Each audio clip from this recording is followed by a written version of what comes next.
Please choose. 1. Opt to continue watching Iron Man 1 and lead your mundane life. Reward: a copy of the Sunflower Manual, with a note that the system will automatically cultivate the bestowed technique. 2. Choose to enter the Marvel Universe and become Iron Man. Reward: a physique as formidable as Captain America. 3. Choose to enter the Marvel Universe and become Black Panther. Reward: death in 1 year. Chapter 1. Becoming Iron Man. In the dead of night, Yi Qingyang lay in bed, clad only in a pair of short shorts, engrossed in an American drama. With one leg crossed over the other, he held a bottle of chilled pineapple beer in hand. The screen of his phone displayed Marvel's groundbreaking film, Iron Man. At that moment, he witnessed Tony Stark showcasing his company's latest weapon, the Super Missilito, the military. Tony nonchalantly quipped, "Those in wigs, please secure your hats." Almost immediately, a cruise missile was launched, disintegrating into countless smaller bombs that obliterated mountain peaks several kilometers away. Boom! The explosive shockwave engulfed the military personnel, who stared at Tony with astonishment. Basic operation. How infuriating. He had been outdone once again. Thrilling. With mere mortal strength, I stand shoulder to shoulder with the divine. Yi Qingyang took a sip of the icy pineapple beer, belching contentedly. Ding. The divine selection system is activated. Binding successful. Suddenly, an alert popped up on the screen. Is this some advertisement from a pirated platform? One cut for $999? No, this pirated site is not the one endorsed by Uncle Duh. Is it? And there's also Jia Chuanqi, try to chop me down. Why? Yi Qingyang muttered to himself, yet his finger instinctively pressed on the inquiry option on the screen. Please choose. 1. Opt to continue watching Iron Man 1 and lead your mundane life. Reward: a copy of the Sunflower Manual, with a note that the system will automatically cultivate the bestowed technique. 2. Choose to enter the Marvel Universe and become Iron Man. Reward: a physique as formidable as Captain America. 3. Choose to enter the Marvel Universe and become Black Panther. Reward: death in 1 year. Upon hearing this, Yi Qingyang felt a pang of frustration. What kind of system was this? Although it provided choices, options 1 and 3 were absurd. One led to becoming a hermaphrodite, while the other promised death within a year, akin to the fate of the actor. Portraying Black Panther, I have any real options? This time, I wish to be a good person. I choose option 2, to become Iron Man. At the very least, he wanted to live like a man and transform from a weakling into someone with the physical prowess of Steve Rogers. The system was at a loss. He stood to gain immensely. Boom! The phone exploded, and Yi Qingyang's soul was carried into the device by the shockwave of the explosion. In his final moments, Yi Qingyang was relieved that his phone had exploded, sparing him the trouble of clearing his browsing history. Yet he lamented the fate of his ice silicone model, currently en route via express delivery, that he secretly wished for the vehicle transporting that package to meet a similar explosive in the heart of the Avengers world. He pondered, who am I? Where am I? Yi Qingyang slapped his head, struggling to rise from the ground at Mr. Big shit, hurry and run, exclaimed a handsome American soldier behind the wheel, although he could utter no more than that. Boom! A thunderous sound erupted. The soldier's head exploded like a watermelon, obliterated by a powerful anti-material rifle. Blood and white matter splattered onto Yi Qingyang, resembling cream. Overwhelmed, he began to scream uncontrollably that my recently mortgaged house. Curse it all. The beautiful nurse I just went on a blind date with, without even holding her hand. Curse it all. The civil service position I just landed. Everything transpired too abruptly. Just moments ago, he had been lounging in bed, indulging in a show, when suddenly, a godlike choice system whisked him away to the battlefield of an armed conflict, thousands of miles from home. Mr. Tony Stark, get out of the car. We're surrounded, shouted a soldier, pounding on the military vehicle's window. Yi Qingyang snapped back to reality, but the inebriated Tony Stark had turned into a quivering mess, nervously opening the door and bolting after the soldier. Around them, shells exploded incessantly, with a few pebbles grazing his cheek and leaving bloody trails. Yet, Yi Qingyang felt no pain. He only cursed Stark's mother for not giving him more legs.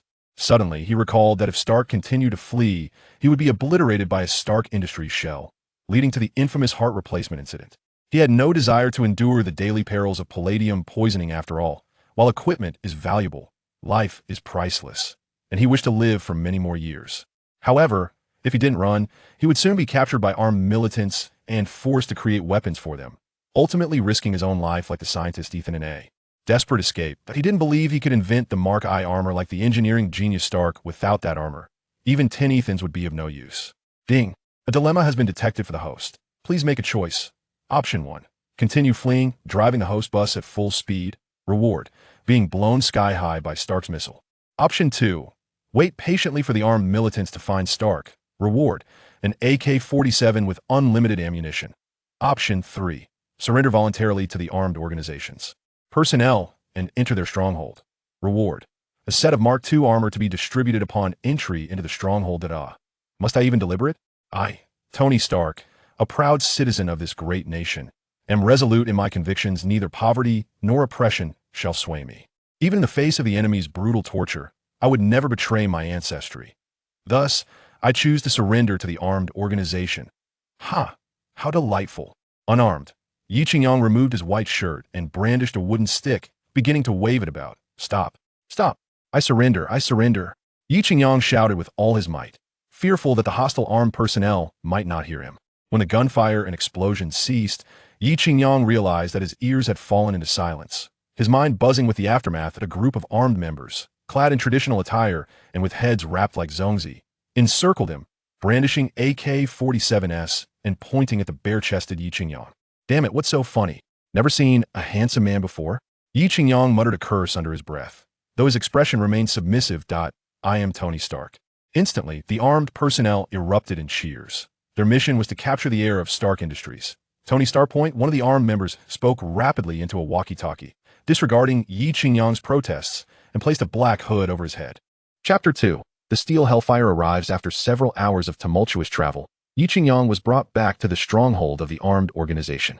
Here, since Yi Qingyang was not gravely injured as depicted in films, he was granted an immediate audience with the base's leader. A man with a grizzled beard approached him, looking down from a superior height. Ah, behold this wretched billionaire, reduced to my captive, he exclaimed, bursting into laughter. Ding, rewards are being dispersed. Ding, the rewards have been fully allocated. Mark II Steel Hellfire has been credited. Would the host like to withdraw it? At that moment, the electronic voice of the Supreme Choice System echoed in Yi Qingyang's mind. System, it seems you are eager for my demise, given the current circumstances. It is evident that I cannot withdraw it. Must you even ask? Yi Qingyang thought bitterly. The Mark II battle armor required personal assembly, a process that was somewhat lengthy. While watching movies, he found the mechanical elegance of Tony Stark donning his armor captivating. However, Yi Qingyang was not in a cinematic experience, and no adversary would be foolish enough to wait for him to suit up. Mr. Stark, I wonder if you could employ that clever mind of yours to develop some modest weaponry for me? The bearded man inquired. Yi Qingyang, rather than adopting the previously defiant demeanor, opted for immediate compliance. The original Stark had only agreed after being forced to drink a bellyful of water. Oh, dear Mr. Beard, it would be my utmost pleasure to serve you. It is truly an honor. Yi Qingyang blurted out, shamelessly spouting flattery. Do not merely ask me to create weapons. Even if you requested an aircraft carrier, I would acquiesce. Even the armed members standing guard found his audacity intolerable. They were taken aback by the revelation that this legendary playboy was, in fact, a coward. Since that is the case, let us not dawdle. We should commence forthwith. The bearded leader replied, surprised by the ease of the proceedings. He had initially prepared an array of torturous methods for Stark, which now seemed regrettably unnecessary. Oh dear Mr. Beard, I can certainly work for you, but I require a means to cease hostilities and a secure, tranquil place to operate. I trust you perceive my gentlemanly demeanor. Yi Qingyang stated. Not a problem, Sultan. Please escort Mr. Stark to Ethan's room. I am confident they will find a congenial rapport, the bearded man commanded. A young armed member, his face obscured by a scarf that revealed only his eyes, approached. Yi Qingyang offered a slight bow, performing a standard gentlemanly gesture, and then followed the armed individual as they departed. Are we truly going to release him? How shall we account for this to Obadiah? The second-in-command of the armed base inquired. Release him? This Stark is a billionaire, and moreover, a genius in weaponry. With his presence here, he shall bestow upon us boundless wealth and armaments. I intend to confine him here eternally, to tirelessly labor for our grand cause. The fervor in the eyes of the bearded man was palpable. Go in, he commanded, and do not attempt any tricks, lest you wish to experience dire consequences, declared the young militant. As the saying goes, it is better to provoke the king of hell than to annoy a mischievous spirit. Yi Qingyang nodded obediently and stepped into the cave that appeared remarkably familiar. Despite the swirling yellow sands and the stifling, dry air outside, the cave revealed a hidden paradise. With a pleasant temperature, a middle-aged man with a Mediterranean hairstyle was engrossed in manipulating various electronic devices, showing no concern for the newcomers. Yi Qingyang instantly recognized him as the Dr. Ethan, who had saved the notorious Tony Stark. Everyone, behave yourselves and refrain from any antics. the young militant reiterated. However, both men ignored him, and in frustration, he slammed the heavy iron door shut, contemplating whether to sully their meals with a few drops of saliva. "Oh, allow me to introduce myself," Yi Qingyang began, but Dr. Ethan interjected. "The legendary weapons developer Howard Stark's son, Tony Stark, is a notorious playboy and billionaire, having taken over his father's arms conglomerate, Stark Industries. Gifted with brilliance, he constructed circuit boards at the age of 4, built an 8-engine model by 6, and graduated from MIT at 17, earning the moniker Young Genius Inventor. He is now the new CEO of Stark Industries. Am I correct, Mr. Stark?" Ethan's tone dripped with sarcasm. "Wow. So I am quite impressive after all." Yi Qingyang chuckled, realizing the thrill of receiving compliments. It was no wonder that sycophants were so abundant. This industry truly lacked talent. Since entering this cave-like prison and encountering the benevolent Ethan, his anxious heart had finally found solace. There was no haste to summon the Iron Man's Mark II armor. First, he needed to cultivate a rapport with this exceptional man, who embodied the spirit of Norman Bethune. Ethan was a genuine dual genius in mechanics and medicine, and he might prove invaluable in the future. The world is sorely lacking in such talents, and Yi Qingyang was in dire need of their assistance. Of course, the Stark before Yi Qingyang's arrival was indeed such a talent, but the current Tony Stark could only be deemed a failure. The formation of the Mark I armor relied heavily on Ethan's assistance, and future developments of the armor would also depend on Dr. Ethan, a man willing to sacrifice for him. "Greetings, Dr. Ethan. I shall be brief." Yi Qingyang hurried over, grasping Ethan's hands with tears of joy in his eyes. "I have finally found you, Dr. Ethan. What is the situation? What is happening?" Dr. Ethan was utterly bewildered. Could it be that Tony Stark had an interest in men as well? Were the wealthy truly eccentric? He struggled to free himself from Stark's warm grasp. "Mr. Stark, let us converse calmly without resorting to violence." "Ethan, my dear Ethan, you must assist me," Stark exclaimed, his voice tinged with desperation. "Very well, Mr. Stark. Please elucidate the matter at hand." "I possess only modest capabilities, but I am willing to lend my support if I can," replied Dr. Ethan, ever the compassionate soul. "Ethan, I have a plan to get us both out of here." Yi Qingyang suddenly lowered his voice. "What plan?" Ethan felt a surge of excitement. He recognized that someone of Stark's caliber would not jest, especially not with a stranger. Joking in a base of armed personnel was akin to courting death. "For a moment, I need you to keep an eye on the outside. I require 5 minutes," Yi Qingyang said, his expression grave. "5 minutes? I shall do my utmost," Ethan replied, refraining from inquiring about the specifics of Ye's plan. Perhaps this was a trait common among those in the sciences. A mere glance or gesture could inspire trust. Unlike in the humanities, where verbose rhetoric often led to naught. Just create a distraction to bamboozle the guards at the entrance. With that, Ethan picked up an argon arc welder and approached the iron door, generating a cacophony of light and sound. The guards outside, hearing the commotion, peered in, only to be momentarily blinded by the brilliance. Ye's requested 5 minutes was, in reality, an optimistic scenario. In the films, Stark donned the Mark II Hellfire armor with mechanical assistance, but now he had only the diligent Fifth Lady at his disposal. System summoned the Mark II armor. With a resounding thud, a suit of crimson and gold Hellfire armor materialized within the cavernous chamber. Chapter 3. What is this? Wow, this is magnificent. Yi Qingyang's eyes sparkled with awe, and Dr. Ethan stood in stunned silence. The imposing, mechanized Hellfire armor captivated Yi Qingyang's gaze. Anyone witnessing such a sudden appearance of steel would undoubtedly ponder its origin. "Dr. Ethan, do not pause," Yi Qingyang urged as he noticed Ethan transfixed at the doorway. "Oh, right," Ethan responded, though his gaze lingered on the armor. Yi Qingyang's fingers grazed the arc reactor embedded in the chest of the Mark II armor. Ding. Host detected. "Would you like to don the armor?" "Of course, let us hurry." Instantly, the Mark II armor began to disassemble, revealing a space large enough for Yi Qingyang to enter. He felt as though he were a luminous warrior from a mythical realm, suppressing his exhilaration and trepidation as he stepped into Iron Man's formidable suit. A melodious sound of mechanical transformation echoed through the air. Following Dr. Ethan's recent pause, the armed members of the guard organization caught sight of the Mark II armor within the secret chamber. However, this particular member demonstrated a degree of intelligence. Rather than raising an alarm, he promptly contacted the bearded man still stationed at the base. "What? A robot? Suddenly appearing? Fine. You hold the fort while I gather a team." The bearded man, who had been resting, felt his fatigue vanish upon hearing the situation in the cave's secret chamber. This Tonus Dak was indeed no ordinary adversary. He was already stirring up trouble. He called upon a group of his subordinates and charged into the cave with a weapon in hand. At that moment, Yi Qingyang had completed his donning of the Hellfire armor, the golden helmet lowered over his head. and a pair of eerie blue lights glimmered from the eyes of the battle suit. Ding, please name the mech system. Let us call it Paul, Yi Qingyang mused. Believing that this year, Paul could lead the team to victory in the championship, he owed Paul a title. Naming successful.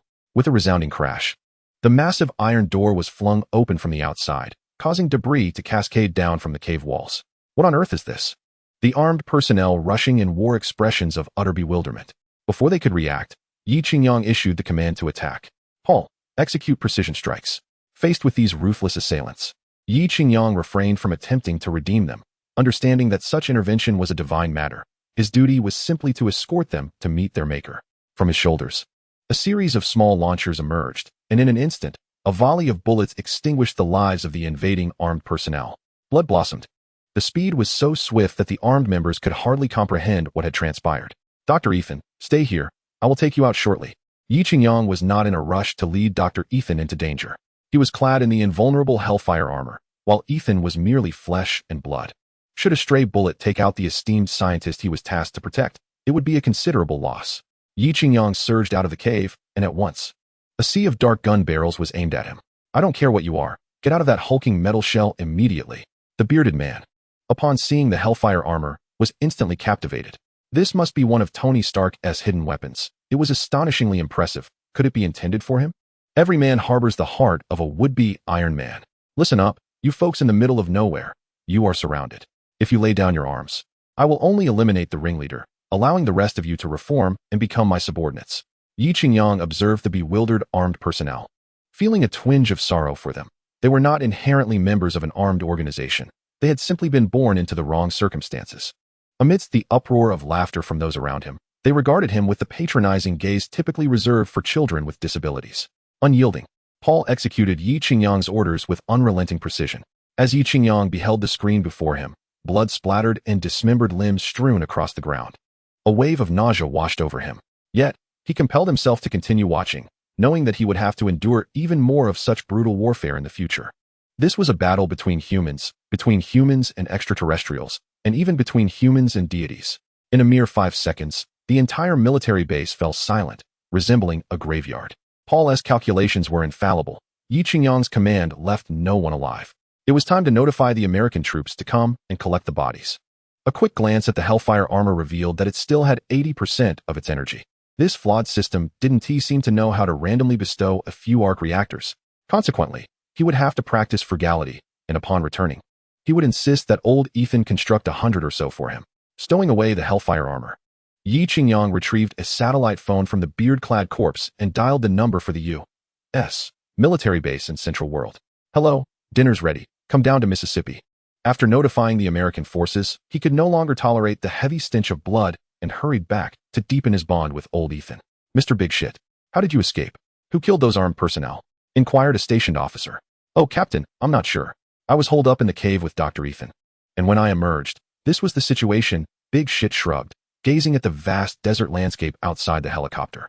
Meanwhile, Dr. Ethan had already colluded with him, agreeing to a position at Stark Industries upon their return. After all, who could refuse a job with an annual salary of $10 million? Indeed, no one. Our Yi Qingyang also experienced the liberating feeling of wealth. He never concerned himself with how much others charged, for he had money, and it was not even his own. Respected Mr. Tony Big Shit, may I offer you a drink? Yi Qingyang blinked awake, his eyes brightening at the sight before him. The woman before him was evidently of Arab descent, her long black hair cascading down to her waist, her face plump yet perfectly rounded, with bright eyes and a radiant smile. Her large, captivating eyes sparkled like the morning star in the night sky. Oh, beautiful lady. Perhaps you should first inquire with my neighbor, Mr. Ethan. In a bid to win hearts, Yi Qingyang decided to be more approachable. Then I would like a bottle of Nongfu Spring, Ethan replied.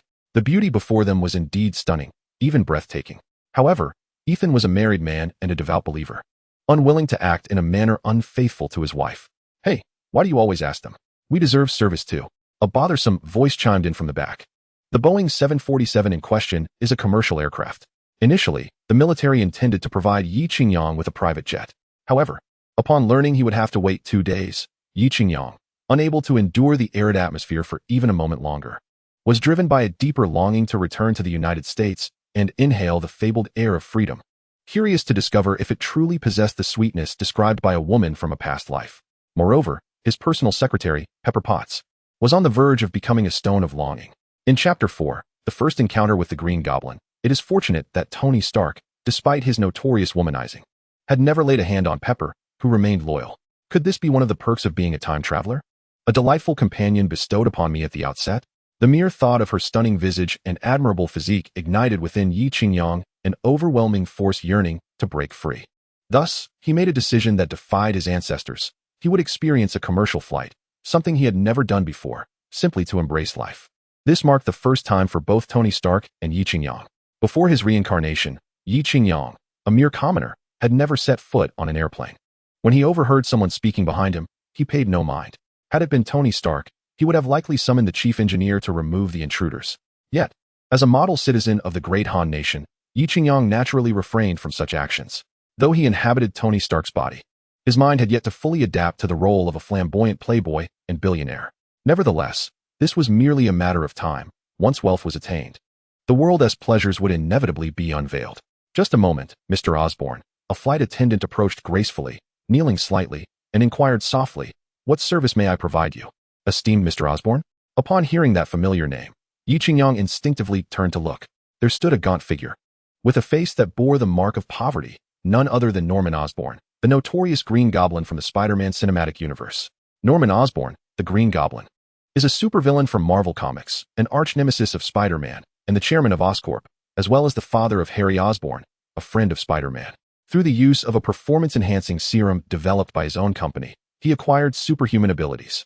However, the drug's side effects birthed a terrifying personality driven solely by destruction. Under this malevolent influence, Osborn utilized his immense wealth to craft various high-tech gadgets, transforming into the Green Goblin and repeatedly clashing with Spider-Man and the Avengers. Reflecting on the Green Goblin's actions, Yi Qingyang perceived him as nothing short of a madman, a pervert. He still recalls how the Green Goblin harbored a possessive desire for Gwen, the girlfriend of his son, the Little Green Goblin. This modern-day Emperor Xuanzong of the Tang dynasty, Yi Qingyang mused, brings a sense of shame to his existence in this world. Yet, when it comes to dealing with the Green Goblin, a direct confrontation is unwise. One must approach with caution. After all, the Osborn Corporation, under the Green Goblin's dominion, wields power comparable to his own. Should he recklessly attempt to eliminate him, it would undoubtedly provoke a considerable uproar. His son, the Little Green Goblin, would seek vengeance for his father, and once Spider-Man and the other Avengers become aware, he would inevitably be cast as the villain, likely unable to withstand even 3 exchanges in combat. In the Marvel Universe, there are countless protagonists. He is merely one among many, and his current strength is far too feeble. He must expedite the development of his technology. Why not undergo mutation? Ridiculous. The affluent rely on technology, while the impoverished resort to mutation. If I were to mutate, who would I be insulting? Yi Qingyang perked up his ears, listening to the conversation between the attendant and Osborn. "Mr. Osborn, what service do you require?" "I would like to inquire about your salary," he replied. Norman Osborn did not answer the question, instead posing other inquiries. The Arab stewardess who had just entered was captivating. Such a stunning young woman. Even Osborn had seldom encountered someone of her caliber. Instantly, he was smitten, attempting to establish rapport to explore the possibility of intimate contact. $8,000 a month. The stewardess responded. "Oh, 8,000. I'll offer you 10,000. How about joining me for dinner tonight?" Norman Osborn leered. "Mr. Osborn, I must decline your invitation." The Arab stewardess resolutely rejected his proposal. "Humph, merely a lowly attendant. Do you believe I lack the means to ensure your unemployment? When that time comes, whether it's 10,000 or even 1,000, you will obediently crawl to my bed," Osborn whispered. The stewardess was clearly aware of Osborn's formidable reputation. A financial titan of the nation, he could indeed make her life difficult. Thoughts of her ailing brother, her alcohol-dependent father, and her overworked, kind-hearted mother weighed heavily on her. The burdens of the family rested solely on the fragile shoulders of this young woman. Tears flowed silently from her beautiful, jet-black eyes, reminiscent of exquisite black gemstones. "Here's my business card. Call me after the flight, and I will provide you with the address." Osborn boasted with satisfaction. His methods were unfailingly effective. Wealth afforded him the privilege to act as he pleased. Ding. Detection of the Green Goblin's repugnant behavior. "Please, host, make a choice. Please select one option. 1. Choose to remain indifferent and continue feigning ignorance. Reward. Entry into the realm of Final Destination, with a note that one must reside there for a year. 2. Choose to intervene in Osborn's actions, vehemently denouncing his unscrupulous behavior of wielding money as a weapon. Reward. Mastery of the Golden Bell Shield technique. 3. Choose to have Ethan step in to halt Osborne's actions. Reward, $100,000. What is the meaning of this system? Do you despise my character, Yi Qingyang? When did I ever say I would ignore the situation? Not only do you insult my character, but you also belittle my intelligence. As a proud proletarian warrior, would I act to save someone in peril for your rewards? I assure you, I seek no recompense. Just as the female attendant was about to humbly accept the business card, suddenly, a hand adorned with an unknown high-tech wristwatch reached in front of her to seize the card. The attendant looked up in astonishment, only to be met with the strikingly charming, yet infamously smug face of Tony Stark. Osborne, how shameless you are. Even little girls can call you father, and yet you dare to pursue them? Who dares meddle in Osborne's affairs? The Green Goblin's visage contorted with rage. I recall a saying, when seeing injustice on the road, one should draw their sword to assist. Today, this trivial matter shall be handled by none other than Tony Stark. Yi Qingyang forcefully threw the business card onto the Green Goblin's face. You. So it is Mr. Stark, Osborne exclaimed. His impending fury immediately quelled upon seeing Yi Qingyang remove his sunglasses. Although the Osborne group was formidable, it paled in comparison to Stark Industries. Chapter 5, Sophia. Stark Industries collaborates with the military, whereas he is merely a private enterprise. To confront them head-on would be tantamount to seeking death. Little did he know that this was someone Mr. Stark had taken an interest in. It was a grave misstep on Osborne's part. The Green Goblin, a mature man who had weathered many storms, would not display his emotions as openly as his son, the little Green Goblin. Dear Miss Attendant, I was wrong. And I apologize. Oh, it's fine, the beautiful attendant stammered, her well-trained demeanor momentarily forgotten. The wealthy man who could dictate her fate had just apologized to her. How shocking. Your sincerity is lacking. Yi Qingyang was taken aback by the power of his own identity. Ah, beautiful miss, I am Osborne, and I apologize. Please open your eyes to see how pitiful I am. How can we possibly repeat the tale of our earlier encounter? With this old ticket, can I still board your humble vessel? Osborne recalled a comedic skit he had seen and borrowed from it. Goodness, what are you even saying? Yi Qingyang's expression darkened. Should I reorganize my language? I believe I am quite capable. Osborne was filled with frustration, yet had no outlet for it. Well, you frightened the lovely young lady enough, let it be. Yi Qingyang took the hand of the beautiful flight attendant and led her towards his seat. The sensation of her delicate hand sent a wave of excitement through Yi Qingyang, who had never held a girl's hand before. Moreover, I must remind you, dear old AO, not to use money to pressure others again, Yi Qingyang warned. No problem, my dear Mr. Shida-ku. I promise to mend my ways and become a better person. The beautiful flight attendant blushed as she felt Yi Qingyang's grip. Ah, Mr. Shida-ku, you're hurting me. Yi Qingyang quickly released her hand, his face turning crimson, leaving them both momentarily at a loss for words. This Mr. Shida-ku is not as frivolous as the rumors suggest. He even blushes, which is simply endearing, clearly. The rumors are unfounded, the flight attendant mused. You, Yi Qingyang, and the beautiful attendant began simultaneously. They exchanged a smile. They echoed in unison. Meanwhile, Ethan and the ever-frustrated Osborne were feeling overwhelmed by the amorous display. How infuriating, Osborne exclaimed. It's always the officials who can act with impunity while the common folk must remain silent. You, Mr. Shida-ku, pretend to be such an innocent youth? We are all in the same pit. Who doesn't he know the other? He averted his gaze, intending to cover his head with his clothing. You go first. The flight attendant said softly, smiling. I have yet to ask your esteemed name. Yi Qingyang inquired politely, embodying the essence of a true gentleman. You may call me Sophia. Oh, Sophia, what a beautiful name. Suddenly, the plane jolted, and they both felt as if they might tumble across the cabin. May you too fall to your doom, Osborne thought, feeling a surge of delight, eager to witness Yi Qingyang's downfall. Yet, with his mastery of Wing Chun and a solid stance, Yi Qingyang maintained his balance, executing a precise stance that anchored him, while simultaneously wrapping his arm around Sophia's waist, which felt as soft as water. They both landed in the plush business class seats. Oh dear, Sophia exclaimed as she found herself atop Yi Qingyang. Osborne felt as though he had swallowed something unpleasant. He was unable to swallow or spit it out, caught in a state of frustration. Meanwhile, Ethan had donned a sleep mask and earplugs. May lightning strike these two, Osborne silently lamented. But it seemed that today, divine intervention was absent and his wishes remained unfulfilled. With the warmth of Sophia in his embrace, Yi Qingyang was elated. Are you all right? Sophia inquired. I have matters to attend to, Yi Qingyang replied. Oh, really? Let me take a look. Surely it hasn't been damaged, has it? Yet I have already slimmed down to 90 pounds, Sophia said, her eyes glistening with unshed tears. My heart is filled with thoughts of you, Yi Qingyang responded gently. Osborne, unable to endure the situation any longer, retreated to the airplane restroom, succumbing to nausea.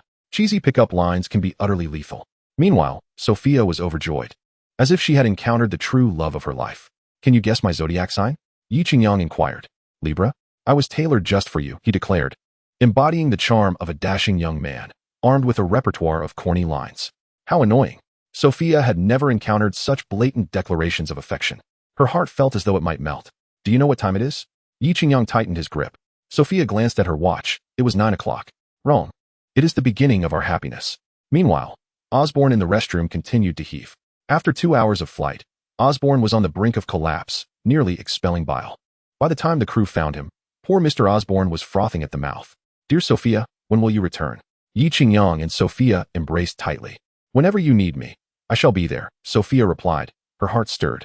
Watching Sophia depart on the plane left Yi Qingyang feeling despondent. The quietude of parting was like the sound of a distant flute, and silence enveloped New York that night. He touched the warm fabric of the woman's lingerie still in his pocket, and his spirits lifted considerably. Forget it. I shall send Sophia $100,000 later. With wealth comes the freedom to indulge. Awaiting at the airport was none other than Pepper Potts, Iron Man's future girlfriend. Your eyes are red, Yi Qingyang remarked, gazing at the blonde beauty before him. Although her features were not exquisitely delicate, they harmonized beautifully, embodying the quintessential image of an attractive and devoted partner. No wonder she was destined to be Iron Man's legitimate wife. You must have heard about my perilous encounter in the central regions of the world. To be honest, do you harbor feelings for me? Yi Qingyang felt as if he were living a dual life, masked yet entirely liberated in spirit. He was reveling in the freedom of his true nature. Perhaps this was the behavior of a newly affluent individual. Pepper's lips curled into a slight smile, as if he had unraveled her hidden thoughts. I merely do not wish for my boss to meet an early demise, forcing me to seek new employment. As an independent woman, Pepper stood as a beacon for feminism. Come, feel the embrace of a man. Yi Qingyang opened his arms wide, offering Pepper a grand hug. Remarkably, Pepper's physique ignited a primal impulse within Yi Qingyang. Chapter 6. Hans Industries boss. They have arrived. A burly man with an affable demeanor approached. Prepare the vehicle. It is time to head home. Seated in the opulent rear of a Rolls-Royce Phantom, accompanied by the graceful and slender figure of a charming companion, Yi Qingyang retrieved a chilled can of cola from the refrigerator and took a refreshing sip. The air in this beautiful country is indeed delightful, the temperature just right. It is a stark contrast to the desolate regions of the world's midsection. Boss, there's a soiree tonight hosted by Hans, the president of Hans Industries. Would you care to attend? Inquired the charming companion, holding a transparent tablet in her hand. Must my business be so demanding? Must I dive headfirst into the rigors of work upon my return? Yi Qingyang's expression was one of reluctance. Indeed, the decay of capitalism incessantly lures one into its vibrant, yet corrupting embrace. It is no wonder that Tony, with his extravagant lifestyle, has become a playboy at such a young age. Who could withstand such temptations? I have resolved to challenge my own vulnerabilities. Since it is a work obligation, I shall reluctantly make an appearance, Yi Qingyang declared with a fade of gravitas. The charming companion's smile faded as she playfully tapped him on the back of the head. She had hoped that this notorious playboy would return from the midsection of the world with a semblance of stability, but alas, one's nature is difficult to alter. As the saying goes, a dog cannot change its habit of eating feces. After donning a well-tailored suit, Yi Qingyang opted for a sleek silver Audi R8 and sped away from Stark Tower. He had never before attended a soiree of the upper echelons of society. This evening, he was determined to critique the hedonistic financial moguls and perhaps even offer salvation to a few wayward souls. Both physically and spiritually, he vowed to purify them. For the sake of the sacred light. For justice, I, Tony Yi Qingyang, am resolved to sacrifice myself in the pursuit of humanity's noble cause. With a screech, the tires protested against the asphalt. Esteemed Mr. Tony Yi Qingyang, welcome, greeted Hans, the host of the soiree, a character of little significance in the cinematic realm. Yet in reality, Hans Industries boasts a valuation in the hundreds of billions of dollars, specializing in thermal grease, oils, and lubricants, ranking among the leaders in this beautiful nation. Oh, is that not my old friend Hans? What lovely ladies have you invited this time? Yi Qingyang exclaimed dramatically as he alighted from the vehicle. All are to your taste, Hans replied with a knowing glance that only men understand. To my taste? I am curious to see the caliber of your selections. Yi Qingyang replied nonchalantly as he and Hans ambled inside, arms draped over each other's shoulders. The soiree was hosted at Hans's sprawling estate, encompassing several hundred acres. The grand hall was ablaze with light. In the corner, Yi Qingyang noticed the prodigious pianist Lang Lang, a virtuoso from the great Han nation, indicating the prestigious nature of this gathering. The wealthy truly know how to indulge in life, which explains why so many aspire to their status. Fortunately, I too have joined their ranks and am now among the elite of the affluent. Several exquisitely attired Victoria's Secret models flit through the crowd, providing a visual feast for Yi Qingyang. So, is there anyone to your liking? Hans inquired in a hushed tone. I shall reserve a room for you shortly. Indulge to your heart's content. Huh, my old friend certainly knows how to be generous. Yi Qingyang felt as if he had stepped into a grand spectacle for the first time, his eyes nearly overwhelmed by the splendor around him. Mr. Shida-ku, I hear your company is currently developing a new type of missile. Might I have the opportunity to experience it firsthand? I assure you, the pricing of Hans Industries products will be the most competitive in the market. Hans approached with a glass of brandy in hand. What missile? I'm not aware of any such thing, Yi Qingyang responded, puzzled. To be frank, apart from a few notorious villains and heroes from the Marvel Universe, he had only a vague understanding of the narrative's trajectory. He was utterly oblivious to the intricacies of Stark Industries or Hans Industries, struggling to even pinpoint their locations on a map. Come now, let us not play coy. Who doesn't know that you are a renowned weapons research genius in the United States? Your company's vice president, Obadiah, has already held a press conference. Hans retorted incredulously, cursing inwardly. This fool seemed to be playing his role with increasing finesse, and it appeared that extracting anything substantial from him tonight would be a challenge. Poor Hans genuinely believed Yi Qingyang was attempting to negotiate. Yet, Yi Qingyang was indeed unaware of his own company's affairs. However, upon hearing the name Obadiah, a realization struck him. This was the very turncoat, a schemer with designs on usurping power. Old silver coin. It seemed he had orchestrated the recent kidnapping incident in a central nation by armed factions. Ah, now that you mention it, I had nearly forgotten amidst the chaos. No worries, we're practically family. Just bring the collaboration proposal to Peibo tomorrow, Yi Qingyang said, although he lacked business acumen. Nevertheless, he was determined to uphold the principles of courtesy and eloquence that his homeland espoused. My good brother, how generous. Tonight, I have 2 unspoiled maidens from the warrior nation who can entertain you to your heart's content. Hans, having achieved his objective, burst into hearty laughter. What warrior nation? Are you referring to their exceptional combat prowess at certain times? Yi Qingyang feigned confusion. Mr. Shida-ku, it seems you've returned from the central region. Now you can navigate any treacherous road with ease, Hans replied, utterly speechless. The mention of the journey had nearly taken him by surprise, almost straining his back. It's getting late. I shall take those 2 maidens with me, and I won't disturb you any longer tonight. Yi Qingyang drained his champagne in one swift motion. In jest, the maiden battle of the combat girl must undoubtedly take place on her home turf. Who knows whether there are any voyeuristic cameras lurking about? It is entirely possible that I might find myself, like Teacher Chun, gracing the front page of every entertainment magazine on Earth, or perhaps perpetually reigning supreme on some gambling website in Macau, where dealers deal cards. It is worth noting that I have been bestowed with superpowers by the system. Any girl from any ethnicity would tremble in my presence. My dear brother, you are truly remarkable, and I hold you in the highest esteem. Hans snapped his fingers, summoning a bodyguard clad in a black suit. Escort those 2 women to Mr. Sher's car. Yes, boss. The African-American bodyguard nodded before departing to make arrangements. Chapter 7. The 3 Kingdoms, where the night breeze in New York was cool, laced with a hint of commotion. A silver Audi A8 sports car swayed incessantly in a secluded corner of the city. The Audi A8, with a wheelbase of 2.6 meters and a displacement of 5.2 liters, featured a dual-clutch transmission, achieving a top speed of 100 kilometers in just 4.5 seconds, boasting a maximum output of 611 horsepower with a naturally aspirated engine. Yet, at this moment, this luxurious vehicle, valued at over $500,000, had become a primitive bed. Although Yi Qingyang possessed a unique enhancement that allowed for multiple encounters in a single night, the girls from the fighting nations were not to be underestimated. In the grand conflict of the 3 Kingdoms, Cao Cao valiantly contended against Liu Bei of Shu and Sun Quan of Wu. The 3 factions engaged in a relentless back-and-forth battle. You set fire to Chibi, while I trampled through the camps. Zhuge Liang made 6 expeditions to Qishan and captured Meng Huo 7 times, all to ensure the tranquility of Shu. As the poem goes, broken halberds sink into the sands. Iron not yet melted, I shall polish and recognize the past dynasty. If the east wind does not favor Zhou, then the copper birdcage shall firmly lock away the 2 Qiaos. At this moment, the 2 Qiaos were within the Audi, while Yi Qingyang leaned against the railing outside, contemplating life. In this moment, Yi Qingyang seemed to transcend into a wondrous realm of sages, his thoughts entwined with the cosmos, pondering the essence of existence and the nature of philosophy. Who am I? Where do I come from?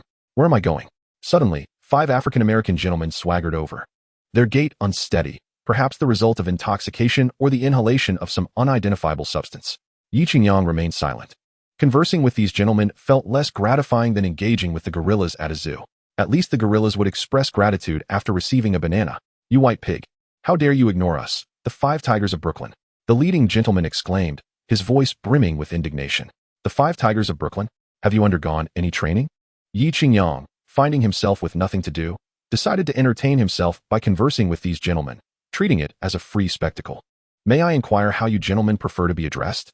"Haha, utter my name, and you shall be startled. Could it be the mightiest warrior of America, Uncle Sam?" Yi Qingyang responded with feigned astonishment. "What nonsense! I am Sean, the sky-digging tiger of Brooklyn's 1st District." The African-American gentleman retorted. "I am the 2nd brother, thoroughly fierce Michael. I am the 3rd brother, mountain tiger Dao Go. I am the 4th brother, flipping tiger Bernie. I am the 5th brother, black-haired tiger Donnie." Then, the 5 African-American gentlemen unexpectedly struck a pose that was difficult to behold. "We are the Brooklyn 5 Tigers." Yi Qingyang's mouth twitched, almost unable to maintain his composure. Yet, for the sake of love and peace, he chose to remain serene. The gentleman seemed to be living rather uncomfortably when the eldest, sky-piercing tiger raised his arm. A noticeable hole appeared in his undershirt. The others were no better off, with shoes exposing their toes and faces resembling the bottom of a pot. Particularly the 5th brother, who was so gaunt he could nearly be mistaken for a reincarnation of Gandhi. "Brother, I haven't brought much cash today, but here is 100 yuan. Take it to buy something to eat," Yi Qingyang said as he pulled a 100 yuan note from his pocket. Sky-piercing tiger Sean's eyes brightened, and he snatched the bill, kissing it deeply, exclaiming, "I love Franklin." However, matters seldom unfold in a favorable direction. "Big brother, I just saw this kid coming from that Audi A8 parked by the roadside. That car must be worth several $100,000. And now he gives us a mere 100. Doesn't he look down on us?" Second Michael was a car enthusiast, often shattering the windows of luxury vehicles parked on the street to redistribute wealth. He often likened himself to Robin Hood, the famous outlaw of the United States. Indeed, "Big brother, as the saying goes, one should not rob the wealthy. Otherwise, what is the point of being in this world? Today, let us seize a big opportunity," he suggested, while black-haired tiger Donnie mimicked a choking gesture, implying they should kidnap this ungrateful and disdainful millionaire. "Let us do it," the 5 gentlemen collectively resolved. Their anger ignited, and they surrounded Yi Qingyang, blocking his path. "What is up, gentlemen? Do you have any talents to showcase?" Yi Qingyang feigned ignorance. "What talents? It seems you are unaware of your impending doom. Brothers, bind him," Sean commanded fiercely. Yi Qingyang's gaze turned cold. These gentlemen were courting death. Did they dare to rob him, the elder? 9 out of 10 African Americans are bad, and the 10th is a fool. Truly, my ancestors do not deceive me. Yi Qingyang would not sit idly. A swift punch struck thoroughly fierce's nose, causing him to stagger and cry out in pain, crouching down to clutch his face. "You little brat, how dare you strike first? I shall end your life." Flipping River Tiger, in a fit of rage, drew a dagger and lunged at Yi Qingyang's abdomen. "Today, I shall let you enter with a white blade and exit with a red one." A sharp sound rang out as the dagger shattered upon impact. A faint golden light emanated from Yi Qingyang's body. The golden bell shield had reached perfection. Blades and guns could not penetrate.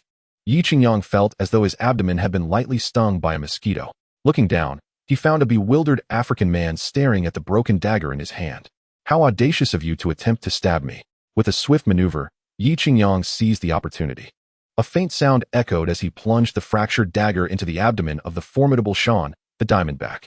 "Ah, brother," he thought, his eyes widening in disbelief as he witnessed Yi Qingyang deftly grasp his wrist and drive the dagger into his brother's chest.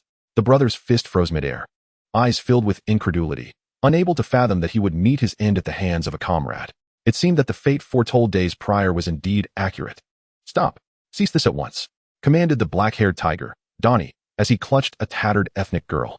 Her garments had been torn during the tumultuous battles of the 3 kingdoms, leaving her barely covered. Donnie was paralyzed with fear. He had never anticipated that a kidnapping scheme would unravel so disastrously. This seemingly diminutive and frail dandy turned out to be a ruthless martial artist. Martial arts? Donnie's eyes flickered with uncertainty. "If I were you, I would seize this moment to flee," Yi Qingyang remarked with a smirk. "Stay right there. Don't come closer. Please, don't approach," Donnie yelled, his voice hoarse, reminiscent of the chaotic hair on his head, evoking memories of Bu Jingyun embracing the delicate Chu-Chu. Alas, he was not Jinshin. Nor was Donnie proficient in the cloud-piercing palm. Chapter 8. The Green Giant Hulk with a bone-crunching snap and a scream of agony. Yi Qingyang carelessly kicked the leg of the would-be assailant. The mole, breaking his shin. Clutching his shattered left leg, the mole howled in pain, his exposed bone gleaming eerily in the darkness, as bright as his teeth. The only two unscathed were the river-overturning tiger and the black-haired tiger. However, the river-overturning tiger was lost in the grief of having slain his brother, while the black-haired tiger bore the brunt of Yi Qingyang's wrath alone. "Don't come any closer," trembled the voice of the black-haired tiger, his resolve wavering. The death of his brother, coupled with the anguished cries of the second and third brothers, echoed in the air. Yi Qingyang showed no signs of halting, gently removing the black-haired tiger's arm. With a sharp crack, Yi Qingyang executed a throat lock, snapping the black-haired tiger's neck with ruthless efficiency. "Who else?" he bellowed at the remaining African men. The last three quickly bowed their heads, avoiding the gaze of this reaper. The mole, still moaning, hastily covered his mouth, fearful of drawing Yi Qingyang's attention. "This beautiful woman, merely because she was in my vehicle, was torn from it and frightened by you. I ask you, is there no law? Is there no justice?" A group of African-American gentlemen began to shake their heads, only to nod shortly thereafter. "In the entirety of the United States, I, the illustrious Tony, command respect from leaders of all ranks. How dare you attempt to rob me? My apologies, sir. It was too dark, and we truly did not recognize you as the esteemed Tony. Otherwise, even if you lent us tenfold courage, we would not have dared to accost you," lamented Fan Jianghu. "Bah!" Yi Qingyang spat directly onto his face. Fan Jianghu shielded himself with his hand, feeling utterly revolted. "Do you dare to evade?" Yi Qingyang furrowed his brow and delivered a powerful kick to Fan Jianghu's abdomen, sending him soaring over the railing and plunging into the waters beneath the Brooklyn Bridge. This time, Fan Jianghu truly found himself submerged. "Leave at once," Yi Qingyang scoffed. "We shall depart immediately." The remaining, bloodied and broken, turned to flee. "Wait, take your comrades with you. Do not tarnish my sight or frighten my dear ones." Yi Qingyang gently wiped away the tears from the young maiden's face. Such rudeness, utterly devoid of compassion, he remarked upon noticing the marks on her neck. Yi Qingyang dialed the phone of his burly bodyguard. "It is indeed convenient to have someone to command. What are your orders, boss?" "Come to the Brooklyn Bridge and bring a female driver." Yi Qingyang hung up the phone. Flowers emit fragrance, and the moon casts shadows. A moment in spring's embrace is worth a fortune. Ladies, let us indulge in 300 more encounters. By the time Yi Qingyang ascended the stairs, supporting his weary back, Peibo had succumbed to slumber on the sofa. He felt as though he had committed some transgression, wishing to tiptoe back to his room for rest. "Tony?" Peibo's sleep was light, and she was easily stirred awake by Yi Qingyang's movements. He felt as though he had been caught in an indiscretion, at a loss for words. "You have just returned from the heart of the world, and yet wandered out all night. Here, I have prepared some soup for you." Peibo rose to bring a bowl of lotus seed and white fungus soup from the kitchen. "Ah, thank you." Yi Qingyang could regale other women with countless flirtations. Yet he found himself somewhat tongue-tied in the presence of Peibo, who cared solely for him. "All right, enough talk. Let me wash your clothes." She naturally took the garments he had changed out of. What exactly is the nature of their relationship? Boss and secretary? That seemed rather casual. Lovers? Such actions were hardly befitting of lovers.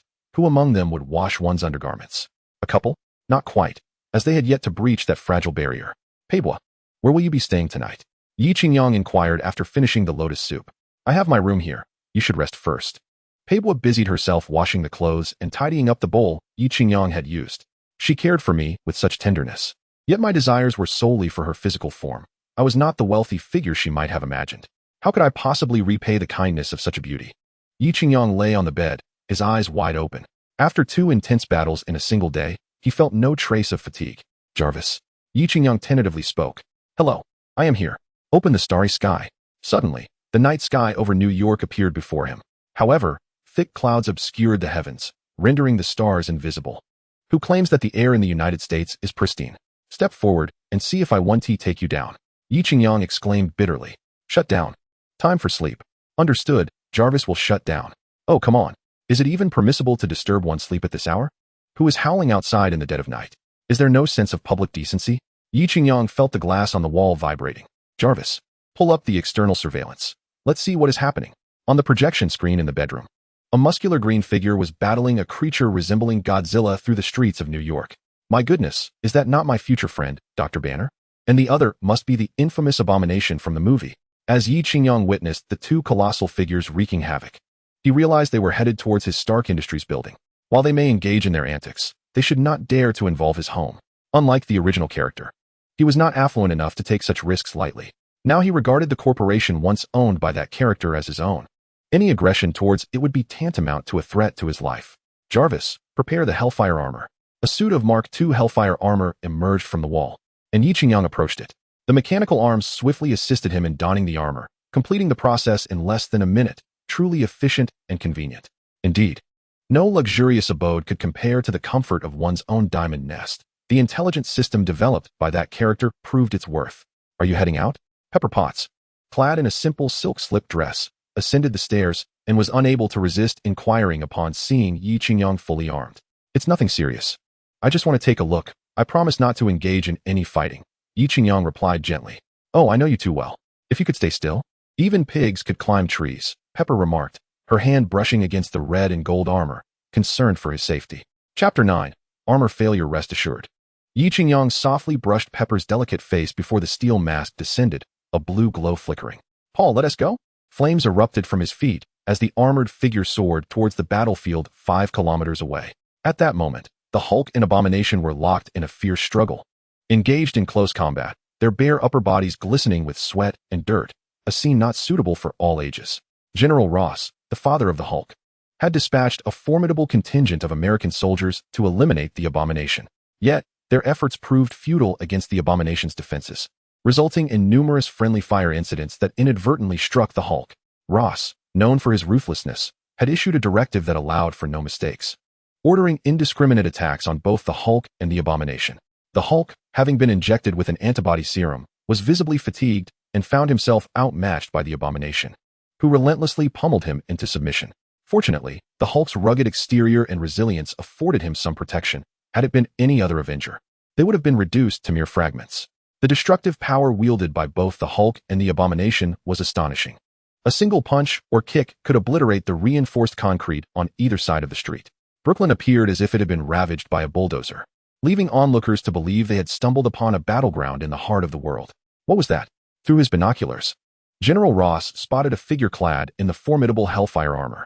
Even without the aid of binoculars, the striking appearance of the armor, reminiscent of flames and fury, commanded attention against the backdrop of the night sky. Was this a new military weapon? How had I never encountered it before? Ding. The host has arrived at the climactic battle between the Hulk and the Lieutenant Abomination. The Divine Choice system has been activated. Please select 1. Aid the Abomination, promoting evil and defeating the Hulk, with a reward of acquiring Abomination's bloodline, allowing transformation at will. 2. Assist the Hulk, championing goodness and vanquishing the Lieutenant Abomination, with a reward of obtaining the Hulk's bloodline, enabling transformation. Note, transformation does not necessitate turning green. 3. Remain a bystander, offering no assistance, and be a mere observer. Rewarded with a passage to the world of Avengers, Infinity War to discuss life with Thanos. In truth, I feel a pang of sympathy for the Abomination. He is a soldier of the United States, dedicated to his country. He merely harbors a desire to grow stronger. What fault lies within him? Dr. Banner can transform into the Hulk and wreak havoc, trampling Texas nursing homes, striking Houston kindergartens, inflicting immense psychological and material losses upon the nation. This has grievously injured the sentiments of the American people, who vehemently condemn and protest against the Hulk. Casting a glance at the pitiable lieutenant, who had become unrecognizable in his quest for strength, Yi Qingyang made a decision that defied tradition. I choose option 2, to aid the Hulk. Ding. The host selection is successful. Please complete the task swiftly and defeat the Abomination. I must clarify, I do not seek the transformation into the Hulk, nor do I possess an affinity for appearances, nor do I fear that purple creature. My motivation is solely rooted in the directive of the task, to champion goodness and vanquish evil. Yi Qingyang whispered to himself, as he prepared the energy cannon in his right hand, in a bid to prevent the world from destruction and to safeguard the peace of our realm. The light shall never be extinguished. I am the embodiment of justice. Arise, Tiga. Yi Qingyang bellowed slogans incomprehensible to the onlookers, unleashing his energy cannon with abandon, forcing the Abomination to retreat step by step. Roar. The Abomination shouted furiously at Yi Qingyang, but while it remained grounded, Yi Qingyang soared through the skies, rendering the creature's fury futile. A car zipped by, barely missing Yi Qingyang. Too slow. He had equipped his Hellfire armor with a loudspeaker, maximizing the mockery. The Abomination began hurling various objects at Yi Qingyang, fire hydrants, lampposts, cars, glass doors. Yet Yi Qingyang skillfully redirected the creature's attention elsewhere. From a distance, a dazzling sign could be seen reading Osborne Group. Suddenly, the Hulk emerged from the sewers, witnessing Yi Qingyang relentlessly bombard the abomination with energy blasts, igniting a surge of rage within him. What? Does he disdain me, Hulk, believing I cannot take him on single-handedly? I, Hulk, have never been outmatched. I am the one who inflicts harm, not the one who suffers it. What is martial arts? It is a craft honed over time. How long have I been Hulk? How long has that abomination existed as a monster? Enraged, he slammed his fist into a nearby reinforced concrete wall, creating a gaping hole with a single blow. Did you see that? 20 years of effort encapsulated in that punch. Can the abomination withstand it? With a thunderous roar, Hulk crouched slightly and soared into the sky. Yi Qingyang was engrossed in his playful skirmish with the abomination when suddenly, an alarm blared. Warning! An unidentified object is approaching. Before Yi Qingyang could discern what it was, a tremendous crash resounded as Hulk's fist sent him crashing into a towering structure. Roar! Hulk bellowed with exhilaration, charging at the abomination. I shall not let you shield yourself. Hulk relentlessly battered the abomination with his powerful arms. The unfortunate abomination, having just recovered from being toyed with from a distance, found itself overwhelmed by Hulk's relentless assault. It could only raise its arms in a futile attempt to block the tempest of blows. With such feeble skills, can you truly defend yourself? Hulk summoned all his strength and unleashed a devastating punch. A sharp crack resounded as the abomination's arm was brutally shattered. It howled in agony, tearing a massive iron chain from a nearby tow truck in an attempt to ensnare the green giant. However, the Hulk, being far superior in skill, deftly seized the chain, wrapping it around the abomination's neck. In a fervor, the green giant tightened his grip, increasing the pressure with every moment. The chain and the abomination's neck clashed violently, and it seemed the creature was on the verge of meeting its demise. The girlfriend of the Hulk stepped forward, a striking beauty reminiscent of a fusion between Sophie Marceau and Kristen Stewart. Liv Tyler. Enough, Banner, the world is full of dragons. Liv Tyler's eyes glistened with unshed tears. With a defiant roar, the Hulk reluctantly released his iron chains and gazed deeply at his beloved. Chapter 10. Tyler. He then soared into the sky, leaping between the buildings of the city. At this moment, Yi Qingyang also struggled to ascend, realizing that the performance of the Mark II Hellfire armor was woefully inadequate, constructed from rather primitive materials. As the saying goes, a towering building must start from the ground. Glory can only be achieved through one's own efforts. The system's gift was rather subpar, merely comprised of ordinary titanium alloy, incapable of withstanding the Hulk's full force. Had he not perfected his protective golden bell shield, he would have likely met his demise prematurely. Ding! Congratulations, host, for aiding Hulk in vanquishing evil and defeating abomination. Ding! System rewards have been dispensed. Hulk's lineage has been installed for you. Ding! Hulk's lineage installation is complete. Please use it with confidence. Yi Qingyang sighed in frustration. This installation had been a complete failure. Dr. Banner had taken the entire credit and left with a casual pat on his backside, failing to even utter a simple "call me red scarf." This was truly the pinnacle of pretense. Though unspoken, everyone knew it was Banner who orchestrated the events. What use is this system to me? What of this armor? With a disgruntled shake, Yi Qingyang emerged, only to find himself captivated by Liv Tyler. What a stunning beauty. Yi Qingyang stood momentarily dumbfounded. My goodness, having lived for over 20 years, I have never encountered someone so exquisite. Her poise, figure, and visage are simply exceptional. She possesses the youthful allure of Sophie Marceau and the refined charm of Kristen Stewart, utterly enchanting. She would be the perfect choice for a girlfriend or mistress. Is this truly the girlfriend of the invincible Hulk's Banner? Yi Qingyang felt a surge of excitement, lamenting that he had been too young in the past. His attention drawn solely to that green-skinned giant, thus missing out on such a remarkable beauty. However, it is never too late to make an acquaintance. As an old saying goes, it's never too late to mend the fence after the sheep are lost. He could certainly board the train and buy the ticket afterward. Moreover, this Liv Tyler exuded a certain wifely charm, though he wondered if Banner had already claimed her. General Ross, being such a stringent individual, surely would not permit his daughter to engage in premarital relations. Even if that were the case, he could not let himself be overlooked. After all, it is said that a wife possesses 3 virtues, and Yi Qingyang greeted Liv Tyler, only to find that she remained engulfed in her sorrow over the loss of her partner. Ugh, her boyfriend. After all, Yi Qingyang had never encountered the appearance of Dr. Banner's girlfriend in the subsequent Avengers films, indicating that the two had evidently parted ways following the recent battle. The size of the Hulk could likely only be accommodated by that enigmatic woman clad in a black bodysuit who had once captivated him with a mere smile. Yi Qingyang, known in the underworld as the Little Scoundrel of New York, Liv Tyler, you may as well prepare yourself for my impending arrival. Subsequently, Yi Qingyang accelerated with all his might, vanishing from the sight of the onlookers. General Ross's gaze remained fixated on the direction where Yi Qingyang had disappeared. He had dedicated his life to the study of human genetics, creating the abominations known as Hulk and Abomination, and in the painting, he had transformed into the more formidable Red Hulk. One could only speculate what this geneticist general might do upon witnessing Yi Qingyang's hellfire armor. In the distance, Norman Osborn, chairman of the Osborn Group, collapsed to the ground, his legs weakened. He exhaled deeply. The recent clash between the Hulk and Abomination had left all of Brooklyn in shock, himself included.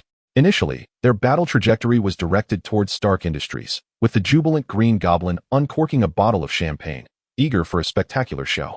Little did he know that an armored figure would unexpectedly intervene, diverting the two behemoths toward his own corporate headquarters. This development left the already beleaguered Green Goblin in utter dismay. While he did possess a formidable arsenal, its effectiveness depended entirely on the caliber of his adversaries. He could hardly contend with Spider-Man, let alone the Hulk and Abomination, estimating that his screen time would barely exceed 2 minutes before meeting his demise. This calculation included time for preparation, donning his equipment, delivering a few menacing remarks, and ultimately, the battle itself lasting less than 10 seconds. Thank the heavens. The two giants halted a kilometer from his doorstep. The senior members of the group had never been particularly fond of him, and should the headquarters sustain damage, he would undoubtedly be unable to withstand such immense pressure. Yet, who was this Iron Man, and why was he redirecting calamity toward his own industry? Did he now face a potential adversary? Your armor is riddled with bullet holes. Are you certain you're truly unscathed? Pepper Potts inquired, gazing at Yi Qingyang as he descended from the armor unloading platform. For you, I can become even more indomitable, Yi Qingyang declared, pulling Pepper into a fervent kiss. Alas, amidst the clamor of admiration for Iron Man, only Pepper's affections were reserved for Tony Stark. Despite being momentarily swept away by the kiss, Pepper summoned all her strength to push Yi Qingyang away. I'm sorry, I'm not quite ready yet, she replied, her cheeks flushed like a ripe chili pepper. Her expression bashful, yet resolutely unwavering. It was clear that she was a woman of strong convictions, which perhaps explained why she ultimately became Tony Stark's wife. I should be the one apologizing. I shouldn't have been so impulsive, Yi Qingyang admitted, feeling at a loss. He can casually trample on emotionless playthings, yet finds himself somewhat constrained when faced with a woman who is genuinely devoted to him. Well, the board meeting is scheduled for tomorrow. You ought to rest well. Good night. Pepper waved her hand at him. Good night. Yi Qingyang responded with a smile, though inwardly he added, Jarvis, please report today's news. As he savored the breakfast prepared by the maid, milk, coffee, and sandwiches, Yi Qingyang longed for the delights of fried dough sticks, soy milk, and tofu pudding. Regrettably, those delicacies were not available, so he conformed to local customs. Surprisingly, it was quite delectable. Very well, boss. Hans Industries has announced a strategic cooperation agreement with Stark Industries, causing a significant surge in their stock prices. Goodness, that crafty old fellow. I haven't even signed the contract yet, Yi Qingyang remarked with dissatisfaction as he took a bite of his sandwich. Due to poor management, Osborn Industries stock had plummeted, and the shareholders intended to convene a meeting to oust Norman Osborn from the chairman's position. Wait, Norman Osborn is about to be ousted? Yi Qingyang grasped the crucial information. He recalled that in Spider-Man 1, Norman Osborn's business troubles led to psychological and mental issues, prompting him to hastily conduct human experiments, which transformed him into the Green Goblin. Chapter 11. Obadiah, why do these villains always end up turning green? Do they all have a penchant for that color? Must life come with a touch of green? Surely. It's unnecessary to turn entirely green. Yi Qingyang conveniently overlooked the fact that he had also inherited the bloodline of the Hulk. Please, mine is a high-tech mutation, one that doesn't require turning green. It appeared that the storyline of Spider-Man was about to unfold. Here comes the boss. The plump figure arrived promptly. Go to Forest Hills in Queens, New York, and find a young man named Peter Parker. He should still be in high school. Yi Qingyang remembered that Peter Parker was also a budding inventor. After becoming Spider-Man, he developed a web shooter that served not only as a weapon but could also adhere to most surfaces, being heat-resistant with remarkable toughness. Such high-tech talent should certainly be brought under his wing to bolster his technological endeavors. By the way, Pepper, Yi Qingyang called gently. What is it, boss? Pepper never revealed their unique relationship in front of others, not wanting anyone to think she had gained her position through her body. Today, acquire all available shares of Osborn's company. I intend to become the largest shareholder of Osborn Industries. Yi Qingyang recalled Osborn's actions on the plane. Such a minor character could easily be dismissed. The so-called Green Goblin would fall before a mere finger from him. Understood, boss, Pepper noted on her tablet. Will my dear Uncle Obadiah be attending today's chairman meeting? The vice president will undoubtedly arrive. He has numerous proposals and plans requiring your signature, explained Pepper. Perfect timing. For I need to settle the accounts with him. After finishing breakfast, Yi Qingyang donned a formal suit, presenting himself as quite approachable. The elevator doors chimed open, and Yi Qingyang stepped inside. This was the exclusive elevator for executives of Stark Industries, accessible only to those at the managerial level or above. At that moment, Yi Qingyang was alone in the elevator. Suddenly, the elevator halted at the 18th floor, and a rotund man with a shiny bald head and a full white beard entered. A look of surprise crossing his face upon seeing Yi Qingyang. "Oh, Tony, welcome home," Obadiah exclaimed, eager to embrace Yi Qingyang. However, Yi Qingyang deftly sidestepped the bear hug, leaving Obadiah visibly embarrassed as he awkwardly retracted his arms. "You have no idea how distressed and worried I was upon hearing about your kidnapping in the heart of the world. If it weren't for Stark Industries needing a captain, I would have flown over to rescue you." Obadiah spoke with fervor, even shedding a few crocodile tears. "Worried for me? I think you were more eager for my demise." Yi Qingyang bluntly exposed the old man's malicious intentions without sparing him any dignity. "Oh, my poor Tony, what kind of shock have you endured to start speaking such nonsense?" A flicker of panic crossed Obadiah's eyes, but he quickly regained his composure. He reminded himself to stay calm, refusing to lose his footing. The secretive armed organization he had employed, the 10 Rings, was so clandestine that even the United States had been unable to track them down. How could a mere playboy, focused only on research, possibly know? He must be trying to deceive me. "I believe the one who has been shocked is you, old fossil," Yi Qingyang retorted, his expression cold. "You were once a good friend of my father's. You and he co-founded Stark Industries. My father, Howard, considered you a brother, yet you, my dear uncle, have been scheming for power, seeking to usurp my place. Take a good look at yourself in the mirror. What are you? Do you possess the capital for such aspirations?" Yi Qingyang's tone grew increasingly hostile. "You, a mere sycophant, would not have achieved your current position were it not for my father's pity. Let me tell you, even if a dog were appointed as vice president today, Stark Industries would not falter in the slightest. You. Obadiah stammered, breathless with indignation. In terms of rhetoric, he, a product of the American upper class, was no match for Yi Qingyang, who had grown up in the streets. "What do you mean, you? You fail to recognize your own limitations. Yet you audaciously claim that the company cannot function without you. Who do you think you are? This company could operate without anyone. Except for me, a graduate of MIT, known as the little inventor, Tony Stark." As the elevator doors slid open, several company executives eagerly awaited the return of Tony Stark, the long-absent chairman of Stark Industries. To their surprise, they found Obadiah, the company's second-in-command, clutching his chest, appearing to suffer from a cardiac episode. "What is wrong with you? Should we call a doctor?" An elderly woman, clad in a pair of beige stockings and gold-rimmed glasses, rushed over to Obadiah, gently massaging his chest.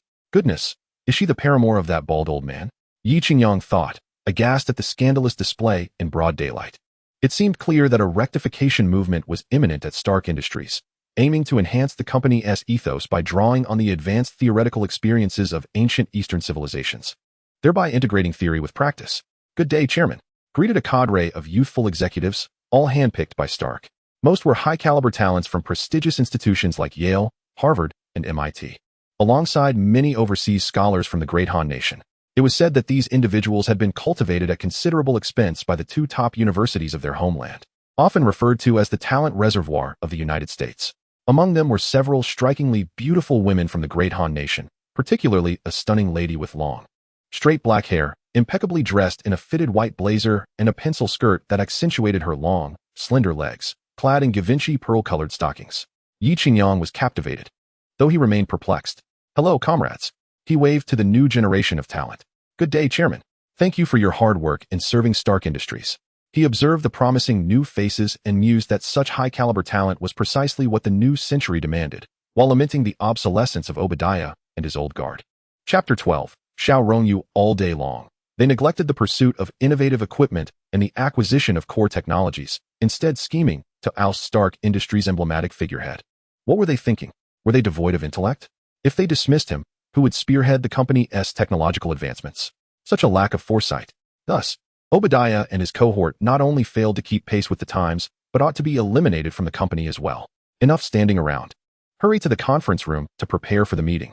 Yi Qingyang commanded, reveling in the sensation of being surrounded by admirers. No wonder so many aspired to leadership positions, to rise above the rest.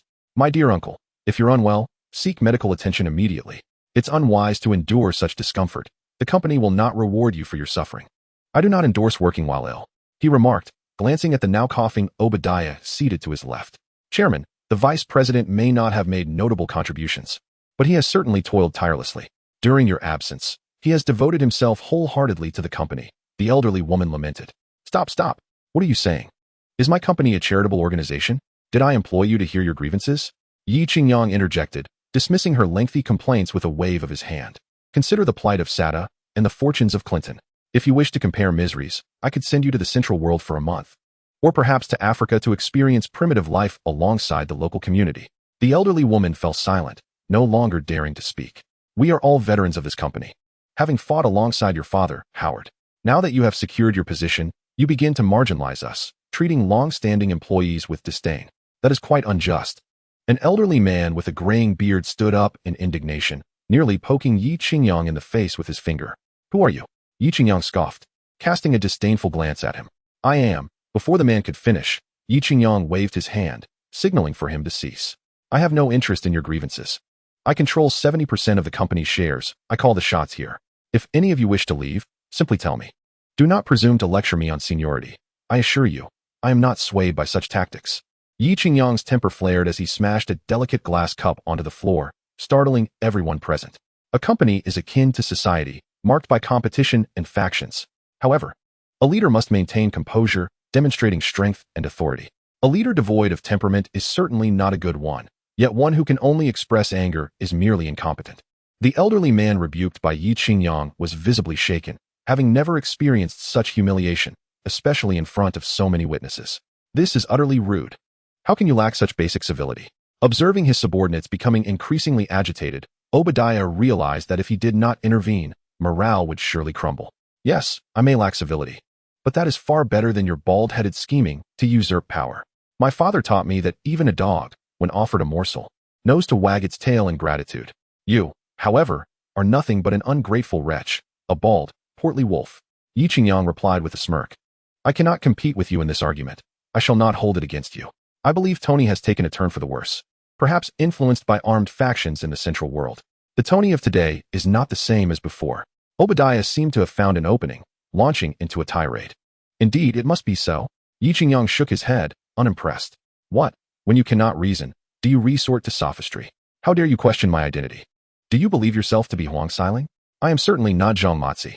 With that, he seized the moment as his opponent had barely risen, delivering a swift kick to the ample posterior of Obadiah. The unfortunate nearly 60-year-old baldy let out a woeful cry, crashing to the ground with a thud, his face meeting the earth and nearly losing a tooth in the process. Yi Qingyang immediately returned to his chair, a mocking grin plastered across his face. Oh dear. What is this? Has uncle bowed to his nephew? I certainly did not prepare a red envelope for you. This doesn't count. We shall do it again in another location. You little wretch, how dare you bully me so? I shall fight back. Obadiah suddenly rose from the ground, clenched fists aimed towards Yi Qingyang. Everyone witnessed it. The old baldy struck first. I am merely defending myself, Yi Qingyang remarked, while deftly evading Obadiah's incoming punch, taking the opportunity to educate the onlookers. With a swift maneuver from Wing Chun, he locked Obadiah's arm and delivered a forceful kick to his thigh.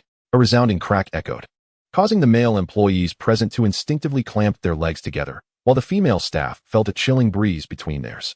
Obadiah, overwhelmed by excruciating pain, could no longer utter a sound, his eyes fixated on Yi Qingyang, froth escaping his lips, before he collapsed to his knees. The elderly lady shrieked in horror, as if the apocalypse had arrived. What are you shouting about? A funeral? Yi Qingyang retorted, delivering a sharp slap across the old woman's face, silencing her instantly. Her left cheek swelled visibly, a large bump forming at an alarming rate. Stop the commotion. Quickly take my dear uncle to the hospital. If you delay, he may only be able to cultivate the evil-repelling sword manual of the Great Han. As the security staff dragged the old baldy away for medical assistance, Yi Qingyang settled back into his seat. With that pesky fly gone, we can finally conduct our meeting properly. Xiao Rongyu, please distribute the recent financial statements of Stark Group and identify any discrepancies. Yes, boss, replied the stunning beauty from the esteemed Academy of the Great Han, her eyes sparkling with admiration. Mr. Shida Quan was undeniably handsome, wealthy, headstrong, and powerful. A man of such caliber was simply irresistible. And you old fellows, the times have changed, and you seem unable to keep up. It is time for you to retire, Yi Qingyang stated calmly, as though discussing the most mundane of matters. I am being exceedingly generous. I offer to buy your shares at 10% above market value. This way, you profit, and I reclaim what rightfully belongs to my father. Does that not seem fair and reasonable? The shareholders present could only grumble in disbelief. Fair? What nonsense! Who is unaware that Stark Industries is akin to a golden goose, bestowing dividends ample enough to sustain several lifetimes? Who would dare to oppose such wealth? Yet, witnessing the second-in-command of the group incapacitated by that monstrous individual, one cannot help but feel trepidation regarding the future of the lineage. Yi Qingyang turned, rising to address the assembly with a sweeping glance. I have spoken. Who stands in agreement, and who in opposition? Very well, it passes unanimously. I extend my gratitude for your unwavering support and affection. This meeting is adjourned. Chapter 13. The Tax Bureau. Tony Stark's office sprawled over 200 square meters, claiming 1/5 of the entire floor. Adjacent was his administrative secretary Pepper Potts' exclusive office, conveniently situated for easy traversal. Seated in the expansive office, Yi Qingyang surveyed the array of high-tech devices and numerous antique vases collected from across the nation, alongside exquisite calligraphy and paintings, each valued in the millions. Reflecting on the recent confrontation with the affluent elite, who remained utterly silent, Yi Qingyang felt as though he were ensnared in a vivid dream. With a sharp pinch to his thigh, the ensuing pain confirmed the reality of his situation. Just 3 days prior, he was an aimless graduate, grappling with the struggles of existence. Now, he found himself ensconced in the heart of Manhattan, within the prestigious offices of Stark Industries. Relishing the luxurious massage chair, Yi Qingyang could not suppress a contented sigh. This was the essence of life.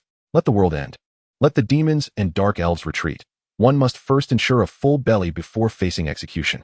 After years of relentless conflict, should the former emperor not be allowed to savor the fruits of his labor? Having expended considerable energy the previous night, Yi Qingyang indulged in a brief slumber when a series of sharp knocks roused him from his repose. Unless I receive a satisfactory explanation, I shall see to it that whoever it is expelled from this company. Come in, he barked, his irritation palpable. As the door creaked open, a tall, graceful female employee entered, exuding an exceptional aura. It was Xiao Rongyu. The sight of her beauty jolted Yi Qingyang awake. The allure of a leggy enchantress invariably invigorates both body and spirit. Some may indulge for a year, some may gaze for a year, but I am a person of integrity. Chairman, here are the company's financial reports for your review, she said, wafting a fragrant breeze as she approached Yi Qingyang's side. Her figure, slightly curved, painted a breathtaking tableau reminiscent of a beautiful landscape. Truly, from different angles, the mountains take on varied forms, each perspective revealing unique heights and depths. Ahem. Such trivial matters do not warrant my attention. Please read them aloud to me. Just kidding. After all, I am a wealthy magnate, earning hundreds of thousands every minute. For such affairs, I merely require competent management. Otherwise, why would I spend exorbitant salaries to hire graduates from prestigious universities with degrees in financial management, if not to put their talents to use? Chairman, there are several discrepancies within this financial statement. Xiao Rongyu pointed to a particular section of the document, her entire body seemingly leaning into Yi Qingyang's embrace. Hey, report your findings without getting so close. Are you attempting to seduce me? Let me tell you, I have no interest in such tactics. Where is it? Where is it? Yi Qingyang's vision suddenly faltered, as if he wished to bury his head within the document. It's right here. Xiao Rongyu's face flushed crimson, her body trembling slightly, as she was acutely aware that her long, elegant legs were currently. This section has been omitted for brevity. After Xiao Rongyu's thorough yet accessible briefing, Yi Qingyang temporarily grasped the current state of Stark Industries. In the first quarter, the net profit amounted to $204.2 billion, reflecting a year-on-year increase of 71.93. The total revenue reached $238.5 billion, with a year-on-year growth of 473. Operating profit stood at $44.9 billion, showing a year-on-year rise of 30. What does this all mean? Although Yi Qingyang understood each figure, he was utterly baffled by their collective implications.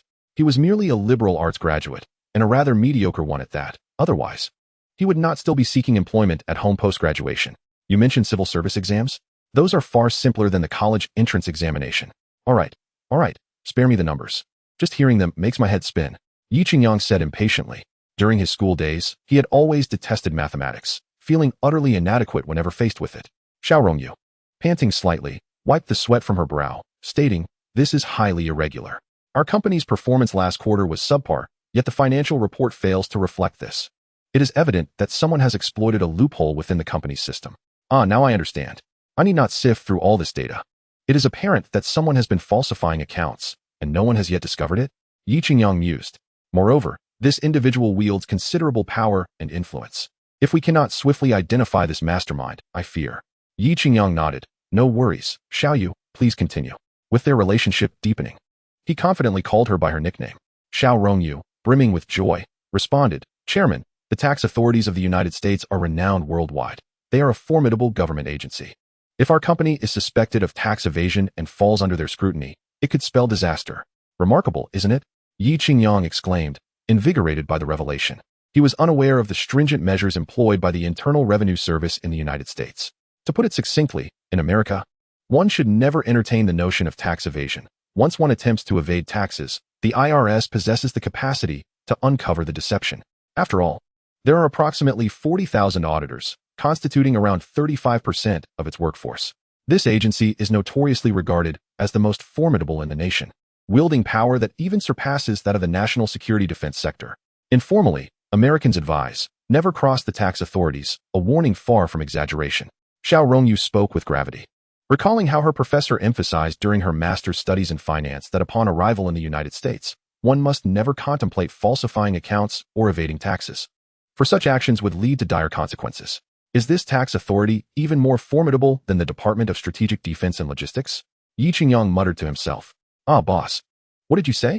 Xiao Rongyu failed to catch his words. Nothing, merely a trivial department, Yi Qingyang replied, pacing the office. Clearly, the individual fabricating accounts sought destruction, aiming to drag Stark Industries into the fray, holding absolute power in the process. Xiao Yu, investigate who is responsible for the company's finance department and who has been meddling of late. Understood, boss. I'll look into it right away. Xiao Rongyu adjusted her disheveled attire, lamenting the ruin of her stockings, prompting a swift return for a replacement. By the way, boss, should I take contraceptive pills? Xiao Rongyu blushed deeply. Good question. Would you like to? Yi Qingyang smirked. Being your subordinate, I must heed your directives, she replied. Then don't take them. However, you must understand that marriage is not in the cards for us, nor can you be my sole partner. I only wish to hold a place in your heart. Xiao Rongyu spoke softly, her tone a mixture of melancholy, hesitation, yet underscored by determination. Seeing such a stunning beauty acquiesce to his sentiments caused Yi Qingyang to feel a sense of elation. Rest assured, as long as I am here, you need not worry. He grasped Xiao Rongyu's delicate hand, indulging in a gentle kiss. As she staggered out, Yi Qingyang picked up the phone. What is Xiao Rongyu's current monthly salary? 10,000. Raise it to 100,000. After ending the call, he began to ponder the complexities of life. Indeed, the shadowy figure Xiao Rongyu alluded to was Obadiah. A fact beyond dispute. For the film depicted it thus, and in Iron Man 1, Obadiah ultimately met his demise at Tony Stark's hands. With no mention of the IRS conducting an audit, clearly, all matters dissolved with Obadiah's passing. It appears that death brings finality. What does it matter how formidable the tax authorities are? Can one descend to the underworld to collect debts? I am the leader of the Avengers, one of the triumvirate of the Marvel Universe. Should you provoke me, I shall send you all to Asgard as laborers. In the main ward of New York's First People's Hospital, I long to slay that wretched creature. Obadiah lies in his hospital bed, screaming in agony. His wrist has been brutally twisted by Yi Qingyang, and his manhood shattered. He is now a picture of madness. The intensity of his screams strains his muscles, evoking a surreal sense of detachment. Mr. Obadiah, you must rest now. Your emotions cannot run too high. A nurse timidly enters, observing the redness in his eyes. Those who reside in such opulent accommodations are invariably individuals of substantial means and noble lineage. Thus the medical staff here tread carefully. A single misstep could cost them their livelihoods. High risks naturally yield high rewards. The salaries here are tenfold those of standard wards. Despite the dangers, many vie eagerly to enter. Rest? I'll rest when hell freezes over. My very essence has been shattered. How can you expect me to remain composed? Obadiah, in a fit of rage, weeps uncontrollably. As a man, his most cherished possession has been destroyed, rendering him unable to accept this harsh reality. At 60, he possesses ample wealth and time to pursue countless women. But from this day forth, what use are his riches and time? What good is this iron rod to me? What use is wealth? Without women, who will carry on my legacy? Without women, who will bring me joy? Pray tell, can your hospital cure my ailment? I shall inquire with the attending physician. The young nurse hastily departs, fearing to linger with a man who has devolved from human to something monstrous. The twisted psyche of such an individual could lead to unspeakable acts. As she rushes out, she collides with a man. Careful where you tread, beautiful. He murmurs in a deep, somewhat seductive voice. his hand playfully resting on her lower back. "Sir, this is a special ward. Without an appointment, you cannot enter." The nurse retorts, her ire ignited by his unwelcome advance. "This is my business card. I seek Mr. Obadiah," he states, sliding a gilded card bearing his title and phone number into her ample pocket. "Norman Osborn?" She stammers, a tremor in her voice. "Indeed, that is I. Should you find time, do call me. We can delve deeply into the realms of biology." Norman Osborn expressed that his expertise lies in instructing young women about the origins of biology. He invited those interested to listen, suggesting they might gain profound insights. The shy nurse accepted his business card with a murmured acknowledgement before hastily retreating. It was curious how such a prominent figure appeared to be so lecherous, albeit intriguing. Observing the nurse's retreating figure, Norman inhaled the lingering scent upon his fingers, chuckling to himself at its suggestive essence. He then turned and entered the patient room. "Mr. Obadiah, what seems to be the matter?" Norman Osborn instantly donned a mask of anguish, displaying evident distress. "Ah, Mr. Osborn, I apologize for my inability to rise and greet you under these circumstances." Obadiah managed to muster a faint smile through gritted teeth. "My old friend, let us dispense with such formalities. I have come to discuss a matter of importance," Norman stated. "Are we truly such close acquaintances? Our interactions have merely been at product launches or social gatherings," Obadiah replied, somewhat unsettled by Norman's warmth. "Mr. Obadiah, you need not regard me with such suspicion. I harbor no ill intentions. We share a common adversary," Norman declared through clenched teeth. "Who?" Obadiah felt a flicker of recognition towards an infuriating name. "Tony Stark. Is it him?" "I fail to comprehend your insinuations." Obadiah's eyes briefly flashed with resentment, though his tone remained calm. Internally, he scorned Norman's facade, recognizing the futility of pretending to be profound when one's vulnerability was laid bare. "Mr. Obadiah, I am informed of today's events and hastened here post-haste. If you persist in this demeanor, it would deeply wound this old friend," Norman lamented, disappointment clear on his face. Yet, Obadiah remained ensnared in the agony of his lost virility, incapable of absorbing any further discourse. "I apologize, I merely had an unfortunate slip. Unless you have other matters to discuss, I kindly ask you to leave," Obadiah replied. "Mr. Obadiah, what if I told you I could remedy your unspoken affliction and guarantee the restoration of your youthful vigor, allowing you to experience the vitality of being 20 once more?" Norman unveiled his trump card. Suddenly, Obadiah sat upright in bed. "What did you say? You can cure my affliction?" He was astonished, questioning the source of this unexpected revelation. Chapter 15. The Fall of the Walls. Support. Indeed, my family, the Osborns, has been in the healing profession for generations. Since the day Columbus set foot on the Americas, our lineage has dedicated itself to the art of medicine, saving lives and alleviating suffering. Many indigenous people have become staunch believers in our practices. Norman Osborn commenced his earnest yet misleading discourse. Yet, tracing back 3 generations, his family were merely invaders of the American continent, bringing not advanced medicine but rather dreadful plagues. The indigenous people who perished under the bacterial plague brought by these invaders numbered no less than 40 million. It can indeed be described as a massacre devoid of gunfire. Each Native American would eagerly consume their flesh and drink their blood, and it would be a miracle if they did not curse them daily, let alone become their adherents. Yet, at this moment, Obadiah, though physically diminished, remained resolute. It is precisely during such times of vulnerability that a man feels the most profound emptiness and loneliness. "Is it truly possible for you to heal my wounds?" Obadiah's voice trembled as he gazed at Norman Osborn with hope. The once mighty Obadiah, a figure capable of challenging Tony Stark in a contest of strength, found himself in a predicament where desperation led to reckless decisions. Let us not forget the primary focus of Osborn Industries, biotechnology. We specialize in the study of human genetics. With that declaration, Norman Osborn radiated enthusiasm, appearing more formidable than any savior. "Rest assured, even if you are left with nothing but your head, I, Norman Osborn, can provide you with a new body." Indeed, when it came to boasting, Osborn would claim the second position, as no one dared to take the first.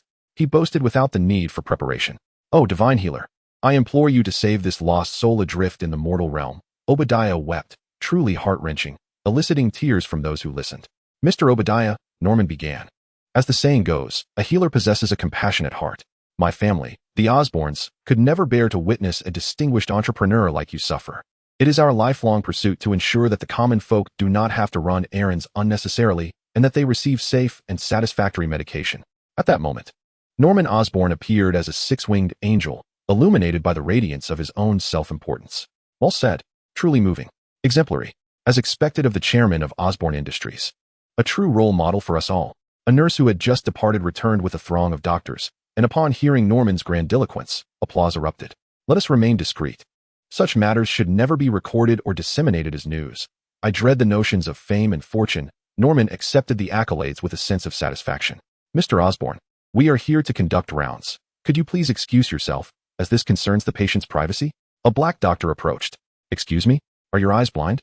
Do you not see I am engaged in conversation with Mr. Obadiah? A flicker of ire crossed Norman's gaze. Not to worry, Dr. Burney. Mr. Osborne is also a physician, and perhaps he can remedy my brother. Obadiah's spirit soared, filled with newfound hope for life. Amidst the gathering crowd, Dr. Burney conducted a thorough examination of Obadiah's relatives. How is it, Dr. Burney? Can your hospital provide treatment? A hint of hope permeated Obadiah's tone. I deeply regret to inform you, Mr. Obadiah, that given the current circumstances, our hospital lacks a more effective solution for your predicament, Dr. Burney replied cautiously, striving to convey his message with a degree of delicacy. Haha, it's quite all right. I am well aware of my situation and cannot hold it against you, Obadiah responded nonchalantly. Indeed, they were a cadre of inept physicians, resorting to such perfunctory responses to placate themselves. What purpose does a hospital serve if it cannot save a living being? With the caliber of these so-called doctors, they might as well operate a crematorium. I am truly sorry. Dr. Burney reiterated an apology before departing with a throng of resident physicians. Once the door had closed and their footsteps faded, Obadiah erupted in fury. Damn it, a bunch of useless fools. Calm down, old friend. Do not be too harsh on them. They are merely average doctors, capable only of treating common ailments. True geniuses would never find themselves in such a hospital. Norman Osborne consoled, placing a reassuring hand on Obadiah's shoulder. Now, let us discuss your nephew, Tony Stark, he continued. That little scoundrel. I could just as easily wish him dead. Our company's stocks are currently under malicious acquisition, and it is undoubtedly the work of Stark Industries. While you lie here in the hospital, I can only surmise that that little brat is behind this. Norman Osborne seethed. What? He dares to act without the board's consent? Obadiah exclaimed. I shall contact the other board members to impeach him. I want him out of Stark Industries. Beep, beep, beep. I'm sorry. The number you have dialed is currently busy. What is going on? Obadiah wondered, perplexed. He then picked up his phone to call an old associate. I'm sorry. The number you have dialed is turned off. Why had all his former subordinates gone silent today? What was happening? An apocalypse? A communication blackout?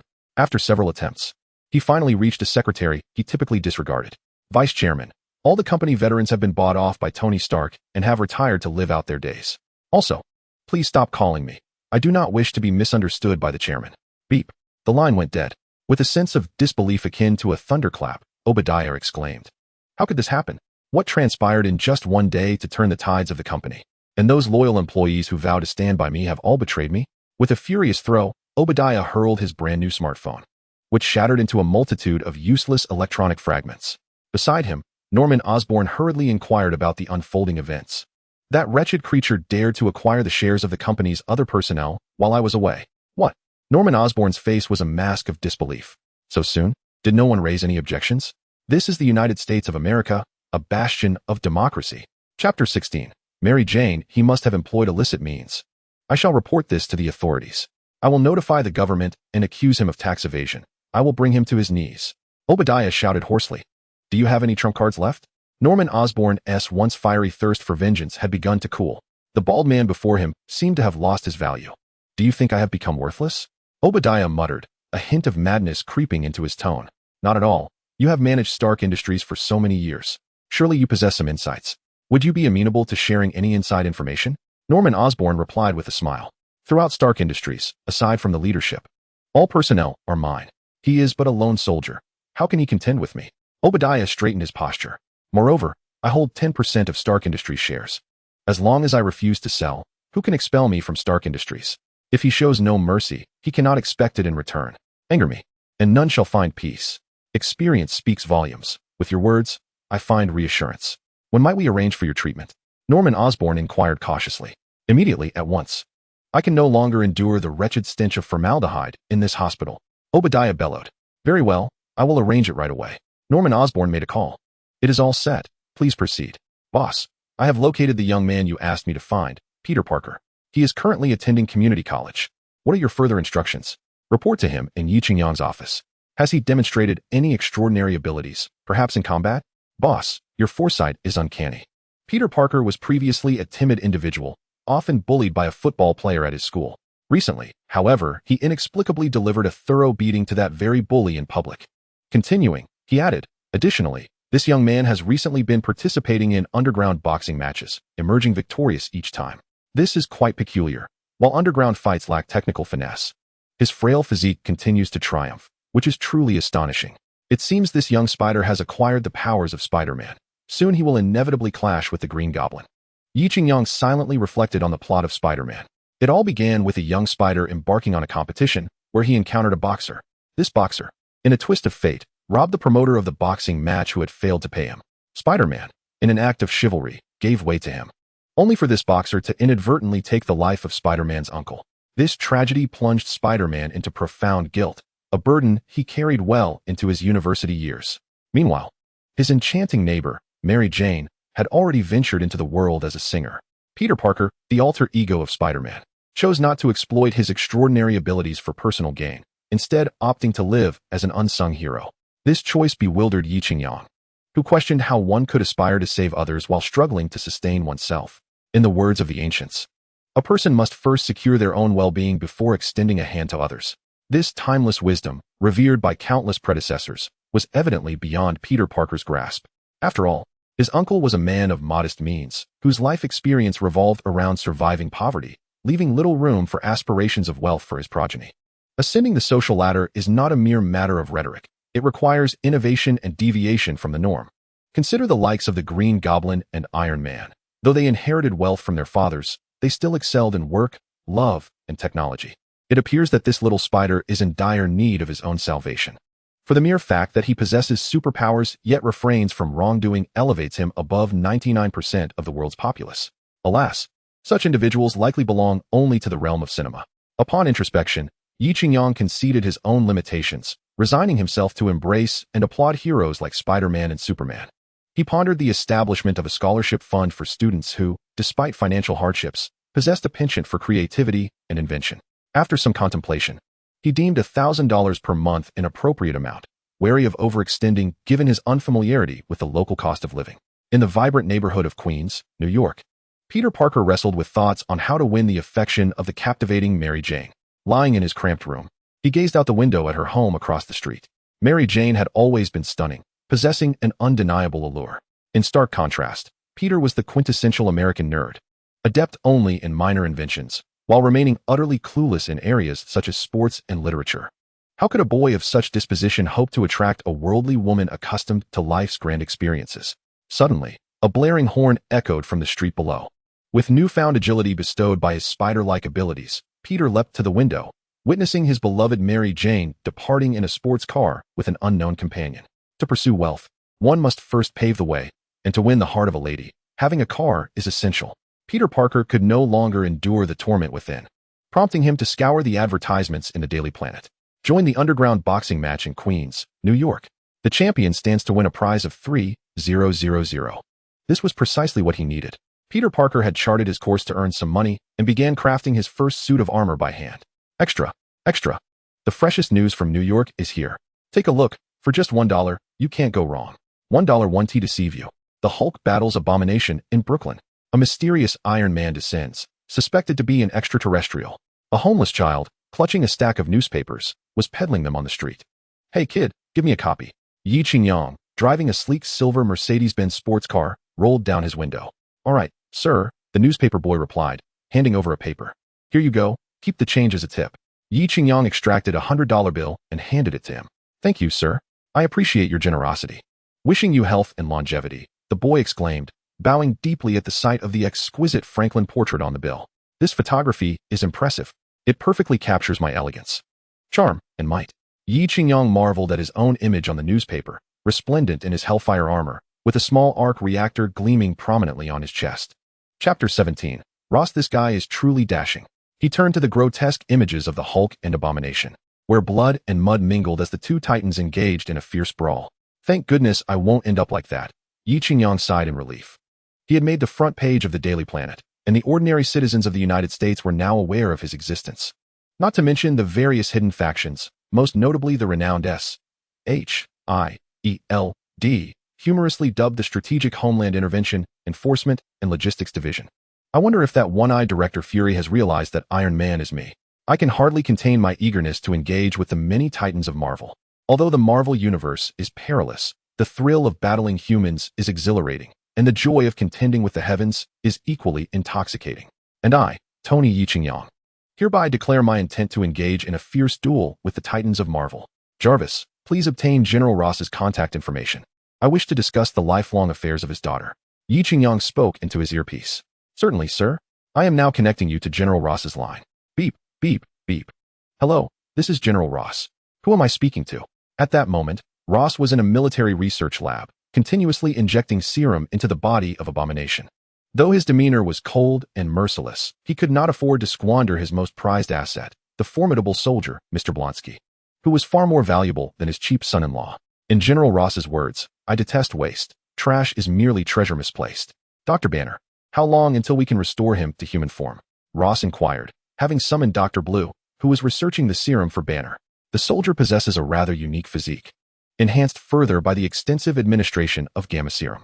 I must recalibrate the viral serum. Dr. Lon adjusted his glasses and remarked, the vast expanse of the horizon is my love. Beneath the endless Tian Shan mountains, blossoms are blooming. What rhythm is the most captivating? A chime imbued with the ancient mystique of the East resonates. General Ross, undeterred, retrieved his phone, noticing an unfamiliar number. Initially inclined to dismiss the call, he pondered the rarity of an individual possessing their own mobile number. Perhaps it would be prudent to listen. Hello, General Ross. I am the chairman of Stark Industries. Tony Stark. In the upper echelons of society, one may remain oblivious to the current president of the United States. Yet one can never overlook the potential heir of Stark Industries. As the largest arms supplier in the United States, Stark Industries is a colossal entity that commands attention. Good evening, Mr. Stark. What brings you to contact me at such a late hour? General Ross inquired, somewhat perplexed, as his expertise lay in genetic biology, focusing on human modification and research. Stark Industries, on the other hand, specializes in the production of cutting-edge weaponry, seemingly unrelated to his field. General Ross, I would like to invite you to visit my company. Perhaps we could explore avenues for further collaboration, Yiching-yang said with a smile. Regrettably, I am quite occupied at the moment and unable to attend. General Ross promptly declined. My apologies then. Goodbye. With that, Yiching-yang ended the call. This old chap. Truly a case of refusing a toast only to suffer the consequences. I extended a cordial invitation, and he acts as if he were someone of significance. My true aim is your daughter, the tall and stunning beauty. I intended to leave a favorable impression for future interactions, but since you shun my overtures, I shall take matters into my own hands. Without hesitation, Yiching-yang turned his vehicle towards Calvary University. Dr. Elizabeth Betty Ross, a scientist and professor at Calvary University, specializes in biology and has notably contributed to Dr. Banner's gamma serum research, which ultimately transformed him into the Hulk. The prospect of meeting such a beautiful and intelligent supermodel-like figure had Yiching-yang eagerly anticipating their encounter. It is not that Yiching-yang is overly lecherous. Rather, the allure of the Marvel women is simply irresistible. The night at Calvary remains illuminated, steeped in an atmosphere rich with academic fervor. Groups of students are scattered throughout the campus, engrossed in their studies. The air is imbued with the fragrance of knowledge. With rare leisure, Yiching-yang reflected on his agenda, which had been rather packed in recent days. The life of the affluent is undeniably fulfilling, with each day presenting new and exciting occurrences. An abundance of temptations, luxury cars, beautiful women, yachts, and airplanes abound, offering endless enjoyment. Naturally, a tech-savvy individual like Stark thrives on the pursuit of advanced technology. Yiching-yang, however, had a penchant for beautiful women. Excuse me, are you Mr. Sherdake? A graceful and slender female university student intercepted Yiching-yang. I am. What is it that you need? Despite his current indifference to such encounters, he halted out of courtesy. It truly is you. How wonderful. I am your ardent admirer. The young woman exclaimed, her excitement palpable. Could you please give me your autograph? I absolutely adore your article on nuclear fusion. I believe this technology will undoubtedly be realized in the next decade. Very well. Yiching-yang found it difficult to refuse such pure admiration from a woman. Why do you care so much for my talents? Might I suggest you pay more attention to my appearance? The university student calmed down after receiving his autograph. Mr. Sherdake, may I inquire what brings you to our university at such a late hour? I am searching for Professor Betty Ross. Could you direct me to her? Yiching-yang inquired politely, maintaining his composure. You mean the professor from the biology department, Betty Ross? I happen to be her master's student. I can take you to her. The young woman remained unperturbed by Yiching-yang's status as a wealthy man. Yiching-yang was pleased to have someone to guide him. Right ahead is Professor Ross's office. I shall not intrude any further. Farewell. The young woman lightly raised her heel, leaving a fragrant mark on Yi Qingyang's left cheek. Oh, goodbye. Wishing you a splendid evening. Yi Qingyang was somewhat taken aback, but waved happily. The university student lingered, glancing back as she departed. Yi Qingyang shook his head. Had he not had more pressing matters to attend to that evening, he might have indulged in the unique culinary delights of American universities. It was indeed a twist of fate that this seemingly insignificant individual could experience being kissed by a beautiful woman. Knock, knock, knock. Yi Qingyang gently tapped at the door. Come in. A voice, rich and resonant, characteristic of American charm, rang out. Upon opening the door, he found Betty Ross bent over conducting a chemical experiment in her laboratory, undoubtedly concerning gamma reagents. This woman was still deeply infatuated with her boyfriend. Yet, as an envoy from the ancient and mysterious Eastern land, destined to rescue the Marvel world, it was his obligation to assist this unfortunate American woman in extricating herself from the mire of her past relationship. She needed to be reborn, to embark on a profound and romantic new love. And I, Tony Yi Qingyang, am the protagonist destined to embody love and justice. With cascading waves of black hair, a straight nose, and eyes as deep and green as a tranquil pool, her slender figure was elegantly draped in delicate attire. May I ask, is this Professor Betty Ross? Yi Qingyang presented himself with utmost gallantry. I am. You must be Mr. Tony Sherdake? Betty Ross was somewhat taken aback, seemingly not expecting to encounter this man, frequently gracing magazine covers and television screens, in such a place. Well, I just inquired with one of your students, who informed me that you work here. I wasn't sure if you had any time to chat, she said. Yi Qingyang nodded and asked, May I take a seat? Of course, please do, replied Betty Ross, who appeared as if she had spotted a major celebrity, standing awkwardly. Would you like something to drink? Perhaps a cola or coffee? Betty Ross fidgeted with her hands, unsure where to place them, clearly startled by Yi Qingyang's unexpected visit. No. If you have time, I would like to invite you out for a coffee, Yi Qingyang suggested.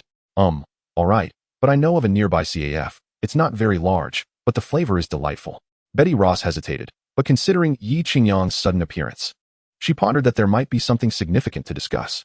Is it far? Would you like to take my car? She offered. Not far. It's just across from the school. We can walk over, he replied. The two walked side by side within the campus of Erfu University, the evening breeze gently tousling Betty Ross's curls. Yi Qingyang, beside her, inhaled the subtle fragrance of jasmine, feeling a sense of euphoria envelop him. How wonderful it would be if one could both speak and act, he mused. However, he realized that any such action now would likely be construed as unruly behavior. I apologize for the abruptness of my visit, Yi Qingyang said with a hint of regret. But I am curious about what brings you here. It seems we have little in common. Betty Ross, having regained her composure from earlier disorientation, reflected on her background as the daughter of a general and a professor at Culver University. She had encountered all manner of storms in her life, even having observed the President of the United States from a distance with her father. At this moment, however, facing a billionaire with a fortune in the hundreds of millions, she felt a slight breathlessness, acutely aware of the scrutinizing gazes of those around her, akin to the way they might regard a woman associated with wealth. This, naturally, placed a certain pressure on Betty Ross, who possessed a strong sense of pride. Though they had previously lacked common ground, the future seemed uncertain. Yi Qingyang smirked slightly. I wonder if you have heard of Osborne Industries? Are you referring to Norman Osborn's Osborne Industries? Betty Ross's eyes lit up. I heard that their company is recently developing a serum aimed at unlocking human potential and enhancing physical capabilities. Ah, you are quite well informed. Indeed.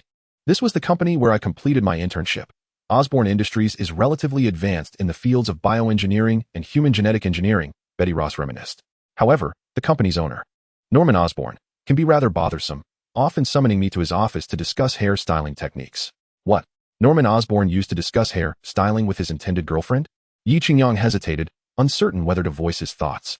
I certainly did not attend, as many veteran employees at the company have informed me that Norman Osborn is a notorious libertine, having preyed upon numerous female interns. However, the Osborn family is exceedingly wealthy, and despite several scandals, they have managed to suppress them through their financial influence. Ah, here we are. Good sir, madam, how may I assist you? The doorman is a robust international student working part-time. Two of you. Yi Qingyang nodded at the student. Please follow me. The student led the way, providing exceptionally courteous service. 2 cups of kopi luwak, thank you. Yi Qingyang opened the menu, directly seeking the most expensive option. He was unfamiliar with cappuccinos, macchiatos, Blue Mountain, or the exquisite Esmeralda. As a modest individual, he had only ever tasted Nestle instant coffee. Surprisingly, Nestle's instant coffee is rather commendable. By the way, is your coffee hand ground? Yi Qingyang casually inquired. Sir, we use freshly ground coffee beans here. If you doubt it, you may observe in the kitchen. The student replied with a smile. Haha, no need for that.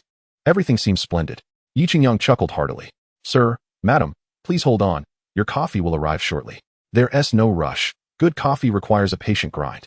Yi Qingyang exchanged a glance and produced a 100 yuan note from his pocket. You needn't order such an expensive coffee. The moderately priced options here are also delightful. How could that be? It's only fitting to treat a beautiful professor with some grandeur on our first meal together, Yi Qingyang said with a slight smile. By the way, when you mentioned not necessarily, what did you mean? Betty Ross inquired, her large, expressive eyes fixed on Yi Qingyang. In the dim candlelight, the yellow glow enveloped her in a delicate veil.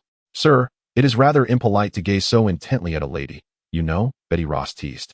As if transported back to her university days with Banner, Yi Qingyang was momentarily spellbound. He had never imagined a woman could possess such breathtaking beauty. The ethereal princess was indeed stunning beyond measure. I beg your pardon. I have an irresistible flaw when it comes to beauty, whether in people or things. It may very well be my greatest shortcoming, Yi Qingyang shrugged. The rumors about Tony Stark being a notorious playboy seem to hold some truth. Do you often flirt with women in such a manner? Betty Ross appeared to harbor some emotional turmoil, eager to vent. These days, she had been caught in a painful dilemma between her father and boyfriend. Both were the most significant figures in her life. Yet she found it excruciating to choose between them. Chapter 19. A Date with Betty, Part 2. At times, she even contemplated abandoning everything before her, seeking a new place. A location where no one knew her, to restart anew. She simply wished to escape the burden of it all. Haha, my flaw only presents itself before beauties, with others. I am far less loquacious, Yi Qingyang remarked with a smile. The two individuals conversed as if they were longtime friends, their dialogue flowing effortlessly without any barriers. This marked the first occasion for Yi Qingyang to engage in such a delightful conversation since arriving in this world. Sir, madam, your cat poop coffee has arrived. As he arranged the coffee, the foreign student bowed slightly, saying, please enjoy. Wait a moment, let me settle the bill first. Yi Qingyang produced several 100 yuan notes and handed them over, stating, no change is necessary. Consider the remainder as a tip. Thank you, sir. The foreign student replied joyfully as he departed, pleased that his earnings for the night would compensate for a week's labor. Mr. Poop, you just generously bestowed several $100s. Are the wealthy always so magnanimous? Betty Rose inquired, stirring a sugar cube with her small spoon. Certainly not. My money does not come from thin air. However, if spending a few $100s can procure a delightful evening for someone, which in turn brings me joy, why not? Yi Qingyang replied, adding a sugar cube of his own, leisurely continuing, joy cannot be bought, no matter the cost. Joy cannot be bought. Betty Rose echoed softly. I haven't felt joy in ages. It now seems a luxury beyond my reach, more challenging to attain than any scientific conundrum. Scientific difficulties have their formulas, but what? I wonder, is the code to happiness? Betty Rose appeared to recall some unpleasant memories, her brow furrowing. A sudden gust of wind rippled across the tranquil spring water. At that moment, Betty Rose resembled a serene oasis untouched by the world, deep and pure, evoking a sense of reverence. I may not know the secret to a man's joy, but a woman's happiness is certainly linked to her very being, Yi Qingyang mused mischievously. I am currently acquiring shares in the Osborne Group, with plans to venture into biotechnology, exploring the potential of the human body. I wonder if Miss Betty would be interested in joining me? Yi Qingyang spoke a rather jarring statement. However, observing Betty Rose lost in her thoughts, he felt compelled to shift the topic. Is that so? That would undoubtedly represent a qualitative leap for biotechnology. Upon discussing her field, Betty Rose instantly transitioned into a professional mindset. But will Osborne Industries allow you to acquire their shares? I recall that both Osborne Industries and Stark Industries are family businesses. I previously lacked the opportunity. Yet, Osborne Industries recently invested in a project, a collaboration with the military to develop a drug enhancing human capabilities, but they have encountered a technological bottleneck, and the military is considering withdrawing their investment. Yi Qingyang reminisced about the Green Goblin's rise to power. At this very moment, Osborne Industries stood at the precipice of survival. Without his intervention, the Green Goblin would have used himself as a test subject, ultimately leading to his demise, while simultaneously taking down several high-ranking military officials. Alas, evil cannot triumph over justice, and he ultimately met a tragic end at the hands of Spider-Man. Such unscrupulous companies deserve to collapse. If you succeed, I would be profoundly grateful to you, Betty Ross remarked bitterly. You have yet to answer my question. If I manage to take over Osborne Industries, would you be willing to assist me? Yi Qingyang's tone carried a hint of insistence. You truly are a domineering CEO, but But if you can indeed vanquish Osborn, I might consider seeking employment with you. Though you must offer me a salary that is truly enticing, Betty Ross replied with a smile. Not a problem. If you come aboard, I would gladly present it to you as a gift. Yi Qingyang laughed heartily, his tone exuberant. For Osborn. Down with the imperialism of Osborn. Cheers. Their gazes intertwined as the mugs in their hands clinked together with a crisp sound. This time, Yi Qingyang did not rush to achieve his goal. Although he recognized that utilizing Betty Ross could lead him to success, that was not his desire. What he yearned for was a complete, independent Betty, fully immersed in his affections, rather than a fleeting impulse, a soulless body driven by madness. This was the first time he treated a woman in such a manner, akin to how he cherished his first love in his previous life, serious yet genuine, united and vibrant. Thank you for the coffee, Betty Ross said, her hands tucked into the pockets of her low-rise jeans. The sight of a hint of white at her waist made Yi Qingyang swallow hard. He accompanied her to the faculty apartment beneath Culver University. Despite it being their first meeting, they conversed with ease, feeling as if they were old friends. There was no academic exchange, only the warmth of camaraderie. Yi Qingyang shared some cold jokes he had encountered online in his previous life, and he was surprised at how impactful they were on the American woman, who laughed uncontrollably. Thank you, Tony. This has been the happiest evening of my days. Betty Ross said sincerely, her deep green eyes resembling stars. It is my honor. If possible, I would like to invite you to my estate, where there is a Disneyland amusement park, and we could enjoy ourselves thoroughly, Yi Qingyang said with a double entendre. Really? I haven't been to Disneyland in ages. The last time was when my mother took me, and I miss it dearly, Betty Ross replied with a look of longing. Dr. Banner is rather dull, solely focused on researching gamma rays and human enhancement drugs, truly an academic fanatic. Can one person genuinely hold 7 doctorates? No problem. Let us exchange numbers. This Saturday. Yi Qingyang took out his phone. It's settled then. We'll meet without fail. We shall not miss each other. I shall head upstairs now. Oh, all right. I must return home too. After all, it is quite late, Yi Qingyang said, scratching his head. Good night, Mr. Deku. Good night, Miss Betty. Betty Rosby lightly bit her lip, her eyes brimming with mirth, as she skipped back to the dormitory.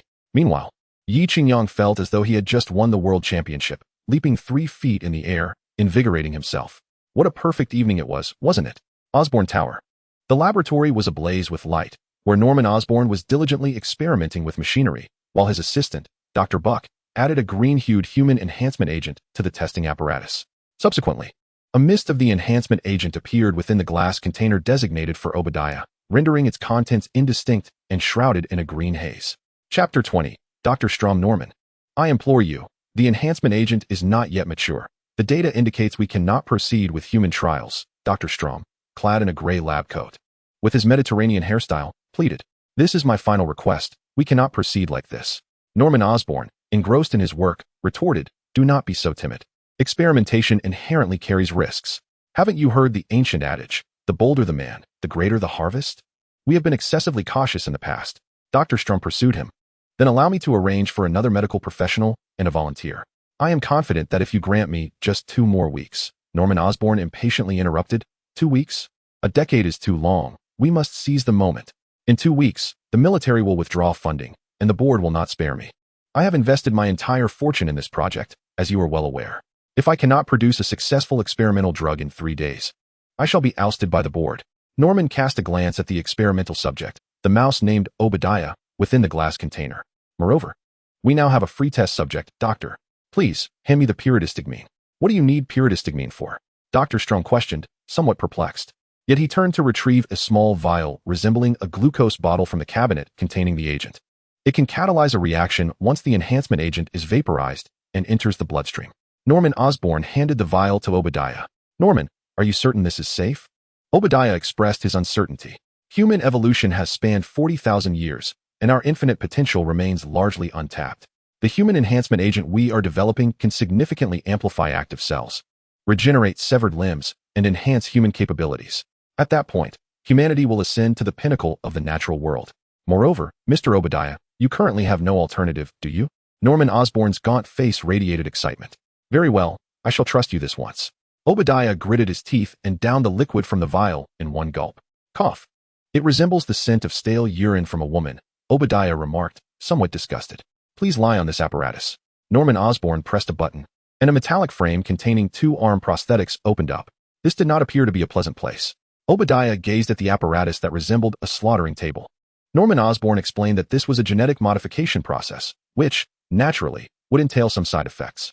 If one wished for the regeneration of a severed limb, one must endure a certain degree of pain, for as the saying goes, one cannot see the rainbow without experiencing the storm. Behind every flower and round of applause lies a foundation of blood and sweat. Therefore, I ask you to temporarily endure the discomfort, and then embrace a beautiful tomorrow. Very well, a path of my own choosing must be walked, even if on my knees. Obadiah, visibly anxious, lay down on the cold metallic table. My goodness, why is it so cold? The bare skin of his body came into contact with the metal surface, and an icy sensation immediately sent shivers down his spine. This was a rare metal, crafted from Edelman alloy, capable of withstanding temperatures of up to 10,000 degrees without deforming. Norman Osborn wore a look of triumph. How does this compare to the cold jade bed of the ancient tomb sect? Obadiah recalled a martial arts novel he had once read.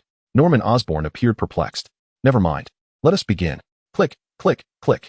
With a series of deft maneuvers from Norman Osborn and Dr. Strom, a metal collar secured Obadiah firmly, rendering him immobile.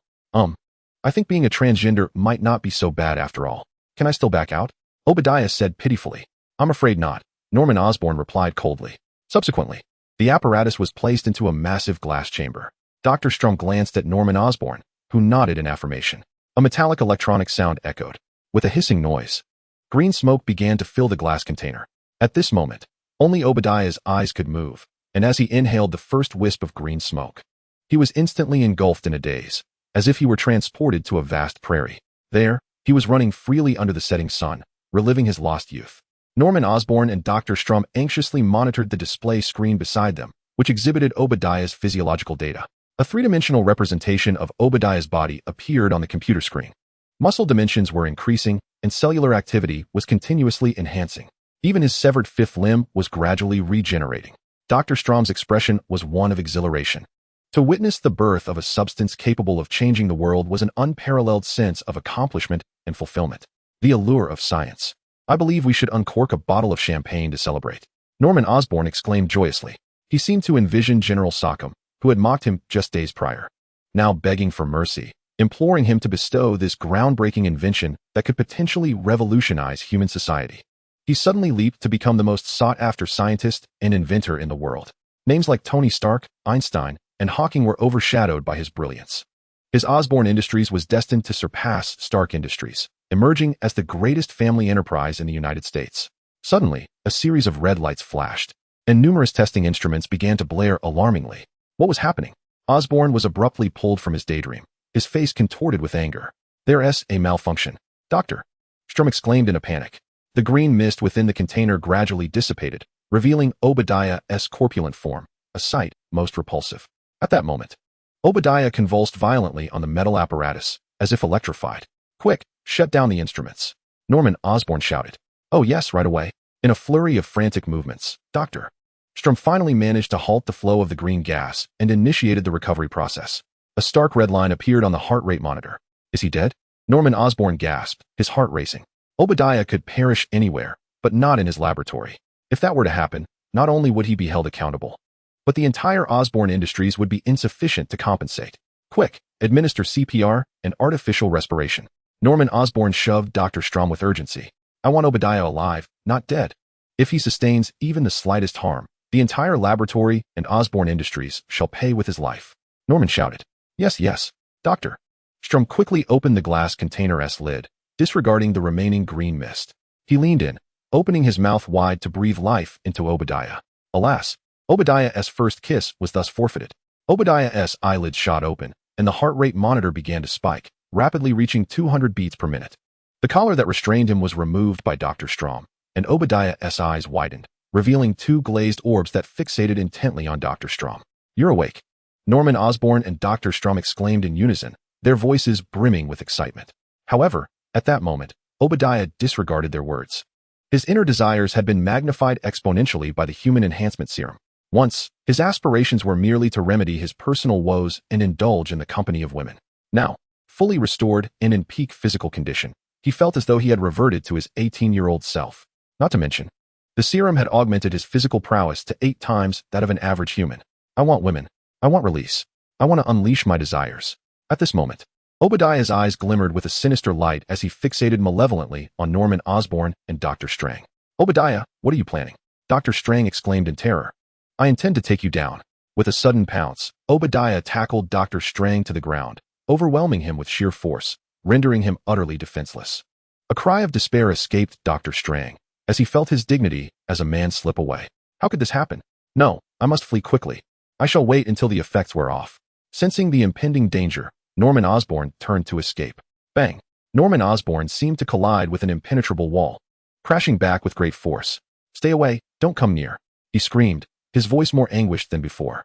At that moment, Norman Osborn's phone rang. The caller was Harry.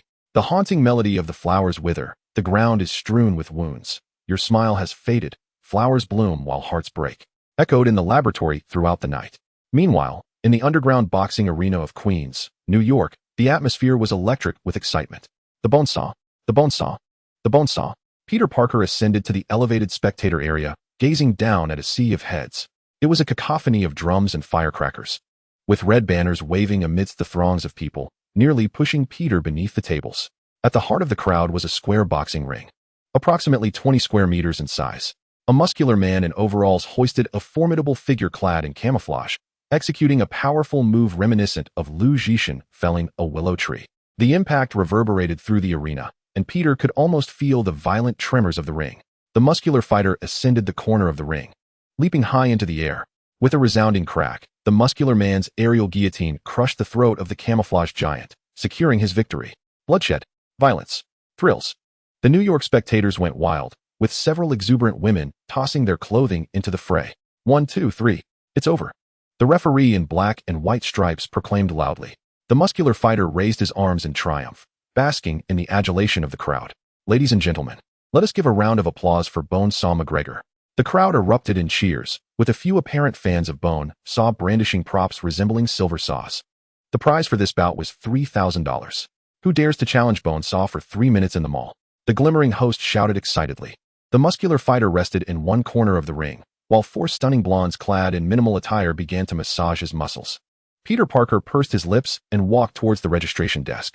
In the distance, the electrifying words of the host resonate, igniting fervor among the crowd. "Who? I know who it is," declared the flamboyantly dressed host, pointing at the Flying Dutchman with his right hand. The registration area was a chaotic scene, teeming with individuals. Peter Parker noted that there were at least a dozen robust figures ahead of him, each a muscular giant weighing no less than 100 kilograms. Eventually, he pushed his way to the front, only to find that the person in charge of registration was a formidable black woman. "This is not a lightweight contest, kid. Next." The woman seemed perplexed, wondering how New Yorkers had become so reckless in their pursuit of money. Do not underestimate the young and impoverished. 30 years of prosperity and 30 years of adversity. Peter Parker exclaimed passionately. "I want to participate," he insisted, delivering a trio of emphatic strikes. The black woman sighed, shaking her head. "All right, but let me make this clear. If you get injured in this contest, the New York Wrestling Alliance assumes no responsibility. Life and death are fated. Wealth and honor are in the hands of fate." Peter Parker replied with bravado.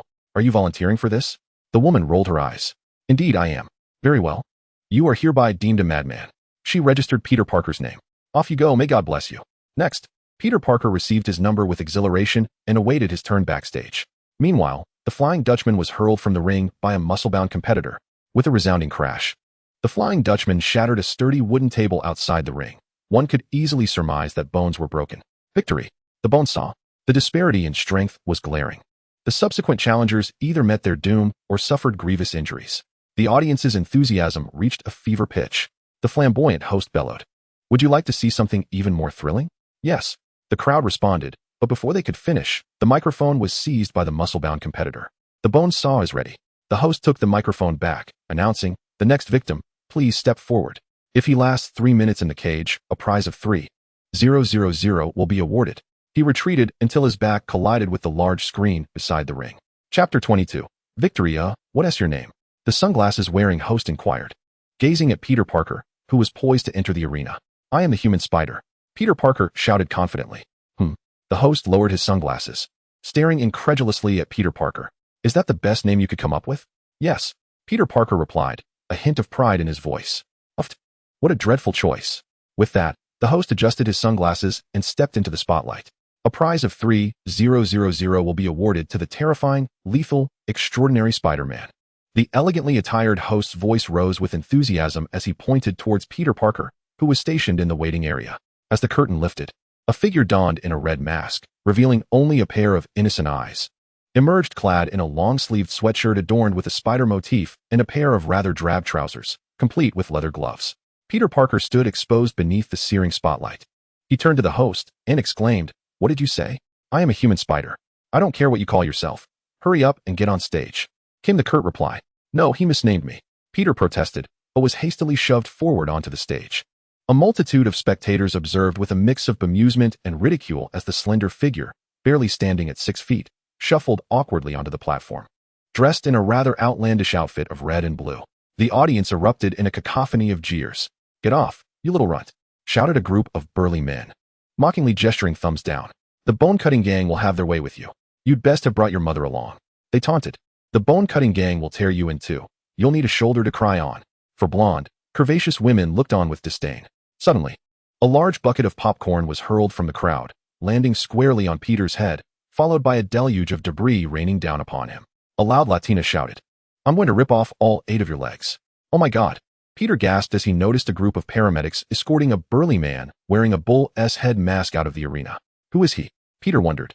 As the masked man wailed, "My leg, my leg." Peter's gaze fell upon the man's right leg, contorted in an unnatural angle. As Peter approached the edge of the stage, the fervor of the New York audience reignited. "Kill him," they roared as Peter, clad in red sneakers, climbed into the ring. A massive cage suddenly descended from above, enveloping the boxing ring entirely. Peter's eyes widened in disbelief. This was not what his script had indicated. "A cage?" A rotund man with popcorn shouted excitedly. Peter moved to the edge of the ring, addressing the crew below. "Hey, guys, can someone explain what is going on?" The host called out, "Could someone please have the guards lock the cage?" Several imposing figures in police uniforms approached with heavy iron chains, securing the cage firmly. "Hey, you've got it wrong. I didn't sign up for a cage fight," Peter protested, rushing to the cage and shouting at the security personnel. Ignoring him, they continued to lock it down completely. "What is happening? Open the door and remove the chains," yelled a muscular man in a tank top. "Hey, little freak," he called out to Peter. "Little freak? Who are you calling that?" Peter retorted. "You can't escape. Do not even think about escaping. I intend to play with you for a full 3 minutes." The muscular man in a tank top cackled ominously. With that, he charged towards Peter Parker like a tank barreling down the highway, causing the entire corner of the cage to rattle violently upon impact.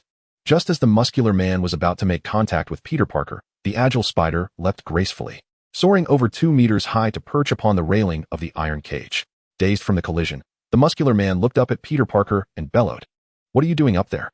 Stay away from me. Your outfit is quite charming. Did your husband gift it to you?" Peter Parker retorted, his sharp wit on full display. Enraged by the remark, the muscular man propelled himself upward, determined to drag Peter Parker down. However, before his hands could reach him, Peter executed a flawless somersault, gliding over the muscular man's head and landing deftly on the ground. "Ah!" the muscular man roared, charging once more at Peter Parker.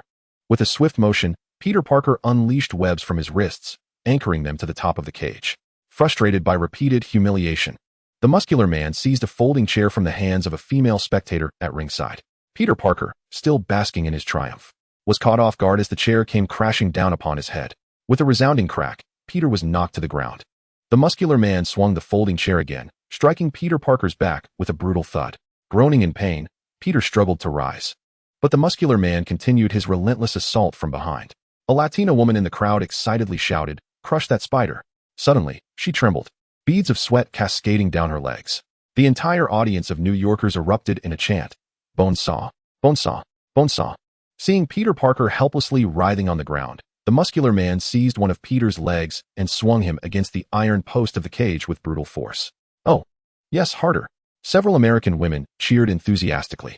A blonde woman then handed the muscular man a metal rod, encouraging him to give that spider a good poke. With unwavering determination, Peter Parker focused and delivered a swift kick to the thigh of the charging muscular man, causing his body to bend awkwardly. Peter followed up with a furious barrage of 5 kicks to the man's abdomen, chest, head, and chin. Yet, the muscular man raised the metal rod, preparing to strike down at Peter Parker. In a split second, Peter braced himself, pushing off the muscular man's chest with his feet, executing a powerful counterattack that sent the muscular man flying across the arena. The muscular man, akin to a reckless vehicle speeding out of control, crashed violently into the iron posts of the octagonal cage. The American ladies who had just been cheering for him were left in stunned silence, while the audience in New York erupted in fervor. They chanted in unison, 1, 2, 3, it's over, it's over, victory. The referee raised the bewildered Peter Parker's right hand high, signifying him as the victor of the match. Chapter 23, Spider-Man. Ladies and gentlemen, let us applaud the new champion, Spider-Man. Spider-Man. Spider-Man. The New York audience had wholly embraced Peter Parker as their hero. Elated, he raised his arms, his eyes sparkling with uncontainable excitement. It was the first time he had received such overwhelming recognition and admiration. Not far from the scene, on the street, Yi Qingyang was driving his silver Audi A8, with his new assistant, Xiao Rongyu, seated beside him. At that moment, Xiao Rongyu was engrossed in explaining a classical poem from the Han Dynasty. On the night of the bright moon at the 24 bridges, where is the jade maiden who teaches the flute? Yi Qingyang struggled to maintain control of the vehicle, aware that driving in such circumstances could lead to a disastrous accident. He had just received news that Peter Parker would face Sawbones in an underground boxing match in Queens that evening. Yi Qingyang knew that a famous scene from the Spider-Man film was about to unfold. In essence, with great power comes great responsibility. Tragically, Peter Parker's impoverished uncle would meet his demise that very night. Yi Qingyang did not consider himself a virtuous person. However, he had no qualms about saving such a simple, kind-hearted man who had devoted his life to raising his brother's child. He could also gain an ally of noble character and exceptional ability from the Marvel Universe. Gently patting Xiao Rongyu on the head, he signaled that he had more pressing matters to attend to. Xiao Rongyu cast a regretful glance at him, her mouth still numb from speaking, yet she had not fulfilled her assigned task. She felt inadequate in her role as his personal assistant. Yi Qingyang, however, was magnanimous. Xiao Yu, don't worry. Eat more bananas at home and maintain your oral hygiene. After all, you are my favorite assistant. Xiao Rongyu blushed deeply, playfully retreating into Yi Qingyang's embrace, seeking a kiss. Next time, today is not convenient. Despite his adventurous nature, Yi Qingyang preferred to avoid any intimate contact with her at that moment. You villain. Xiao Rongyu pouted, taking a sip from a bottle of Nongfu Spring. What are we doing here tonight? This is a notorious impoverished area of New York. It's quite unsafe. She cast a disdainful look at the impoverished individuals outside who were pointing at the Audi A8. She had no desire to engage with them, as the thought alone made her feel nauseous. Just wait and see. I am here to perform a great act of kindness tonight, Yi Qingyang replied with a smile. Yi Qingyang lit a cigarette and began to exhale clouds of smoke. How to put it? After a meal, a cigarette is indeed akin to a celestial experience. The boxing promoter sat on a stool, counting his money. This evening, the underdog, the bone cutter, had unexpectedly lost, causing many who bet on him to suffer considerable losses in front of the New York audience. Meanwhile, the boxing promoter was raking in a fortune. With a swift motion, the promoter placed a Franklin bill on the table. Little Spider, filled with joy, watched the promoter count his cash.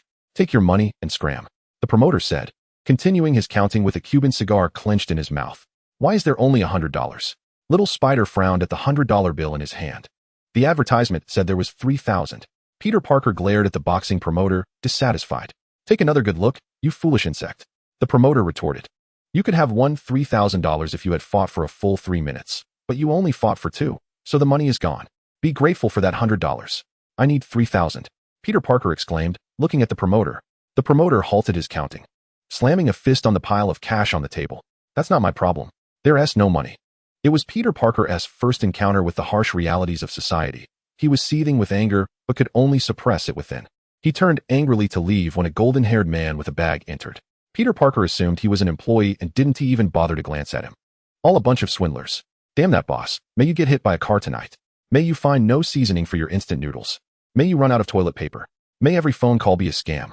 With a heart full of grievances, Peter Parker walked to the elevator, pressing the button forcefully. Move faster. You're testing my patience.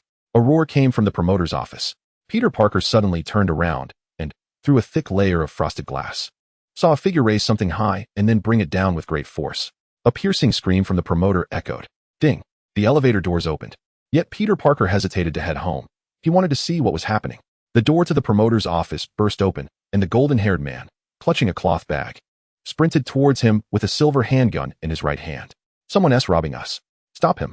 Shouted the promoter, clutching his injured forehead. Peter Parker bit his lip, swiftly dodging the fleeing man. He's robbing us. Stop him! The promoter yelled as if he had lost a father. Thank you. The golden-haired man called out to Peter Parker as he ran past. A security guard with a small mustache rushed over, but the elevator doors had already closed. What is wrong with you? You let a robber escape. Peter Parker, bewildered, replied, What? Is it my fault for not being brave? I am merely an ordinary citizen of New York. Should I really step forward when confronted by an armed robber charging towards me? Has the collective character of New Yorkers elevated to such heights? Am I truly so uninformed? Quickly, call the police. The boss rushed over, casting a frustrated glance at the diminutive spider. You could have stopped him. Now my money has been stolen. This is not my concern. Peter Parker smirked, returning the remark with a sense of satisfaction. 1 block away from the boxing venue, Yi Qingyang idly flirted with his secretary, Xiao Rongyu, who had been relentlessly dragged to her happy place countless times, now languishing weakly in the plush passenger seat. Should he perhaps engage in more exercise, given his heightened sensitivity? Although flustered, Yi Qingyang's gaze remained fixed on a pale yellow American muscle car ahead. Inside sat none other than Peter Parker's impoverished uncle. A situation was unfolding. Yi Qingyang retrieved his damp golden hand, wiping it on Xiao Rongyu's garment. Stay put in the car and don't move. Wait for my return. He leaped from the vehicle, hastily trailing Ben Parker. Indeed, after only a few steps, a blond man, clutching a bag in his left hand and a handgun in his right, came barreling towards him. Bystanders in Queens scattered, none daring to intervene. Chapter 24.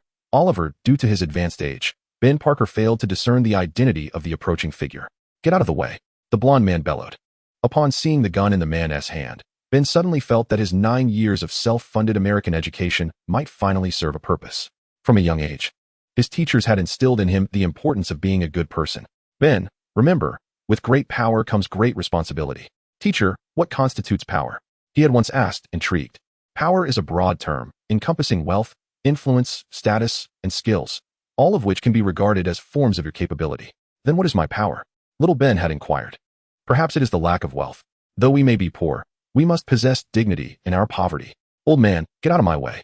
The pinnacle of Ben Parker's life culminated in this moment, as he attempted to use his umbrella to thwart the robber with a sweeping motion. However, the timing, speed, and target were all misguided. His attempt was futile, resulting in him being unceremoniously kicked to the ground. You're asking for it, old man. The blonde robber felt deeply insulted by the audacity of a defenseless elder daring to challenge him. It seems you're trying to provoke me, huh? With that, the blonde man squeezed the trigger, shouting, Die for me.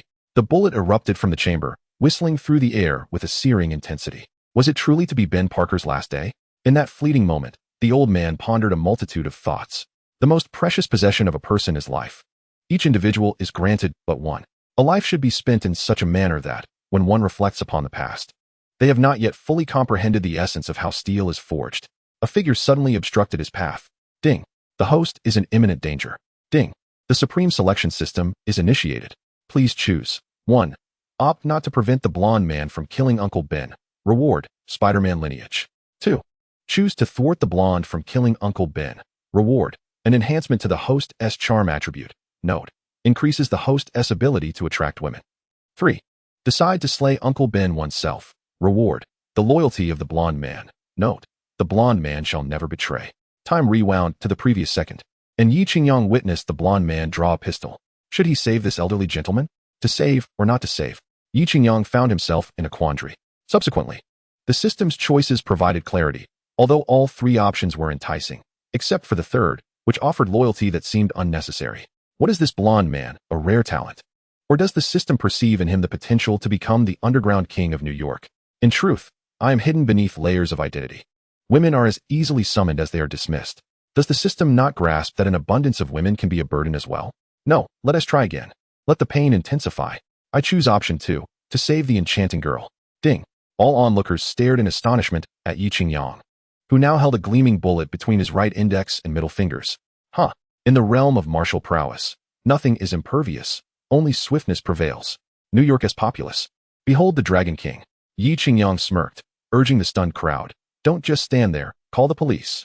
The blonde man attempted a desperate escape, but Yi Qingyang executed a swift maneuver, seizing the blonde's collar. The ordinary blonde man found himself turned upside down, disoriented from the fall. Yi Qingyang stripped off his belt and bound him in a most humiliating position. Uncle Ben. Peter Parker pushed through the throng, rushing to assist the terrified Uncle Ben, who sat trembling on the ground. Uncle Ben, what happened?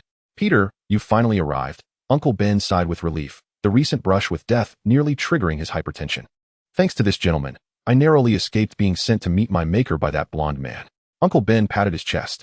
The blond man. Peter Parker's heart raced as he recognized the incapacitated figure on the ground. Wasn't he this the very robber he had just spared? How could he be here? Oh. He recalled their earlier argument. Uncle Ben had promised to pick him up at 10 that night, which he had entirely forgotten. How foolish of him. The thought of Uncle Ben facing death because of his negligence filled Peter with deep remorse. I was mistaken, dear uncle. I should not have spoken back to you, nor disregarded your counsel. It is quite all right, my child. The sea of suffering is boundless. Turning back is the shore. Old Parker struggled to rise and deeply bowed before Yi Chang. I can never repay the debt of life-saving grace. I can only hope to be a servant in our next life. Stop. Stop. Upon seeing Old Parker about to utter those exceedingly nauseating words, Yi Chang quickly interjected. Ha ha. As the saying goes, saving a life is more meritorious than building a 7-story pagoda. Upholding world peace and safeguarding the lives and properties of the people is a duty every citizen has the right and obligation to fulfill. You need not be so polite. Who are you? Mr. Tony Stark? Little Spider, who had been hesitant to recognize him earlier, now confirmed that this person was indeed his idol upon hearing Yi Chang's words. The dream of countless girls, Mr. Tony Stark, he thought. Just like Principal Onion, Stark was the ultimate idol of all America. Wealthy, talented, charming. He was the very embodiment of perfection. Haha, I know you. You are Peter Parker, the ingenious inventor from community college. Yi Chang chuckled. You know me? Peter Parker was nearly beside himself. The fact that his most revered idol was aware of his name was akin to God suddenly acknowledging him during prayer. I. Peter Parker stammered, overwhelmed with excitement. Well, it was merely a small act. I believe any conscientious citizen of the United States would step in to assist when witnessing injustice. Yi Chang smiled. That may not be the case, Old Parker remarked as he surveyed the surrounding crowd of onlookers in New York. He vividly recalled how everyone had scattered like they were fleeing a plague. Where was the legendary spirit of citizenship? These people had clearly absorbed nothing from their education. Woo woo woo. The sound of sirens grew nearer. Soon, a group of American police officers arrived to apprehend the golden-haired man. Thank you, Mr. Tony Stark. Sheriff Oliver warmly shook Yi Chang's hand. Chapter 25. Mary Jane, I am also your fan. Could I get your autograph? Of course. Yi Chang pinned a thoughtful message in his notebook. May you embark on joyful outings and return home safely. Oh, what a profoundly philosophical statement, Sheriff Oliver said. Beaming with delight. Just a bit of humility, Yi Chang replied modestly. Thank you for saving my life. I would like to invite you to my home for a visit. If you would? Old Parker approached as the police escorted the golden-haired man away. Certainly, my girlfriend is still in the car, Yi Chang said. How wonderful. Mr. Stark is actually coming to my house. Peter Parker's gloom vanished in an instant, and he felt as giddy as a teenager. May, I am home, Old Parker exclaimed as he tightly embraced his beloved partner. What is it, Ben? You seem a bit off this evening. Is that unfortunate boy Peter misbehaving again? May gently patted Old Parker on the back. You might not believe it, but Old Parker recounted the events of the night. Oh my goodness, thank God. A knock echoed through the house. Who could it be at this hour? May wondered. Haha, my savior has arrived. Ben Parker chuckled. The young Spider-Man, who had already dashed back to his room to change into a fresh outfit, leaped down the stairs upon hearing that Stark had come. Wait. I'll get the door. The young hero hurriedly ran over. This child, so restless, hasn't he matured at all? May remarked, though her voice was laced with affection. Mr. Stark, please come in. The young Spider-Man greeted the couple at the door. Is this your girlfriend? She is stunning. Xiao Rongyu, clad in a flowing white dress, displayed a glimpse of her elegantly rounded calves, fair and delicate, causing the young Spider-Man to shy away from staring too long. Her lustrous black hair cascaded like a waterfall beside her exquisite face, with dimples appearing subtly on either side. Even the boy, who had eyes only for his neighbor Mary Jane, could not deny that Xiao Rongyu's beauty was truly extraordinary, even among Westerners. Indeed, his lifelong idol, Mr. Bigshot, had a girlfriend who was equally remarkable. Welcome. The Old Parker couple approached the door to greet their esteemed guests. Forgive us for not welcoming you properly. Please bear with us. Old Parker began to play the gracious host. Not at all. It's our honor to have you disturbed at this late hour. We came in haste and brought nothing of worth. Yi Qingyang nodded at Xiao Rongyu. May, this is a diamond necklace I brought for you. Do have a look and see if you like it. Oh my, such a precious gift. It must be very expensive. I cannot accept it. As May's eyes lit up at the sight of the sparkling diamond necklace, she immediately protested. Ah, women, regardless of age, from the age of 1 to 99. There isn't a woman who isn't enchanted by such glittering treasures. Xiao Rongyu recited the lines from the script provided by Yi Qingyang. Not even a blind person could believe that such a magnificent diamond was worth only a few $100s. It likely required at least 3 additional zeros. You saved me. And yet you've incurred an expense on my behalf. How can that be right? Ben Parker was a man of integrity, always finding himself at a disadvantage. Peter Parker had completely inherited his father's admirable qualities, grateful and compassionate. Meeting is destiny, arranged by the heavens. Yi Qingyang waved his hand with a smile. To you, this necklace holds great value, but to me, it is merely a drop in the ocean. Just as I possess $10 and offer you a dime. I scarcely feel the impact. Yet, if you hold $10 and grant me 9, the sensation is entirely different. If you had $1 million, would you bestow upon me 900,000? Certainly, replied the little spider. And if you had 100,000? Absolutely. But if you had $100, would you give me 90? Yi Qingyang turned to Peter Parker. No, Peter Parker asserted with conviction. Oh, because I genuinely have $100. After a simple cup of coffee, the clock struck midnight. It was getting late, and I must take my leave. Yi Qingyang grasped Xiao Rongyu's hand and stood to depart. I truly do not know how to express my gratitude. Had it not been for your timely intervention, Peter and I would have regretted it for a lifetime. Aunt May's tears flowed freely, her gratitude evident. Very well, from this moment forth, we shall be friends. Is it not a noble virtue to stand by one's friends in times of need? By the way, Peter, what are your plans after graduation? Yi Qingyang inquired with a smile. I'm not sure. I'll take it step by step, replied the little spider, who found himself at a crossroads in life. Tonight's tragic event concerning Uncle Ben would have plunged him into deep remorse, compelling him to embark on a path of justice, safeguarding the lives and properties of the populace. Yet, this path is neither unequivocally right nor wrong. He was performing the duties of a police officer, yet it hindered his own life. I will reach out to you again in a couple of days. Yi Qingyang gestured as if to make a phone call. Just as he turned to leave, a commotion erupted next door at Peter Parker's residence. Did you buy the beer? What? I want beer. Go buy it yourself. I paid for it. Don't shout. Stop. You're as foolish as your mother. Get out. Do you realize you're drunk? Where do you think you're going? You haven't washed your dishes. Come back and wash them. Why don't you wash them yourself? Come here and wash the dishes. You ate, you wash. I'm going out. Then came the resounding slam of a door, the glass rattling violently. Mary Jane. Peter Parker saw a young woman in a red coat emerge. Sorry, I must go. Of course. Yi Qingyang glanced at Mary Jane, with her wine-red hair, fair and curvaceous, exuding the charm of a neighborly older sister. This mature woman was akin to a nuclear weapon for the inexperienced little spider. However, she was not in Yi Qingyang's past life. He merely felt that this girl seemed a bit superficial, frequently changing boyfriends as one might change clothes. As for her appearance, it did not particularly impress Yi Qingyang. Only individuals of the caliber of Betty Ross or the Scarlet Witch could truly captivate Yi Qingyang, or perhaps Jane Foster, portrayed by Natalie Portman, the first girlfriend of Thor. Chapter 26, Inner Voice. Such slender, voluptuous, and tall women are undoubtedly Yi Qingyang's ultimate preference. However, disregarding Mary Jane, she, akin to a Dragon Ball radar, has discerned Yi Qingyang, the dragon capable of fulfilling the desires of 99% of the populace on Earth. Who is this? Mary Jane approached with a hint of unease.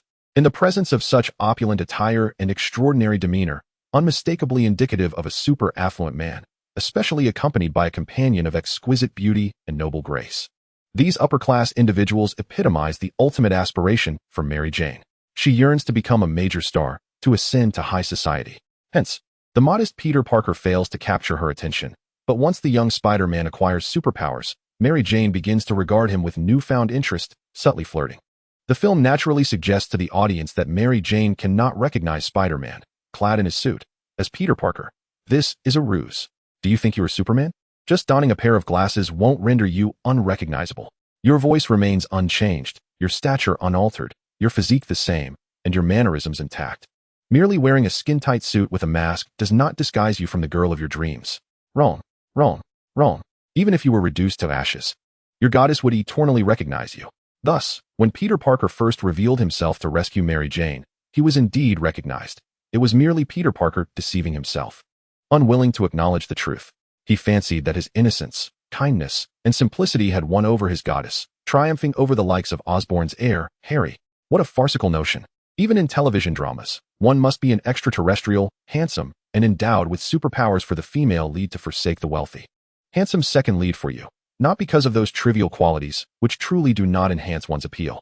The sole factor capable of impressing the goddess is possessing something far more significant than wealth. Extraordinary abilities that transcend the ordinary. Furthermore, these talents offer the thrill and potential for social ascension. Allow me to introduce you to Mr. Tony Stark, the CEO of Stark Industries.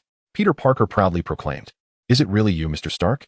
Mary Jane, without sparing a glance at the young Spider-Man, left him feeling despondent. I felt you looked particularly familiar just now. I had no idea this was you. Mary Jane cast a suspicious glance at Spider-Man. She had never heard of Peter Parker having such affluent relatives. By a stroke of luck, I am a good friend of Peter Parker's now. Wouldn't you agree, Peter?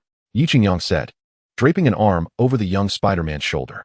Indeed, Mary Jane, I share a remarkable rapport with Mr. Big Shot. Just moments ago, he inquired if I would like to work at Stark Industries post-graduation. Peter Parker boasted. This revelation caught Yi Qingyang's attention, as he had not anticipated that our innocent, charming, and benevolent little Spider-Man had mastered the art of boasting without a script. Is that so? Congratulations are in order, Peter, Mary Jane said, her expression tinged with envy. Yet her gaze remained fixated on Yi Qingyang's strikingly handsome visage, despite the warning glances from the beautiful Oriental woman beside him. Humph, you nosy interloper. If you possess the prowess to steal a man, then surely you can muster the courage to open a door. Mary Jane silently fumed. In truth, Mary Jane was not as lacking as she appeared. After all, she had once been the star of the school's football team, admired by both the superpowered Spider-Man and the extraordinarily wealthy Harry Osborn. By this merit alone, she could be considered a standout among Marvel's female characters. However, tonight, Yi Qingyang was graced with an enchanting charm, emanating an allure that irresistibly drew women closer, prompting them to explore and ultimately become entranced. I must take my leave now. I shall reach out in a few days. Farewell. Yi Qingyang bid adieu to Spider-Man and Mary Jane. The thunderous roar of the Audi 8's engine echoed before fading into the distance. Mary Jane's wistful gaze trailed after the car's taillights. How on earth did you come to know such a prominent figure as Mr. Big Shot? Mary Jane inquired, her curiosity piqued. Peter, devoid of any ulterior motives, laid bare the details in front of his beloved goddess. Wow, wealthy, handsome, exceptionally talented, and such a formidable fighter, truly a paragon that incites jealousy. Mary Jane lamented, wishing she could transport herself back to that very evening. Had she known a chance encounter with Mr. Big Shot awaited her, she would have undoubtedly declined the invitation from the boy in the sports car. Peter then recalled the argument he had overheard earlier. You must have heard it too. Reflecting on her current situation, Mary Jane began to wallow in self-pity. Every family has its quarrels. Happy families are alike. But each unhappy family is unhappy in its own way. Peter, channeling his inner psychologist, could not bear to see his goddess in sorrow. Your uncle and aunt never argue, do they? Oh, they do have their moments of spirited disagreement, Peter remarked, even sacrificing his own family dynamics in pursuit of romantic interest. Listen, Mary Jane, about that incident with Flash Thompson. Oh, you truly startled us that day. Flash, as it happened, was Mary Jane's football star boyfriend, who had provoked Peter Parker, resulting in the latter sending him flying several meters with a single punch. He was fortunate you didn't give him a black eye before graduation. Mary Jane approached slowly, her low-cut top perfectly showcasing her stunning figure concealed beneath her trench coat. Peter felt a warmth rise to his cheeks, as if something within him were on the verge of spilling over. Are you really going to work for the Stark Group? Mary Jane inched closer, and Spider-Man's keen senses seemed to perceive the delicate pores on her porcelain face. A wave of intoxicating fragrance enveloped him, emanating from her very being. Aye. Spider-Man stammered, utterly captivated by Mary Jane's presence. He had never been so close to his goddess before. It felt suffocating. I don't know, what about you? What are your plans after graduation? Peter Parker quickly diverted the conversation. I want to head into the city to leave Queens. I can't wait to escape this place, he declared. I aspire to be an actor, to perform on stage, Mary Jane said, gazing into Spider-Man's eyes, leaving him flustered. Really? That is wonderful. You were exceptional in the school play. Peter Parker struggled to avert his gaze from her figure. I cried uncontrollably when you played Cinderella. Chapter 27. The death of battle that was back in freshman year. Well, that was still quite remarkable. What about me? Do you have anything to say? Mary Jane's warm breath left Peter Parker in a dizzying state. You will become a great star. He couldn't help but recall the materials on Western actresses stored on his hard drive. Whenever the night grew silent, he would revisit those memories of Mary Jane and diligently practice ancient Eastern martial arts, albeit regrettably wasting an excessive amount of tissue. You know, you seem taller than you actually are. As Mary Jane moved closer, almost touching him, Peter Parker straightened in his seat. Then don't slouch. Just as their gazes intertwined, and their faces drew nearer, a voice interrupted. Get lost, you wretched brat. Oh, sorry. I must leave now. See you tomorrow. See you tomorrow. Oh, Obadiah. Look at what you've done. Norman Osborn awoke abruptly, jolted by a sharp pain in his rear. Obadiah was sprawled on the ground. Beneath him lay the lifeless body of Dr. Strong. Ugh. Obadiah stretched and sat up, feeling unprecedented vitality. After flexing his wrist, he discovered that the arm previously broken by Yang had regained full mobility. Upon looking down, he found a long staff standing proudly, though it was smeared with blood. I have no recollection of what transpired last night, Obadiah mused, tapping his head. All he remembered was lying on a cold metallic table, followed by an expanse of verdant oblivion. In that boundless green meadow, he encountered two angels, and they had spent the night entwined beneath the heavens. With the earth as their bed, lost in a passionate embrace, he transformed into the most valiant knight of the vast prairie, galloping freely beneath the leaps of his steed. In his dreams, those two angels referred to him as the foremost hero of the United States. Obadiah, what troubles you, my dear Norman brother? Obadiah turned to find Norman Osborn, equally unclad, gazing at him with a sorrowful expression. You have taken a life. Obadiah was instantly taken aback, hastily rising only to discover that he had been seated upon the lifeless form of Dr. Strom, who had long since departed this world.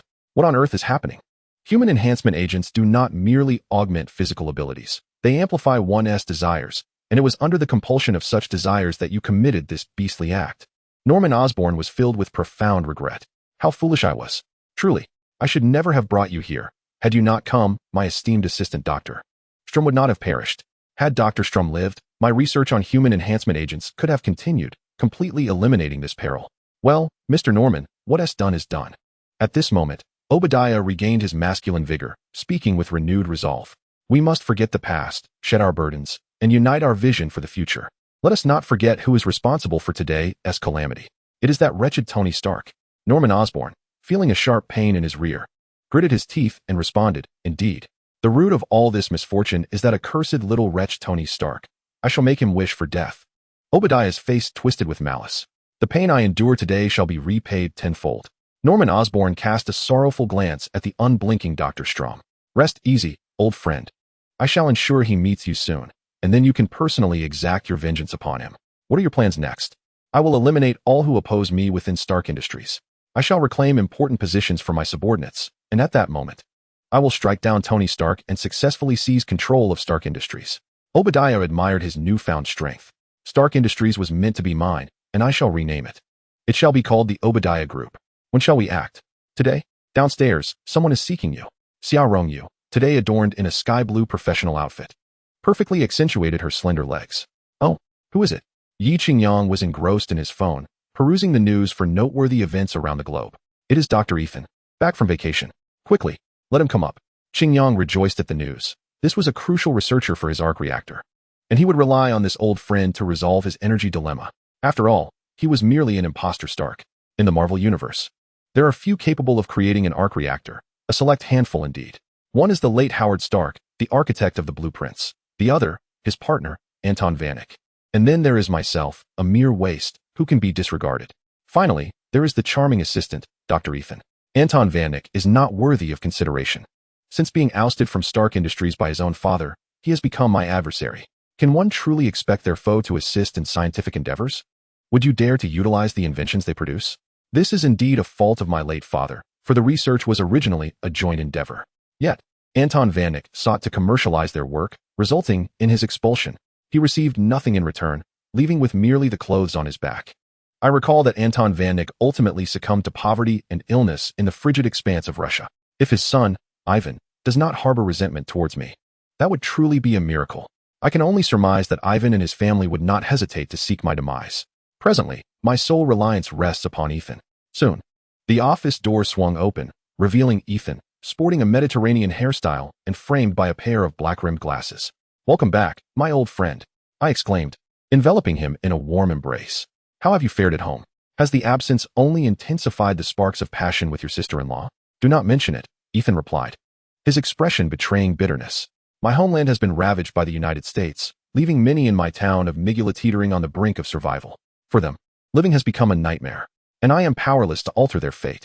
It is understandable that anyone witnessing their homeland being mercilessly torn apart, with familiar faces enduring such suffering, would find no joy. Chapter 28. Ethan arrives. I could see that Ethan appeared significantly aged. His once salt and pepper beard had turned entirely white. My parents perished in a bombardment, struck down by weaponry supplied by Stark Industries to the anti-government factions, he lamented. I found myself at a loss for words, unsure of how to respond. Who should I direct my hatred towards? I feel utterly lost, Ethan sighed, sinking into the sofa. Do you have a cigarette? I yearn for a smoke. I exchanged a knowing glance with Xiranjiu, who swiftly rushed to the nearby cabinet and retrieved a pack of Hongtong Mountain cigarettes. Here, old friend. You may wallow in despair, but I brought you here to instigate change, I declared, joining him in inhaling the smoke. How do you intend to change things? Just you? Just me? Ethan offered a wry smile. I have managed to bring my wife and daughter here, and I owe that to your generosity. Otherwise, I would be utterly lost. Why do you still speak to me with such formality? We have endured battles together, traversed tunnels, and shared the intimate bonds of life and death with armed factions. Your struggles are my own, as are your family's. It is indeed my sister-in-law. Your daughter is my daughter. However, my daughter has already reached the age of 18. Well, let us pretend I never said that. Yi Qingyang shrugged. I wonder if you have heard the saying from the great Han nation, man can conquer heaven. Moreover, you have seen that formidable mecha. Do you believe that if I were to develop an even more powerful and formidable mecha, it could potentially alter the landscape of the world? Yi Qingyang inquired. What do you mean? Precisely that. With a wave of his hand, a fissure suddenly appeared in the wall of the office, revealing the Mark II mecha. How is it different from before? Ethan stood up abruptly, scrutinizing it closely. Haha, this is my latest improvement, the Mark III mecha. Its materials are far more resilient. Yet it has shed 10 kilograms in weight. Wow, it truly is a masterpiece. Ethan gazed at the mecha, which seemed to blaze like a fire. It employs a 6-winged angel alloy and is capable of supersonic flight. What is its power source? Ethan posed the pivotal question. This is precisely why I summoned you for assistance. Yi Qingyang produced the arc reactor of the Mark III mecha. I have named it the arc reactor. In reality, it is a compact, controllable nuclear fusion reactor. What is its power output? If I recall correctly, it should be 30 billion joules per second, enough to illuminate a light bulb for a century. Indeed, but it has one flaw, its core metal element, palladium. Yi Qingyang expressed a slight regret. Palladium? Ethan was somewhat taken aback. Palladium is a member of the platinum group elements in the 5th period, its name derived from the asteroid Pallas, discovered in 1802. In 1803, the British chemist and physicist William Wollaston isolated the new elements palladium and rhodium from crude platinum. Palladium is an indispensable material in high-tech fields such as aerospace and automotive manufacturing. However, palladium possesses significant radioactivity, and prolonged contact with the human body can cause irreversible harm. Thus, Yi Qingyang is eager to seek a new element to replace it. In fact, it is rather simple. It exists among the relics of the late Howard. However, Yi Qingyang knows that his own family is well aware of their own affairs. He is currently a pure novice in science. Even if you were to show him Howard Stark's legacy 100 times, he might still not comprehend it. To have him relearn? Well, you might as well wait for Thanos to snap his fingers. Good luck with that. Yet, the existing elements on the periodic table do not possess the capability to substitute for palladium. Ethan found himself in a quandary. The periodic table of elements is akin to the multiplication table in mathematics. It is the most fundamental of knowledge. Do you wish to research a new element? The difficulty is no less than that of primitive humans attempting to create nuclear fission weapons. It's all right. New elements have been mentioned in my father's legacy. You may take a look and see if there is any inspiration to be found, Yi Qingyang remarked. Then why don't you do it yourself? Ethan inquired, somewhat puzzled. Although he took pride in his own research capabilities, they paled in comparison to Tony's, akin to the glow of a firefly vying for brilliance against the sun and moon. Never mind that. Do you have any idea about the divine inspiration that radiates from your head? Despite your age, you possess an extraordinary prowess in scientific research. A true prodigy seldom seen in a century. If one day you managed to open your meridians, you would soar like a dragon into the heavens. Yi Qingyang held a disc in his hand. What meridians? Ethan asked, feeling somewhat bewildered. As the saying goes, if I do not venture into hell, who will? My ability to combat evil and uphold world peace relies entirely upon you, all right? Why entrust it to me? Because you are my brother in life and death. Yi Qingyang handed him the disc.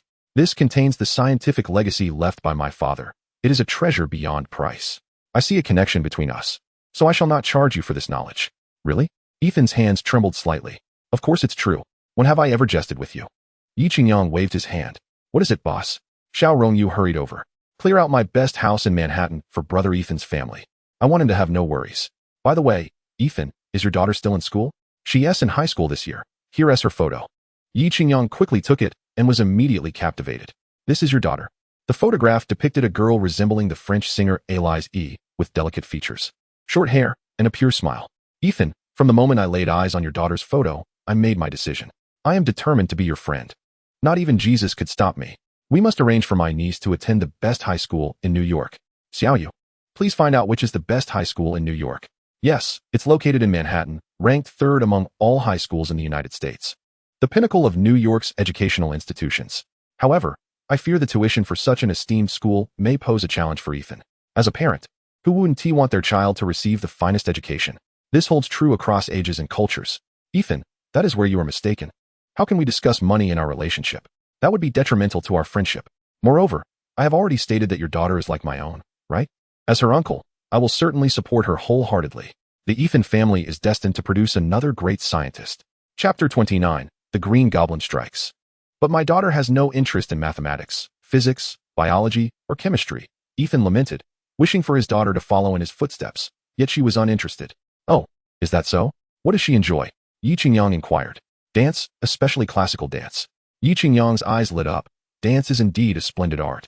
For a young woman, it not only enhances her grace, but also awakens her essence of truth, goodness, and beauty. He recalled the numerous enticing videos he had watched in his previous life, featuring beautiful women performing yoga and dance, leaving him utterly captivated and often shedding tears of envy.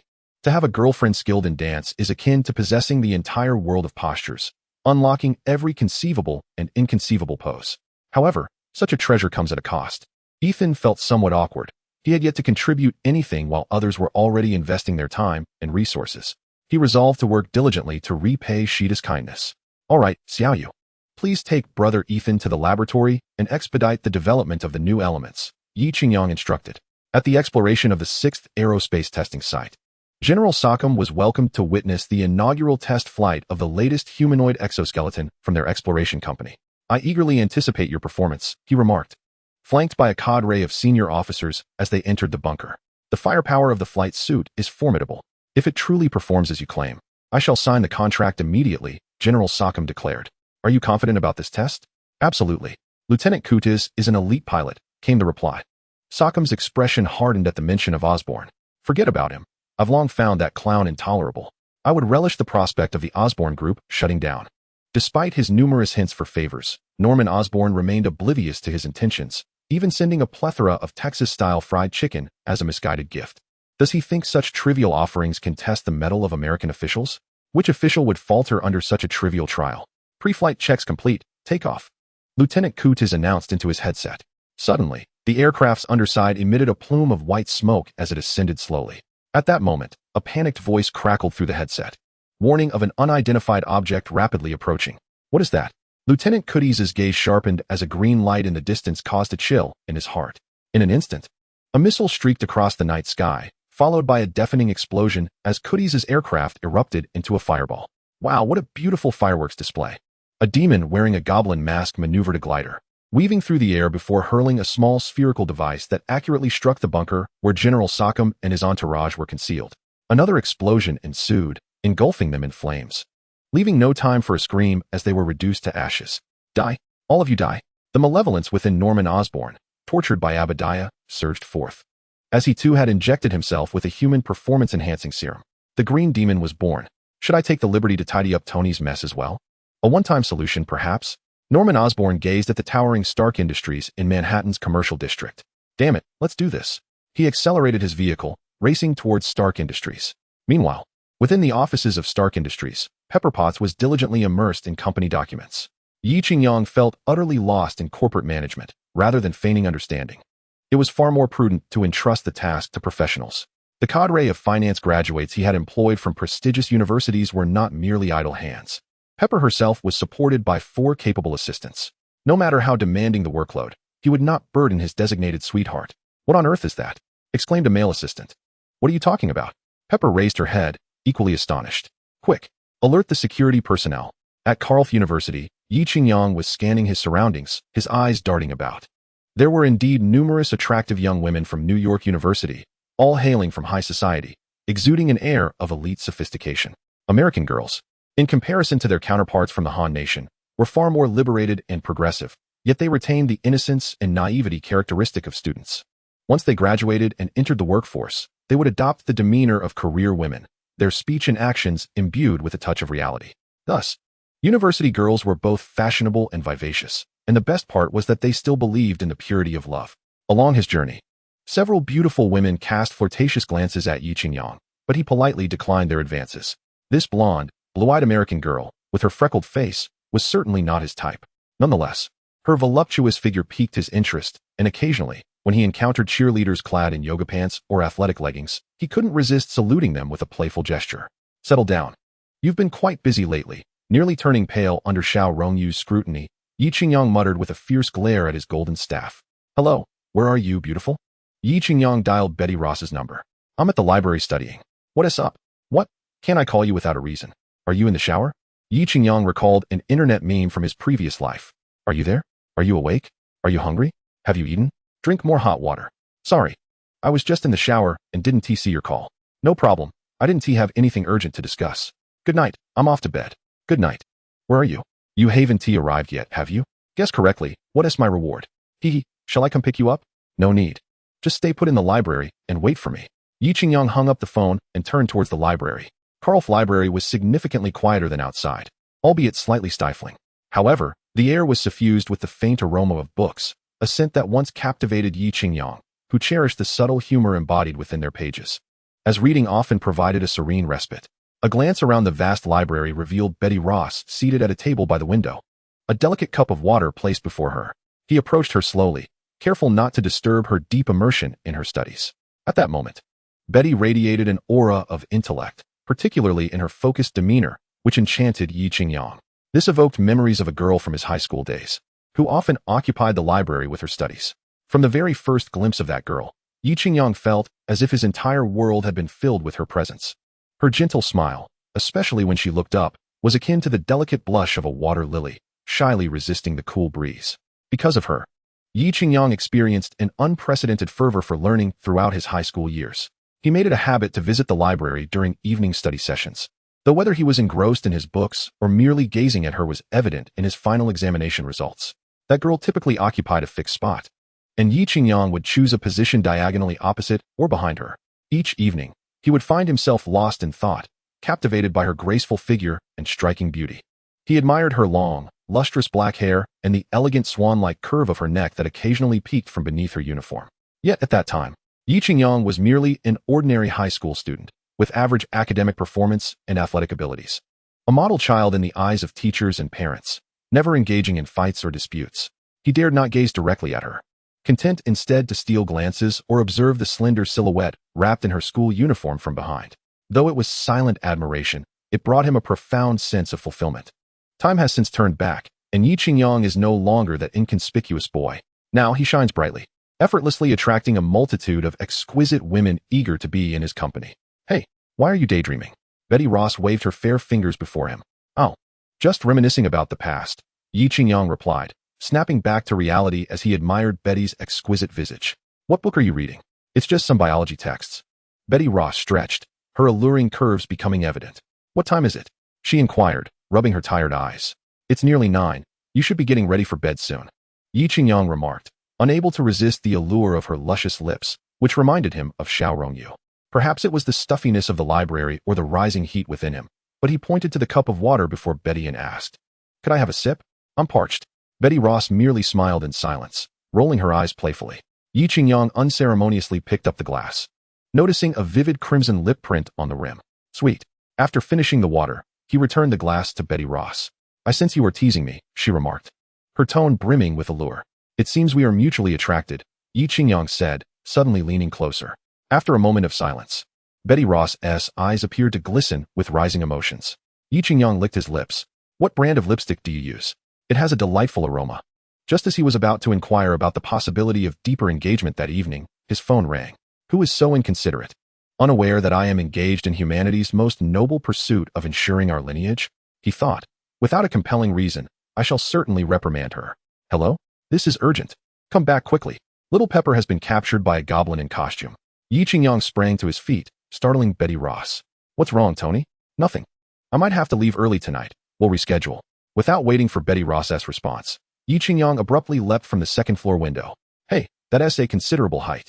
Betty Ross gasped, realizing only then that the library's second floor was a daunting 10 meters above ground, a fall from which could be fatal. She hurriedly stood and peered out, but there was no trace of Yi Qingyang. Little did she know that the bloodline of the Hulk was remarkably formidable. He felt like a humanoid tank, one equipped with elastic shoes for combat. Yi Qingyang chose not to drive his flashy sports car. Instead, He bounded across the towering structures of New York, where distances of several dozen meters felt akin to the ditches he had leaped over in his youth. In a mere 10 minutes, he returned to Stark Industries. By then, a crowd of onlookers had gathered outside, along with the tardy American police. Yi Qingyang had no intention of relying on the authorities to rescue Little Pepper. "Get me Natasha Romanoff from the legal department," he commanded as he rushed back to his office, pulling up the surveillance footage of Little Pepper's abduction. Indeed, it was that perverse Norman Osborn. Yi Qingyang had initially planned to let him live a little longer, intending to fully take over Osborn Enterprises before discarding him. But it seemed he had acted out of desperation. Yi Qingyang felt a pang of regret. He had never regarded this clownish figure as a serious threat. A mere individual who could be defeated by the original Spider-Man. Yi Qingyang thought it would be easier to eliminate him than to crush an ant. Yet, this was not the time for remorse, for due to his crossing into this world, the original Marvel narrative had begun to shift. His ability to foresee the plot would be significantly diminished. The boss, panting, rushed over, stating that there was no Natasha Romanoff in the legal department. No, how could that be? Yi Qingyang pondered, recalling that in Iron Man 2, Natasha infiltrated Stark Industries as an undercover agent of S.H.I.E.L.D. to sway Iron Man at a crucial moment. Suddenly, Yi Qingyang remembered something exceedingly important. No one knew he was Iron Man, except for Pepper. Originally, Tony Stark attended a press conference after eliminating his uncle Obadiah, a scene etched into the annals of Marvel's history. At that conference, Stark, deviating from the script, uttered a line that would forever resonate with Marvel fans. Now, however, everyone was oblivious to his identity as Iron Man, which was why S.H.I.E.L.D. had not sent Natasha to infiltrate. After all, no matter how wealthy Yi Qingyang was, he was merely an ordinary person. And how could an ordinary individual capture the attention of S.H.I.E.L.D.? There were too many affluent individuals in America, and S.H.I.E.L.D. likely had limited resources. Was it my fault for not seeking the limelight and opting for a low-profile development? It seemed that when in Rome, one must not rely on the experiences of a past life. J.A.R.V.I.S. summoned the Mark II armor. The ground opened up, and the Mark II Hellfire armor slowly ascended.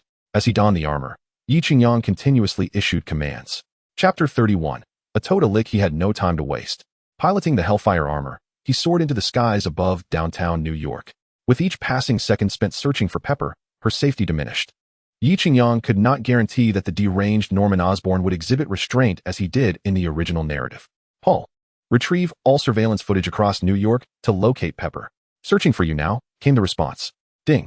The last known location of Miss Potts has been identified. Osborn Industries. Full throttle. With a swift motion, Yi Qingyang rocketed toward Osborn Industries at supersonic speed. Wow. That Iron Man from a few days ago is gracing the night sky of New York once again. What is that? Quick, take out your phones and capture this, exclaimed the astonished onlookers, marveling at the comic book character manifesting in reality. I think I saw that Iron Man flying out of Stark Industries. Could it be a new weapon developed by Stark Industries? As the military, government, and corporate entities monitoring Stark Industries sprang into action, General Ross, intrigued by the reports from his subordinates, proclaimed, I want all the information on that armor. Natasha, initiate infiltration of Stark Industries immediately to ascertain who is piloting that armor, declared Nick Fury, the one-eyed leader. In just 5 minutes, Yi Qingyang had traversed half of New York. At that moment, the skies above New York crackled with thunder, heralding an impending torrential downpour. Gazing upon the Osborn Industrial Building before him, Yi Qingyang forcefully shattered a window and entered. It was already the dead of night, and the entire edifice stood eerily silent, devoid of any presence. How could there be no one even on duty? Clad in his mech, Yi Qingyang traversed the desolate corridor, the sound of his armor scraping against the floor echoing ominously. Paul, scan the entirety of the Osborn Group's premises and ascertain their hiding location, he commanded.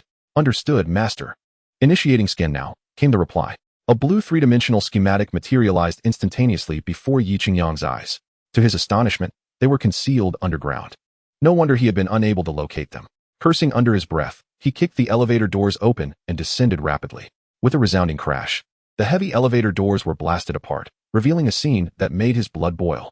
Pepper Potts was ensnared within a transparent glass container, her entire form enveloped in a greenish mist. What have you done to her? Yi Qingyang's voice was frigid, laced with unmistakable fury. Wow. Norman Osborn stepped forth, unperturbed, standing defiantly before Yi Qingyang. Let us see who has arrived. You? How is it that you are here? Did Tony Stark send you? Yi Qingyang removed his mask, revealing a visage twisted by rage. "It's you, Tony Stark. You are Iron Man?" Norman Osborn exclaimed in shock, quickly transitioning to realization. "I should have known. Iron Man is you. No one else but you, Tony Stark, could create such exquisite and powerful weaponry." Greed flickered in Norman Osborn's eyes. This mech was far superior to his human enhancers, lacking any side effects. If he could acquire the secrets behind this armored suit, his company would ascend to become the largest arms supplier in America. No, the entire world. The Osborn enterprise would flourish under his command, achieving unprecedented greatness. He would be immortalized in the annals of humanity, celebrated as a revolutionary scientist. "What are you dawdling for? I demand to know what you've done to Pepper." Yi Qingyang's fury was nearly uncontrollable. He longed to strike the malevolent goblin before him. Yet, he hesitated, uncertain whether Norman Osborn had injected Pepper with some toxic substance. If he were to kill him now, would it also spell doom for her? Haha, so her name is Pepper, such a fiery name. Norman Osborn licked his lips. Spicy indeed, and the woman even more so. What is she to you? Why do you care so much? He glanced at Pepper, bound upon the metallic platform. That is of no concern to you. Release her at once, and I promise to spare your life. Yi Qingyang demanded. Huh, spare you? What are you? Norman Osborn's expression twisted grotesquely. Tony Stark, you perpetually present yourself with an air of superiority, but what gives you the right? Is it merely due to your affluent and talented father? You, a mere playboy and second-generation wealthy individual, how dare you act so arrogantly towards me? I too am of privileged lineage. I possess a company to inherit. Yet, you continue to flaunt your power even now. What can you do to me? Yi Qingyang's facial muscles began to twitch. This was the first time someone had insulted him so harshly since arriving in the Marvel Universe. You are courting disaster. No, you are the one on a path to self-destruction. Norman Osborn brandished a remote control, declaring, with a mere press of this button, your beloved will meet Satan. Do you have the audacity to retaliate? What exactly do you intend to do? Yi Qingyang felt a twinge of apprehension. What do I intend to do? To deal with you. I have long found you insufferable, constantly displaying that foul expression for whom? Not to mention stealing my beautiful flight attendant on the plane. Norman Osborn appeared to be descending into madness, waving the remote control wildly. Yi Qingyang felt a surge of dread, fearing a misstep could lead to catastrophe. Calm down. I apologize, he said hastily. Humph. Apologize? I demand you kneel. Norman Osborn relished the thought, envisioning not only kneeling but crawling to me like a dog, licking my toes. With that, he removed his shoes, revealing black socks with 2 holes, from which an unpleasant odor reminiscent of spoiled tofu wafted. How long has it been since you washed your feet? Such poor hygiene. Yi Qingyang quickly lowered his mask and activated the air circulation system. Humph. That's the scent I desire. Hurry, crawl over and clean them. Ding. The host has encountered a choice. The divine selection system is activated. Please choose 1. Crawl like a dog to lick Norman Osborn's toes. Reward. The legendary tongue technique of Tao Bai Bai. Note. This technique is from Dragon Ball. 2. Refuse to lick his toes. Reward. A time-stopping card. Note. From a time-stopping genre, can pause time within 100 meters for 1 minute. 3. Eliminate pepper pots. Reward. 1 space gem from the Infinity Stones. Chapter 32. How to choose. Each option presents alluring rewards. He was well aware of Tao Bai Bai's tongue technique. Capable of piercing skulls. The third option's Infinity Stone was equally enticing, offering not only space travel, but also instant movement. A true life-saving artifact. Hey, Stark, will you kneel or not? My patience is waning. That fiery lady is about to perish. Osborn shouted, his face contorted with rage. Humph, am I Tony Stark? Someone so easily subdued? This woman is merely my secretary. As the saying goes, a secretary can be replaced as needed. Yi Qingyang spoke in a light-hearted tone. Ding. The host chooses to refuse the toe licking. The rewards are now being distributed. Ding. The time-stopping card has been fully issued. Please retrieve it yourself. I don't believe you. Don't attempt to deceive me. I have conducted my investigation thoroughly. This woman is undoubtedly your lover. Otherwise, why would you go to such lengths to come here for her? Norman Osborn suddenly interjected. From the moment I kidnapped this woman to your arrival here, nearly half an hour has elapsed. If she were not your beloved, would you have acted with such urgency? The truth is singular. This woman is indeed the most significant person in your life. Clapping his hands, Yi Qingyang couldn't help but applaud. What a splendid deduction. I must say, Osborn, with your intellect and prowess in reasoning, why not participate in the strongest brain competition instead of playing the fool here with me? Let me clarify, Little Pepper is merely an ordinary employee in my company, and I am a boss who cherishes my employees as family. Otherwise, how could my company achieve such remarkable growth year after year? If not for my care and affection for each employee, Yi Qingyang felt inclined to applaud his own words. Are you joking? The Stark Group dismisses employees annually in numbers that rival those of Osborne Industries. Norman Osborn was nearly driven to fury by Yi Qingyang's shamelessness. I have never encountered such unabashed audacity. Then how do you know that Little Pepper is my most important woman? Yi Qingyang suddenly inquired. It was Obama who mentioned it. Norman Osborn blurted out, nearly revealing the name of Obadiah. Huh, so it is Obadiah, a true traitor, easily swayed by a single beating. Truly despicable. Yi Qingyang seethed with anger. Enough of this banter. Time stop. Having acquired the information he sought, Yi Qingyang activated the time-stopping card. Suddenly, the surroundings fell silent. Even the broken elevator ceased its creaking. A cascade of sparks floated in the air, creating a remarkable spectacle. Regrettably, it was merely a card, had it been a power. He could have snapped his fingers without fear of the purple potato essence in the future. Yi Qingyang felt a twinge of regret. Yet he was unwilling to risk losing Little Pepper for the sake of future security. The unpredictable nature of the Marvel Universe meant that a mere minor ability could not alter the timeline. Living in the present was his choice, especially in the presence of a woman. Taking the remote control from Norman Osborn's hand, Yi Qingyang intended to crush it, but upon seeing Osborn's grotesque visage, an idea struck him.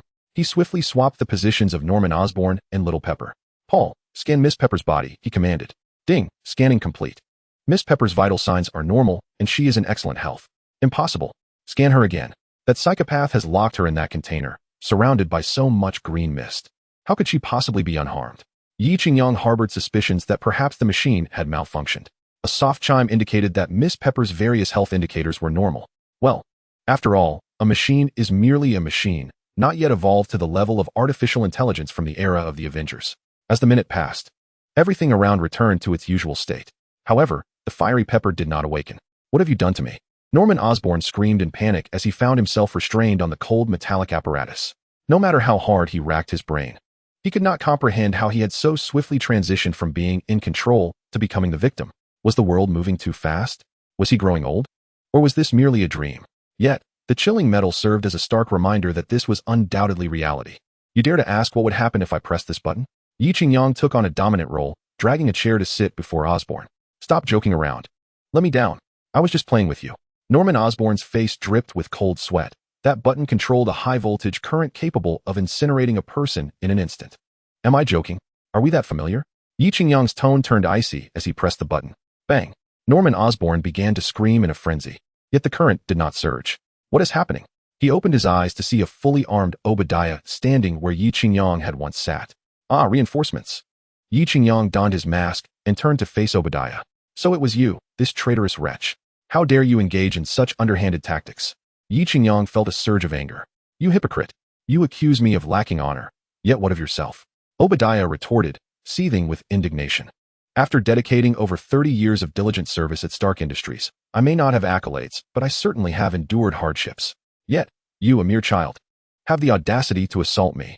What right do you have? You are merely fortunate enough to be born Howard's son. Thinking you can throw your weight around just because of that. Obadiah was beside himself. Oh, how noble you sound. Have you deceived even yourself? Yi Qingyang relished the moment of rebuking these Marvel villains. Do not think that your sordid deeds remain hidden from all. You orchestrated my abduction by armed groups in the central region of the world, did you not? You aimed to eliminate me and seize control of Stark Industries for yourself? And if I did? Obadiah roared defiantly. Stark Industries rightfully belongs to me. You, a spoiled playboy and second-generation rich kid, what do you do other than indulge in pleasure? Chase women and waste money? You are utterly unworthy of sitting in the chairman's seat. The true heir is me. Chapter 30. My heart is noisy. Yi Qingyang unleashed an energy cannon in response. Bang! Obadiah raised his shield, astonishingly managing to absorb Yi Qingyang's attack. What is happening? Yi Qingyang was somewhat astonished. His energy cannon had sent the abominable foe scurrying for cover, yet it was so effortlessly intercepted by Obadiah. Upon discerning the object in Obadiah's possession, he suddenly realized it was a red shield emblazoned with the American five-pointed star, a shield commonly known as Captain America's vibranium shield. How audacious of you, a traitor, to pilfer from Stark Industries. Yi Qingyang felt a surge of indignation. This was his property. What Stark Industries possesses rightfully belongs to me as a shareholder. Obadiah chuckled maliciously. Oh, my dear. Yi Qingyang bellowed, launching himself forward with a propulsion of energy beneath him, hurtling towards Obadiah, enhanced by human augmentation serums. Obadiah's physical capabilities had reached an astonishing eightfold of an ordinary human's. His strength, speed, and neuromuscular reflexes far surpassed those of the average person. With a deft maneuver, he evaded Yi Qingyang's charge. Meanwhile, confined within the Mark II armor, Yi Qingyang found himself unable to execute his Wing Chun techniques, resorting instead to clumsily swinging his arms. Not only did he fail to strike Obadiah, but he also found himself repelled by the vibranium shield. Suddenly, Yi Qingyang recalled that he piloted a machine capable of launching projectiles. With a burst of propulsion, he swiftly distanced himself and soared to the side of Pepper Potts, cradling her as they ascended into the sky. The devastation wrought by their conflict was tremendous, and he had no intention of risking Pepper's safety. After all, those two scoundrels could be dealt with at any time. The potential harm to Pepper was unacceptable. Obadiah refrained from pursuit and instead released the imprisoned Norman Osborn. "What are you doing? Why not chase him? This is a once-in-a-lifetime opportunity. It will be difficult to kill him later," Norman Osborn exclaimed, his voice laced with urgency. Although eliminating Yi Qingyang was of paramount importance, Obadiah replied thoughtfully, "Your position in my heart holds greater significance." The side effects of the human enhancement serum began to manifest. What once was a straightforward man had unexpectedly been swayed after a night of fervor. Norman Osborn, in a fit of frustration, slapped Obadiah across the face. "We must prioritize the greater good. Do not be enamored by my appearance." Obadiah chuckled softly. "I cannot disregard our obligations. The entire nation is aware that the iron armor has emerged from Stark Industries, and that will give him a headache." Chuckling away, "I do not care. I want that iron armor," Osborn insisted. "No problem, my dear. I still possess 10% of Stark Industries shares, hence I have a stake in that iron armor as well," Obadiah replied, gazing affectionately at Norman Osborn. Doctor. Yi Qingyang piloted the armor directly to New York's finest hospital, calling out loudly amidst the astonished onlookers. "Sir, please set this young lady down." A hospital officer brandished his firearm, aiming at the armored figure before him. "Quick, summon a doctor." Yi Qingyang removed his helmet, revealing his true identity. The crowd of Americans began to whip out their phones, capturing the unfolding spectacle. Breaking news. The Iron Man is actually Tony Stark. Shocking revelation. "My husband is so handsome," exclaimed an overly enthusiastic female fan. "Mr. Stark, is this the latest weapon developed by your company?" Another inquired. "Mr. Stark, what is that glowing object on your chest?" Yi Qingyang made a call to inform him that Pepper was at New York's First People's Hospital, urging him to send someone promptly. Ignoring the gazes of onlookers, he piloted his armor back to the Osborn group. However, upon arrival, he found the place deserted. Frustrated, Yi Qingyang unleashed a barrage of fire, leaving the Osborn laboratory in disarray. "Wait a moment, I have acquired shares in Osborn. This is now my territory." Yi Qingyang snapped back to reality, feeling a wave of regret. Caught up in his own excitement, he had inadvertently damaged his own property.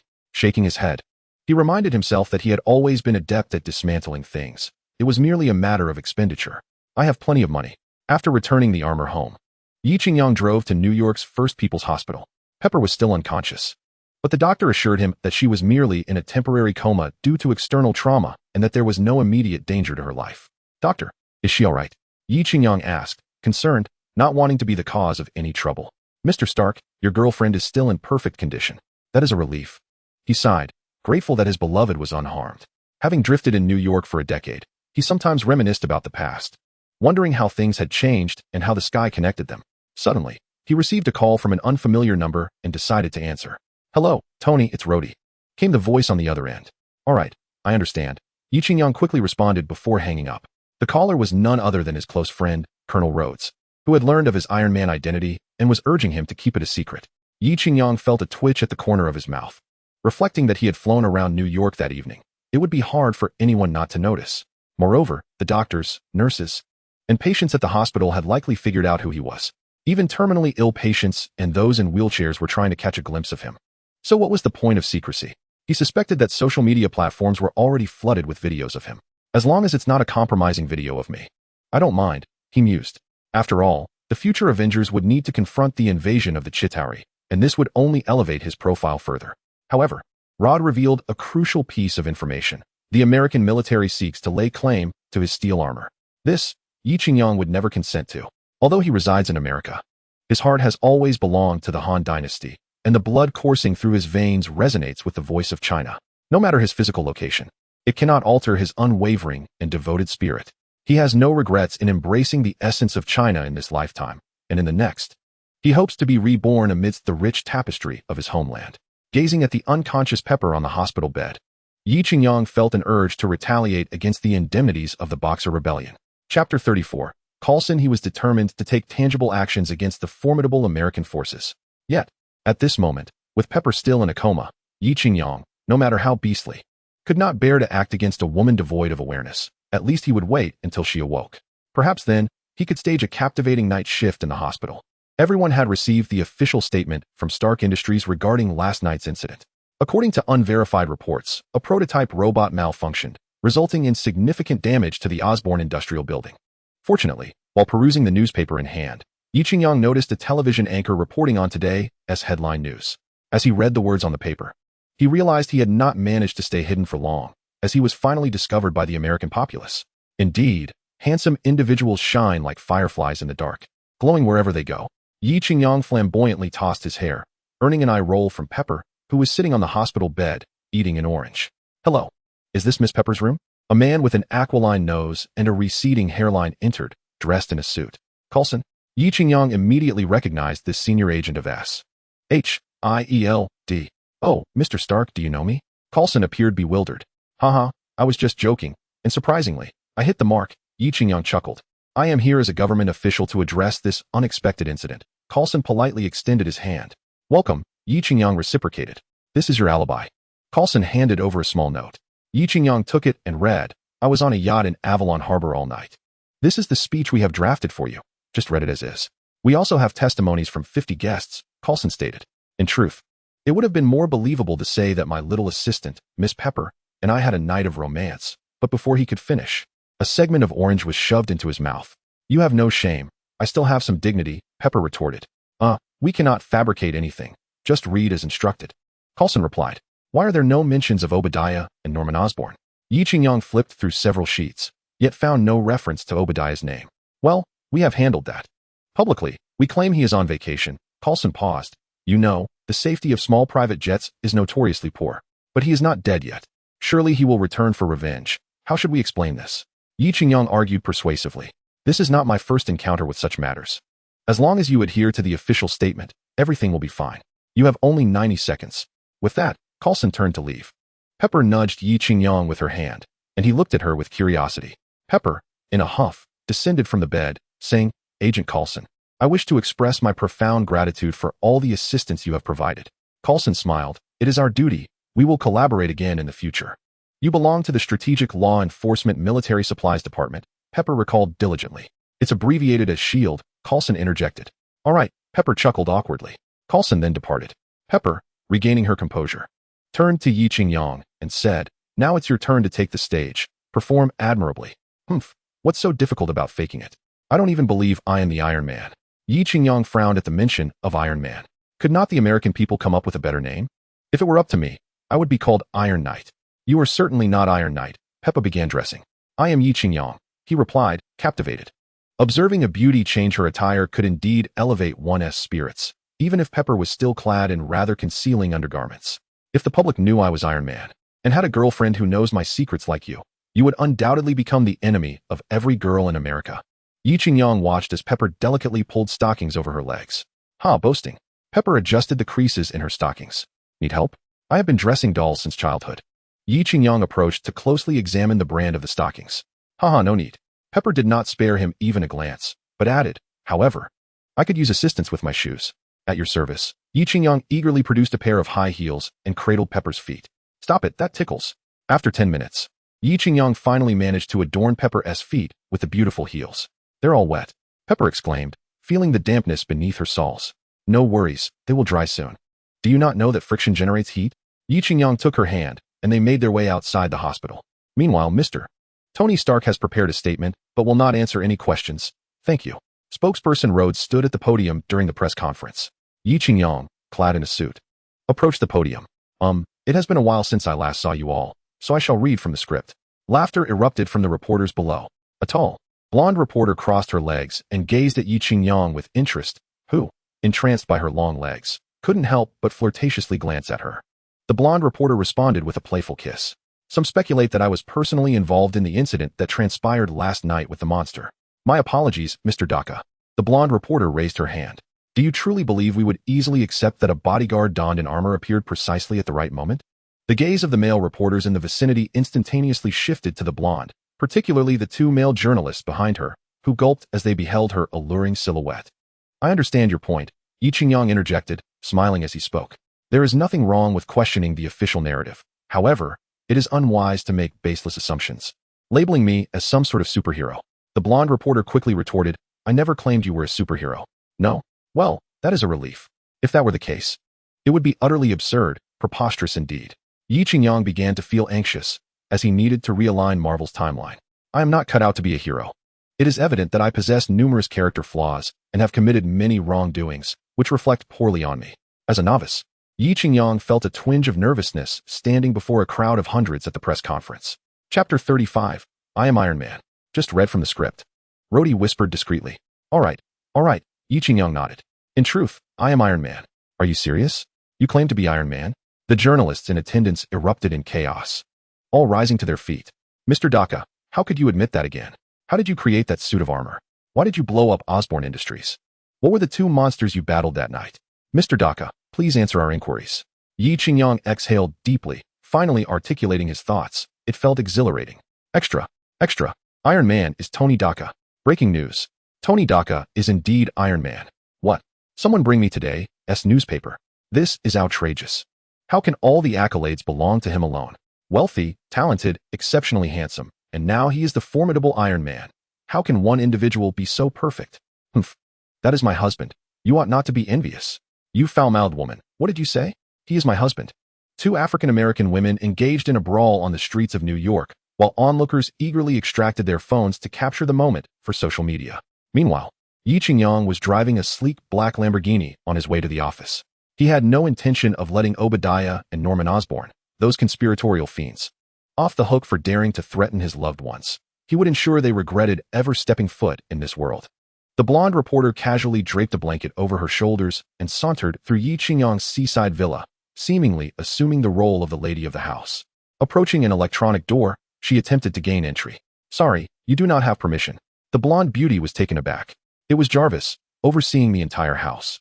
As Pepper approached, this is your outfit. It has been dry cleaned and pressed. Pepper held a garment in her hand, while a car awaited outside, ready to serve at a moment's notice. You must be the renowned Pepper Potts, correct? The blonde reporter strutted with a sway in her hips. Indeed, that is I. After all these years, Tony still sends you for dry cleaning? The reporter's tone dripped with sarcasm, suggesting a desire to land a punch on her sharp face.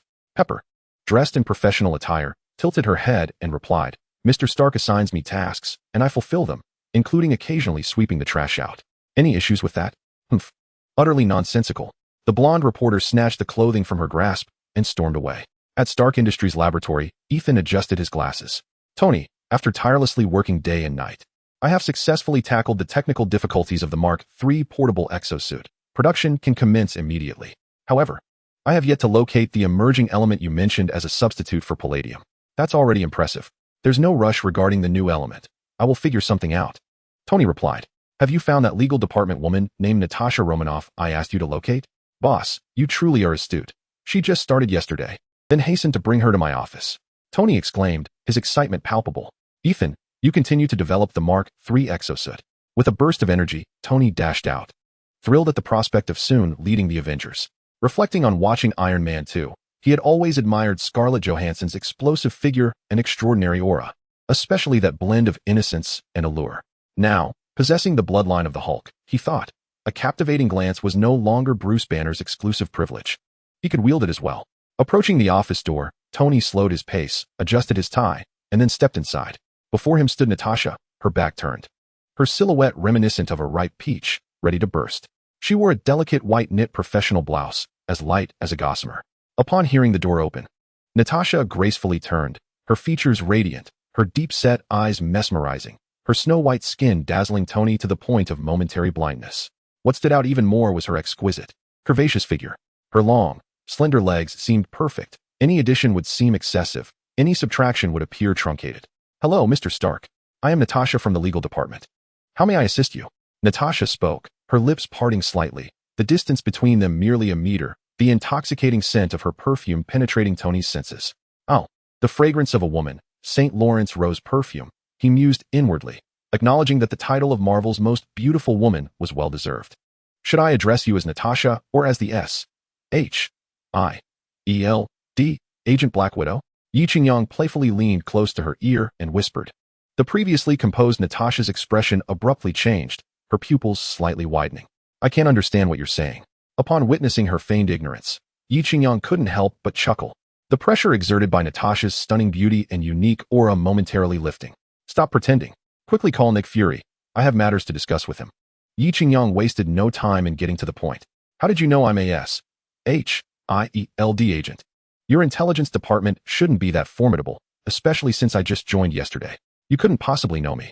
After being exposed, Natasha showed no sign of embarrassment. Instead, she relaxed further and casually perched herself on Yi Qingyang's executive chair.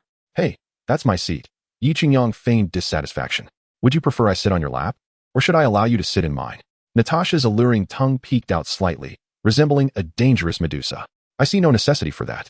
Chapter 36. The Donut Indeed. When a woman becomes flirtatious, no man can resist, especially if she is beautiful. Once this opportunity passes, it may never return. Are you truly not considering it? Natasha leaned over, resting on Yi Qingyang's luxurious desk, exuding a certain charm.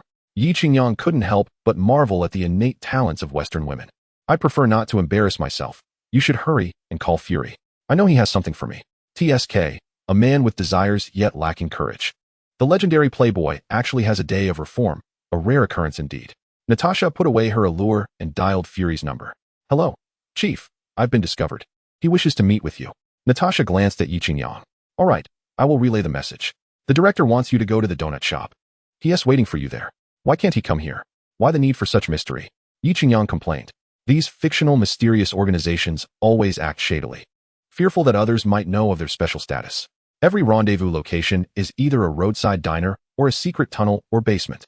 Can't they just have a conversation in a spacious, bright, and comfortable office? That's the director's directive. You may choose not to go. Fine, fine. If you don't mind, I'll be taking my mark armor. Yi Qingyang glanced at Natasha's expression. Lightweight.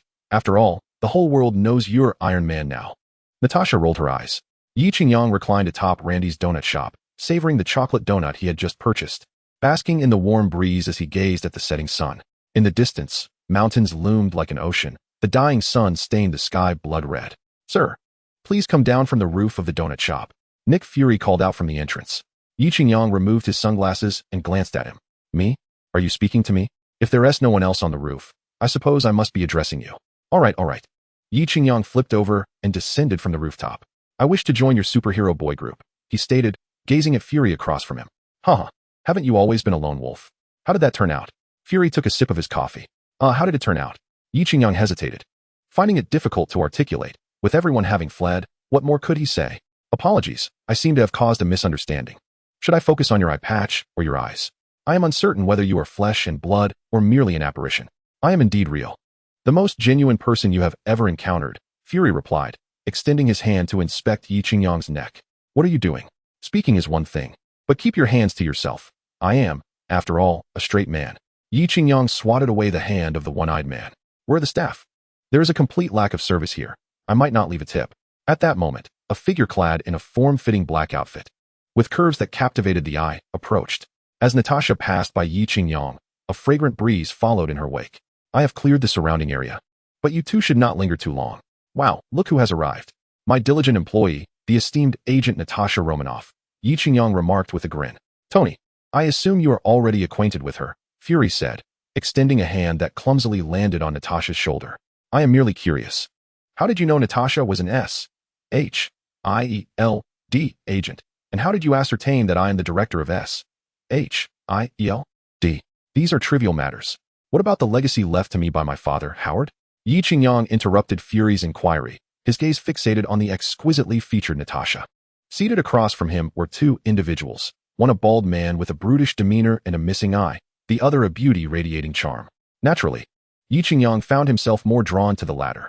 Natasha, I believe you owe me an apology for infiltrating Stark Industries without my consent. This poses a significant security risk to my enterprise. I think you should thank me instead, as I uncovered security vulnerabilities within your company, Natasha countered boldly. The vulnerabilities of my company are my concern, yet I am aware of a flaw residing within you. Yi Qingyang's expression gradually turned lewd. Ahem. Perhaps we should refrain from such discussions in public, Fury interjected, feeling a bit awkward. No problem, but if you have any pressing matters to discuss, do so quickly. I have a date to attend, Yi Qingyang recalled his near success with Betty Ross from the previous night, igniting a flame of excitement within him. No, rather. What is it that you want me to do? You have transformed into a matter for me to handle. You seem to have misjudged. My world does not revolve around you. Fury pointed at Yi Qingyang. Understood, Yi Qingyang thought to himself, realizing Fury was more verbose than even Tang Sun. There are much larger issues in the southwest region, Fury continued. Stop. What exactly are you trying to convey? What I mean is the palladium issue you are concerned about can be resolved through me, Fury suddenly stated. Could it be some kind of drug? Yi Qingyang recalled the scene from the movie where Natasha administered several injections to the large figure. How do you know? Natasha suddenly rose and walked outside, returning with a syringe. This is our newly developed lithium atom injection, capable of effectively eliminating blood contamination caused by palladium radiation. If that's the treatment method, I think I'd rather forego it, he jested.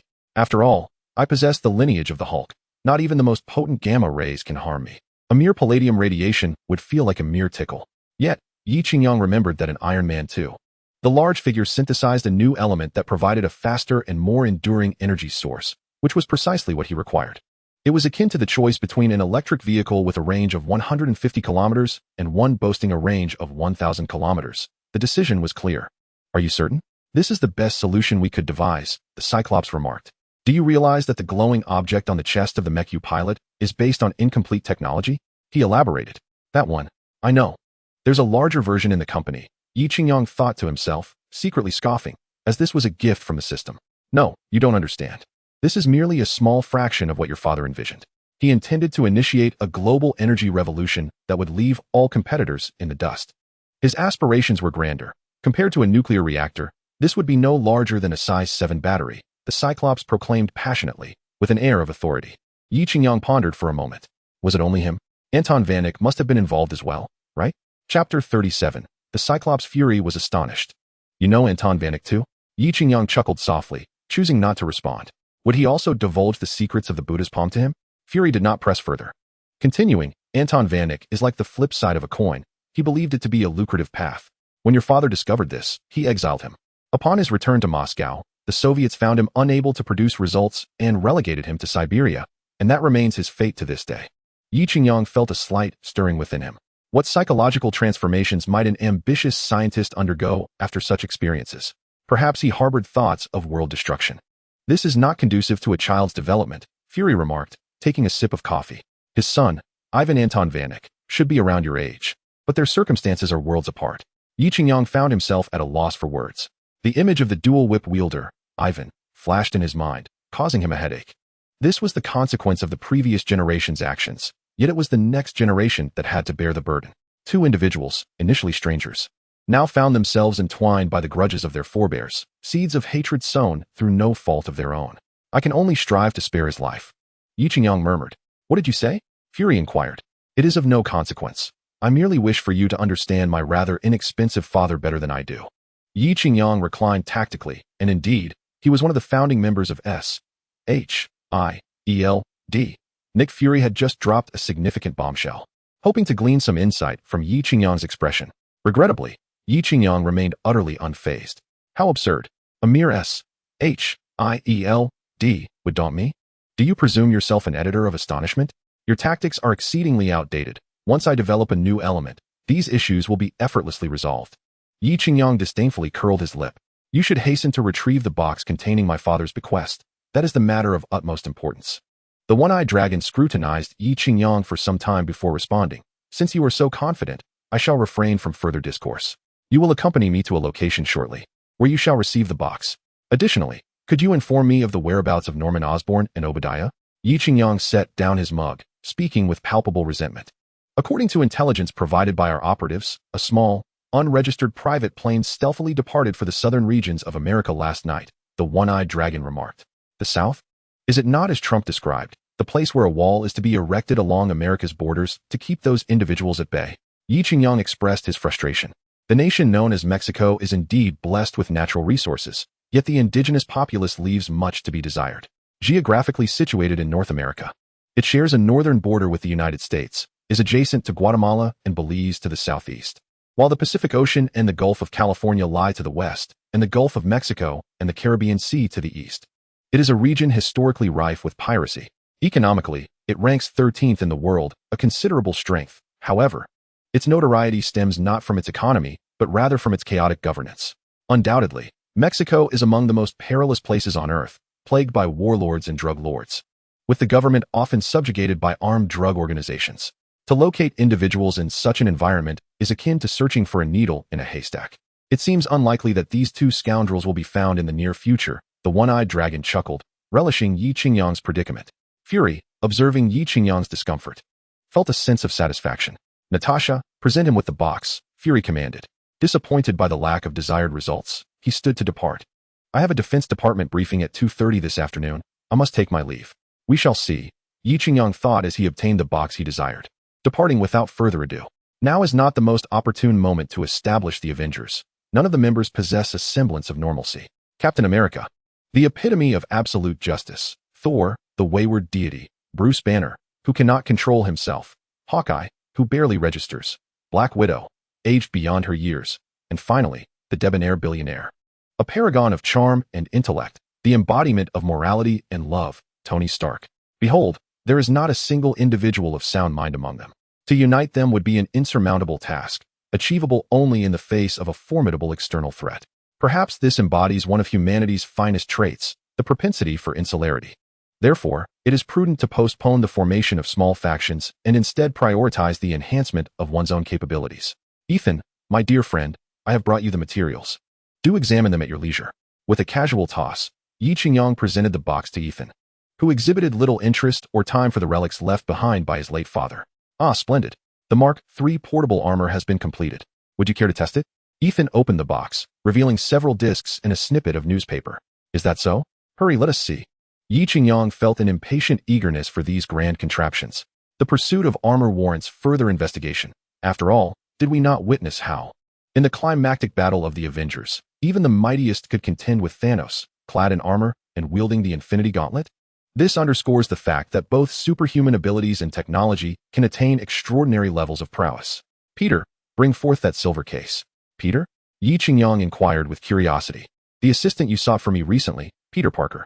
The lad possesses remarkable talents in mechanical physics and molecular engineering, showing great promise in the field of energy research. With proper guidance, his future accomplishments shall undoubtedly rival our own, Ethan remarked, a look of satisfaction gracing his features. Having a clever and capable protege brought Ethan immense joy. I have been so preoccupied with other matters that I completely forgot about this, Yi Qingyang lamented, chiding himself for being distracted by romantic pursuits at the expense of his younger colleague's development. Ah, Mr. Stark.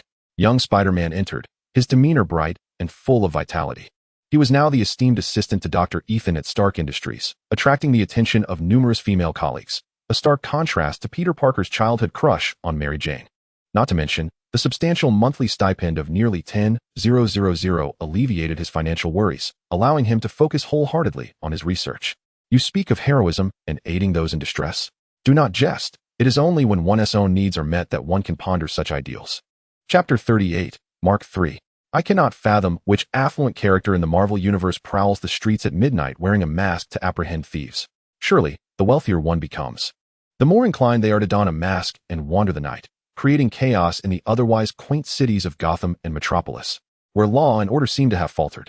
This is Dr. Ethan's latest iteration of the portable Mark III armor, boasting rapid donning in just 10 seconds and numerous other features.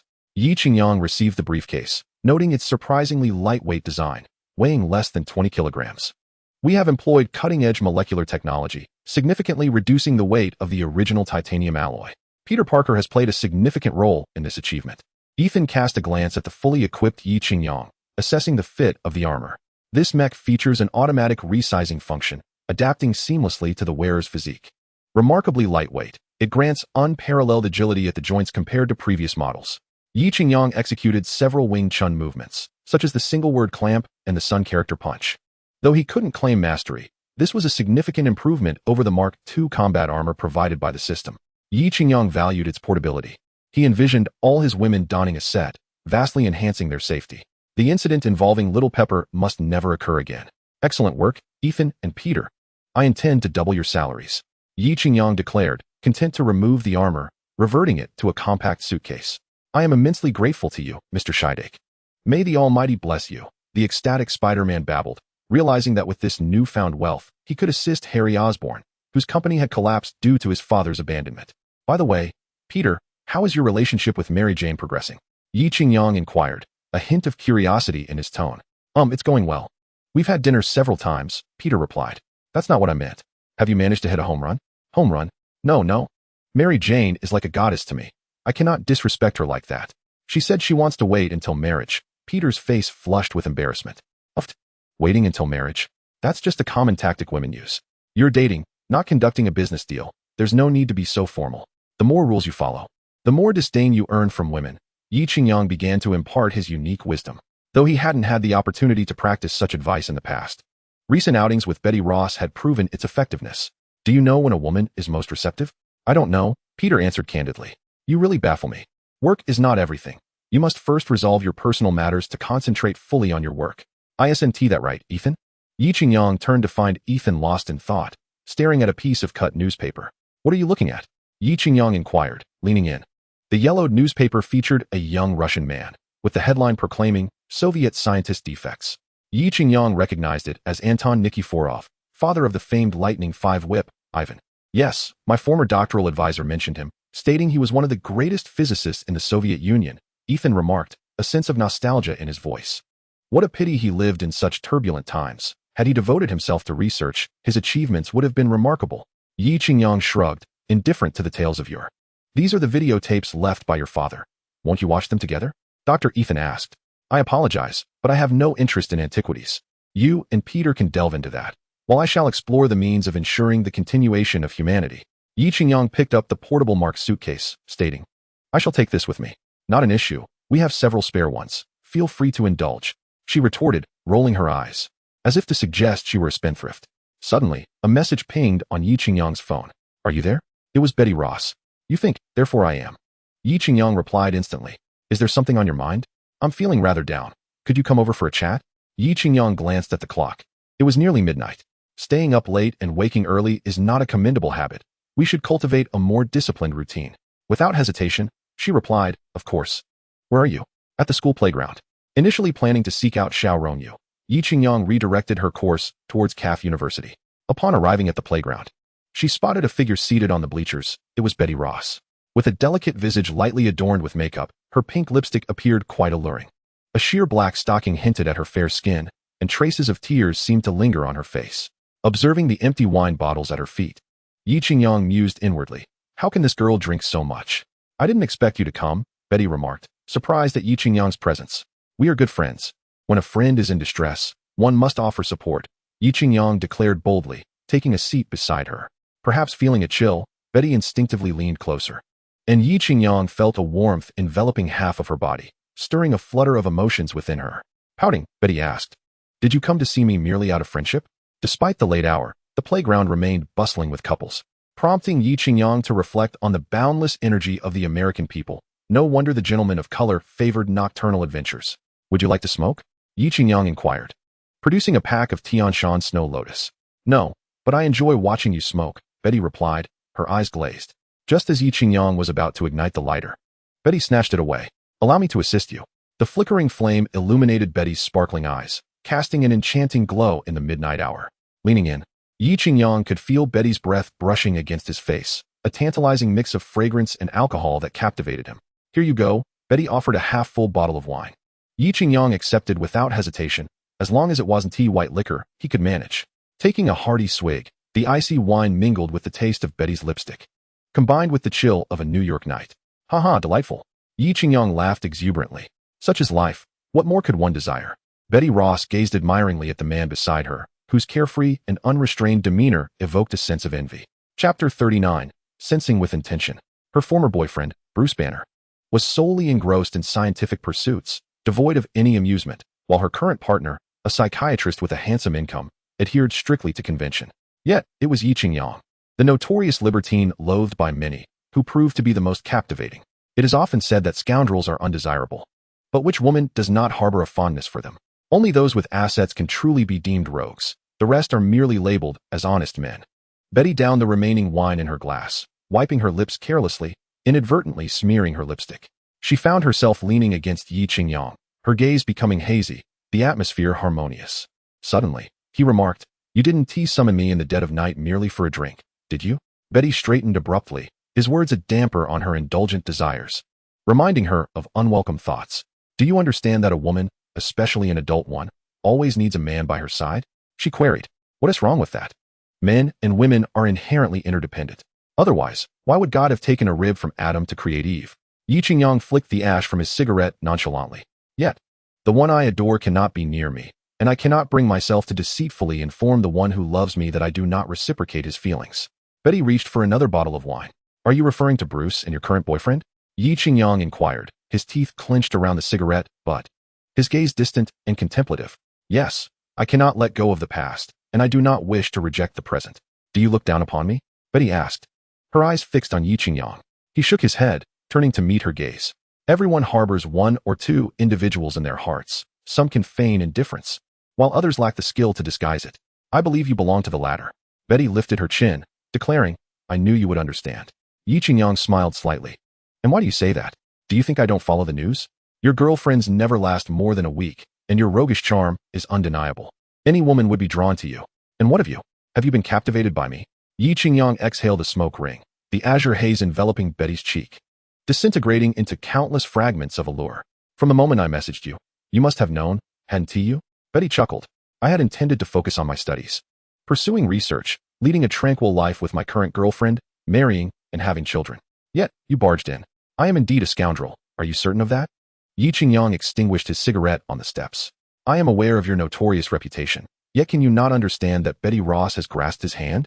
You know I cannot offer you much. I merely desire someone to confide in during moments of sorrow. However, my consultation fee might be rather steep. How steep, you ask? Is it as high as my own? Betty Ross crossed her arms, and Yi Qingyang felt as though two supernovae were igniting before him. Not only is it high, but it is also substantial, Yi Qingyang admitted candidly. Then do not speak. I wish to feel with my heart. Yi Qingyang silenced her incessant chatter. Experience begets wisdom. I suspect this American woman harbors formidable destructive capabilities that warrant thorough examination. A shadow approached from a distance, indistinct in the darkness, save for two chains that danced like lightning. Truly intoxicated, Yi Qingyang fumed. Why is it that every time a significant moment arises with Betty Ross, someone appears to disrupt it? His anger was palpable. Scientific research indicates that when a man is unexpectedly interrupted during a moment of grandeur, the hormones released can transform into rage. Oh, look who is meddling in affairs of the heart. From the shadows emerged Master Ivan, our lightning whip expert, adorned with a miniature arc reactor identical to his Iron Man suit. What is happening over there? A group of exuberant university students gathered around, drawn by the spectacle of someone waving fluorescent sticks in the night. Stay back. It's dangerous, Yi Qingyang shouted. But his warning fell on deaf ears as the curious crowd from New York's CAF University brandished their phones. Meanwhile, Master Ivan reveled in the attention, dreaming of the moment when the detestable Tony Stark would face his reckoning. He yearned to expose Stark's flaws before the world and deliver a thorough retribution. Could Master Ivan not postpone his vendetta for another day? Yi Qingyang hesitated to intervene, for Ivan too was a pitiable figure, orphaned at a young age. He was raised by a father who drowned his sorrows in alcohol. Financial struggles marred his upbringing, leading to disdain from peers whether in academia or society. Ivan grew up amidst violence, having spent time in juvenile detention, thus witnessing the harsh realities of life. Not long ago, Ivan's father, Anton Vanik, passed away, leaving behind research papers from which Ivan crafted his arc reactor. As the saying goes, a son must repay his father's debts. Thus, Ivan set his sights on avenging himself against Tony Stark. However, Stark was perpetually surrounded by a multitude of bodyguards, and after the Green Goblin's attack, both his home and company fortified their defenses, leaving Ivan without an opportunity to strike. It was only after extensive surveillance that Ivan finally identified the chance that this evening presented, especially since he was not adorned in his prideful steel battle armor. His chances of revenge had significantly increased. Ding! The system detected that the host was about to engage in combat, and the divine selection system automatically activated. Please choose. Option 1. The host ignores the dual whip Ivan and continues reproductive activities with Betty. Reward: perfect accuracy skill. Note: the host may freely choose whether this union with a female will result in offspring. Option 2. The host confronts Ivan and shows mercy after defeating him. Reward: immunity to all poisons. Option 3. The host directly kills Ivan and urinates on his corpse. Reward: Ivan's revenge. Ivan will be reincarnated as your son. Yi Qingyang's lips twitched maniacally. These options were becoming increasingly absurd. System, have you been abducted? If so, just blink. How should I proceed with the first option? Engaging in battle while simultaneously with Betty? Chapter 40. The Lightning 5-Piece Whip. Come on, system, demonstrate for me.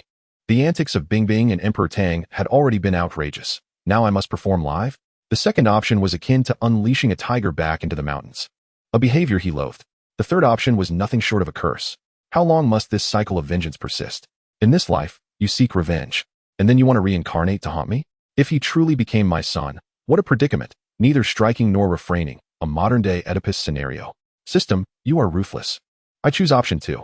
Betty, quickly evacuate the crowd.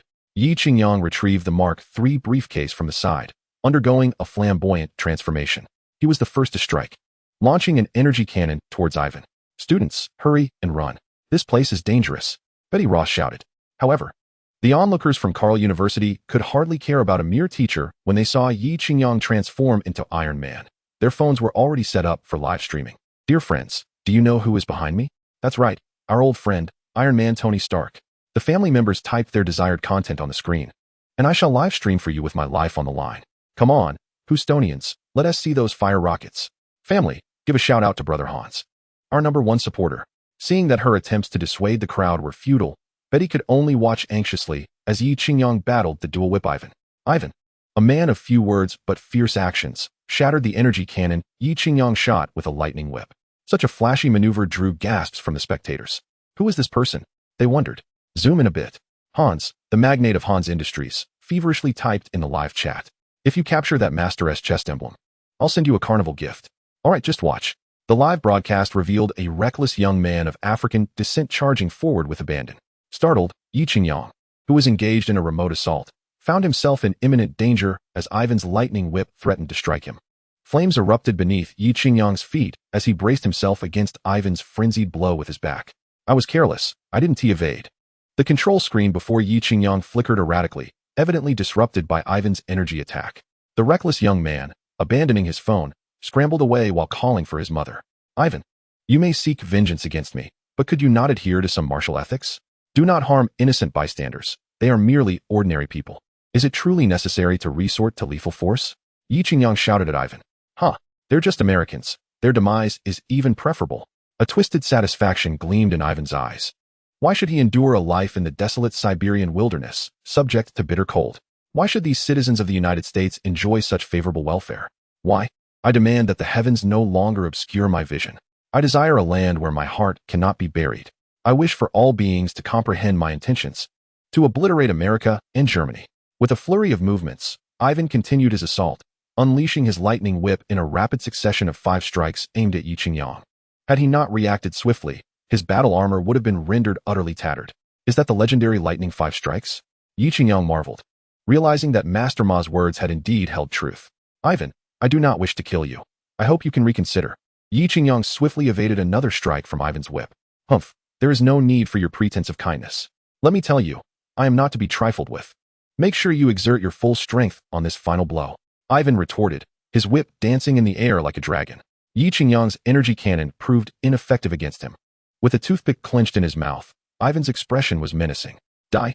If you have the capability, do not flee.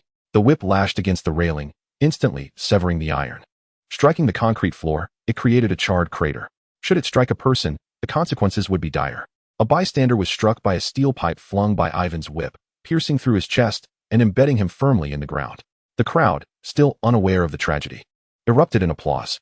Witnessing the death of an innocent, Yi Qingyang ceased to hold back. Missiles and projectiles rained down upon Ivan from his mech, as the seasoned warrior, having trained in winter's chill and summer's heat, was not easily deterred.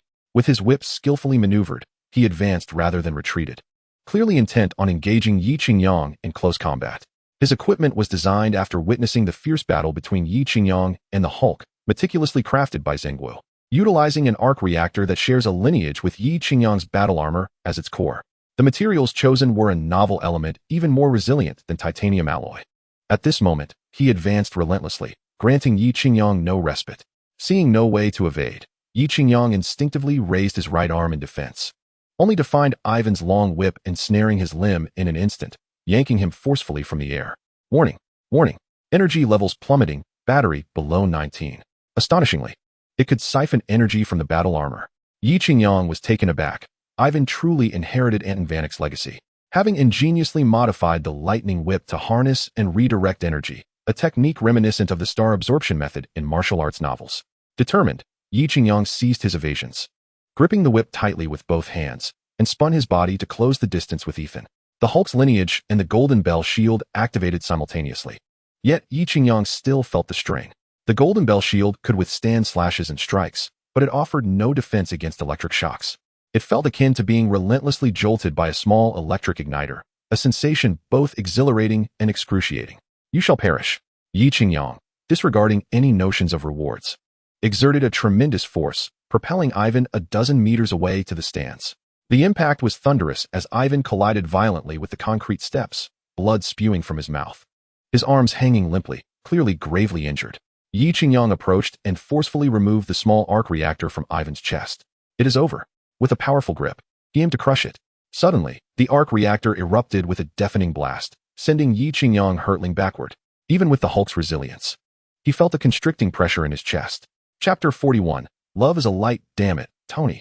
Betty Ross rushed over, supporting Yi Qingyang, who was in a pitiful state. His armor in tatters, sparks flying. Paul, disengage. Yi Qingyang commanded. The remnants of his battered steel armor fell away like rags.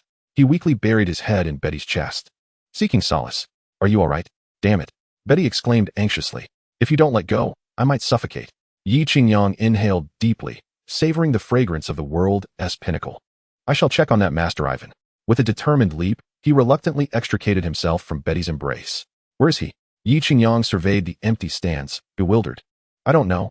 I was focused solely on you and didn't see him, Betty replied. This is nothing like the movies. Yi Qingyang furrowed his brow slightly. The arc reactor of Ivan should never have exploded, yet it had, with astonishing force. Had I inadvertently disrupted the original timeline? Things had spiraled beyond my control, and anxiety began to creep in. Here, he thrived, tested by his prophetic foresight, though the system had played a minor role as well. Ultimately, personal capability remained paramount. The lives of individuals such as Little Spider, Ethan, Obadiah, Monospin, and Ivan had been irrevocably altered. One could only speculate on the ramifications for the impending grand showdown. Surely, it would not affect anything adversely, would it? Never mind, there was still ample time. For now, he resolved to focus on the present. As for Thanos and Dormammu, as long as he enhanced his own strength, they would pose no threat. Tony, are you truly unscathed? Betty looked at him anxiously. Of course, I'm fine. Shall we embark on a journey to the peaks of Wushan together? I can certainly make your love overflow like the mighty Mississippi. Yi Qingyang replied with a mischievous grin. Scoundrel, who has the heart for that right now? Especially with such a ruckus. The school staff and even the police have arrived. Betty retorted, biting her lip. Oh, Betty, I'm so relieved you're all right. A refined man in a wool sweater approached them. Ahem, this is my boyfriend, Tim Blake, Betty introduced awkwardly. Oh, hi, nice to meet you. Yi Qingyang extended his hand. I know you, Mr. Tony Stark.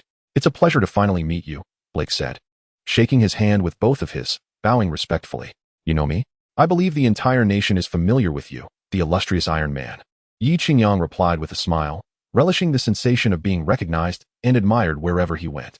Thank you for protecting my beloved. Without her, I cannot fathom how I would summon the courage to continue living. Tim Blake expressed with gratitude. Oh, it's nothing, merely a small favor. Yi Qingyang recalled how he had taken advantage of the situation earlier, feeling a tinge of guilt, yet more exhilaration surged within him. He understood the joy of Chow Chow. If there are no further matters, I shall take my leave. Yi Qingyang waved goodbye to the couple, but Betty discreetly gestured as if to make a phone call, her eyes glinting with mischief beneath a facade of seriousness. Yi Qingyang felt as though his golden hoop rod was about to protest. The thrill of flirting before her boyfriend was undeniably intoxicating. His gaze toward Tim Blake brimmed with sympathy, as it seemed a green aura hovered above the head of this distinguished psychiatrist. Suddenly, the sharp sound of high heels striking the ground echoed behind him. Yi Qingyang turned to see Natasha approaching. Mr. Tony Stark, why is it that trouble seems to follow you wherever you go? It's not as if I sought out this trouble. That master of the lightning whip attacked me unprovoked. Yi Qingyang lamented, feeling more wronged than Doi. He merely came to console a university professor whose spirit had been shattered. Who could have anticipated such an incident? Had he foreseen this, he would have sought solace in a hotel instead. The perils of clandestine encounters are indeed considerable, particularly during the nocturnal hours in America. Now, he is left to grapple with the mess you have created. It baffles me how individuals of affluence find pleasure in venturing onto university campuses under the cover of night. Natasha regarded him with skepticism, then shifted her gaze toward Betty Ross, not far off. A thought crossed her mind. Could it be that you are entwined with her as well? It must be said, women's intuition frequently proves to be remarkably accurate, especially concerning matters of the heart. Thus, unfaithful men should not presume their partners are oblivious. They merely feign ignorance, awaiting the moment you ensnare yourself. To put it simply, my silence does not equate to ignorance. Not at all. I'm simply weary from work during the day and come to the university to jog and unwind in the evenings, Yi Qingyang asserted, convinced of the validity of his excuse. Jog, unwind. This place is a half-hour drive from your office and a full hour from your home, Natasha countered, her expression suggesting she found him foolish. Is it not permissible for me to exercise far from home and work? After all, Tony Leung flies to London to feed pigeons. Yi Qingyang retorted, who is Tony Leung? All right, perhaps there is no Tony Leung in this world. He shrugged, acknowledging his predicament. He was merely a character from a film, often whimsically traversing the globe. Do you require an escort back home? It seems you've had quite an intense encounter, Natasha observed, surveying the playground, which resembled a battlefield amidst chaos. That won't be necessary. A mere Soviet martial arts master cannot injure me, Yi Qingyang replied, shaking his head in assurance that he could drive himself home. On the outskirts of Karlov University, an escort vehicle sped away. Ivan, who had recently sustained significant injuries, lay on a stretcher, flanked by two masked doctors administering glucose and oxygen. Will he survive? Inquired a bespectacled man.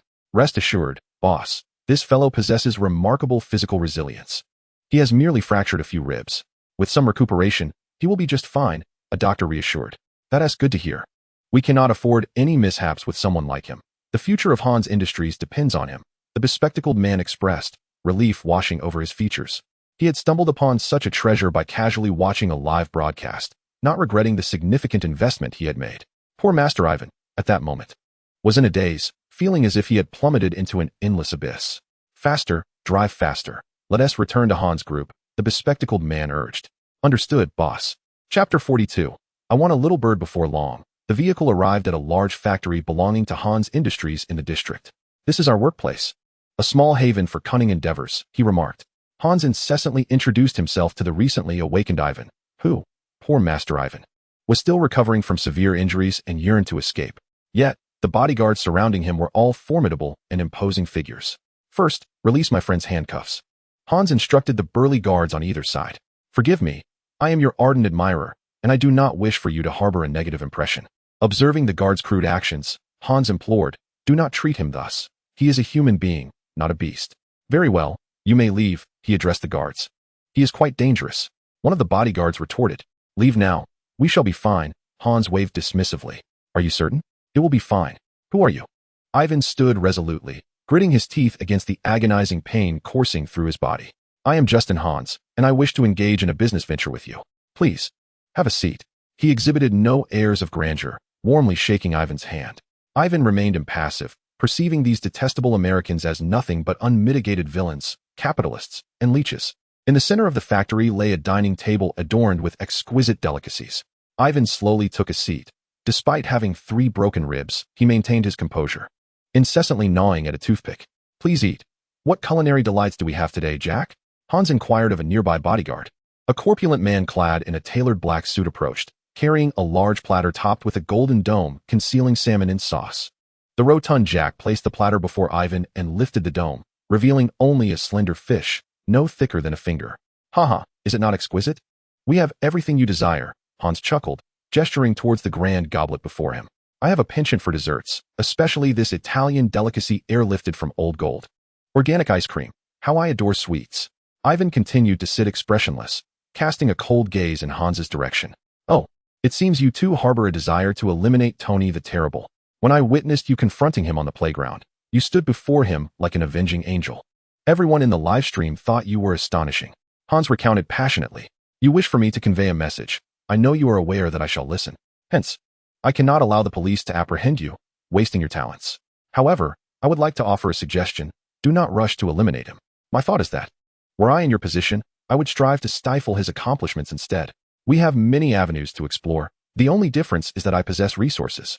I believe you might require my resources as a support, a benefactor, and indeed, I am the most suitable benefactor.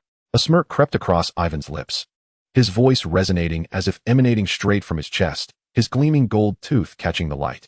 You wish for my assistance in your endeavors, to aid you in crafting your weaponry. I admire your vision and am willing to collaborate with you. Hans appeared utterly bewildered, struggling to comprehend what Ivan was articulating. As Ivan conversed in Russian, "Do you speak English? I can find a translator. I am uncertain whether you understand my words." "A truly wonderful person," Ivan proclaimed in English. "A great person," Hans finally grasped. The two exchanged smiles, laughter erupting between them. "Come, let us toast." Hans chuckled heartily. Ivan seized a bottle brimming with vodka from the table. "Hey, what is the matter?"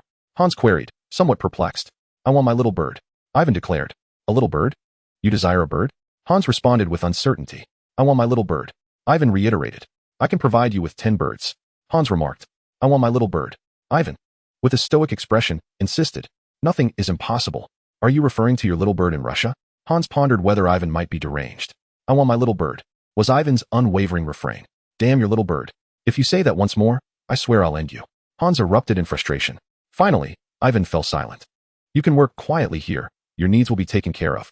If you desire women, that is no issue. I can procure as many as you wish." Hans gestured around the space. "Women? If I wish to entertain a spicy little pepper, can you arrange that?" Ivan responded, gnawing on a toothpick. "Can you speak like a normal person? Do you not know the fate of those who cross Tony? The last one who did has vanished." Hans felt exasperated. The mindset of these Russians was simply unfathomable. "Allow me to show you my masterpiece." Hans directed his subordinates to illuminate the factory. Instantly, the expansive premises, spanning thousands of square meters, were aglow, with rows of steel robots meticulously aligned on the production line, resembling soldiers undergoing inspection. "This is the design I acquired from Obadiah. I was too eager to utilize the prototype for production. I'm a bit impatient, hence it's somewhat rough around the edges," Hans boasted. He had contacted Obadiah the day he fled, inquiring if he would be willing to sell the Iron Man prototype S blueprints for a handsome price. Ultimately, Hans secured the deal for 5 million yuan. Obadiah, in turn, used the money to escape to Mexico. Alas, foolish people have too much money. Feel free to look around. Consider this your home. It will be as it is at home, Hans mused, thinking that after this, Ivan would surely be begging for mercy. Ivan then removed his shoes and plopped down at the desk. "You truly think this is Siberia's Grand Kong?" Hans nearly regurgitated the ice cream he had just consumed upon witnessing Ivan's steaming, blackened feet. "Those feet are quite pungent." "I say, Ivan, let us first examine the work environment," Hans suggested from 2 meters away. "Very well." Ivan donned his shoes, and the surrounding bodyguards began to breathe again, having almost suffocated moments earlier. Approaching a computer on the production line, Ivan deftly took control. A flurry of keystrokes ensued, and a string of characters appeared on the screen. "You'd best refrain from doing that," Hans interjected urgently. "We must first establish some passwords before you can proceed." He turned to the bodyguard behind him, instructing, quickly, "Set up a password for him, Jack." Chapter 43. Midnight yet. The computer displayed a message. "Unlock successful." "Never mind," Hans remarked, somewhat disheartened. Suddenly, every computer beside the production line illuminated, as each robot was equipped with its own computer. "Wow, impressive," Hans exclaimed in awe. "Rubbish, your software is utterly worthless," Ivan retorted, chewing on a toothpick and not even glancing at Hans. The latter felt a wave of embarrassment wash over him upon hearing Ivan's critique and shot a fierce glare at his assistant, Jack. "Well, all right, you're quite adept. You've breached my firewall just like that." Ivan ignored him, pulling over a nearby mobile platform and climbing up to the robot section. "Look closely, observe this, splendid." "Isn't it?" Hans said proudly. "These steel armors are merely exhibits, each worth $12,570,000. Ivan, however, remained oblivious, yanking off the robot's head and revealing a multitude of internal components. Before Hans could finish his sentence, the robot's head was completely detached, and Hans felt a wave of darkness wash over him, his heart bleeding internally. "Oh, dear heavens!" Hans exclaimed, pressing his forehead with his hand. He turned to Jack, urging, "Quickly, find someone to assist. Don't let this lunatic ruin my possessions."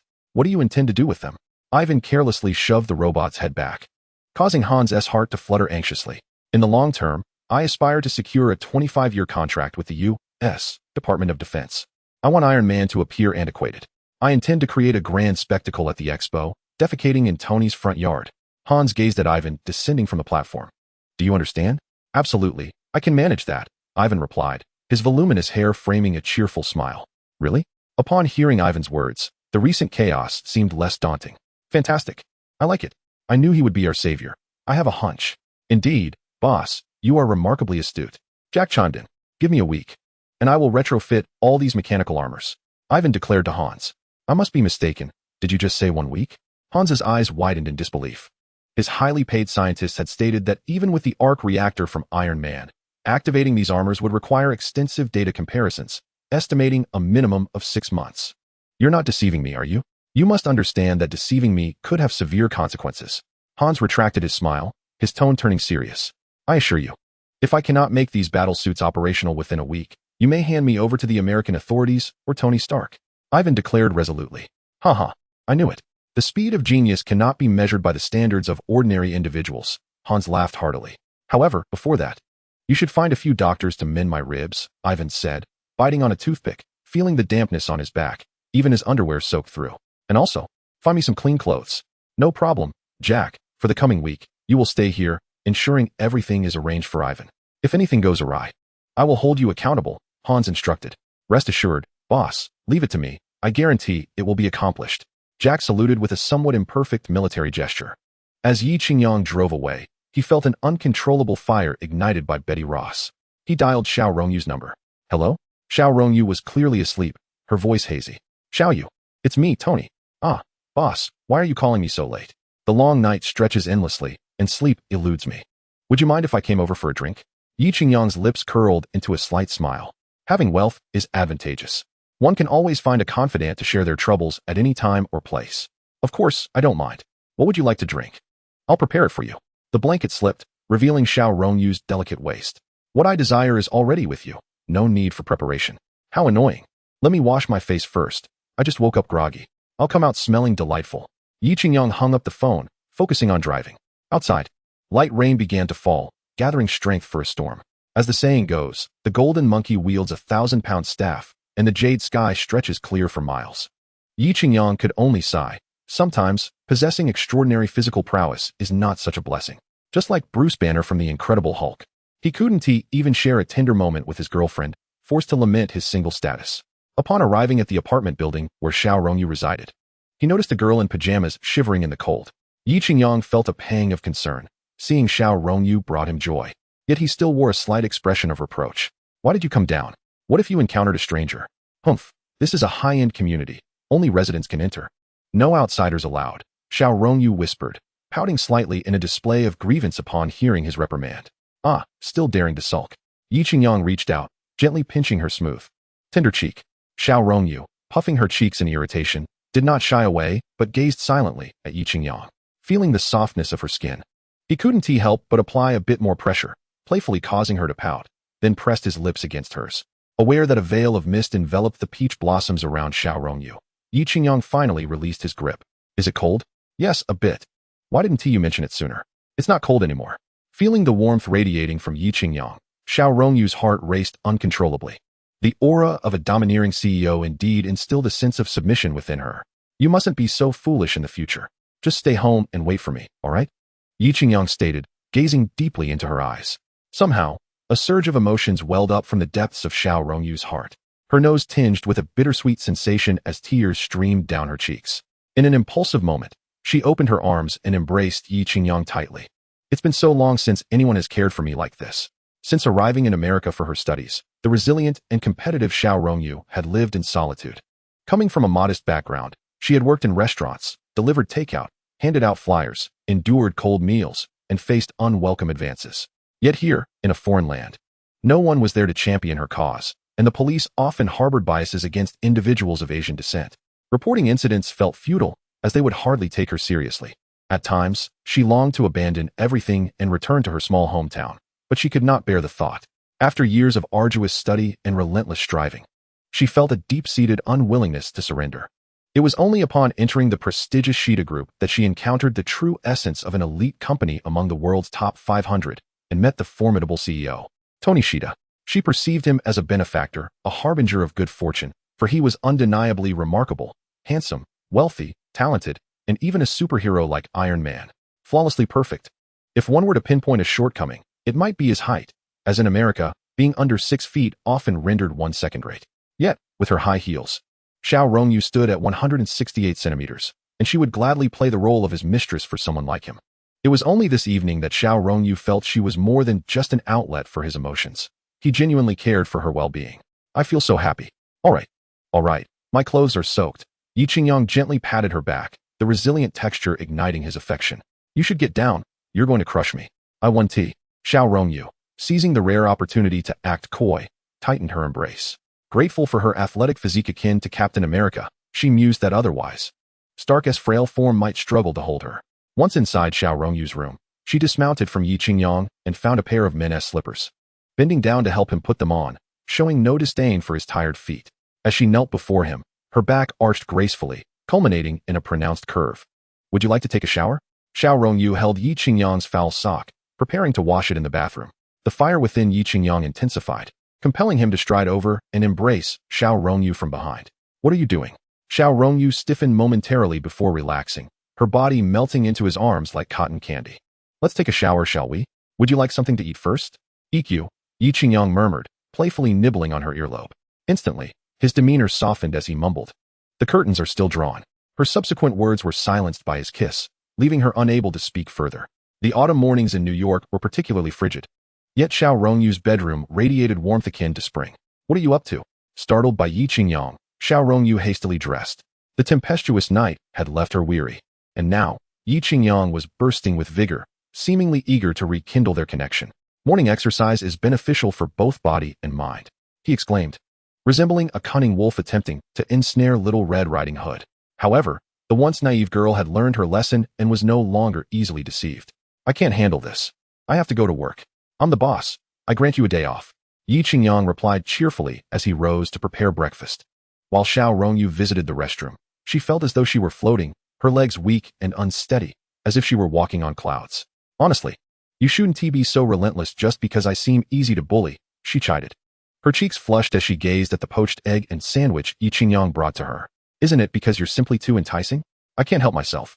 After breakfast, Yi Qingyang bestowed upon her a lingering good morning kiss before driving off to the office in high spirits. Tony, the Department of Defense, just called, requesting your presence at a hearing. Pepper exclaimed upon seeing Yi Qingyang enter the office. Location? Yi Qingyang asked, pulling out a chair to sit across from Pepper. Separated by a desk, he propped his chin on his hand, fixated on her with an enamored gaze. In Washington, Pepper replied, glancing at the documents before noticing Yi Qingyang's adoring expression, which brought her a flicker of joy. Yet she remained unfazed and asked, why are you looking at me like that? Is there something on my face? Do you know a line from Tagore? I dislike Tagore. I prefer Pushkin. The greatest distance in the world is when I stand before you, yet you remain unaware of my love for you, Yi Qingyang declared. All I know is that if you don't leave soon, you'll be late. Pepper retorted, the corners of her mouth curving upward as she dialed a number. Right away, immediately, prepare the car to take our esteemed boss to Washington, D.C. Yi Qingyang shrugged, you'll lose friends acting like this. Before he could finish, Pepper had already pushed him out of the office. Just wait until I return, you'll see how I deal with you. Yi Qingyang shouted towards the closed office door. An hour later, at the Capitol in Washington, D.C., Mr. Stark, let us continue our previous discussion. The Speaker of the House incessantly tapped on the small wooden gavel before him. While the government officials and military representatives present were all captivated by Yi Qingyang's whispered exchanges with the petite Pepper Potts. Mr. Stark, please refrain from whispering. Very well. My dear, Yi Qingyang replied with a smile. Laughter erupted among those present, enveloping the Capitol in a joyous atmosphere. Could you kindly focus on my speech? An assemblyman remarked, his mouth seemingly full. No problem. Do you possess any special weapon? The assemblyman inquired. No, you don't. No, it depends on your definition of a weapon. Yi Qingyang retorted, leaning back strategically. Iron Man is indeed a weapon. The device I invented does not qualify as a weapon. Then how would you describe it? The assemblyman's graying hair began to tremble. It is what it is, Senator. What is it? The assemblyman probed. It is a high-tech prosthetic. That is the best description I can offer, Yi Qingyang asserted. Laughter erupted even more heartily among the audience. It is a weapon. It is indeed a weapon. Veins bulged on the assemblyman's neck. Yi Qingyang raised his voice. If you prioritize the welfare of the people, before he could finish, the assemblyman interrupted him. No, I prioritize handing over Iron Man as a weapon to the people of the United States. Yi Qingyang crossed his arms and stated, you can forget it. I am Iron Man. I am one with the armor. To relinquish the armor is to relinquish myself. That would be akin to servitude or selling my body for money. Depending on which state you are in, and I cannot grant that to you. Another wave of laughter ensued, yet the petite Pepper Potts, seated behind Yi Qingyang, wore a solemn expression, her knuckles whitening with tension. This was, after all, the highest level hearing in the United States, and failure could spell the end of Stark Industries. Chapter 45. The expert. Listen carefully. I am not an expert. Of course, you are certainly not an expert in selling your body for money. Please, you are a congressman. Yi Qingyang laughed and waved at the amused crowd behind him, but upon seeing Pepper's worried gaze, he offered her a reassuring smile. The senator disregarded the audience's laughter, demonstrating remarkable composure as he continued. However, we have invited a weapons expert. Please welcome Justin Hans, the main arms dealer of the Department of Defense. Upon hearing Justin Hans's name, Yi Qingyang felt a slight tightening in his chest. Before long, a blond man in a black suit with thick-rimmed glasses took the stage. At that moment, Hans was no longer the cautious and obsequious figure Yi Qingyang had first encountered. Hans beamed with a radiant smile, exuding an air of confidence. I only witnessed Mr. Justin Hans entering the room, yet no weapons expert could be seen. Yi Qingyang felt a twinge of annoyance. Initially, he had sought to bring Hans along like a loyal hound, yet now Hans sat there, looking every bit as dignified as himself. Raising the glass in his hand to his lips, Hans took a sip and, seizing the microphone, exclaimed with a hearty laugh, "Indeed, I am not the expert. That title belongs to you, Tony. You are a genius, Senator. Allow me to speak. Perhaps I am not the expert, but let me clarify who the true expert is." Standing up, he pointed his right hand towards Yi Qingyang, declaring, "Your father, Howard Stark. He is not only our patriarch, but also the father of the military-industrial complex. Make no mistake, he is no hippie. He is a lion. We all understand the reason behind this. For the past 6 months, Mr. Stark has forged a sharp sword. Yet he insists it is merely a shield, demanding our trust while hiding behind it." Observing that the audience was listening intently, Hans' voice grew more impassioned. "I truly wish I felt safe. I wish I could leave my door unlocked, but this is not Canada. We live in a perilous world, and Mr. Stark cannot foresee all risks." His expression tightened, adopting a look of somber empathy. "Thank you all. God bless Iron Man, and God bless the United States of America." With that, Hans returned to his seat with effortless grace. The room erupted into thunderous applause, predominantly from Hans' close friends, especially the senators, who nearly fractured their hands in their enthusiasm. "Well said, well said." The senator beamed, resembling a blooming chrysanthemum. "Now, we would like to invite the next witness, Colonel James Rhodes, to the stand." Upon hearing Rhodes's name, Yi Qingyang's previously composed demeanor shifted slightly. Rhodes? How could he possibly be here? James Rhodes was none other than Tony Stark's closest ally, their bond forged in life-and-death circumstances. The ever-inquisitive journalists instantly surged forward, their cameras clicking incessantly like a Maxim gun. Dressed in a deep indigo military uniform, James Rhodes entered, prompting Yi Qingyang to rise involuntarily. "Hey, brother. I didn't expect you to come. It's me. I'm here, so accept reality." Yi Qingyang was suddenly gripped by a sense of foreboding. The senator on stage produced a document. "This is the complete report on Iron Man's weaponry compiled by Colonel Rhodes. Colonel, please read page 57, paragraph 4. Rhodes furrowed his brow, the lines on his forehead undulating like waves. "You want me to read a specific section of the report?" "Yes," the senator affirmed. "I thought I was here to deliver a comprehensive and detailed report," Rhodes retorted. The senator interjected mildly, "I understand, but today holds many variables." Rod was equally unyielding.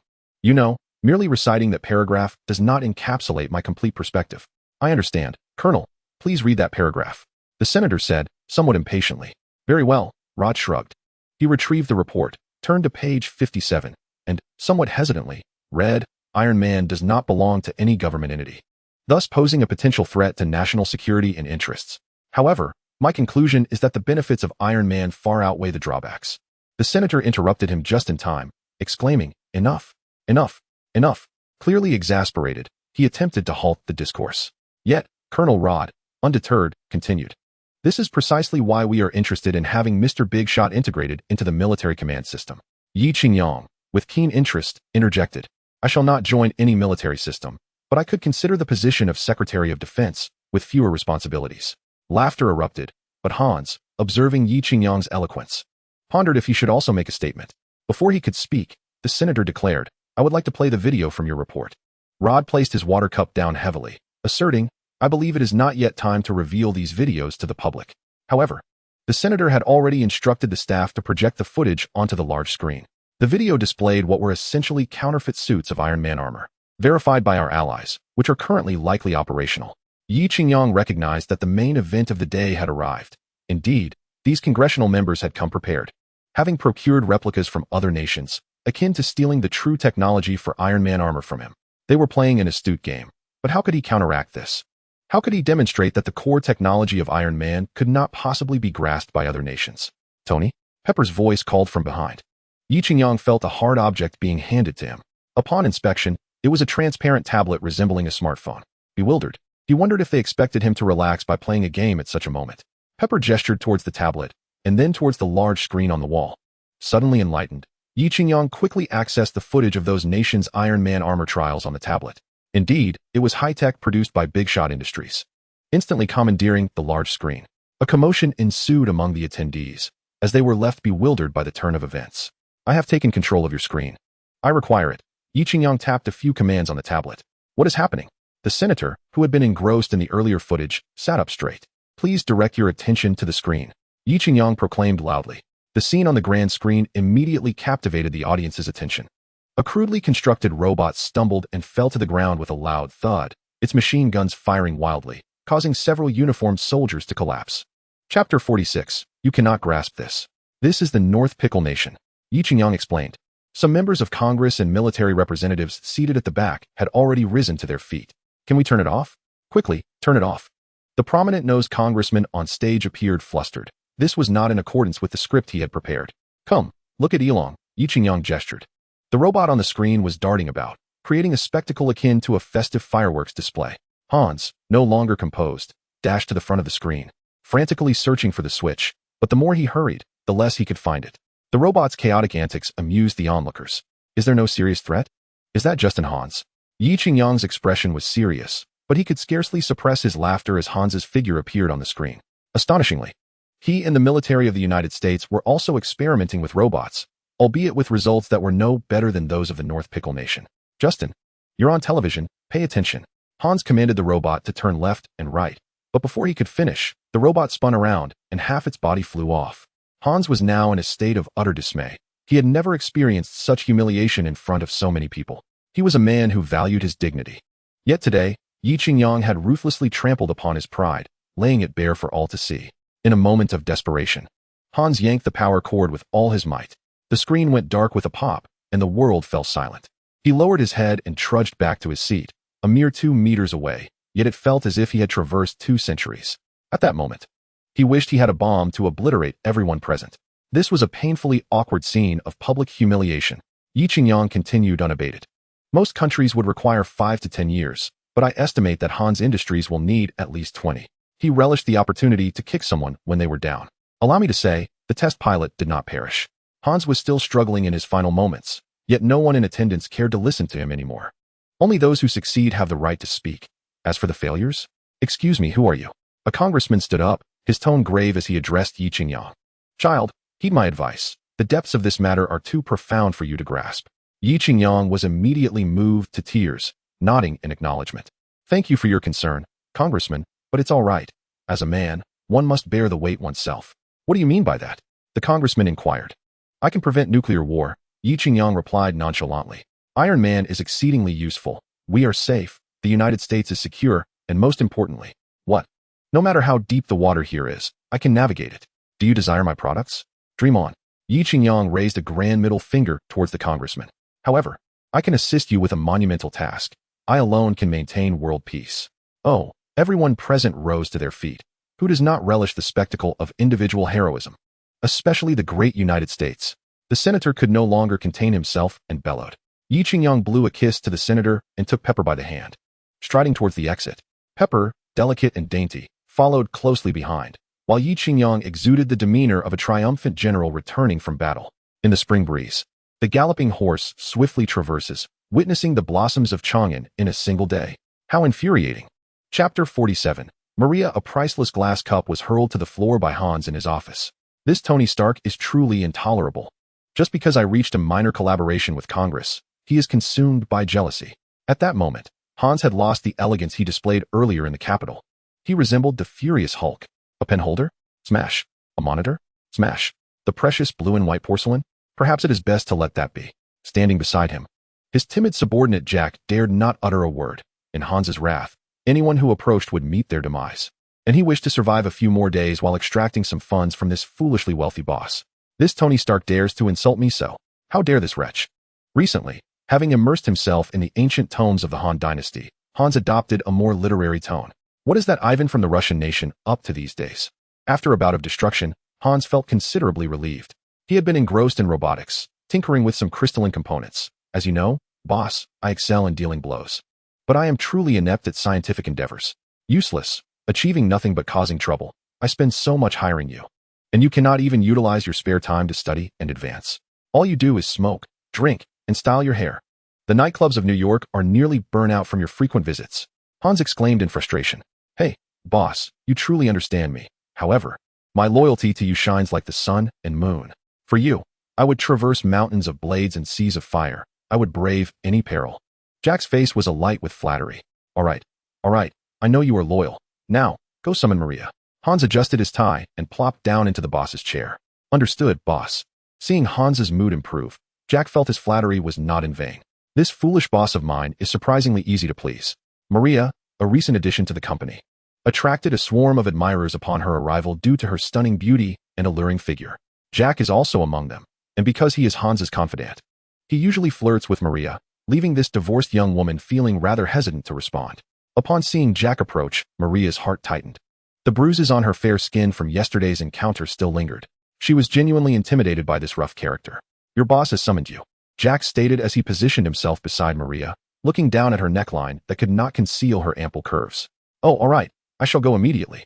Upon hearing that it was the big boss calling, Maria exhaled in relief and hurried to rise, attempting to pass by Jack. However, Jack deliberately occupied half the passageway, forcing Maria to sidle past him.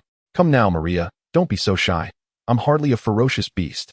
Maria blushed as she hurried past, her swaying form causing Jack's heart to race. A series of knocks echoed at the door. Come in. Hans's voice trembled slightly. He felt akin to a beggar who had been starved for days, awaiting a sumptuous feast.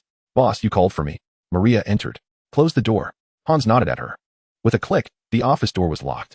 Hans switched on his computer and played a popular song. Gazing at Maria, clad in a pristine white uniform, white high heels, and white stockings, he couldn't help but swallow hard. Come closer. Don't keep such distance, Hans urged, feeling a surge of warmth in his chest as he noticed Maria's cautious demeanor. Maria, having joined the company just this year, was a divorced mother. And though she was in her 30s, she maintained a remarkable appearance, embodying a classic beauty. Golden hair, azure eyes, and porcelain skin. The curves of her back revealed her diligent self-care. Boss, please let me know what you need, Maria cautiously approached. Hans raised his gaze to discern her face, but was obstructed by her ample attire, igniting his restless desires. Maria, how long have you been with the company? Hans's eyes fixated on her prominent features.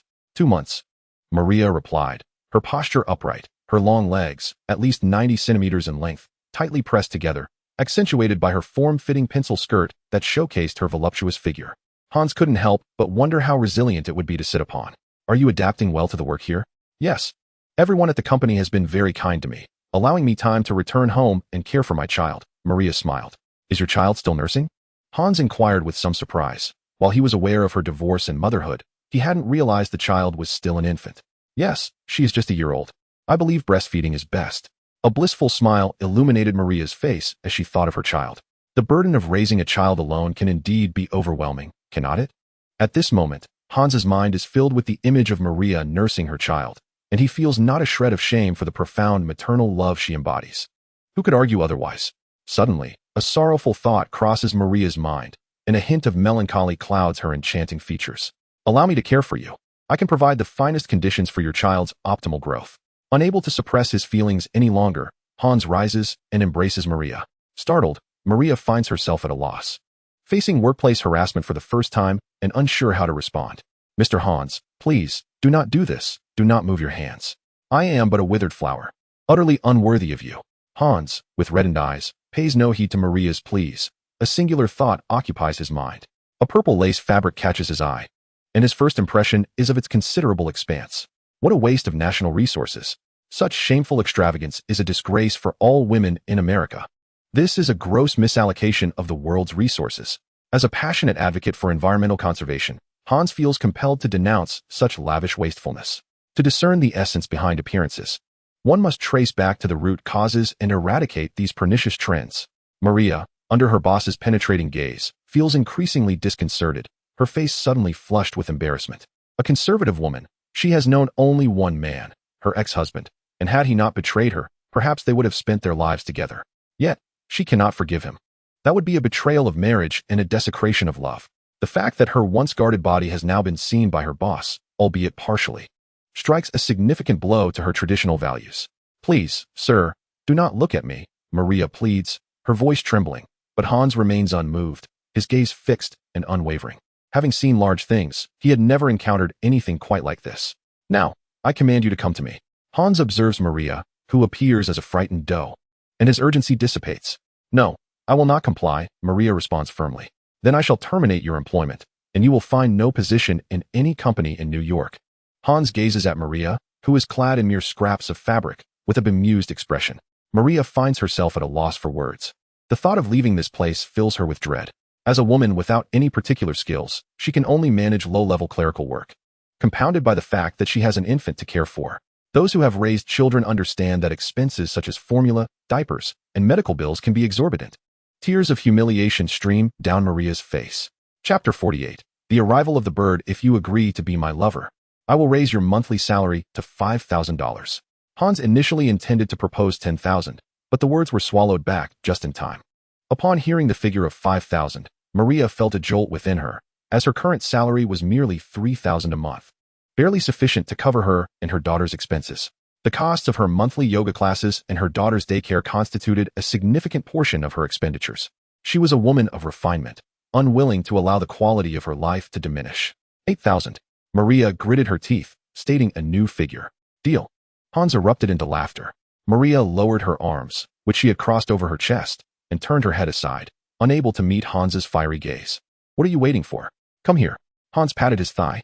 With great difficulty, Maria moved her legs as if she were a marionette, each step achingly slow. "Come here." Hans, unable to contain himself any longer, seized Maria's soft arms and pulled her into his embrace. In a moment of hesitation, Maria found herself seated upon Hans's lap.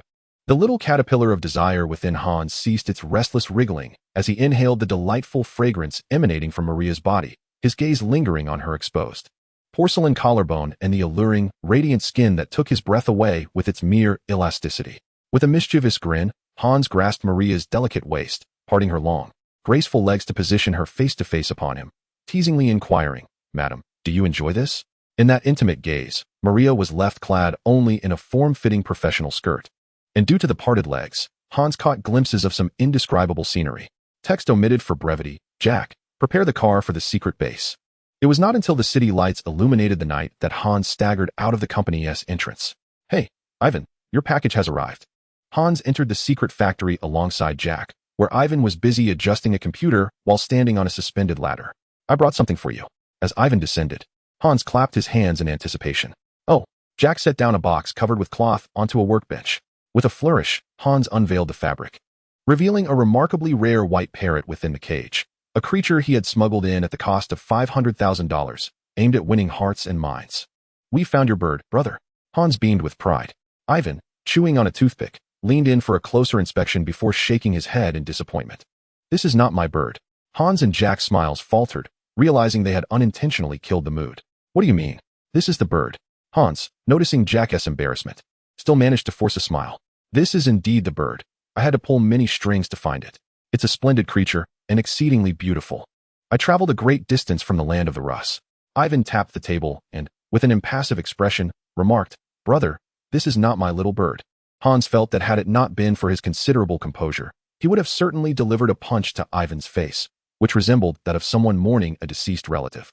Taking a deep breath, he replied, "All right, even if it is not your little bird, this one is quite beautiful. Don't be so obstinate.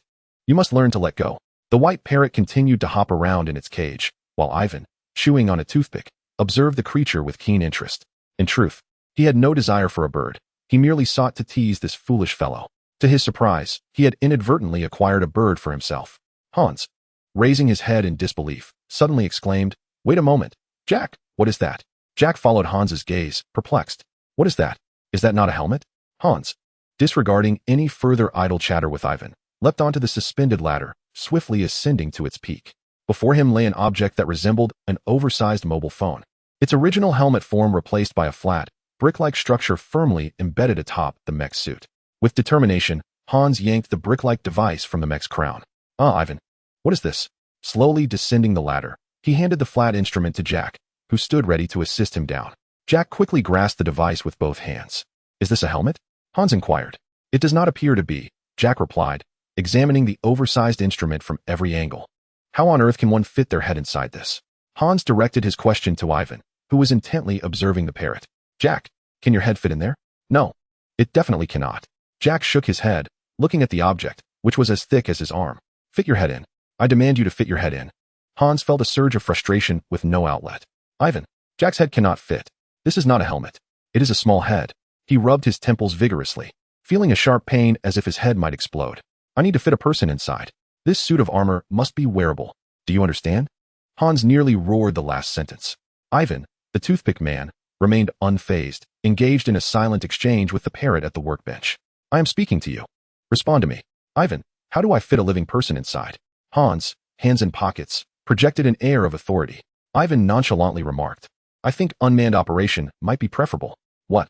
Unmanned operation? Why would that be better? Hans's mind was overwhelmed.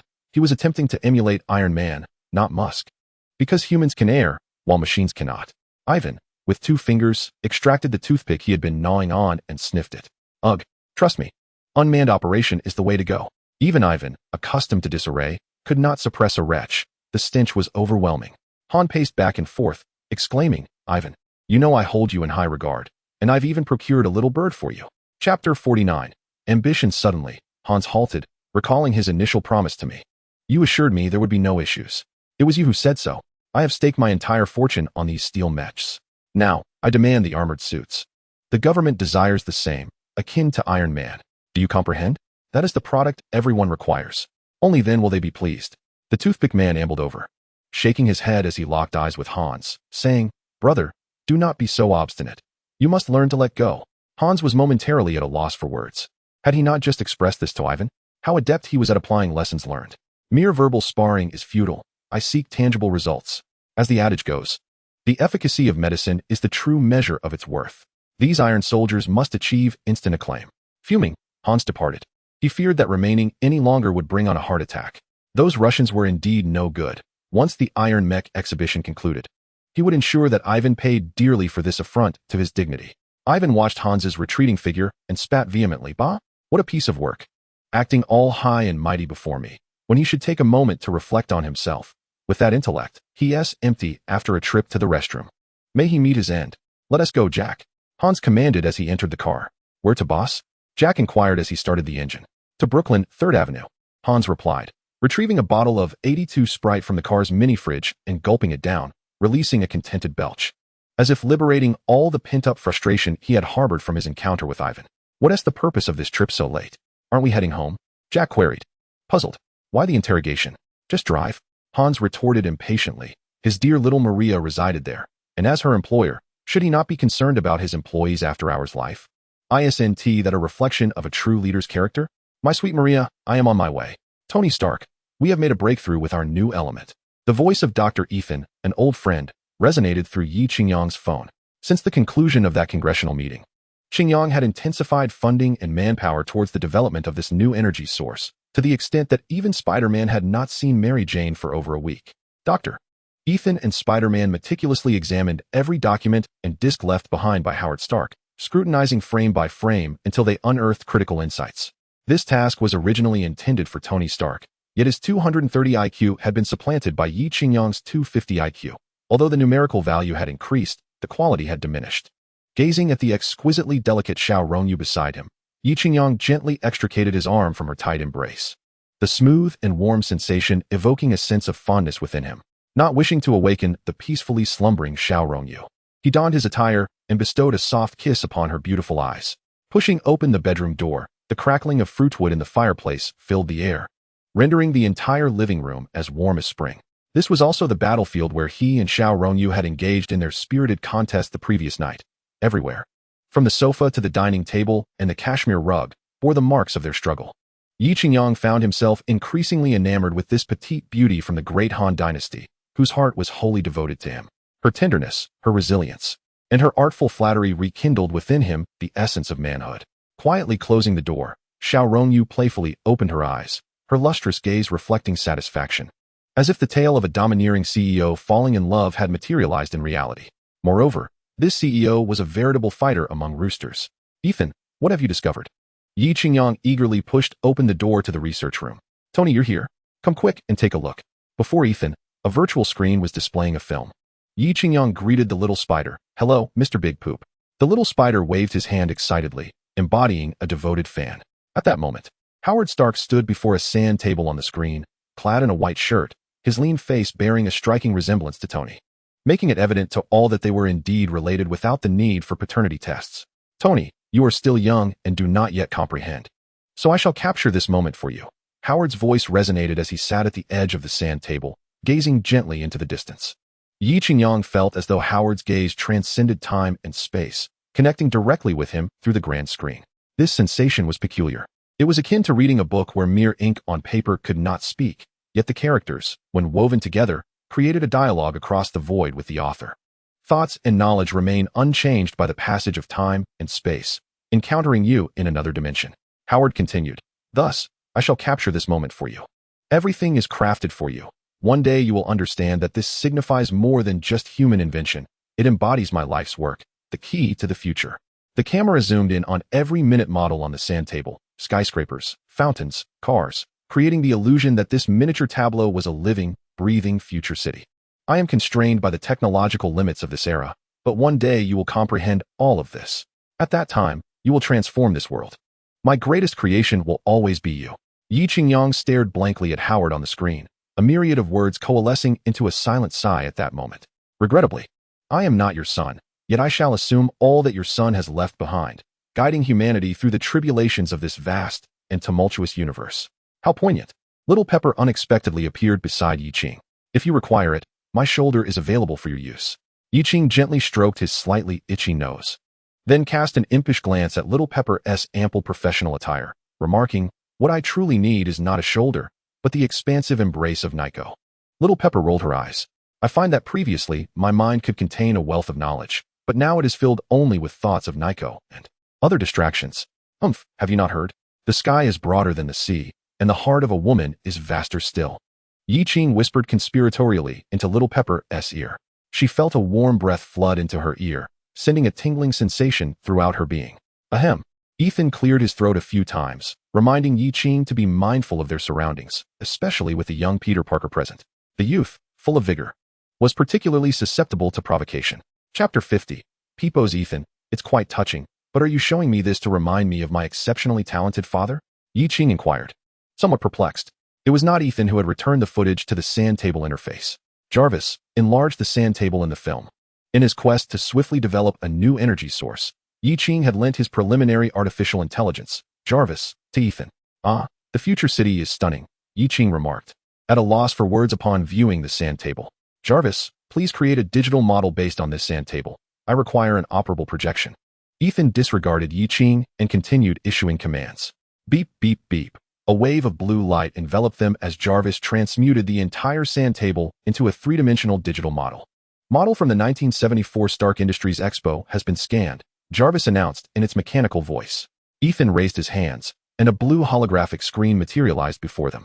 In this endeavor, Yi Qing could only admire himself, while the young admirer, Spider-Man, gazed at Yi Qing with awe. This was all Yi Qing's handiwork. "What does this resemble?" Ethan snapped his fingers, looking toward Yi Qing and Peter Parker. "A muffin," Yi Qing answered eagerly. "It resembles an atom." Peter Parker responded somewhat uncertainly. Ethan, however, ignored Yi Qing, casting an approving glance at his favored disciple, stating, "Indeed, it is an atom. The nucleus should be located here." He pointed to a circular structure within the model, which served as the centerpiece of the entire sand table, a landmark shaped like the Earth. "Highlight the large sphere. Remove the walkways, discard everything." Ethan continued issuing commands. "What do you wish to achieve?" Jarvis's mechanical voice inquired. "I wish to discover, no? I wish to rediscover a new element." At this moment, he transcended into a state of oblivion, as if everything around him had vanished, and he immersed himself in the construction of this mathematical model. Remove the landscape, the shrubs, the trees, the parking lot, the exits, the entrances. Utilize the pavilion as a framework to construct neutrons and protons. The supercomputer Jarvis began to whir, while the virtual screens flickered in a continuous cycle of disappearance and reappearance, reminiscent of the evolution of digital life. Yi Qingyang and Little Pepper watched, utterly astonished, even forgetting to restrain the hand that had slipped beneath her skirt's hem. Ding! Countless light screens converged into a small blue sphere, adorned with granular protrusions. He let out a breath of relief. He had succeeded. With a grand gesture, The small blue sphere exploded instantaneously, transforming into myriad blue specks that floated throughout the laboratory. Yi Qingyang and the others found themselves seemingly transported into an atomic realm, dots interwoven and intersecting, a microcosm comprised solely of atoms, neutrons, and quarks. So beautiful. Little Pepper leaned against Yi Qingyang, her delicate hand reaching out to caress the blue halo. Indeed, it was magnificent.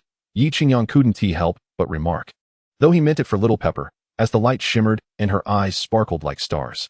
Meanwhile, Peter Parker was relegated to the role of a mere bystander, hiding in a corner of the laboratory, drawing circles, and cursing Yi Qingyang for the unexpected display of affection that left him wounded, having only ever held Mary Jane's hand. What is this?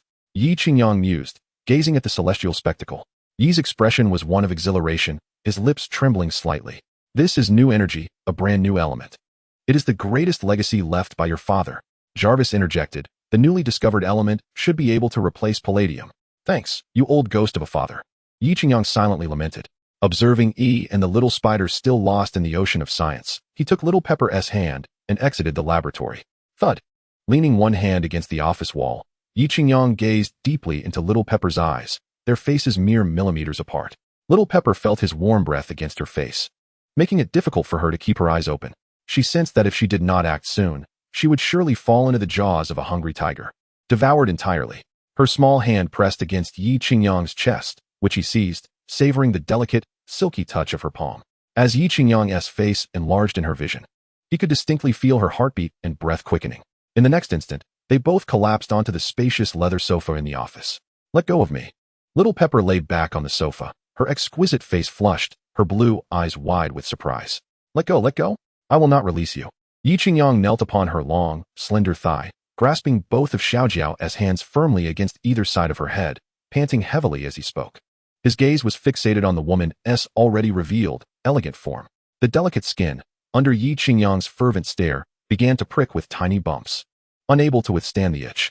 You truly want to get up? Xiaojiao bit her lip and inquired. A man's word is his bond, once spoken. It cannot be taken back. Yi Qingyang replied with a wild, enchanting smile. But it is still daytime. What if someone sees us? Xiaojiao whispered, her eyes brimming with tears. Yi Qingyang remained unfazed. Whoever dares to enter shall be dismissed. If necessary, I may even resort to more drastic measures. Xiaojiao shot him an indignant glance. He was indeed domineering, yet who could blame him for being the boss? A capitalist in the United States, wielding life and death over his subordinates. As he gazed at the beautiful Xiaojiao, with her bright eyes and exquisite features, Yi Qingyang found himself mesmerized. Though her figure was not excessively voluptuous, her skin was smooth and taut, her features were sharply defined, and her proportions harmonious, devoid of the coarse imperfections often seen in Western women.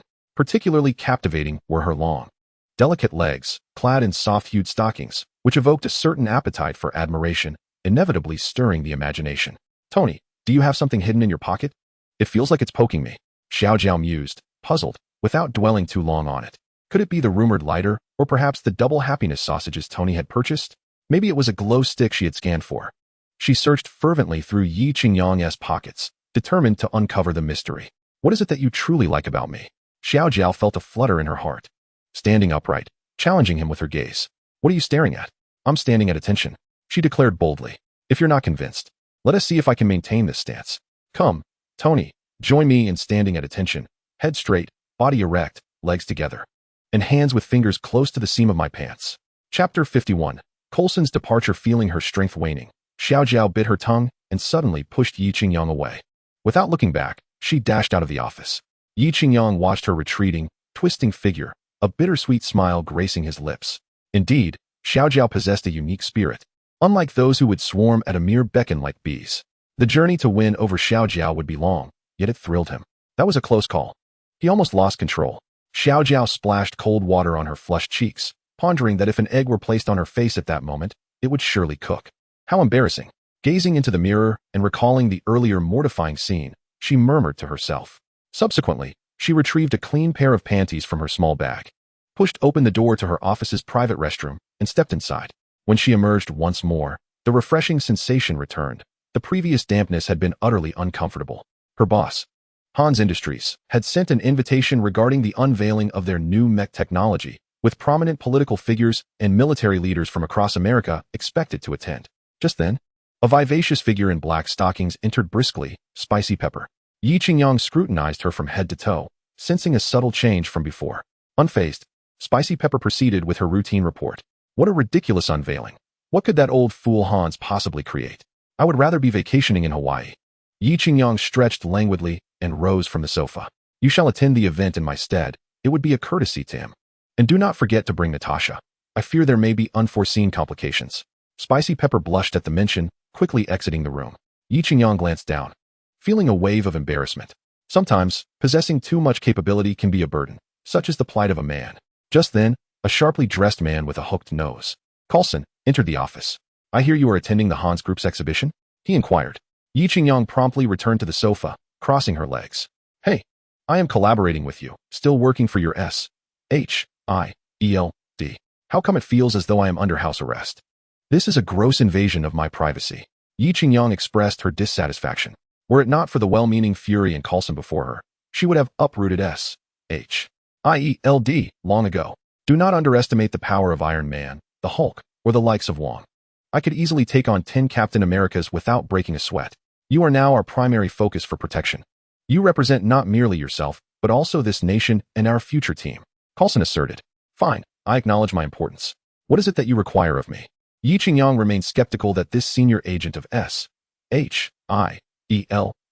had come solely for the purpose of attending Hans's event. Carlson ran a hand through his scant hair. I have been reassigned. The organization has sent me to New Mexico. Yi Qingyang understood immediately. New Mexico, one of the 4 southwestern states of the United States, is bordered by Colorado to the north, Arizona to the west, Oklahoma to the northeast, and Texas to the east and south, sharing a southwest border with the Mexican state of Chihuahua. The landscapes of New Mexico are captivating, adorned with red rock cliffs, deserts, and cacti. Yi Qingyang shifted the conversation elsewhere. All right, Tony, we are all aware that our adversaries, Norman Osborn and Obadiah, have fled to Mexico. And my current assignment is directly related to this, Carlson remarked as he gazed into Yi Qingyang's eyes. Please, spare me the details.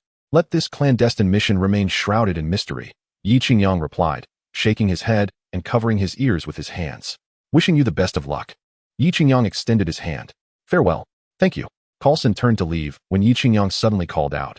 Do you have a special means of contact? I believe you may require my assistance. Carlson nodded. Stark Industries Laboratory. Activate the Prism Accelerator. Ethan instructed. Peter Parker donned his sunglasses and switched on the device. A low hum filled the air as a beam of cold light began to refract through the prisms along the lengthy particle accelerator tube. We're nearing maximum energy, Jarvis announced in a mechanical tone. Align with the fuse. Upon receiving the command, Peter Parker adjusted the laser beam that had been enhanced by the prisms. Clang. A triangular energy collector within the fuse emitted a striking blue glow. Success! Ethan exclaimed, swinging his arm with fervor. Peter Parker leaped up, unexpectedly exerting too much force and crashing into the ceiling, which was over 3 meters high. Congratulations, Dr. Ethan. You have created an entirely new element. Peter Parker approached, his expression brimming with excitement. The creation of a new element could easily lead to a Nobel Prize in chemistry. Ethan had even envisioned his acceptance speech. It is not just my honor to receive the Nobel Prize in chemistry, but rather, it is the honor of the Nobel Committee. Clang. The reactor is receiving the updated core. Jarvis's voice echoed. Hurry, let's proceed with the mech testing. Ethan collected himself from his excitement and began to assess the output power and endurance of the new energy source. Tony, I have good news and bad news. Which would you prefer to hear first? Yi Qingyang answered Ethan's call. Let's start with the bad news. Yi Qingyang hesitated, fearing that the duo might have inadvertently caused an explosion in the laboratory. Your Iron Man suit is being phased out. Ethan's tone carried a hint of schadenfreude. What? Am I outdated? Has someone developed something even more groundbreaking? Yi Qingyang furrowed his brow. And the good news? The good news is that the energy issue with your suit has been resolved. Come and see. What? So soon? Yi Qingyang sprang up from the sofa. In just a few days, Dr. Ethan and Peter Parker had concocted a new element. It appeared that his initiative to cultivate top-tier scientific talent across various fields must continue, forging a high-tech and highly skilled team for himself. At that time, nations such as America, England, and Germany would have no choice but to submit before him. Chapter 52, The Confession. How are the data results? Yi Qingyang had already arrived at the laboratory, where he observed a small spider testing the upgraded Mark III Iron Man armor. The output power has increased threefold. The endurance has doubled, Dr. Ethan remarked, analyzing data on the nearby computer screen. Is it truly that powerful? Yi Qingyang inquired with delight. Indeed, this is merely the beginning. Once we discover a superior container and establish connections, we can significantly enhance the storage and utilization efficiency of energy. Ethan adjusted his glasses. I believe this is sufficient for now. Hasten to equip my armor. Yi Qingyang exclaimed with impatience. Now, is there something urgent? Peter Parker asked curiously. Life is a stage, dear brother, and I must impress the ladies. Naturally, I require the most stylish and captivating equipment. Yi Qingyang patted his shoulder. With a swoosh, Yi Qingyang soared through the night sky of New York in the new Mark III Iron Man armor. Thud. He landed on the rooftop of Culver University. Ever since acquiring the Iron Man suit, Yi Qingyang relished flying above the people of New York. Humanity's yearning for flight is an insatiable desire. As he approached Betty Ross's office, brightly lit and alive with conversation, he overheard her boyfriend, Blake, say, Betty, a new movie is premiering tonight. Let us go see it together. Yi Qingyang remained unnoticed, stealthily cloaked in shadows. The thrill of eavesdropping was undeniably exhilarating. Darling, I'm feeling a bit tired. I still have some documents to organize, so I want to be going, Betty Ross responded with a hint of resignation. Yi Qingyang stifled a laugh as he recalled Betty's vivacious demeanor just an hour prior during their video chat, where she had boldly claimed she could engage him in a fierce battle for 300 rounds. Very well, Betty, don't work too late, Blake said, gazing at his girlfriend with concern as he reluctantly donned his coat and exited. Betty let out a sigh. The guilt of her deception weighed heavily on her. Yet, the thought of Yi Qingyang's mischievous grin made her heart flutter. Was she truly a bad woman? But hadn't he ever once said that despite her vices, smoking, drinking, clubbing, dancing, tattoos, abortions, infidelity, she knew she was a good girl? By comparison, Betty mused, she could be regarded as a paragon of virtue in this new era. Darling, where are you? As Blake's footsteps faded, Betty quickly retrieved her phone to message Yi Qingyang. Guess where I am. Rewards await the correct answer. Yi Qingyang replied from behind the door. At the office? Incorrect. You owe me a kiss. At home? Wrong. You owe me two. At the nightclub? Guess again. How dare you suspect I'm at a nightclub? The penalty doubles. Just as Betty prepared to continue typing, darkness enveloped her vision as a pair of hands covered her eyes from behind. In the stillness of the night, Betty Rose believed she had encountered a nefarious individual and was about to scream. Yet, a familiar voice whispered in her ear, Darling, it's me, Yi Qingyang. Instantly, her apprehension dissipated, and she excitedly removed the blindfold from her eyes, placing her hands on her heart. Turning around, she beheld the charming visage of Yi Qingyang, his handsome face radiating allure. What a villain, sneaking up on me like that. Betty Rose pouted, her lips forming an enticing curve. He gently grasped her delicate hand, feeling its softness and warmth, while her bright eyes sparkled with joy, her smile blooming like a flower.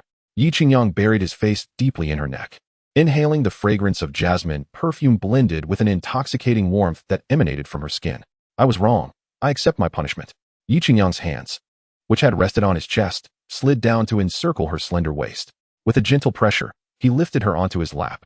I punish you by forbidding you to touch me. Betty Rose teased with a playful smile. Unjust.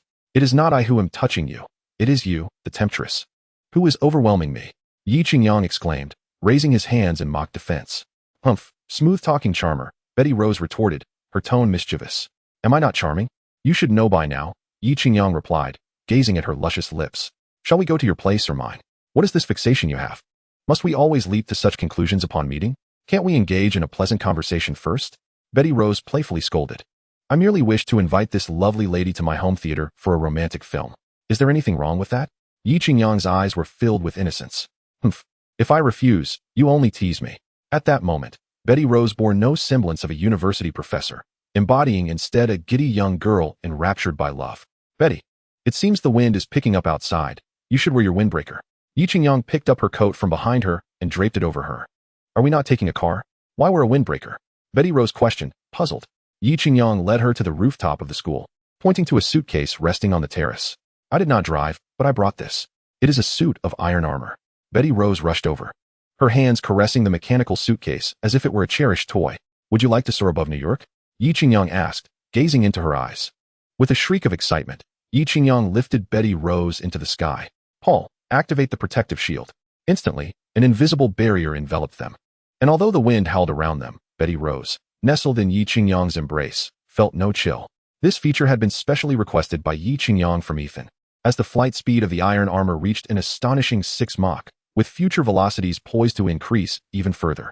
If humanity were to soar through the skies at such exhilarating speeds without any protective measures, it is likely that one would immediately suffer from ruptured eardrums and frostbitten skin. Is this the sensation of flight? Betty Ross widened her eyes, gazing at the twinkling lights of New York City beneath her, the skyscrapers and buildings scattered like fallen stars. A profound feeling of perspective surged from within, a sense of being minuscule amidst the vastness of the universe. She clung tightly to Yi Qingyang, her voice barely above a whisper. "Tony, I like you." Yi Qingyang, who was maneuvering the iron armor, was momentarily taken aback. He had not anticipated that such a beautiful woman would confess her feelings against the backdrop of New York's night sky. Chapter 53, Love is a Light. He was uncertain whether Betty Ross's words were heartfelt or a spontaneous reaction to their exhilarating experience. Yet a declaration from such a stunning university professor was unprecedented for Yi Qingyang, both in this life and the last. In his previous life, he was a mere pauper, lacking in family background, appearance, and talent, merely average at best. Now, a woman of remarkable beauty and intellect, revered by many as a goddess, was professing her affections to him, an occurrence he could scarcely have dreamt of. A ripple of emotion surged within Yi Qingyang, a blend of excitement and even a touch of sentimentality. Paul, accelerate. He could hardly contain his eagerness to revel in the embrace of this mature professor. Were it not for technical constraints, he might have even wished to experience an exhilarating moment with Betty Ross at this altitude. The thought alone was thrilling. Thanks to the upgraded energy source, the iron armor's speed was remarkable. A journey that typically took 10 minutes was completed in under 6. The two gradually descended upon Yi Qingyang's luxurious Seaview villa in the west side of New York. "Welcome, sir." Jarvis's voice resonated as the intelligent system recognized Yi Qingyang, instantly illuminating every smart device in the villa. "Wow, do you live here regularly?" Betty Ross exclaimed, her excitement palpable as she dashed around the technologically advanced abode, marveling at the futuristic equipment that could enrapture any woman. This was not merely the power of wealth, it was the allure of technology. The armor on Yi Qingyang had already detached itself automatically, retrieved by robots. He padded barefoot to Betty's side, wrapping his arms tightly around her supple form. "Did you not say you wanted to watch a movie?" Betty's voice quivered with a mix of fear and anticipation. "We have plenty of time. Why the rush?" "It is not that I cannot restrain myself, but rather that you are simply too enchanting." Yi Qingyang sighed in resignation. He was perplexed by his own reaction. After being tempered by the youthful charms of Xiao Rongyu, he had believed he could master the dynamics of romantic relationships.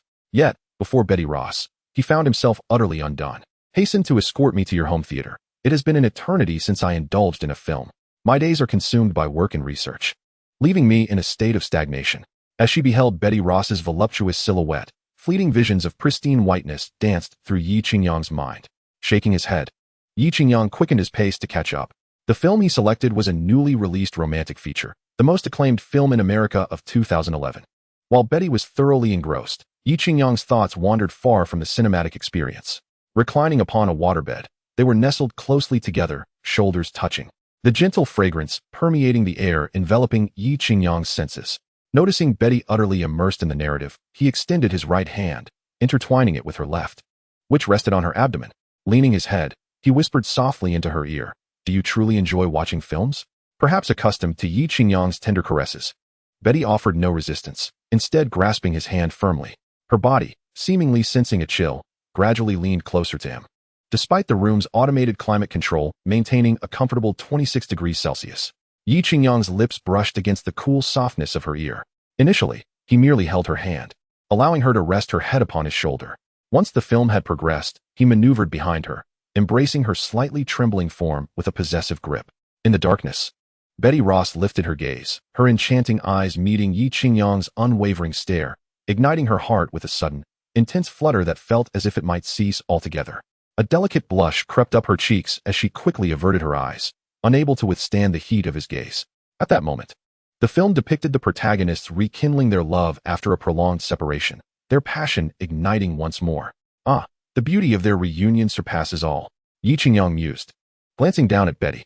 "You're only focused on appearances. They endured countless hardships to reach this point," she retorted, her small hand exploring Yi Qingyang's defined abdomen, gently pinching the flesh at his waist. "Spare me, O valiant heroine." Yi Qingyang feigned discomfort, grasping her hand playfully. "Scoundrel."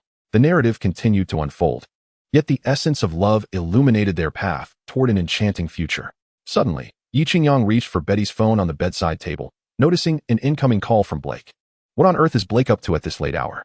Initially intending to decline the call, mischief took hold of Yi Qingyang, and he answered instead. "Hello? Betty." It's Blake. And Bidey seized the phone that Yi Qingyang had handed over and hurriedly lunged forward, collapsing onto the waterbed. Yi Qingyang, rising from the bedside, retrieved a bottle of red wine, proclaiming that a drink a day keeps one alive until 99. Chapter 54. The wild dog turns over. It was a jest, ordinarily. He would consume 2 gin of white liquor as a base. How could he possibly be incapacitated by a mere bottle of American red wine? The previous bottle was merely an appetizer. Come, let us finish this glass, and there is another awaiting. After this glass, there are still 3 more. Meanwhile, at Hans's industrial secret base, the bumbling Hans, accompanied by 2 robust bodyguards, stormed toward Ivan's studio. Ding! Ivan lay on his bed, entertaining the white-feathered parrot. Faced with Hans and his imposing entourage, Ivan didn't even lift his eyelids. He was here, the avian man. Hans, infuriated, managed a bitter smile. Earlier, he had been playing golf with a military bigwig, hoping that Ivan would showcase the unmanned armored suit. Yet, Ivan had refused, citing that he only kills, not performs. This had enraged Hans, not only causing him to lose face before the military, but also bruising his pride.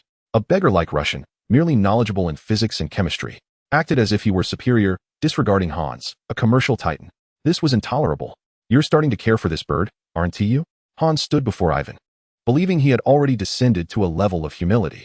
Surely this country bumpkin from Russia would express profound gratitude. Yet, while he valued the bird, Ivan treated him as if he were invisible. Give me that bird. Hans seized the white parrot. You cherish this creature, don't you? Ivan's lips twitched, uncertain of the intentions of this bespectacled man. Take this bird away from me. Initially, Hans contemplated strangling it, but he feared sullied hands.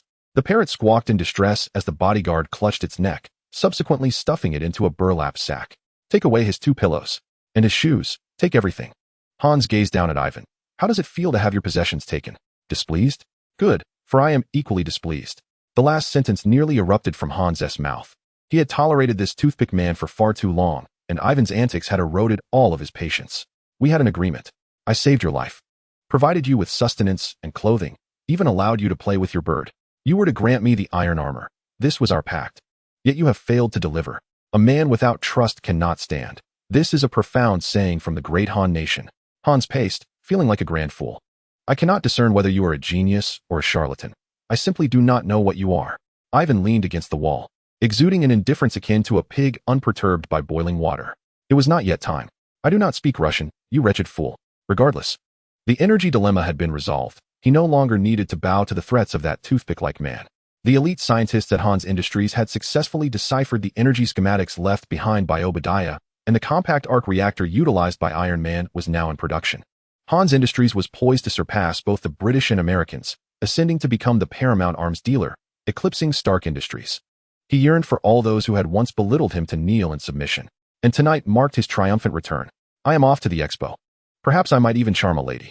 Hans gestured towards Ivan, commanding, you too, keep a close watch on him. Once the expo concludes, I will meticulously devise his demise. I intend for him to suffer immensely. With that, Hans strode out, invigorated, kicking the door open. No longer would he be subservient. The feeling was exhilarating. The toothpick man observed the 2 bodyguards flanking him, their expressions resembling those indebted by $1,000, and a cold smirk spread across his face. Did they truly believe these 2 incompetent buffoons could restrain the formidable Ivan? He scoffed, shaking his head dismissively. Hey, old man, what is so funny? One of the guards asked, unable to contain his impatience. These 2 were retired Marines, capable of taking on 5 ordinary men with ease. The elderly man before him, graying and over 40, seemed like an easy target. Youngster, do not be so arrogant. It serves no purpose, the toothpick man muttered, a string of incomprehensible Russian escaping his lips. Do not speak gibberish to me, the bodyguard retorted. Ivan's expression turned icy. He sat up abruptly. Sit down. The bodyguard's hand pressed firmly on Ivan's shoulder, intending to exert force. However, as soon as his hand made contact, he felt a chill at his zipper, his heart racing in alarm. A sudden, excruciating pain followed, as Ivan had produced a large shard of flesh from the bodyguard's form. A piercing scream erupted from the bodyguard's mouth. His eyes widened in shock as he clutched his most vulnerable area, rolling on the ground in agony. Another, more robust bodyguard swiftly drew a knife, intent on severing Ivan's tendons to incapacitate him. Yet, as his vision blurred, he instinctively shut his eyes. Feeling a gust of wind rush towards him, a hand seized his neck, rendering him immobile. Chapter 55. 2 dragons play with a pearl in a swift motion. Ivan jabbed his right hand and middle finger, producing a soft pop as the robust bodyguard's eyes burst. "Youngster, do not be so arrogant," Ivan declared, releasing the sturdy bodyguard, who now clutched his eyes, writhing on the ground. Their cries filled the air, and finding them bothersome, Ivan silenced one with a swift blow, plunging the world into an immediate hush. He procured a length of plastic rope and secured it around the necks of the two individuals before pulling with great force. In an instant, Carla's hyoid bone shattered, and the two bodyguards weakly kicked their legs, subsequently swaying atop the roof like desiccated sausages propelled by inertia. Brother Toothpick expelled the toothpick from his mouth and seized a large mobile phone, dialing Yi Qingyang's number. "Hey, Tony, guess who I am? Today is your lucky day. Old Wolf is treating us to chicken. What is the point of calling me? What can you accomplish by calling him?" Yi Qingyang, drenched in sweat, was joined by Betty Ross, who entered the completely transparent bathroom to cleanse herself. As Yi Qingyang lay on the bed, recuperating, he glanced at his phone and discovered an unfamiliar number. Who could be calling at this late hour? Could it be the blonde receptionist from the company who has harbored a secret affection for him? Or perhaps the tall, model-like Harvard finance student from the finance department? Ultimately, Yi Qingyang opted to answer the call. To his astonishment, a voice of an elderly man emerged from the receiver, speaking in Russian. This left him utterly perplexed. "Paul, translate this into Chinese. Who are you?" Yi Qingyang inquired. "Haha, can't you recognize my voice so soon? Have you forgotten that night when my whip sent you and your little girlfriend running for dear life?" Upon hearing these words, Yi Qingyang sat up straight. It was Master Ivan, the one with the lightning-fast whip. Truly, the wealthy are often forgetful. Ivan's ominous voice echoed, "Speak plainly, or spare me the nonsense. I have no time for your idle chatter." Yi Qingyang held no fondness for this tragic man. Initially, he had felt pity for him while watching the movie, only to discover that he was far from virtuous, having harmed innocent bystanders and even killed several American spectators. There lies a kernel of malice in every pitiable soul. Ivan lounged on the bed, swinging his long legs. "I must inform you that your fortunate days are about to come to an end. I will ensure that you pay in blood for your debts. Paul, trace the call." A blue holographic screen materialized amidst the misty bathroom. Ivan's voice persisted. "I intend to reclaim what belongs to my father. The history of your Stark family will be rewritten. What your father did to my family 40 years ago, I shall repay in 40 minutes. Paul, where is he?" He using Oracle's network, tracing location to the shores of the United States, the tri-state area, Manhattan, and adjacent jurisdictions. Yi Qingyang, attempting to fill the silence, replied, "Well said, I sincerely apologize. Do clean yourself up and await my favor." The line went dead with a beep. Trace unsuccessful.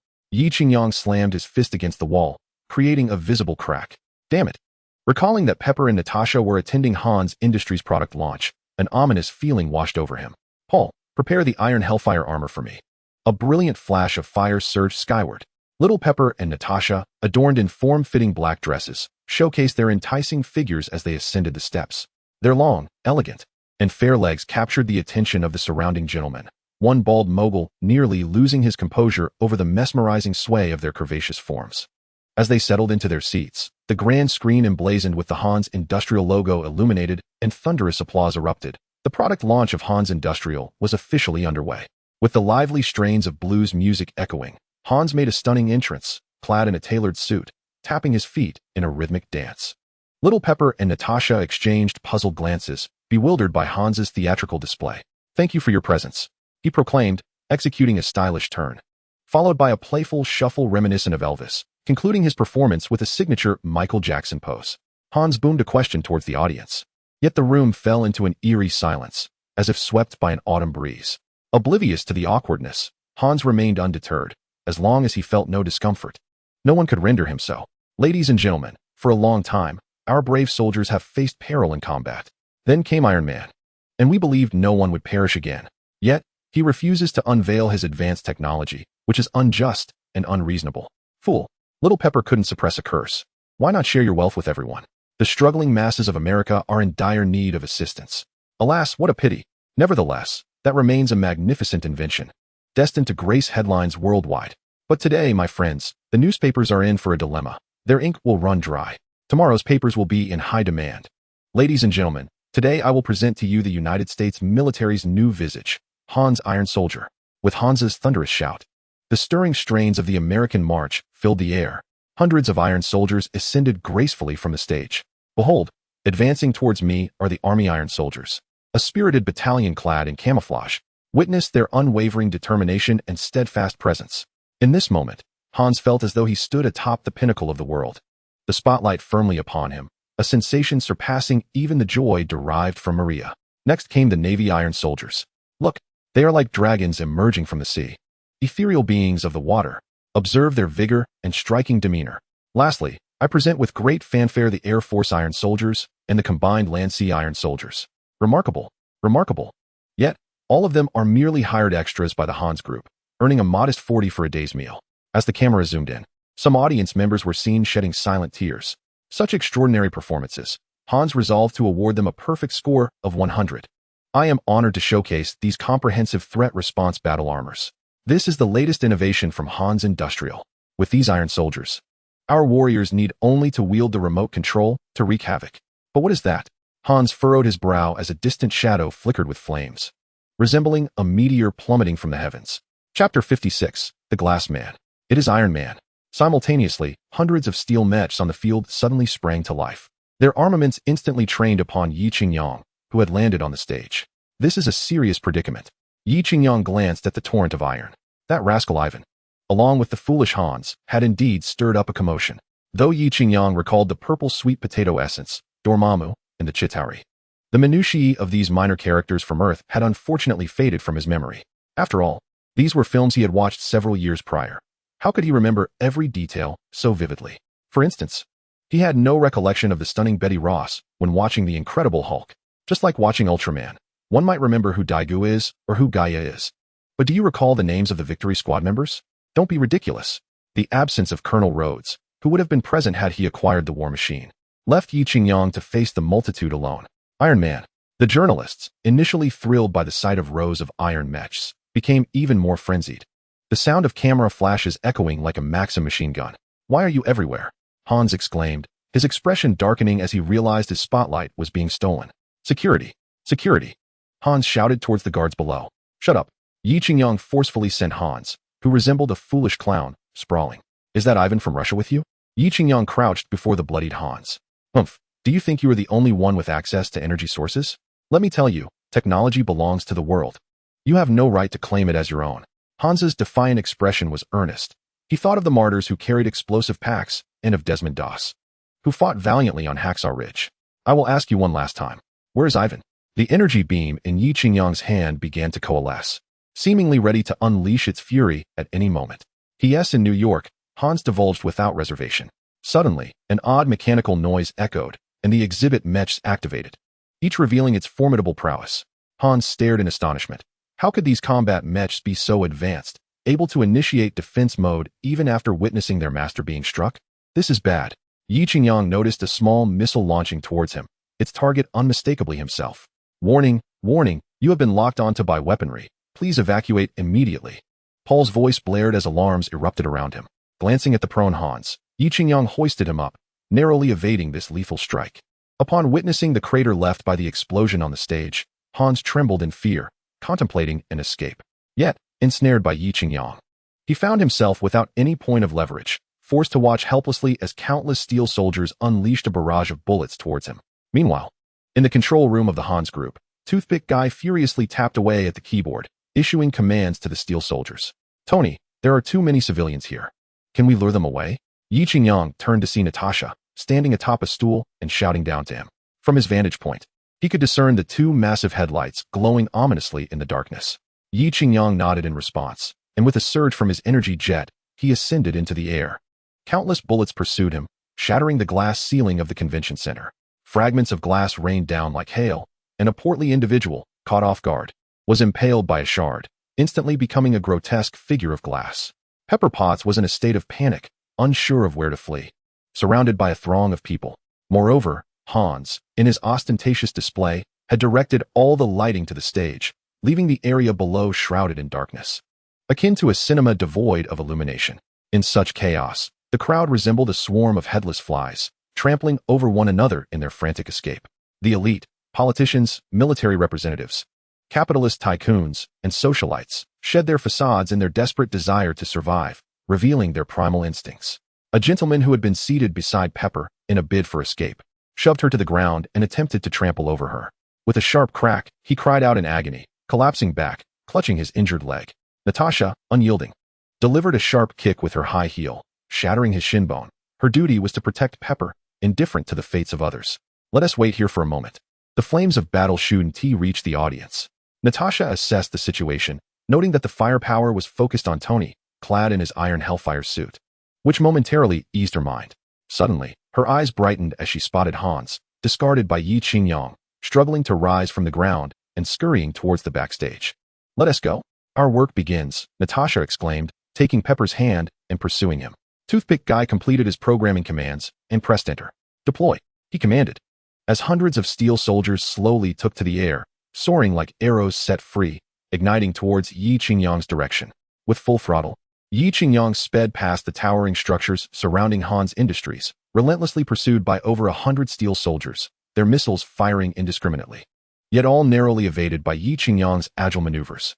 As the bullets struck the buildings beside Yi Qingyang, sparks erupted and soil was sent flying, resulting in heavy casualties among the spectators in New York who had taken refuge behind the glass, now fleeing in panic and no longer wishing to admire the beautiful scenery. A well-dressed executive, initially savoring a glass of Campari and delighting in the firepower that resembled fireworks, was abruptly silenced as a .7.62 caliber bullet severed him in half. Meanwhile, the armored soldiers, lacking aerial equipment, hurriedly advanced toward the exit of the exhibition center. These formidable figures cared not for government officials or glamorous socialites. In their eyes, only the Iron Man mattered. "My leg," exclaimed a military representative who had been toppled by the frantic crowd. Lying on the ground in agony as an armored soldier stomped over his left leg, the weight of nearly 3 tons causing a shattering fracture. His cries were soon cut short as more soldiers trampled over his chest, thighs, and arms. The scene was gruesome, reduced to a mere puddle of flesh and blood. "What on earth is happening?" Hans shouted as he rushed backstage, addressing the operators. "What do you mean the software has been altered? Stop those damned armored soldiers at once." Hans, disheveled and bloodied from a nosebleed, was filled with desperation. It was he who had controlled the armored soldiers. The operators seemed to recall something. The devilish grin of the toothpick man flashed in their minds. "Impossible. Absolutely impossible," Hans exclaimed in disbelief, dialing the guards. The operators complied hastily. But all they received was a busy signal. The phone lines had been severed. "Then call their mobile phones." "The phones aren't working either. We're locked out of the mainframe." "Who did this?" Hans seethed with indignation. "Don't tell me you have no solution. I paid a hefty sum to employ you, not to sit idle. Let me handle it." Natasha and Pepper appeared before Hans. Under normal circumstances, the sight of 2 stunning beauties would have prompted Hans to shamelessly seek their contact information. However, in this dire moment, with his company teetering on the brink of disaster, he had no time for such pursuits. Frustrated, he waved his hand dismissively. "Don't bother me. Just get out of my way. I can manage this." "Oh really?" Pepper said, observing the flustered staff with skepticism. "Of course. This is my company. If Iron Man hadn't shown up, none of this would have happened. For heaven's sake, take your assistant and leave at once." Hans roared, then turned to the operators, issuing commands to swiftly remove the 2 women. Natasha's gaze sharpened as she swiftly approached Hans, pinning him against the control panel with a crocodile grip. Hans felt as though his right arm was on the verge of being wrenched apart. A staff member rushed forward to grab Natasha's arm, but in the next moment, he doubled over in agony, clutching his groin. The Black Widow's martial prowess was undoubtedly impeccable, as she struck without even glancing back, hitting her target with unerring accuracy. This display sent shivers down the spines of several male colleagues who had intended to assist, prompting them to withdraw in trepidation. Leaning close to Hans's face, Natasha gritted her teeth and demanded, "Tell me who is orchestrating this." Ivan, in excruciating pain, felt his face contort as he sensed the bones in his arm creaking under pressure. "Where is he?" Natasha intensified her grip. "He is at my company," Hans managed to utter. The moment those words escaped his lips, he felt a sudden release. Natasha had relinquished her hold. Pepper pulled out her phone and dialed 911, requesting to connect with the New York Police Department's command center. Before she could finish her sentence, Hans's heart raced in panic, and he lunged to snatch Pepper's phone. No, don't call the police." He was desperate to prevent Pepper from alerting law enforcement. If the authorities were notified, his enterprise would be doomed. His hand reached toward Pepper, but the thought of the formidable Iron Man made him recoil. "Step aside. Tell me everything you know. This is all my doing. I trusted that fool from the Russian Federation, believing he could bring wealth to my company through technology. To my dismay, he tampered with the robot's programming. I could just devour his flesh and flay his skin." Hans spread his hands in resignation, a shadow of despair crossing his face. Meanwhile, the uncontrollable Iron Soldiers began unleashing chaos outside the convention center, raining down missiles like festive fireworks, providing a dazzling light show for the onlookers in America. Truly a breathtaking spectacle. Having obtained the information she needed, Natasha and Pepper hastily exited the convention center. Outside, they found a crowd anxiously awaiting developments. Upon seeing Yi Qingyang descend upon the venue, he sensed something was amiss. However, the main entrance was firmly shut, preventing him from entering. As explosions erupted from within, the crowd surged forth like a tidal wave, and his corpulent frame could scarcely make its way through. "Hurry, drive me to Han's Industries," Natasha commanded. "I can't take you. I need to look after Pepper." Happy, ever mindful of his responsibilities, protested. "Are you suggesting that I drive?" Natasha's expression was stern. Fine, I will drive." Happy conceded with a wry smile, realizing that this formidable woman had given him quite the lesson on her first day at work. He knew he wouldn't last around in her presence. On the other side, Yi Qingyang continued to lead dozens of steel soldiers in circles through the air. He had initially intended to deplete the power sources of these outdated mechs using the newly acquired energy, but after flying for so long, these steel soldiers remained as vigorous as ever. That old rascal Ivan truly possessed some skill, managing to enhance the arc reactor. Although it could not compare to his new element, it was certainly far superior to the older energy sources. A change in strategy was imperative. "Paul, leave the exhibition center. The farther the better." With a sharp turn, Yi Qingyang sped towards the outskirts of New York. Natasha, seated in the back of the car, was still changing her clothes. Happy, originally anxiously watching the road ahead, caught a glimpse in the rearview mirror, and his gaze became fixated. At that moment, two words echoed in his mind: white and ample. As Natasha stripped down to a black camisole, Happy wished his eyes could merge with the rearview mirror. Suddenly, a dump truck approached, its headlights blinding him, and he quickly swerved to avoid a potential accident caused by his unwelcome peeping. "Eyes forward," Natasha admonished, then unfastened the clasp of her camisole, fully liberating her curves. She then retrieved a gossamer thin bodysuit from her small bag and began to put it on. Her delicate hands glided over her calves, toned thighs, and flat abdomen, and with a gentle tug, she managed to fit her voluptuous figure into the snug attire. Wearing nothing but the bodysuit was rather embarrassing. Despite her extensive battlefield experience, having faced countless skirmishes, each time she donned this S.H.I.E.L.D. agent suit, she felt a twinge of discomfort. That bald pervert, how could he design such clothing? Does he have a peculiar taste? With Happy's reckless driving, the two soon arrived at Han's Industries. "Hey, no entry without a security card." The guard's warning was cut short by Natasha's swift kick, silencing him. As another guard rushed in, he was intercepted by Happy. "Oof, your opponent is me." With that, Happy landed a punch squarely on the guard's face, and the two became entangled in a fierce struggle. Chapter 5. The sliding tackle. Natasha executed a sliding tackle, dispatching a burly guard rushing towards her, then continued onward towards the higher echelons of the Hans group without looking back. Just as a nightstick swung down towards her neck, Natasha rolled forward, narrowly evading the blow.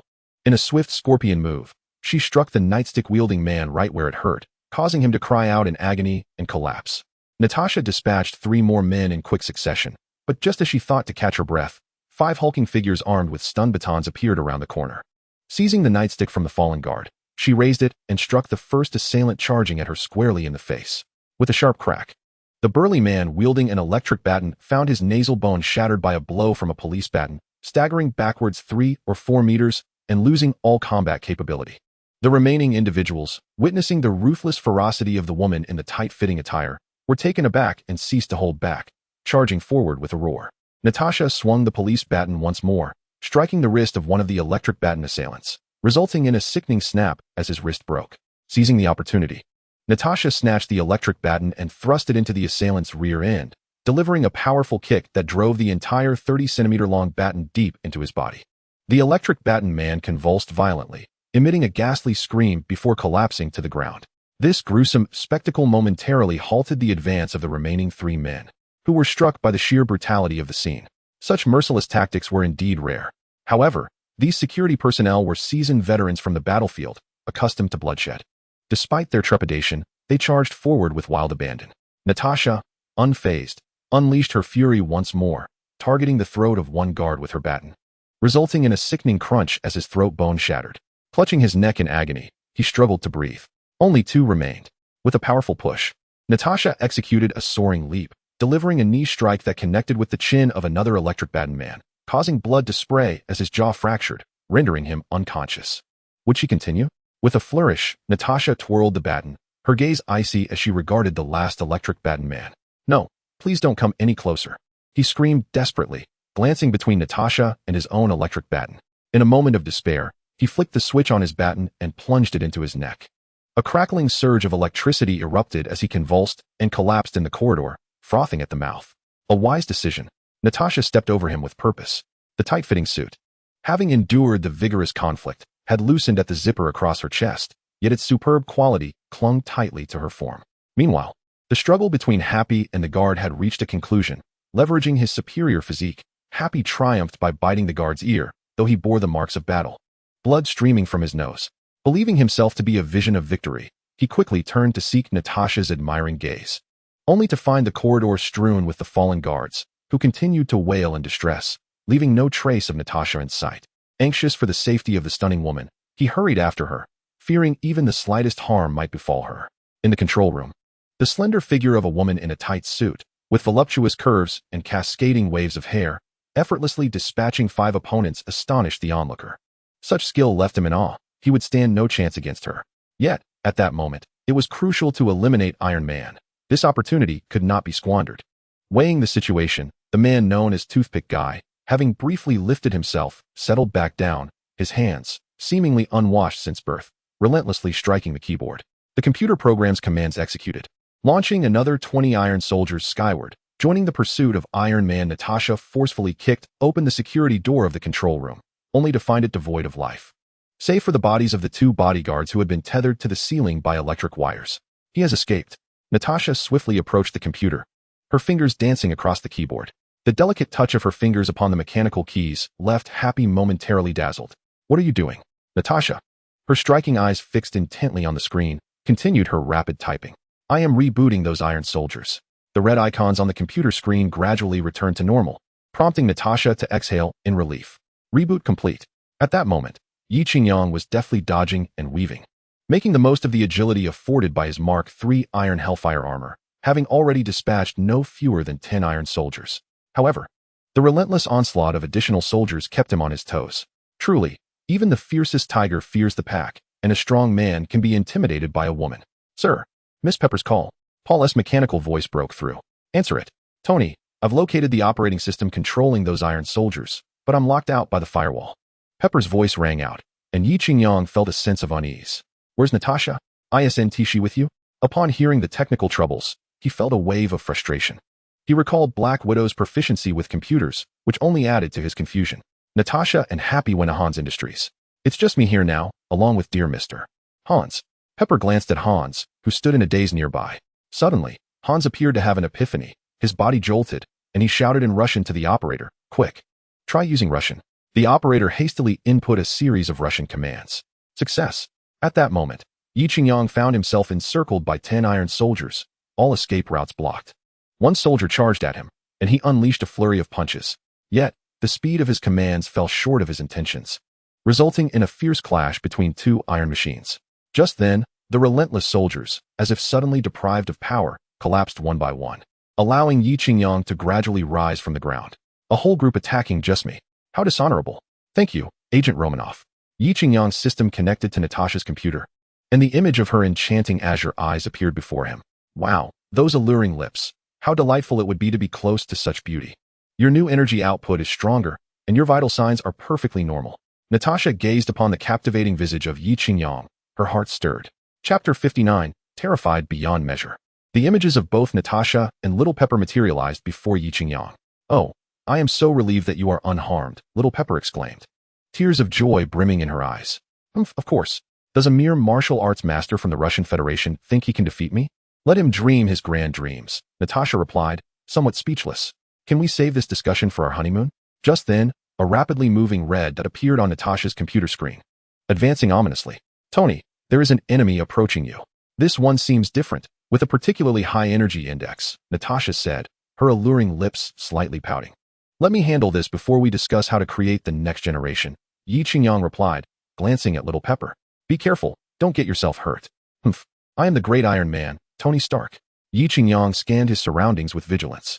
At that moment, Central Park lay in eerie silence. He could even hear the distant sound of flowing water. Suddenly, a colossal figure plummeted from the sky. With a thud, it struck the ground, sending shockwaves that caused the trees within a 10-meter radius to sway violently. Who dares to reveal their name? Ivan, the Great from the Russian Federation. The helmet of a massive steel mech opened, revealing a figure resembling a toothpick. Ivan, with his hair styled like an adult. It feels wonderful to be back. Yi Qingyang looked at him, puzzled by his audacity to speak so boldly. Ivan flashed a wicked smile, his mechanical arms whipping around, producing electric whips that were longer, thicker, and exuded a more commanding presence than before. With a flurry of movements, Ivan swung his two blue electric whips, charging towards Yi Qingyang. Boom, boom, boom. The small missiles on Yi Qingyang's suit launched incessantly, striking Ivan's mech, yet inflicting no damage whatsoever. Damn it. Yi Qingyang realized Ivan was closing in rapidly, and hastily piloted his mech to take flight, attempting to evade. Ivan's long whip coiled around one of Yi Qingyang's legs, and with a fierce toss, he slammed Yi Qingyang back to the ground. You have successfully provoked me. Yi Qingyang scrambled to his feet in a disheveled state. Huh, how does it feel to provoke me? Haven't you committed numerous misdeeds? Are you allowed to set fire while I am forbidden to light a lamp? Ivan's pin-up fury erupted, as he brandished his electric whips and charged at Yi Qingyang, shouting, Tony, prepare to meet your end. Yi Qingyang's expression turned icy as he sighed. Farewell, great Ivan. Instantly, his mech unleashed dozens of red beams, akin to lasers. Crack, crack, crack. Ivan's mech was obliterated in an instant, along with Ivan himself, cleaved into 3 pieces by the lasers. Ivan fell to the ground, blood spilling from his mouth, his eyes fixed desperately on the sky. In this moment, he longed for the picturesque landscapes of the north. Qingyang, unable to bear the sight, knew that for these obstinate villains, who were intent on preserving their own lives, his only principle was a single word: kill. Sir, you are under arrest. A group of New York police officers clad in uniforms approached. What? Me? I have been striving to assist you, Hans exclaimed, shock evident on his face as he gazed incredulously at Little Pepper. I thought we were on the same side. You cannot place all the blame on me. You are eliminating your competition, suppressing your colleagues. Sir, please hurry. The officers cuffed him and began to push him towards the exit. Hans struggled to turn his head and said to Little Pepper, You think you're causing me trouble? I will ensure that you are the one who faces great peril. Trust me, we shall meet again soon. As Little Pepper watched him depart, an inexplicable sense of foreboding gripped her heart. She felt that Hans's words might indeed hold a kernel of truth. Payboy Yi Qingyang answered Little Pepper's call. What's wrong, Tony? Little Pepper sensed the fatigue in Yi Qingyang's voice, causing her to feel anxious. It's nothing, just make arrangements. But before he could finish, Yi Qingyang noticed that the chests of these iron soldiers were flashing with red lights. Get away from those iron soldiers. Natasha's voice pierced through, no longer calm as usual.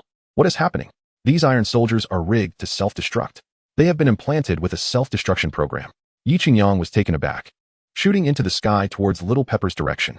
Meanwhile, Little Pepper, who was still oblivious outside the convention center, stood next to an iron soldier lying on the ground, its chest flickering ominously red. Faster! Move quicker! Yi Qingyang shouted anxiously. Sir, we have already accelerated to maximum speed. Paul replied in a mechanical tone, devoid of emotion. Channel all the energy into the thrusters. Sir, exceeding the energy limit may cause the thrusters to explode. Follow my instructions. Yi Qingyang disregarded the thrusters' issues. He was no longer the timid Tony of the past. Now, even if struck directly by a missile, his life would not be forfeit. The red lights flickered more urgently. Yi Qingyang finally spotted Little Pepper and dove down without hesitation, sweeping her into his arms. At that moment, the self-destruction program of the Iron Soldier reached its final second. The red indicator lights began to flash erratically, and the soldier's chest emitted a beeping sound.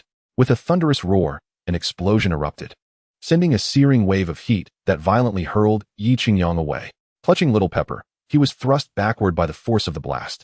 Yi Qingyang felt as though he were on the world's most exhilarating roller coaster, tumbling through the air, nearly on the verge of losing his dinner. Little Pepper was well protected, her only response being screams. After 5 minutes, Yi Qingyang finally steadied himself, carefully cradling Little Pepper and ascending a small hill. When Yi Qingyang collapsed onto the soft earth, the iron hellfire had exhausted its last remnants of energy. Struggling, he emerged from the steel armor. Little Pepper, still in shock from the violent aerial tumbling, found it difficult to control her body. Coming to her senses, she felt a dampness beneath her, glancing down to discover a faint yellow warmth seeping through the stockings wrapped around her legs. It's all right, it's all right. Yi Qingyang gently embraced Little Pepper, as the mountain wind howled around them. Little Pepper buried her head deep in Yi Qingyang's embrace, too bashful to meet his gaze. It was utterly humiliating to have lost control in front of the one she adored most. Chapter 60. Graceful tresses. Little Pepper's hair was elegantly arranged, held back with a platinum hairpin. Perhaps the explosion's shockwave had disheveled her locks. Yi Qingyang removed the pin, allowing her golden hair to cascade freely. The night breeze stirred, carrying with it a delightful fragrance. In the distance, the city sparkled with lights, yet this suburban hill remained profoundly tranquil. Yi Qingyang plucked a camellia blossom from the grass by the roadside. Dear Miss Peibois, I sincerely apologize for frightening you. This gesture elicited a soft chuckle from Little Pepper. Easing her lingering anxiety, she extended her delicate, snow-white arms to accept the camellia, bringing it to her nose. A subtle floral scent enveloped her senses, refreshing her spirit. I forgive you, Little Pepper declared, her pride evident. Yi Qingyang took her slender hand in his, and though he had touched it several times before, each encounter felt uniquely enchanting, soft, fair, yet slightly cool. A pang of concern struck Yi Qingyang, prompting him to remove his outer garment and drape it over Little Pepper. Are you still cold? No, it's just that the explosion was so terrifying. My heart is still racing. Little Pepper tightened the garment around her, feeling Yi Qingyang's residual warmth and finding comfort in it. Oh, that is serious. Let me hear it. Yi Qingyang, in a playful manner, pressed his ear against her chest, instantly enveloped by a sea of softness. Strangely, this soft embrace seemed to possess a magical allure, drawing him deeper into its depths. Tony, ever since you became Iron Man, everything around you has turned perilous. I can hardly bear it, Little Pepper confessed, offering no resistance as she gently cradled Yi Qingyang's head, allowing his face to linger close. Yi Qingyang straightened, his gaze meeting Little Pepper's red-rimmed eyes, his heart swelling with guilt as he held her tightly, whispering, I'm sorry. I'm so sorry. Could you refrain from engaging in such perilous endeavors? The New York City has its own police department and emergency response teams. There is no need for you to risk your life. Do you understand? Each time you don that suit of armor, others gaze upon you with envy. Yet I am filled with trepidation, fearing that you may not return. Little Pepper buried herself tightly in Yi Qingyang's embrace, her delicate arms clinging to his back. It is often the case that trouble finds you, even when you seek to avoid it. Yi Qingyang gently leaned back, gazing into Little Pepper's clear azure eyes, and spoke in a calm tone, Pepper, I love you. I wish to protect you forever. After uttering these words, Yi Qingyang lowered his head, kissing her slender neck, gradually moving up to her cheek, and finally pressing his lips against Little Pepper's soft ones. When I wear the armor, I confront danger. When I remove it, I cannot safeguard you. Ultimately, the two returned to the villa in a Mercedes, filled with joy. Yi Qingyang chose not to seize the moment, for he did not desire their first encounter to unfold amidst such panic. The treatment bestowed upon the main partner is always distinct, is it not? Little Pepper hurriedly dashed to the restroom upon entering the villa, as her undergarments and stockings had become damp, and wearing such clingy attire in that state was undeniably uncomfortable. Peter? Yi Qingyang dialed Little Spider's number. What is it, Mr. Stark? Little Spider was currently facing a gun-wielding robber in a convenience store. Opposite him stood a burly man brandishing a double-barreled Remington, while behind him was a gray-haired cashier, well past 50. Hey, kid, if you clear the way now, I might consider sparing your life. Otherwise, I'll send you straight to the afterlife tonight. The large man bared his teeth, revealing a set of gleaming white dentures. If it were not absolutely necessary, he did not wish to resort to gunfire. One moment, I need to take a call. Little Spider fumbled to retrieve his phone from his tight-fitting suit. Noticing it was a call from Tony Stark, he quickly answered. Hello, hello, hello? Are you even listening to me? The large man, noticing the masked figure before him remained unfazed by the Remington, grew increasingly furious. The anger of a large man can lead to severe consequences. I hold you robbers in the lowest regard. You possess no skill whatsoever. Little Spider shot a web at the large man's face, rendering him unable to breathe and obscuring his vision. Simultaneously, he held the phone in one hand while using webs to bind the man's trigger finger, preventing him from pulling the trigger. A few more strands secured him firmly to the shelf, and despite his desperate struggles, he found himself utterly immobilized. Little Spider turned to the elderly lady. Quickly call 911. I'll take this bottle of soda, and he will pay for it. He grabbed a bottle of soda from the counter, gesturing towards the incapacitated robber. The elderly Caucasian woman nodded and, upon turning her head, found that the masked figure had vanished without a trace. What could be the reason for seeking me at such a late hour, Mr. Feculent? The diminutive spider perched atop the Empire State Building, reveling in the breathtaking nocturnal panorama of New York City. This was his favorite pastime, a sensation that made him feel as if he possessed the entire world. Peter, I have a mission for you. Infiltrate Han's Industries and locate the robot controller that Ivan left behind. I require an original sample. Yi Qingyang, holding a martini, gazed out at the sea beyond the floor-to-ceiling windows. That seems rather illegal, doesn't it? The little spider scratched his head, feeling somewhat troubled.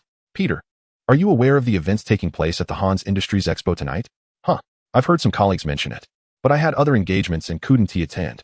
Yi Qingyang then recounted the details of the evening's occurrences to the little spider. What?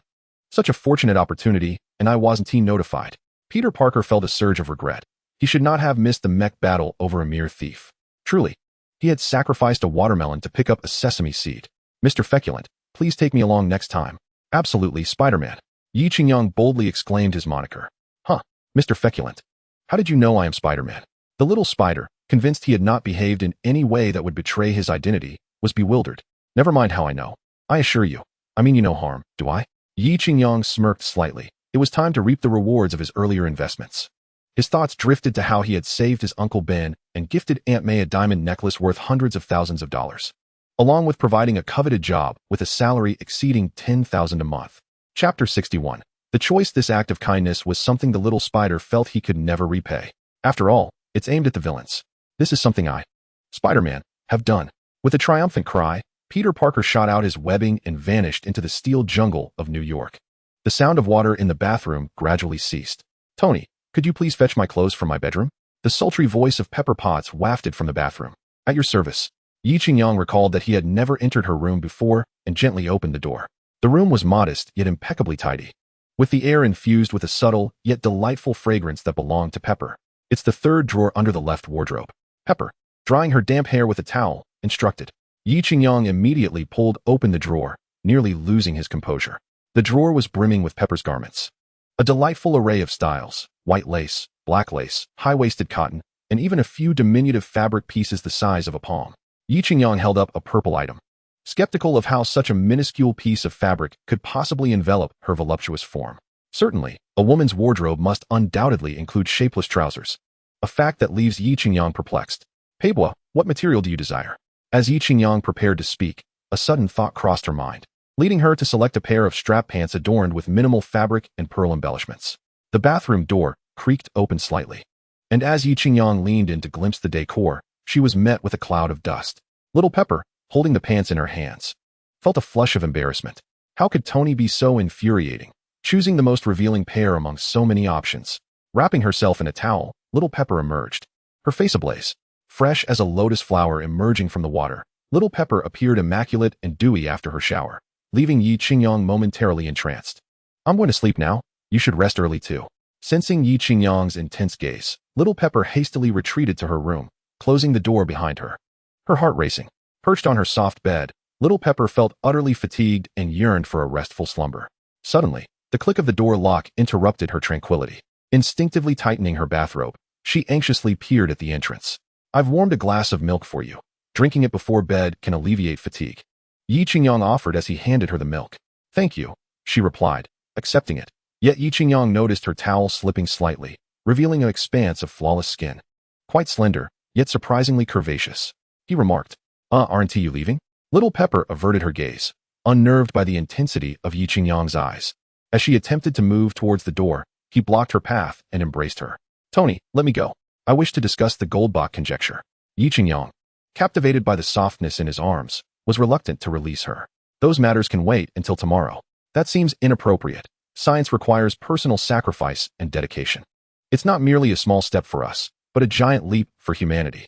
With the opportunity so close at hand, Yi Qingyang was unwilling to relent. Little Pepper, regaining her composure, recognized it was her moment to act.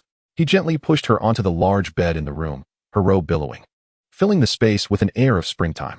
In such an intimate setting, women often find themselves leaning towards compromise, especially when mutual attraction lingers. Instead of pouncing upon her like a predator, Yi Qingyang seated himself slowly at the edge of the bed, tenderly caressing her waist. Little Pepper, initially overwhelmed with anxiety, began to calm as she sensed his gentleness. I believe we are moving too swiftly. I wish to reserve my first time for the day we exchange wedding rings. Xiao Lajiao felt a tinge of shyness as she spoke, yet she had no intention of leaving. Instead, she nestled into Yi Qingyang's embrace, trembling slightly. What is the rush? My classmate's son can already run errands. Yi Qingyang chuckled. Aren't you going to take a shower? As if she had realized that escape was futile. Xiao Lajiao loosened her heart's constraints. At that moment, it seemed not so difficult to accept. Yi Qingyang let out a cheer, leaping up and shedding his clothes until he was left only in his underwear before dashing to the bathroom. Xiao Lajiao pulled a blanket over herself, her gaze hazy as she watched the lively figure in the bathroom singing cheerfully, la la la la, up and down, scrubbing left and right, and if there's time, let's shake hands. Recently, Tony had been acting rather strangely, often uttering words she could not comprehend. Today, however, fortune smiled upon her. An old wolf treated her to a meal. If you call him and he doesn't answer, what good does it do? Yi Qingyang's phone rang, jolting Xiao Lajiao from her reverie. She stood up, retrieved Yi Qingyang's pants, and answered the phone. The caller ID displayed, Betty Ross. Who is this? Xiao Lajiao queried, puzzled. Darling, how could you leave me all alone? I just saw the news. And I'm so worried about you. My heart aches for you. A sultry voice wafted through the receiver. Xiao Lajiao pondered. She seemed to have never heard that voice before. This fickle-hearted cad had been entangled with so many women behind her back. I apologize. I'm Tony's secretary. May I ask what you need? A surge of indignation welled up within Xiao Lajiao. Tonight was meant for herself, and how could these bothersome interlopers disrupt her plans? Oh, I'm sorry. Could you please ask Tony to take the call? Betty Ross, who had been lounging carelessly, suddenly straightened up, the blanket slipping from her chest, revealing a figure as captivating as a picturesque landscape. Unable to contain herself, Xiao Lajiao knocked on the bathroom door. Yi Qingyang, utterly perplexed, opened the door with a grin. My dear, can't you wait even a moment? Come, let us frolic together in the water. Mandarin ducks play together, butterflies dance in pairs. The garden is filled with intoxicating spring colors.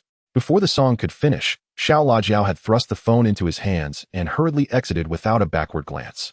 What is happening? Is it an early onset of menopause? Yi Qingyang exclaimed as he took the call, only to see Betty Ross's name flashing on the screen. Oh no, this is disastrous. He lamented. The perfect opportunity to woo Xiao Lajiao was being derailed by his other woman. Chapter 62, Taking a Break. Yet, this predicament could be blamed on no one but himself for being too charming. Betty, darling, what is it? He inquired. Nothing, I only think of you, she replied. Your secretary was quite fierce just now. It scared me. Betty Ross began to complain. Yes, just like that. Don't take it to heart. Really?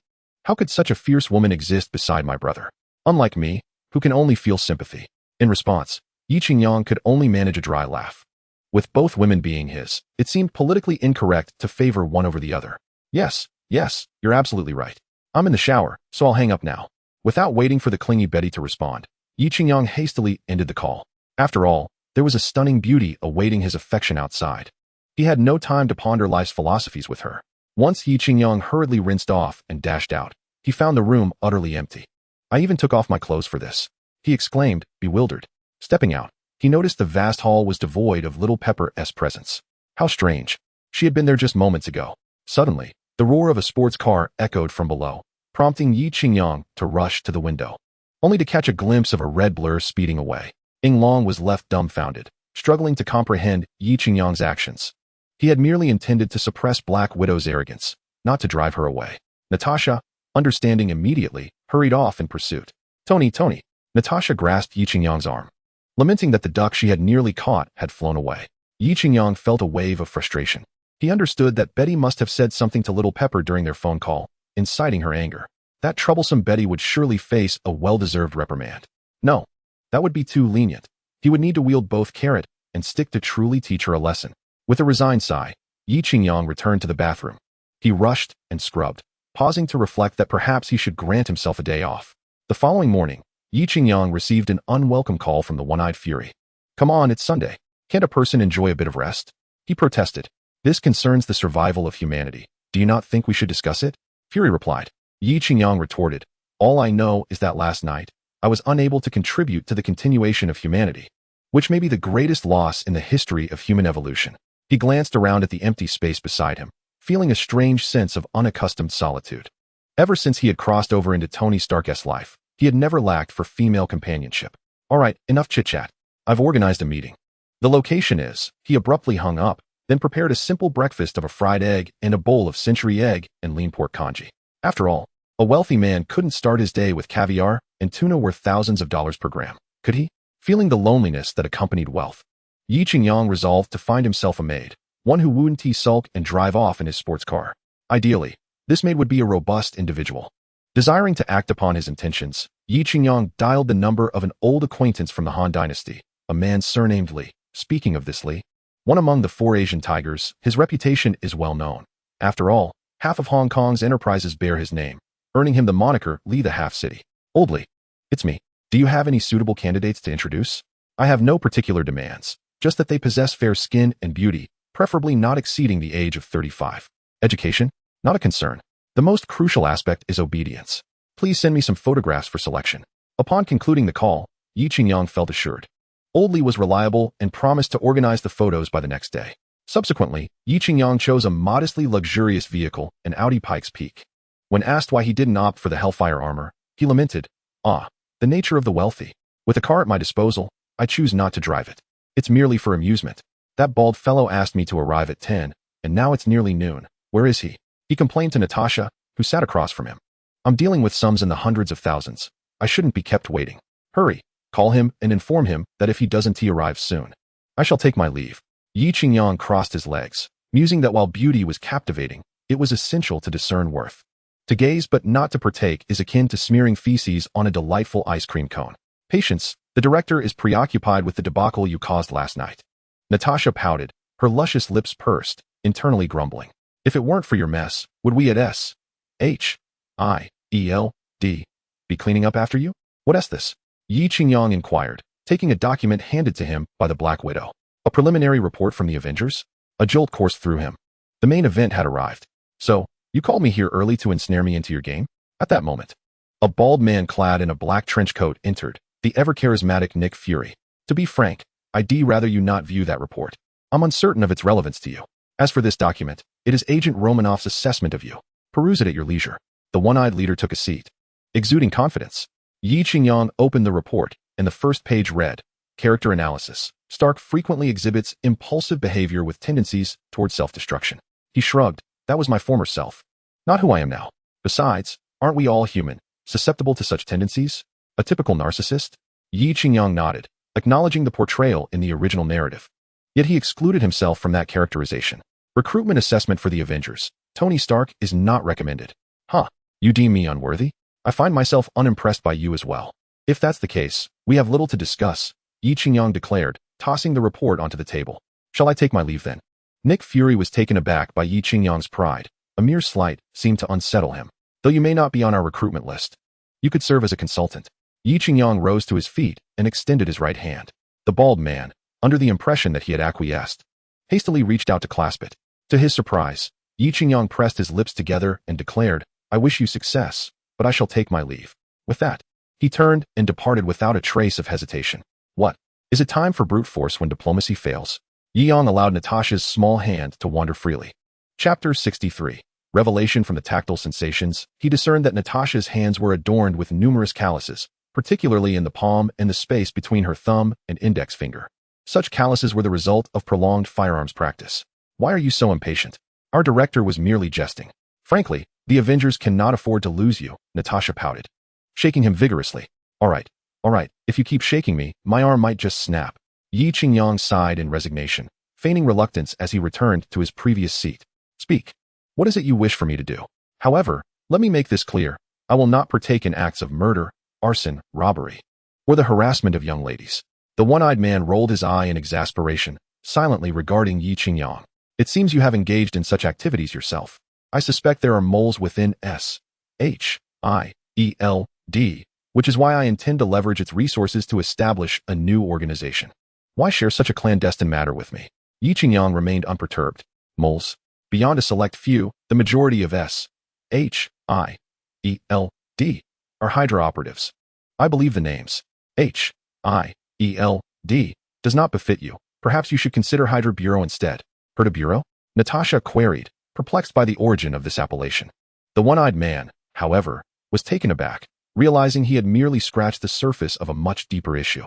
He had sensed a connection to Hydra, yet it appeared Yi Qingyang possessed an even greater wealth of information. There is no need for such a look. The issues within S-H-I-E-L-D have persisted for quite some time. Let us not forget, one of the founders of S-H-I-E-L-D was my late father, Howard Stark. Is it so strange that I am privy to some inside information? Very well, please continue. The one-eyed man gestured with an open palm.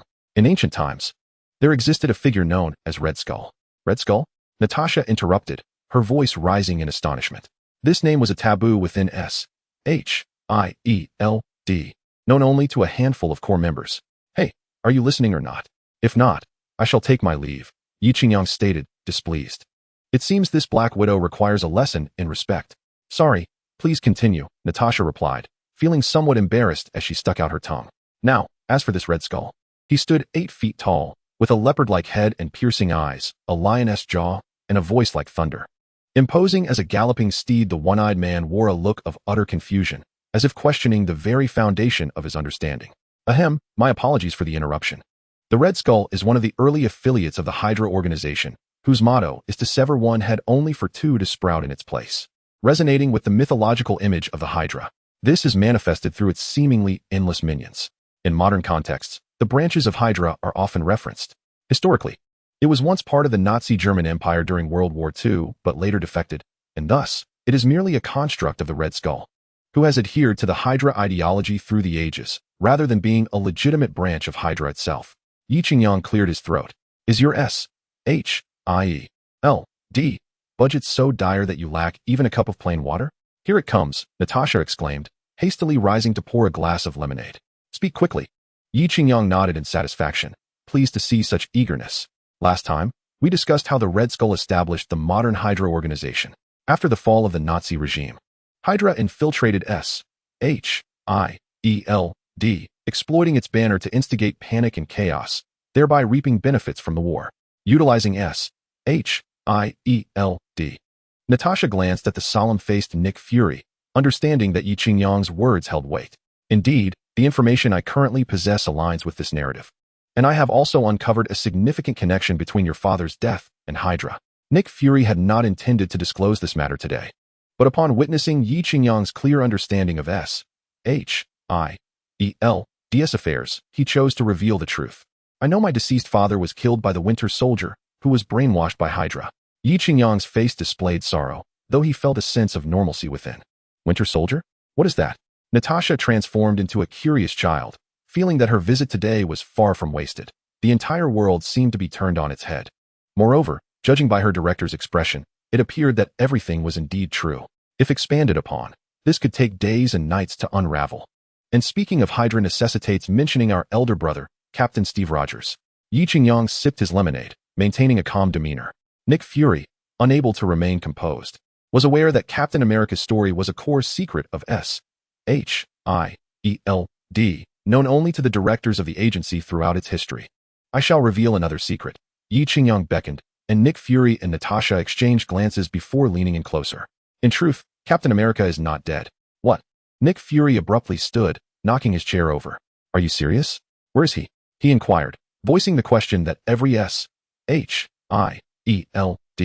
agent yearned to know. Well, he's at sea, Yi Qingyang reflected momentarily, uncertainly stating, in a frozen ocean. Could it be the very spot where Captain fell? Nick Fury rubbed his bald head, feeling an eagerness to verify the information. At this juncture, Yi Qingyang chose to remain silent, wary that revealing too much of the plot could irreparably damage the timeline. Tony, from this day forward, I shall regard you with newfound respect. Indeed, I have always been exceptional. It is merely that you fail to perceive it. Yi Qingyang gazed at the one-eyed dragon, who erupted into laughter. Regarding the matter of your invitation to join S-H-I-E-L-D,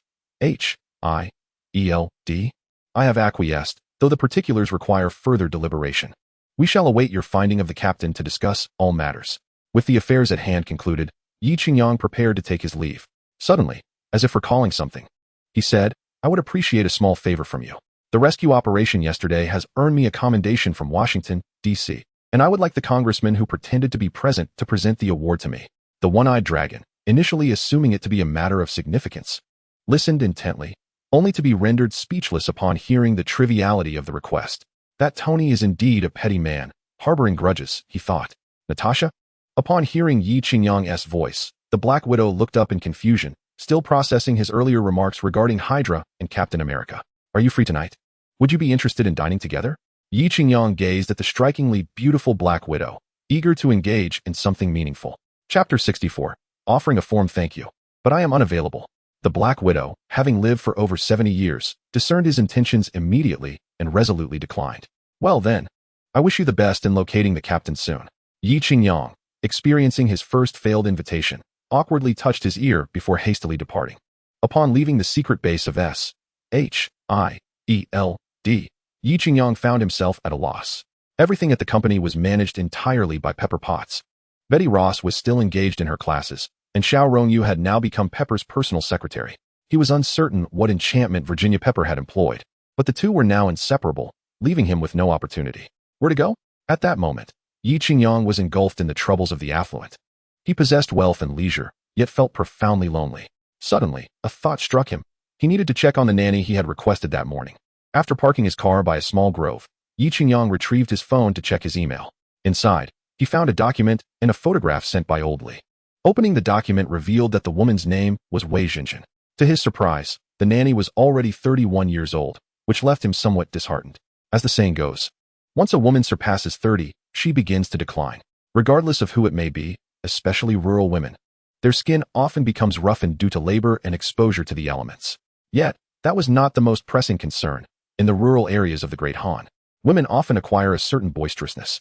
A once amiable girl, upon entering the vast family of the countryside, would inevitably be influenced and develop a remarkable talent for scolding. Her combat prowess, in comparison to Zhuge Liang, who verbally vanquished Wang Lang, would be equally formidable. With this heavy sentiment weighing upon him, Yi Qingyang clicked on the photograph. To his astonishment, the initially unpromising situation transformed as his eyes widened and his hands trembled with excitement. This is an exceedingly simple photograph, instantly recognizable as the work of a run-of-the-mill bridal photography studio.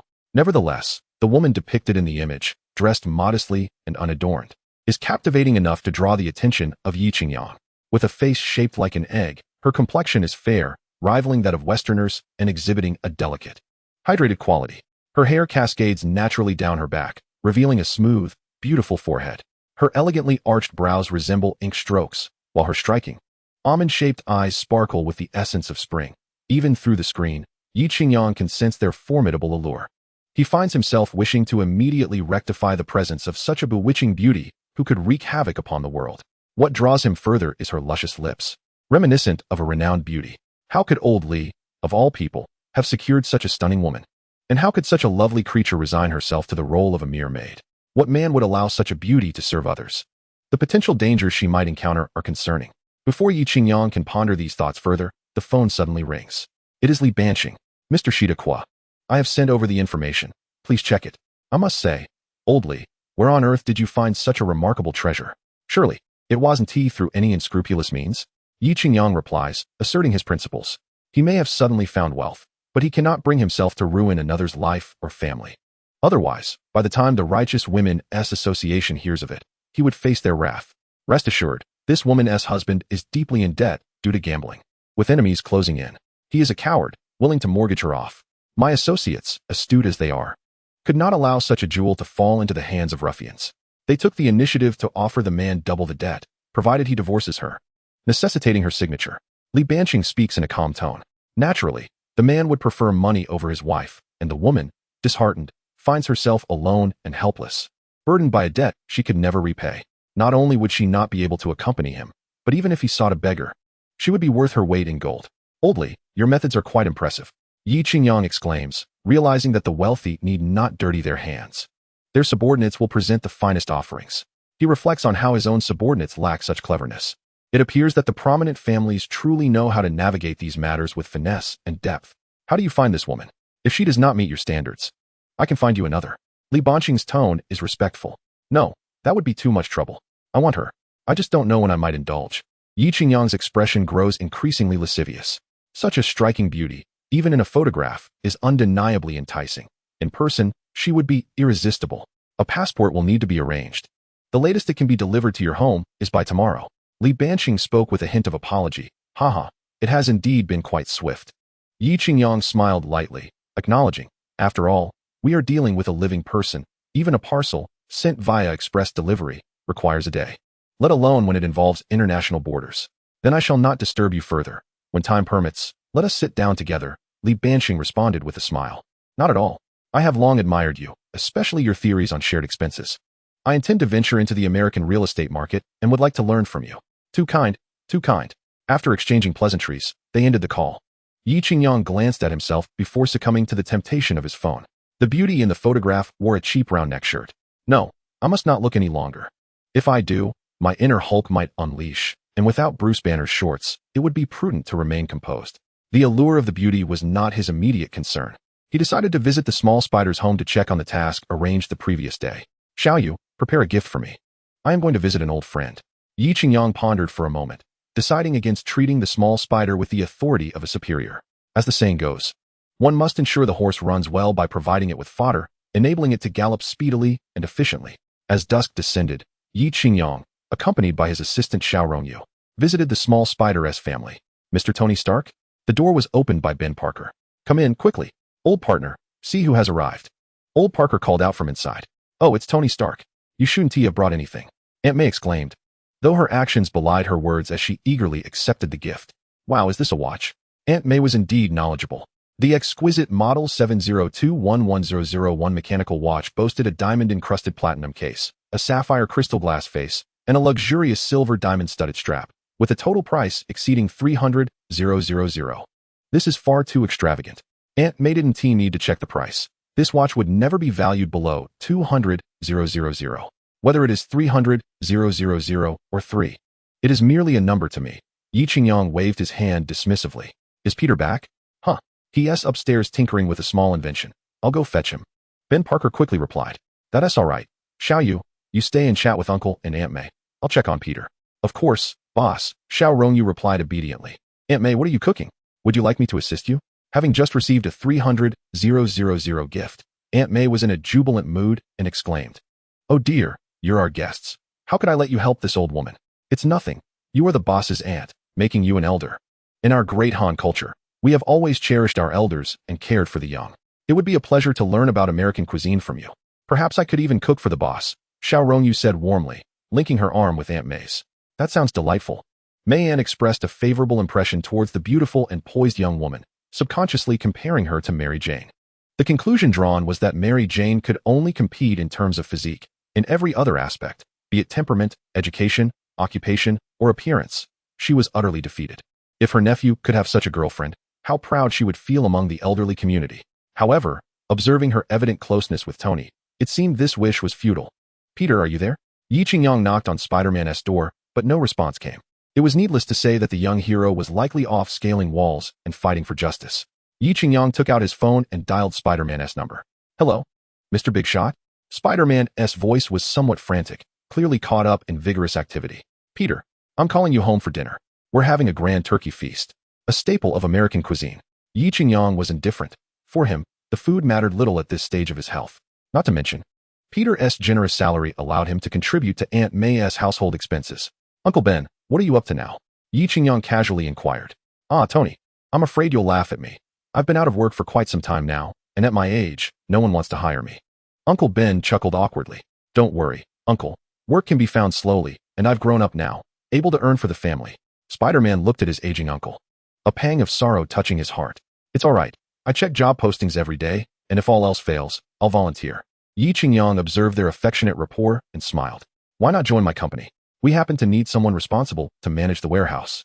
And a seasoned veteran like you would be an asset. Oh dear, Mr. Tony, what can I say? I'm quite advanced in age. And I'm not adept with computers. Wouldn't my presence just complicate things at your high-tech firm? Uncle Ben felt tempted but maintained his politeness. His reluctance was not merely courteous. At over 60, his physical capabilities were naturally not comparable to younger individuals, and in an age of automation, his lack of skills rendered him less competitive in the job market. Aunt May sharply stepped on his foot beneath the table and rose to pour a glass of champagne for Yi Qingyang. The old fool is confused, doesn't he, Mr. Tony possess more wits than you? They say they need someone responsible, and isn't that your greatest virtue? Haha, Aunt May is right. Nowadays, these young folks may be technically skilled, but when it comes to work ethic and responsibility, you seasoned veterans have the upper hand. Yi Qingyang chuckled at Aunt May's exasperated expression, enjoying the moment. In this manner, you should come over tomorrow to acclimate. If it does not work out, we shall discuss alternatives. Tony, not only have you saved my life, but you have also provided such excellent opportunities for both Peter and me. I, Parker, am a straightforward man with little prowess. Henceforth, regardless of your directives, Peter and I shall face any adversity without hesitation. I shall drink this toast to you, and you may partake as you wish. Upon finishing, old Parker filled his glass with champagne and gulped it down. Yi Qingyang smiled slightly. He had merely extended a small favor, yet the inherently honest old Parker was filled with gratitude. The power of money is indeed formidable. Truly, it is the mightiest of superpowers. Peter, why do you linger? Quickly pour a drink for Mr. Tony. having consumed a generous glass of champagne. Old Parker's eyes were reddened, and his speech became somewhat slurred. Peter hastily rose to pour the drink, and Yi Qingyang did not intervene. This indulgence was indeed deserved. After a hearty meal and joyful revelry, Yi rejected Old Parker and Aunt May's insistence to stay, venturing out alone with Peter. Due to having consumed alcohol, Yi entrusted the car keys to Xiao Rongyu. He and Peter stood beneath the street lamp in the community, engaged in casual conversation. Peter, did you visit a good neighbor in Brooklyn this afternoon? Mr. Tony's little spider was about to explain when Yi Qingyang waved his hand. I know far more than you can imagine. Are you aware of S.H.I.E.L.D.? S.H.I.E.L.D.? I have not heard of it, little spider replied earnestly. That is because you have yet to make an impact. I suspect S.H.I.E.L.D. has already set its sights on you. Yi Qingyang retrieved a pack of Hometown Mountain cigarettes from his pocket, extracting one. Would you like one? I cannot endure that smoke. Little spider quickly waved his hand. With a snap, Yi Qingyang took a deep drag from the cigarette in his hand. Some things are better known in advance. S.H.I.E.L.D. is a renowned organization whose history can be traced back thousands of years to ancient Egypt. A great hero led humanity to repel alien invaders, and his shield became the emblem of a secret organization designed to guard against significant threats. Its members through the ages included luminaries such as Da Vinci, Galileo, and Newton. My father, Howard Stark, and Mr. Fantastic's father, Nathaniel Richards, were also members during the 20th century. What? Da Vinci, Galileo, Newton, Howard Stark? Little Spider's mouth gaped in disbelief. Chapter 66. Recruitment. These figures are immortalized in history, and Little Spider instantly became fascinated with this previously unknown organization. Indeed, this organization is a special task force dedicated to addressing various extraordinary matters. It operates independently of any individual or government authority. And you? Little Spider gazed at Yi Qingyang with eager anticipation. They have just approached me, due to certain special circumstances within S.H.I.E.L.D.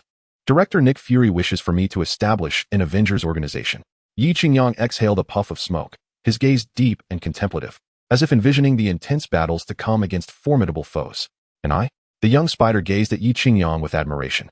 An idol is indeed an idol. The fact that such a formidable organization would require Yi Qingyang's intervention speaks volumes about his unparalleled prowess. This is precisely why I sought you out. I wish to recruit you as the inaugural member of this alliance.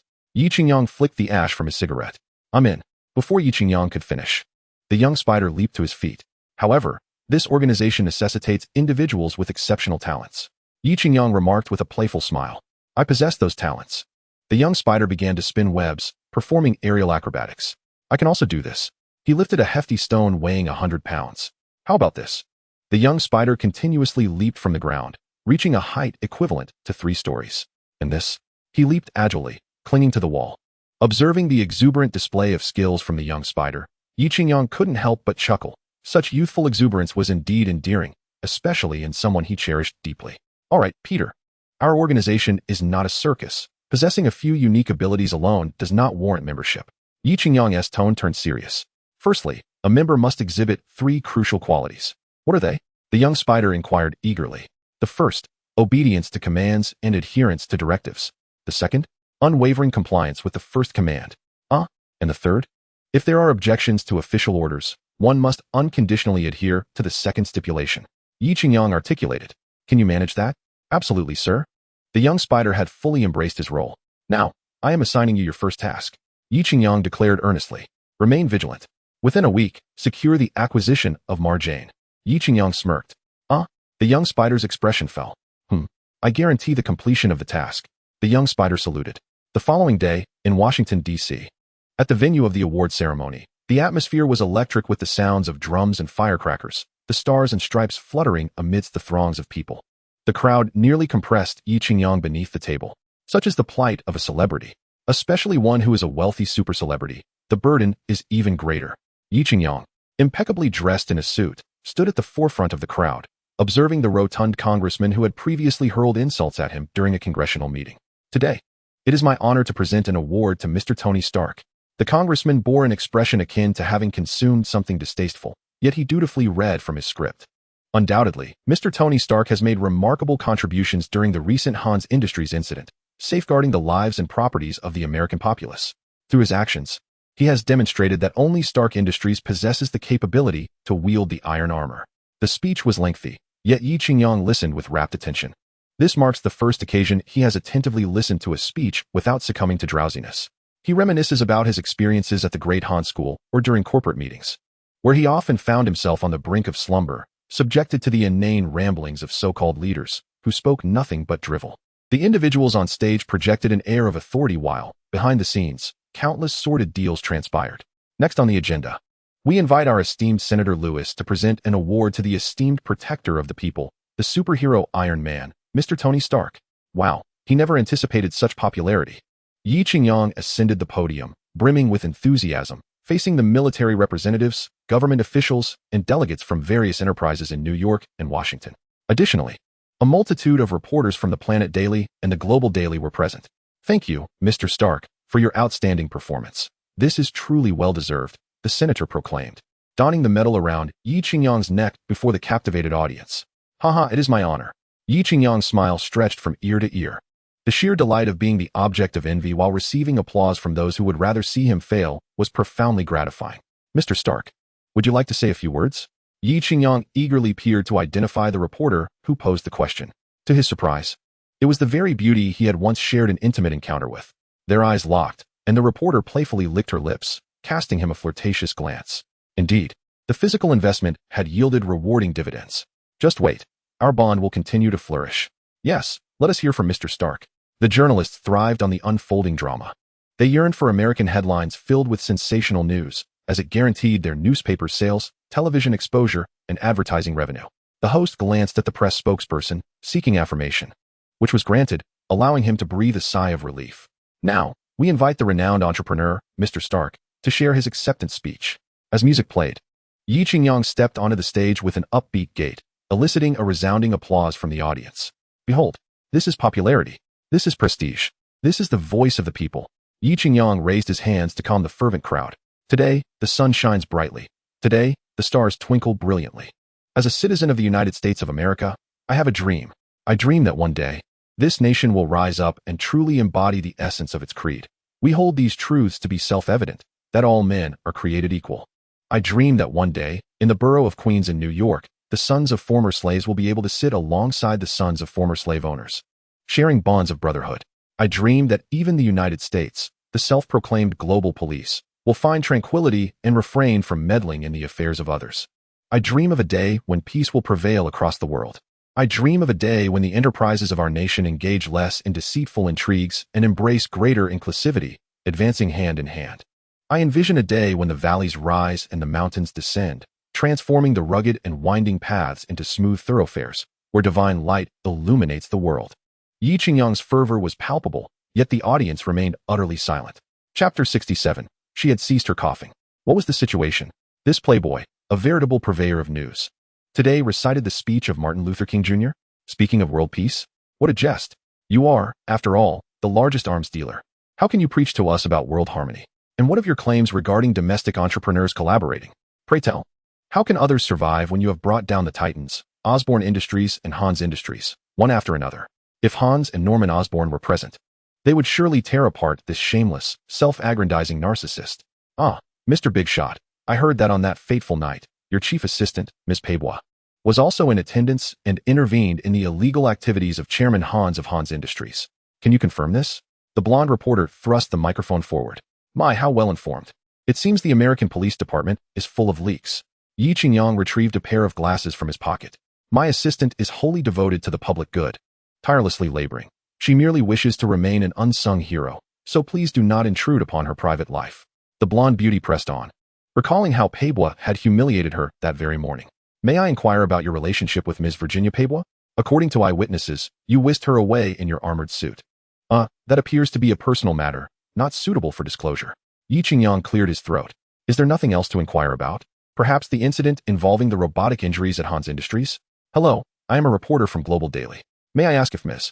Peibois will attend this year's Super Bowl gala? Yi Qingyang looked perplexed. What gala? No, she will not attend. Any unknown matters shall be met with a negative response. I am from the station.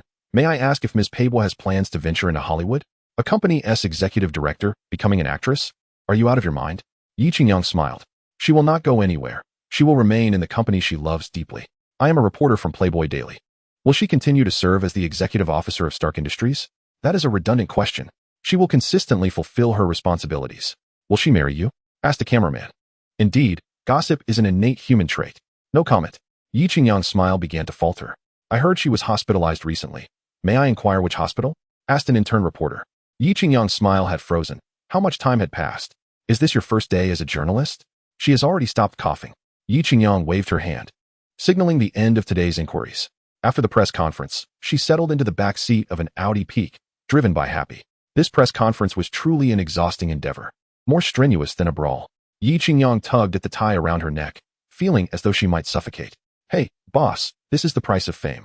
You must appear illustrious in public while enduring hardships behind the scenes. Happy was intently focused on the road ahead.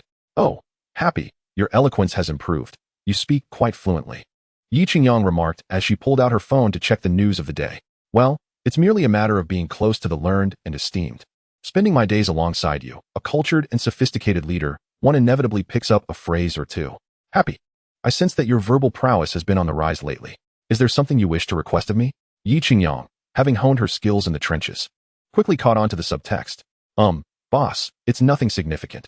It's just that the new beauty in our legal department hasn't shown up for work these days, Happy replied, feigning nonchalance, though his fingers unconsciously tapped the steering wheel. The beauty in the legal department? Yi Qingyang paused, momentarily taken aback. As the chairman of a major corporation, overseeing the entire operation, why would he concern himself with personnel changes in specific departments? Besides, the company was vast, with nearly 30 members in the legal team alone. Apart from the department head, a stern woman with gold-rimmed glasses, he had hardly encountered anyone else. It was the same night he had attended the Han's Industrial Expo with Miss Peibois that Happy felt compelled to remind the boss when he fell silent. Wait a minute. Yi Qingyang suddenly snapped back to reality. Are you referring to the Black Widow? Is that beauty's name Natasha Romanoff? Seems to be that name. I was puzzled as to how our company acquired a beauty from Russia. Isn't this a case of international collaboration? Happy quipped, though the humor fell flat. Yi Qingyang chuckled lightly. What is this?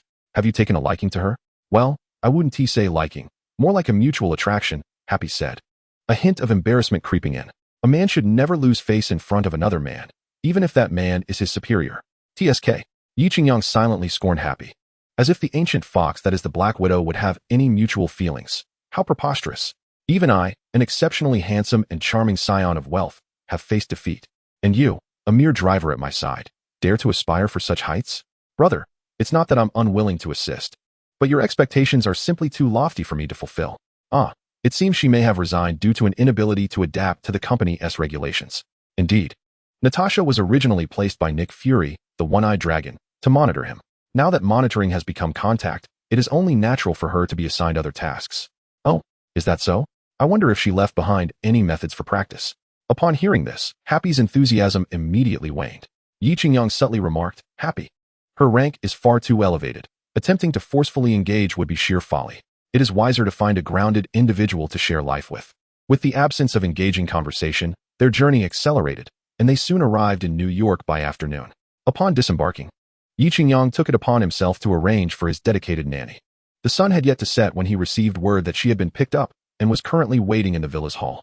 Yi Qingyang sprang from the bed in a leap, having awaited this moment for an eternity. The passage of time felt excruciatingly slow, reminiscent of a previous life when he ordered a laptop online and awaited its delivery. A woman stood quietly to one side of the villa's living room. Merely catching a glimpse of her silhouette caused Yi Qingyang's breath to quicken and his heart to race. She appeared even more beautiful than in the photographs. Her lustrous black hair elegantly styled, revealing a graceful, elongated neck. Clad in a fitted black sweater, her form was rendered in a strikingly realistic portrayal of alluring curves. Chapter 68.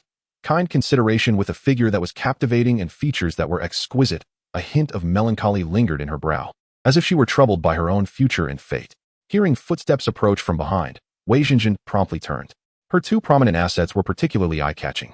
The black knit top unable to conceal the material stretched across her midsection, forming an alluring incline. You must be Mr. Tony. My name is Wei Jinjin. Hailing from the great Han nation. It is a pleasure to meet you. I hope for your kind guidance. Wei Jinjin offered a slight bow, exuding gracefulness. Upon seeing Yi Qingyang, relief washed over her. Her future employer was indeed handsome, far from being an elderly curmudgeon. Had he resembled someone like Li Banqing, she would have preferred to be rid of existence altogether. Haha, we shall become better acquainted in time. By the way, did old Li explain everything to you?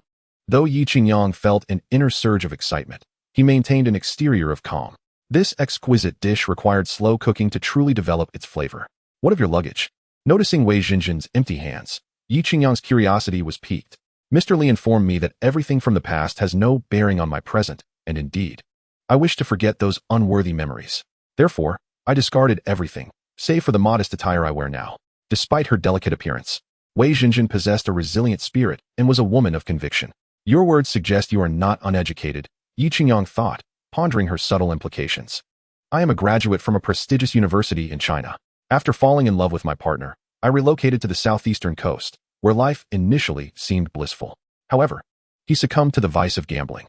What began as a furtive indulgence gradually escalated, culminating in the reckless use of credit cards and accruing debts to fund his habit. Now, as I recount this tale, my eyes brim with tears. Perhaps this is for the best. I owe him nothing now, and we shall part ways, never to cross paths again.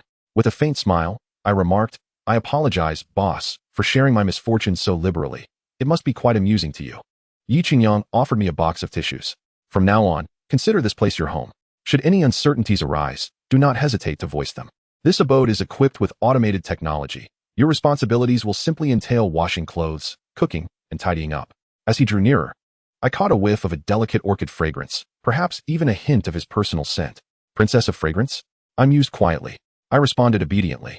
I will work diligently to repay your kindness. Oh, please do not think like that. Yi Qingyang chuckled, though I am a capitalist from the United States. I am never stingy with my own. Furthermore, he added, do not constantly speak of repaying favors. Such gestures are merely trivialities. Just fulfill your obligations. I nodded silently, recognizing that what is trivial for someone of his stature feels monumental to me. Now, go prepare dinner. I wish to assess your culinary skills, he said with a smile. Mr. Tony, you may simply call me Xiao Wei. My full name is rather cumbersome, I replied. Let us drop the Xiao Wei. I shall call you Asian, he decided. Agreed, I nodded in affirmation. I have already prepared several outfits for you. Please change into them, Yi Qingyang said, a subtle smile curling his lips as he recalled the uniforms he had ordered online. Sir, where is my room? I asked, avoiding his gaze. You will reside next door? He gestured. Your clothing is in there. I bowed slightly and stepped inside, captivated by the sight of my own legs clad in jeans, swaying gracefully. Truly, I had struck gold. Upon discovering the array of outfits laid upon the bed, I felt my cheeks flush. My employer certainly possesses a peculiar sense of humor. Made uniforms, super tight-fitting attire. In total, there were over a dozen ensembles, all crafted from luxurious materials that felt exquisite to the touch, undoubtedly pricey. How on earth was I to wear such scandalous garments? Yet, prior to my arrival, Li Banqing had cautioned me, perform well, and all shall be well. Should I displease the boss, the consequences would be dire, extending to my entire lineage. I am merely a victim of circumstance, not a willing participant. With a resigned sigh, I selected a relatively modest business outfit. The white long sleeves were transformed into a sleeveless shirt, the neckline expertly cut into a daring design that extended down to her navel. The short skirt barely concealed her dairy, requiring considerable effort to fit her proud figure into it. In that moment, she felt a twinge of regret for her voluptuousness. Standing at a height of 168 centimeters and weighing only 98 pounds, her curves had accumulated in all the most provocative places. It took her a full 20 minutes to don this seemingly simple outfit. Upon stepping out of her room, Yi Qingyang turned and was instantly captivated by the sight before him. Wei Jinjin's complexion radiated a rosy glow, her cheeks flushed with a delightful hue. Not daring to linger too long in front of Yi Qingyang, she hurried off to the kitchen. Dinner was an enjoyable affair, consisting of 3 dishes and a soup, an epitome of traditional Chinese cuisine. This change of palate was a refreshing respite for Yi Qingyang, who had been accustomed to steak and desserts daily to the point of nausea. After the meal, Wei Jinjin swiftly cleared the table and kindly prepared a bath for Yi Qingyang, even taking all his discarded clothing for washing. Some particularly soiled garments were hand-washed, as she claimed the washing machine did not clean them thoroughly enough. Relishing Wei Jinjin's attentive service, Yi Qingyang felt that this high-tech, cold abode had finally gained a semblance of warmth, with Wei Jinjin embodying the essence of a devoted wife, capable of embracing his indulgences. Although they had not engaged in intimate contact, Yi Qingyang was acutely aware that he could do so whenever he desired. That evening, Yi Qingyang refrained from any late-night surprises. Recognizing that Wei Jinjin had only just arrived, he prided himself on not behaving like a brute. Rather, he intended to gradually enchant this enchanting beauty from across the ocean. With the feisty little pepper absent for the night, it seemed her pride had reached its zenith. Yi Qingyang had no intention of subservience, while women sometimes required gentle coaxing. Excessive flattery could easily lead to obsequiousness. Unlike Principal Wang, he would not send late-night messages expressing longing. He possessed dignity, respect, and the integrity of a super-rich heir. After all, beauty is like clothing. If necessary, one can always change into another. Today, fortune smiled upon him as an old friend invited him for a meal. Just as he was enjoying breakfast, served by Wei Jinjin, he glanced at the phone resting on the table from the feisty little pepper. Chapter 69. The cook Yi Qingyang hastily set down his milk, signaling Wei Jinjin to remain silent, and answered the call. Peibois, where have you been? I was almost worried sick. You went shopping in Los Angeles with Xiaoyu? Spending over $1 million. Oh, never mind. If you've got the money, spend it freely. Don't hold back. When will you be back? Next week? No, I miss you already. At that moment, Yi Qingyang transformed into Principal Wang of the American branch, uttering even the most nauseating phrases with ease. Wei Jinjin's beautiful eyes flickered with surprise, pondering what kind of woman could render this formidable figure so devoid of principles. After a 10-minute phone conversation, Yi Qingyang reluctantly ended the call, still savoring the lingering sentiments. Women, indeed, require a gentle touch. A few kind words will not bring about one's demise. Upon noticing Wei Jinjin's radiant gaze, Yi Qingyang felt a flush of embarrassment. Ahem, Ajun. There is a lady of the house in this villa. When she returns, you must exercise caution in your words. Speak where appropriate, and refrain from uttering what should remain unsaid. No problem, boss, I shall certainly follow your lead, Wei Jinjin declared, patting her chest. A promising pupil. The surging waves stirred something within Yi Qingyang, prompting him to hastily divert his gaze and silently recite, with a heart as clear as ice. I shall remain unperturbed by the world. Upon arriving at the laboratory, he found Dr. Ethan engaged in research with Little Spider on the robotic controller salvage from the Hans Industrial Expo. This technology enabled remote control of the iron armor. A single command could initiate automatic attacks. Ethan marveled at its potential. If only he could engage in a profound discussion with the brilliant mind behind such ingenuity.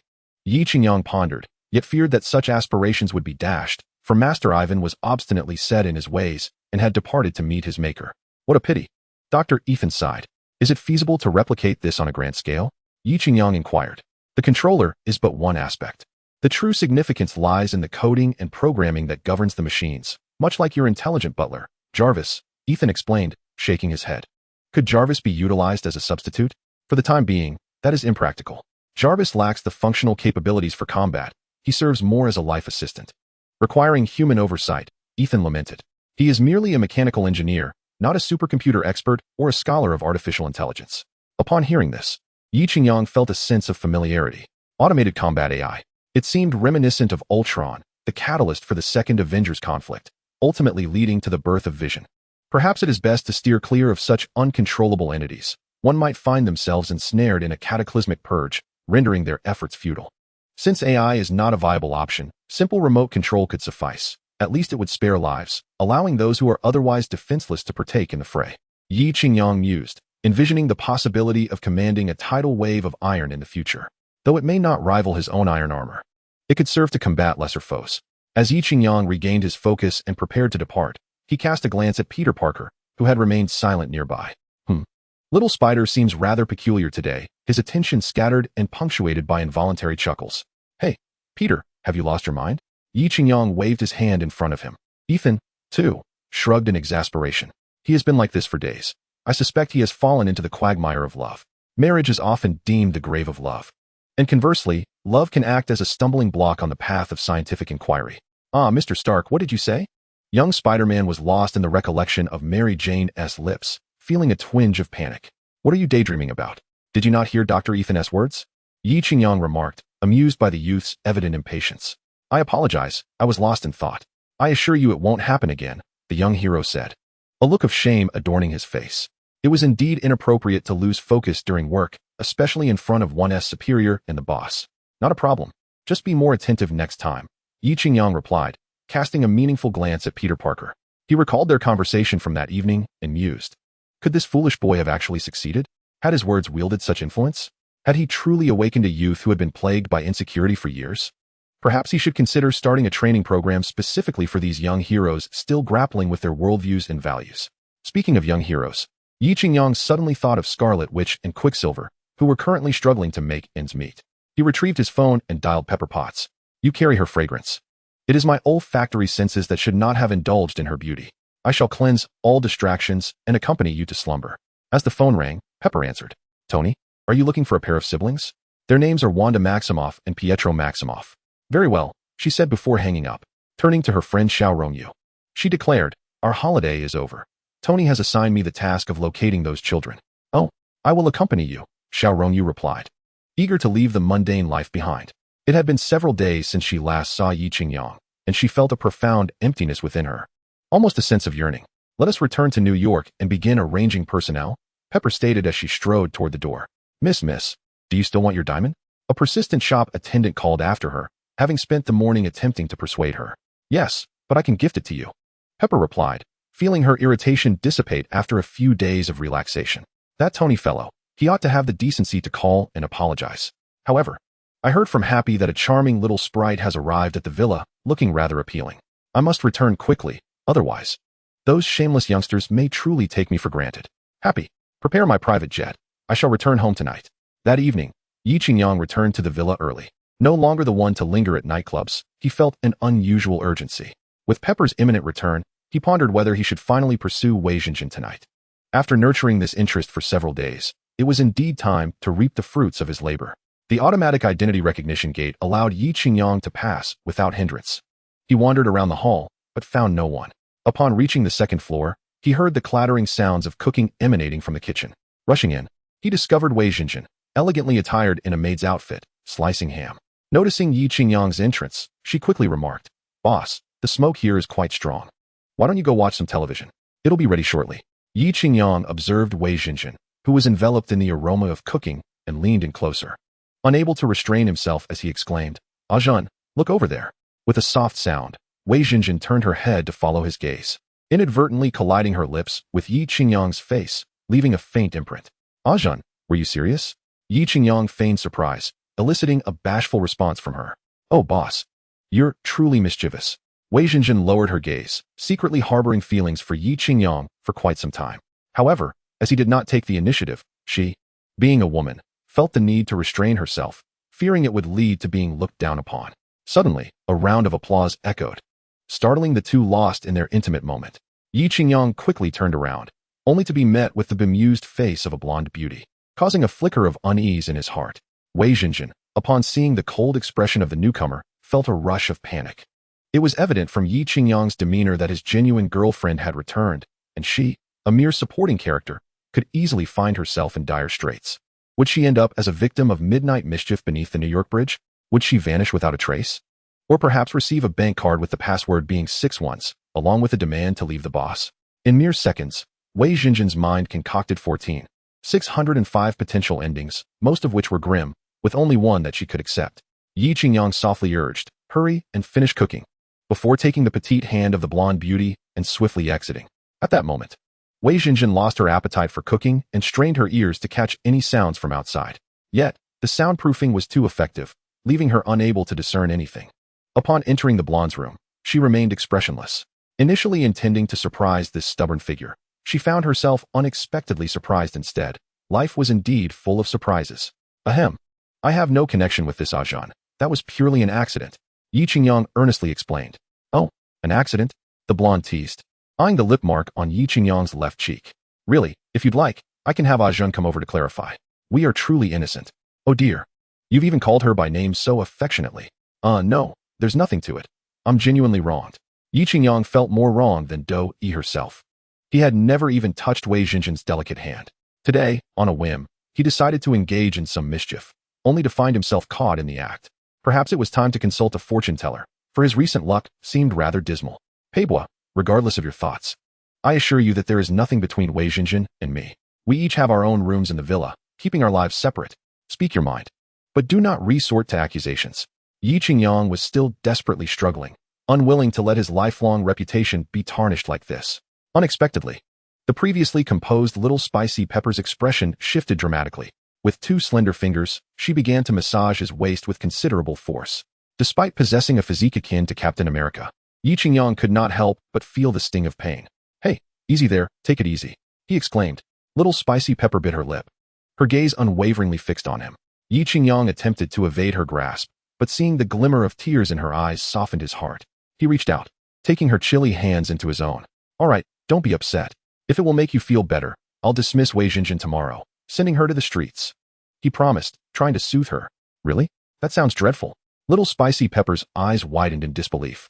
You wouldn't be deceiving me, would you? How could I lie about such a matter? You can ask her yourself. Happy is aware of this situation. She is the one who brought that woman here. Yi Qingyang resolved to protect himself at all costs, believing that his own demise was preferable to that of Happy's. If a single word of what I said is false, may heaven strike me down. He cast a glance at the clear sky outside and, gritting his teeth, made a solemn vow. Suddenly, a rumble of thunder shattered the tranquil night. Little Spicy Pepper eyed him with suspicion. Yi Qingyang, too, was perplexed, for he had not committed any heinous act. Why did this seem so ominous? In the distance, a massive vortex appeared in the night sky. What is that? Yi Qingyang's gaze sharpened, while Little Spicy Pepper mistakenly believed he was changing the subject. I forgive you, but please refrain from swearing any further, lest you truly be struck by lightning. Besides, you've already employed that tactic against that little maid. Do you not know that the same strategy is ineffective against the saints? No, Peibois, I am not deceiving you. There truly is something. Yi Qingyang helplessly turned her face towards the window. In the distant reaches away from New York City, a circle of 7-colored halos emerged in the night sky, seemingly in perpetual rotation. Following this, a colossal whirlwind descended from the heavens, as if intent on wreaking havoc upon the earth. What could this be? Yi Qingyang gazed at the familiar scene. Suddenly, a series of knocks echoed through the air, prompting Little Chili to rush to the door, where she was met by none other than the petite maid. Boss lady, there's a tornado outside. Should I close the windows? The golden-haired beauty, Wei Jinjin, spoke softly, fearing to upset the boss lady. Darling, come quickly. There's a celestial being. Yi Qingyang turned to Little Chili, a mischievous grin on his lips. A celestial being? Little Chili was somewhat perplexed. Indeed, a genuine celestial being. Would you like to witness it? I assure you, it is authentic and trustworthy. Yi Qingyang affirmed with a nod. However, Little Chili regarded him with a look of disbelief. Today is a fortunate day. Old Wolf is treating us to chicken. What use is it to call him if you want to answer? She opened her phone to find Black Widow on the line. Chapter 71. Thor, what is it? Natasha? Calling me so late. Do you wish to spend the evening in my company? Yi Qingyang teased. Upon hearing Natasha's name, Little Chili felt a wave of relief wash over her. That woman was beyond Yi Qingyang's capabilities. Yet, witnessing his flirtation and glancing at Wei Jinjin, who appeared as a disgruntled wife, Little Chili's irritation flared, and she prepared to unleash her wrath upon Yi Qingyang. But before she could act, Yi Qingyang seized her wrist and pulled her sharply, causing her to tumble into his embrace like a fluffy marshmallow. Ning, Little Chili exclaimed, her voice softening as she found solace against his chest, escaping the sting of pain. You nearly gave me a heart attack. There are others around. Little Chili shot Yi Qingyang a glare, while Wei Jinjin, witnessing their playful banter, hurriedly closed the door and slipped away. Phew, that was close. Wei Jinjin sighed, patting her chest in relief. With one hand restraining Little Chili and the other holding the phone, Yi Qingyang guided her to sit on the bed. Not wishing to disturb him during serious matters, Little Chili remained silent. Yi Qingyang's gaze fell upon Little Chili's smooth shoulders and collarbone. The earlier tussle had left her somewhat disheveled. Decorum. Little Chili made no attempt to evade, instead lying quietly against Yi Qingyang's chest, tracing circles with her fingers. I sought you out for a purpose. The meteorologist you mentioned has indeed encountered an extraordinary event. Natasha's voice brimmed with excitement. The meteorologist? You mean Jane Foster? Is she accompanied by an elderly gentleman and a bespectacled woman? Yi Qingyang inquired, shifting the shape of the object in his hand. Remarkably, you guessed correctly. I now suspect you might truly be an alien, Natasha observed through her binoculars, not far from the storm's epicenter. What kind of logic is that? I can prove I am an extraterrestrial if I tell you what happened beforehand. Huh, have you ever seen time travel? In fact, I have returned from the future. Yi Qingyang said, half-jokingly. Regardless, you have successfully piqued my interest. Now, without further ado, who fell from that vortex in the sky? Natasha gazed incredulously at the center of the tempestuous phenomenon above. If I said he is Thor, the god of thunder from Norse mythology, would you believe me? Yi Qingyang continued. I am being serious. Natasha retorted sharply. Alas, I too am addressing serious matters, Miss Romanoff. The world is not as simplistic as it appears before you. Sometimes the frontier of science converges with mysticism. Pepper Potts, who had been listening intently, could not help but chuckle at Yi Qingyang's mention of Thor. She had always enjoyed mythological tales in her youth. Thor, the god of thunder and strength in Norse mythology, is the son of Odin, the king of the gods. He is the mightiest warrior of the Aesir, primarily tasked with safeguarding Asgard from giant invasions. Yet it cannot possibly be the Thor you speak of. I recall that Thor emerges in a chariot drawn by 2 goats whenever thunder and lightning occur. The sound of thunder is merely the result of the goat's hooves and the striking of his hammer, Natasha remarked. recalling the Norse myths she had read, her tone serious. And right now, I do not see any goats. Very well, you have bested me. Believe what you will. But this is indeed the time when the god is most vulnerable. You may teach him a lesson, but do not be overly harsh. Yi Qingyang emphasized the word harsh with conviction.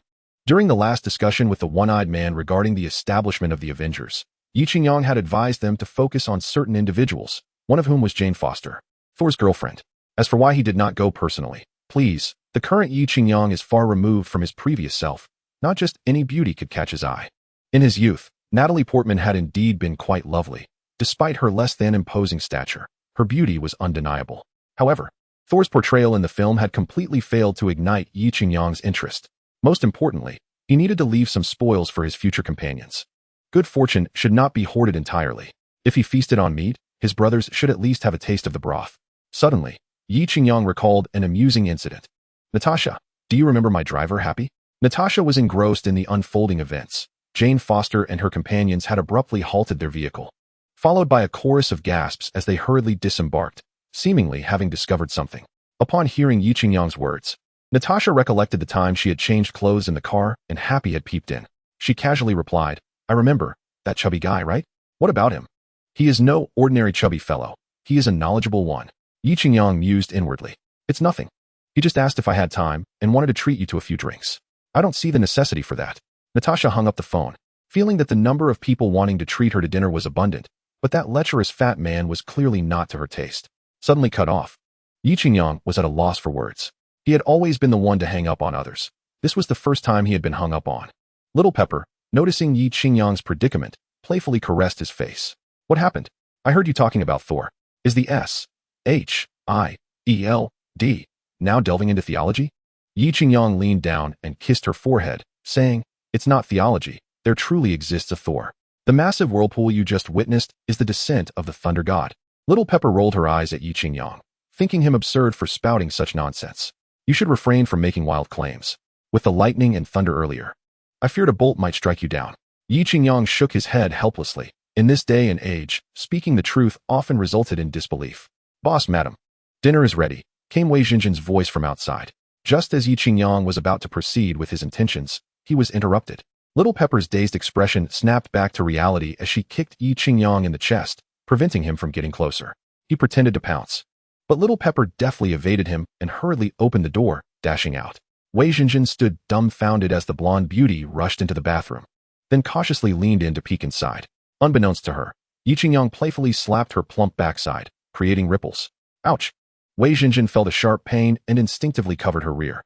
Chapter 72. Prickly hair, you dare to ruin my fun. You'll pay for this. Yi Qingyang glared menacingly at the young maid, causing Wei Jinjin to flee in fright, making him question whether her delicate waist might snap. Dinner commenced amidst an atmosphere thick with tension. Yi Qingyang occupied the head of the table, with the two women seated on either side. Initially, the maid intended to handle dinner in the kitchen alone, but Little Pepper insisted she join them at the table. She was not a southern plantation owner from the Civil War era, oppressing her servants and perpetuating class distinctions. Furthermore, having heard of Wei Jinjin's tragic past, Little Pepper felt a greater sympathy for the frail Eastern woman. Your English is quite good, Little Pepper remarked after savoring a bite of fish-flavored shredded pork, finding it perfectly to her liking.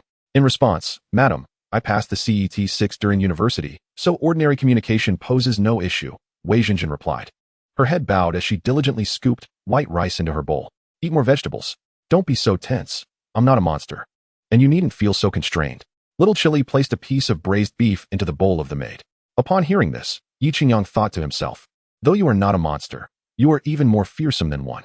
Given Wei Jinjin's caliber, she would undoubtedly be devoured by you. With gratitude, he remarked, indeed. Peibois is my girlfriend.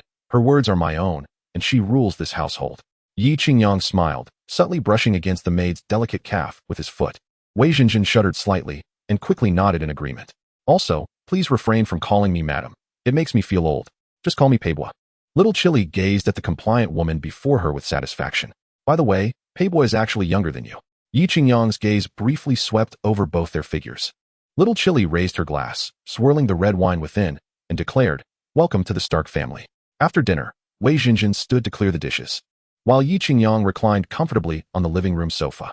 The television was screening Black Swan, starring Natalie Portman, yet his eyes were not on the graceful actress on screen. Instead, he was captivated by the alluring silhouette busy in the kitchen, already contemplating what pose he might adopt when the opportunity arose. Little Chili, clad in a snug yoga outfit, emerged from the gym, a sports towel draped around her neck as she wiped away beads of sweat. The form-fitting attire accentuated her curves flawlessly, and even at the end of her straight legs, one could see her lips slightly parted. Her golden hair, damp at the temples, framed her face, and her delicate brows arched like crescent moons as she gracefully settled beside Yi Qingyang. Your figure is already quite impressive. Why are you so exhausted? Yi Qingyang offered her a bottle of sports drink, which she accepted and took a sip from. A trickle of the beverage ran down the corner of her mouth, disappearing from Yi Qingyang's view. Humph, it's you men who claim to adore fit beauties, yet also say you prefer a bit of plumpness.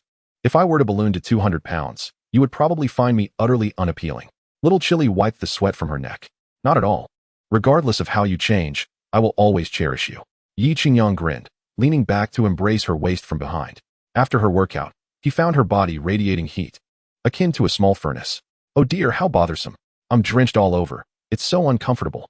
Little Chili twisted her waist, freeing herself from Yi Qingyang's grasp. I don't mind at all. Yi Qingyang inhaled the intoxicating blend of her perfume and sweat, feeling a stir of desire. Oomph, I'm going to take a shower. Little Chili, unable to bear her own disheveled appearance, hastily retreated to the bathroom. Hearing the sound of water running, Yi Qingyang rose and made his way to the kitchen. With an alluring figure, Wei Jinjin feigned ignorance of his presence as she continued to tidy the kitchenware. Suddenly, a warmth enveloped him from behind.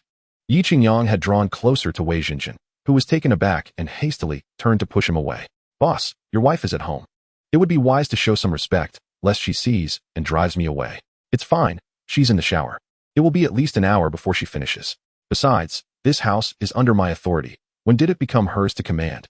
Yi Qingyang remained unfazed, picking up a cream biscuit from the coffee table and offering it to the young maid with his soft lips. Wei Jinjin could not refuse, thus she feigned compliance. The two held hands, their affection palpable. As their breaths grew heavier, the maid felt a stirring of springtime emotions. Yi Qingyang, stirred by his own feelings, took her hands, claiming he wished to read her palm. Unconsciously, he examined her hands, noting the intricate lines and patterns. He marveled at the smoothness and delicacy of Wei Jinjin's small hands. Indeed, one could discern much about a person's fate and fortune from their palm lines, potentially revealing hidden ailments or misfortunes. Yi Qingyang felt a surge of joy. He had only heard of such things in theory, but now witnessed their practical application. The maid's lips, resembling soft, fluffy dumplings, appeared inviting and delectable, a true treasure coveted by many. As they were engrossed in palmistry, a sudden commotion erupted from the bathroom. Ajun, bring me a towel. It was the voice of Xiao Lajiao, who had hastily evaded Yi Qingyang's advances and forgotten to bring a change of clothes. How fortunate it was to have a maid at home. Otherwise, Xiao Lajiao would have been reluctant to don her damp yoga attire. Wei Jinjin snapped back to reality, embarrassed by her predicament, and quickly apologized. I'm sorry, sir. The mistress is calling for me. Yi Qingyang scolded himself for his indiscretion, realizing the inopportune timing of his actions. It's all right. I was too impulsive. Please, don't take it to heart. It's nothing, sir. Jinjin is also quite pleased, the maid replied softly, averting her gaze as she squeezed past him. Yi Qingyang watched her retreating figure, shaking his head helplessly. He suddenly found himself missing Betty Ross, whom he had not seen for days. The ancient said, a day apart feels like 3 autumns, and he felt the truth of those words. Hello? Where's Betty? Yi Qingyang inquired, feeling that he could not burden his friend further, nor could he wear himself down. It was not his style to casually seek out another woman. I'm at my boyfriend's place for dinner. Is something wrong? Betty's voice was low, as if someone were nearby. Oh, then there's nothing to worry about. Hang up, will you? Yi Qingyang felt a twinge of guilt. After all, she had a legitimate boyfriend. He was merely an interloper. Chapter 73. New York. After hanging up with Betty, Yi Qingyang began to contemplate whether he should visit a nightclub for a night of fleeting romance. Originally, this evening was meant for the charming caretaker, Wei Jinjin. Yet an unforeseen turn of events occurred as the fiery little pepper unexpectedly returned home, disrupting my plans. With no lady to entertain, I decided to take a leisurely stroll through the streets of New York. Jarvis, prepare the Mark III mech. With a cacophony of sounds, Yi Qingyang donned his armor and soared out of the villa, leaving Wei Jinjin in a state of astonishment. She was still reeling from the sight of Yi Qingyang clad in a magnificent suit of red and gold armor. Having come to this place, all she knew was that her master was a super-rich tycoon. She had never imagined he would resemble a character out of a science fiction film. Although Iron Man was all the rage in America, Wei Jinjin, who typically paid little attention to military affairs, was witnessing such a spectacle for the first time. Alarmed, she hastily retrieved her phone to search for her boss's name. What was it again? Her mind went blank, and after a moment's delay, she nervously typed in Tony Stark. Ding! The search results instantly filled her phone screen, with countless images showcasing the seemingly ordinary life of her extraordinary employer. She had once thought that Li Bansheng was the most formidable wealthy individual she had encountered, only to discover that mountains lie beyond mountains, and there are people beyond people. Her boss was indeed a hidden giant. No wonder Li Bansheng had sternly instructed her to serve the new master well, leading her to believe she was attending to someone akin to the President of the United States rather than a mere entrepreneur. In an instant, Yi Qingyang's image in her mind ascended to new heights, his otherwise unremarkable appearance now radiating an enchanting glow. To think she had shared a moment with such a superhero. Though they had not reached the final step, she had already succumbed to his charm. Paul, play me something light and uplifting, Yi Qingyang said as he soared freely through the New York night sky. No problem. Here's New York for you. Tears were not only brought forth by last night's wine. It was not solely your tenderness that I longed for. How long must the journey ahead stretch? You hold my hand tightly, and what troubles me is the struggle for freedom. Partings always seem to occur in September. Memories are the sorrow of longing. The delicate green willows of late autumn kiss my forehead in that drizzly little town. I have never forgotten you. New York can take nothing but you. Strolling through the streets of New York together, we shall walk until all the lights extinguish without pausing. You will hold onto my sleeve while I tuck my hands into my pockets, reaching the end of Brooklyn Road, seated near the entrance of a quaint tavern. Humming this cheerful melody, Qingyang descended into a narrow alleyway on Brooklyn Street. There, he spotted several familiar faces from the past, the formidable tiger Bernie, the tenacious tiger Michael, and the audacious tiger Dago. It appeared that the trio had returned to their old ways, resuming their former profession of robbery. However, Yi Qingyang did not rush to act. He gently alighted on a tall building beside the street, quietly observing the three imposing black men. Who are you? To Yi Qingyang's surprise, a melodious female voice emerged from the dimly lit alley, unmistakably belonging to someone no older than 20. As the saying goes, one can discern a person's appearance by their voice. A girl with such a voice must possess considerable beauty. Hey, second brother, we are in for a treat tonight. Encountering a beauty, remarked the formidable Jianghu tiger, Bernie, recalling how Yi Qingyang had once sent him tumbling into the waters beneath the Brooklyn Bridge with a single kick. Fourth brother, calm down. Allow me to demonstrate, boasted the intimidating tiger Michael, stepping forward to confront the young man and woman. Listen, kid. If you know what's good for you, hand over all your valuables and kindly deliver this lady to us. In return, I might consider sparing your wretched life. Impudent. Let me inform you, I am Davis, the son of Charles, the chief of the Brooklyn precinct of the NYPD. Release us immediately, or you shall face dire consequences. The young white man named Davis, noticing his female classmates gaze upon him, felt compelled not to disgrace himself before her and shouted with feigned bravado. Is your name Davis? Michael the tiger retorted, slapping him across the face, causing Davis to stagger and blood to spurt from his nose. Beat him. Upon hearing the second brother's command, Bernie and Dow rushed forward, brutally kicking Davis. Stop. Please don't hit him anymore. The girl who had spoken earlier interjected, attempting to pull Bernie and Dow away. Yet, as a petite girl, she was no match for the two burly men and was swiftly subdued by Michael. Her arms pinned behind her back and dragged to a nearby heap of trash. Yi Qingyang thought to himself that this pair of young lovers had certainly chosen an ill-fated location for their rendezvous. Brooklyn, New York, was rife with criminals, rivaling even Hell's Kitchen in its treachery, and they dared to venture out at night. Just as he prepared to intervene on behalf of the girl, Davis unexpectedly raised a white flag. Stop. I surrender. Gentlemen, I wholeheartedly agree with your previous suggestions. Davis, what are you saying? The girl exclaimed in astonishment. Enough. You foul-mouthed wench. How long have I pursued you without even a kiss? Meeting you three gentlemen is indeed my stroke of fortune. Davis shouted at the girl before turning to the three thugs with a grin. This girl is my classmate, and I've heard she is still a virgin. At least you're wise enough to know your place. Let me tell you, this entire area is under our protection. If you dare to report this to the authorities, you'll know the consequences. Dow warned, patting Davis's bruised face. Brothers, I understand, but after you're done, could I perhaps join in the fun? Davis's eyes sparkled with a mischievous glint. This evening, he invited a young lady to attend a ballet performance. The 2 tickets had required considerable effort from his father to procure. Had it not been for the girl's profound fondness for ballet, she would not have agreed to the outing. He had also prepared some dessert and a bottle of wine, intending to take her to a nearby bar to seize the opportunity. However, the girl remarked that it was too late, and her father would be concerned. Consequently, the two found themselves embroiled in a heated argument in the alley, their voices raised, which attracted the attention of the notorious Brooklyn trio. Kid, you've got potential. Given your connections to the police chief, I'll take you under my wing as my apprentice in memory of my brother, who's in heaven. From now on, you shall be one of the Brooklyn Four, declared Michael, the ruthless leader, as he patted Davis on the shoulder. Brothers, this is my stash, $500 in total, Davis announced, pulling out the money from his bag. This woman is even wealthier. I hear her father is a chief researcher at Stark Industries, earning $20,000 to $30,000 a month. What? Stark Industries? Exclaimed Michael and his companions in surprise. That night, Yi Qingyang had left a profound impression on them. Their older brother, Diamond Tiger, and younger brother, Black Fur Tiger, both fell victim to the hands of that Tony Stark.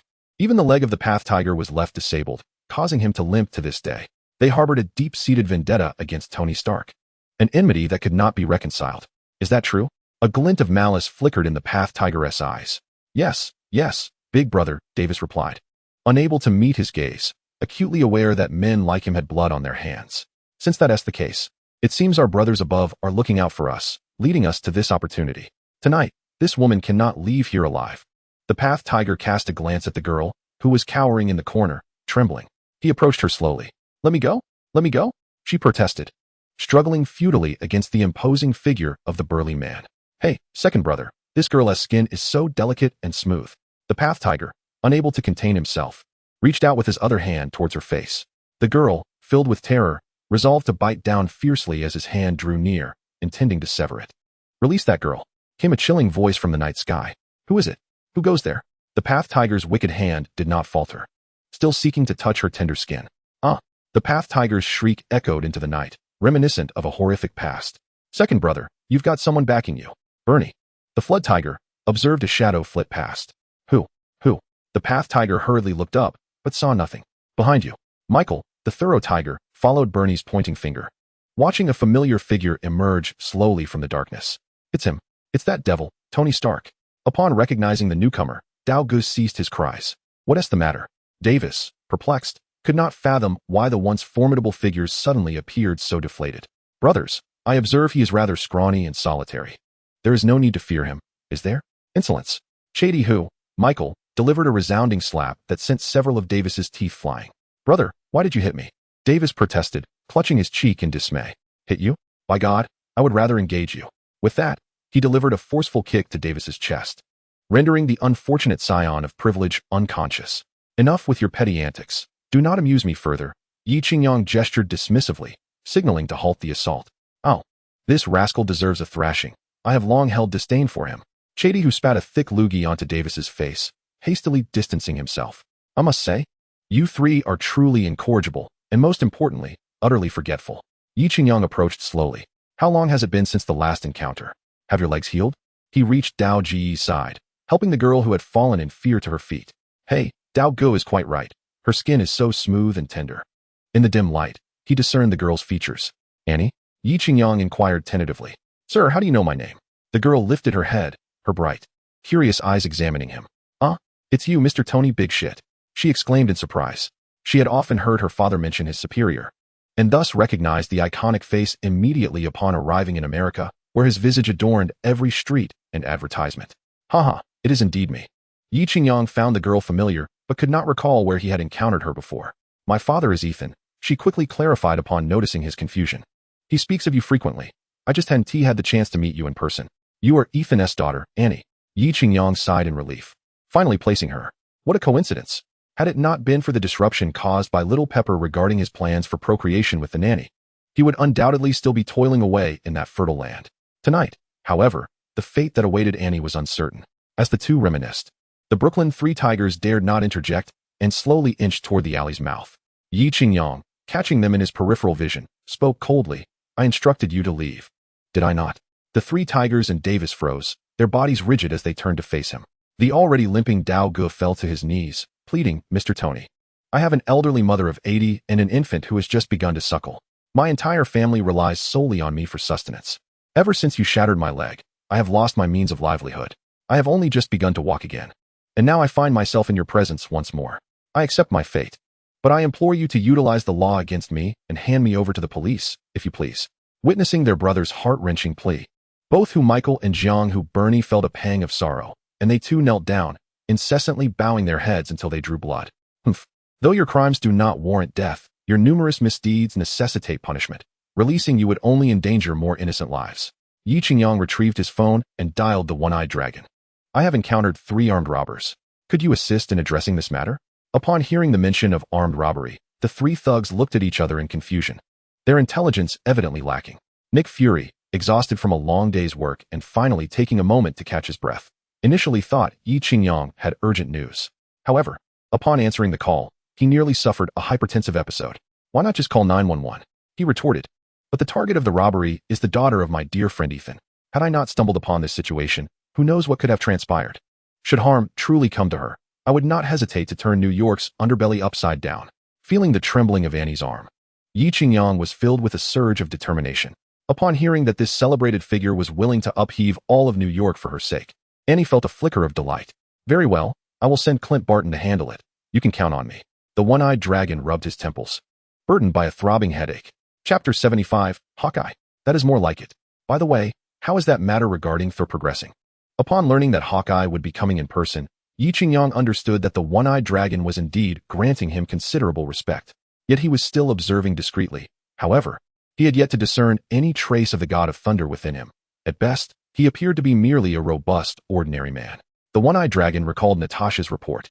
He had not transformed into the god of thunder because he had yet to encounter the one who bore the 3 moles. Yi Qingyang chuckled. 3 moles? Nick Fury scratched his bald head. My education has been lacking. Do not deceive me. Rest assured, the arrival of the god of thunder on Earth is merely Odin's way of giving him a trial. He is here to refine himself. As the saying goes, it is akin to a temporary assignment for training, if you catch my drift. Roughly, the one-eyed dragon, seasoned in the corridors of power, understood precisely what was meant by a temporary assignment for training. Thus, we shall accompany the young prince in his studies, allowing him to experience the anguish of losing his divine powers while simultaneously enveloping him in the warmth and affection of our earthly family. This will leave him with a favorable impression, ensuring that when challenges arise for our planet, he may be inclined to lend his assistance. Yi Qingyang glanced at the 3 individuals still prostrating themselves and remarked, I shall not delineate the specifics of your tasks. Interpret them as you see fit. Farewell. He ended the call and turned to console the lovely young lady beside him. My dear niece, is your study exhausting? How are you getting along with your classmates? Are you adapting well to life in America? Anne's cheeks flushed crimson. You mischievous uncle. How can you engage in such tender inquiries before so many people? Sweet niece, as you seek a partner in the future, do ensure you possess discerning judgment. Can you truly regard such a character? Yi Qingyang observed Davis sprawled on the ground like a lifeless dog. Not at all. He is not my boyfriend. We merely share a class. He happened to procure 2 tickets to the ballet today, and that is why I agreed to join him. I had no idea he was of such a disposition, and hurriedly clarified, fearing Yi Qingyang would misconstrue her intentions. In truth, Davis was quite presentable, hailing from a well-to-do family with both parents employed in government. He was somewhat of a prominent figure at school, and for a lad of his caliber to pursue a girl recently arrived from a remote conflict zone was typically an effortless endeavor.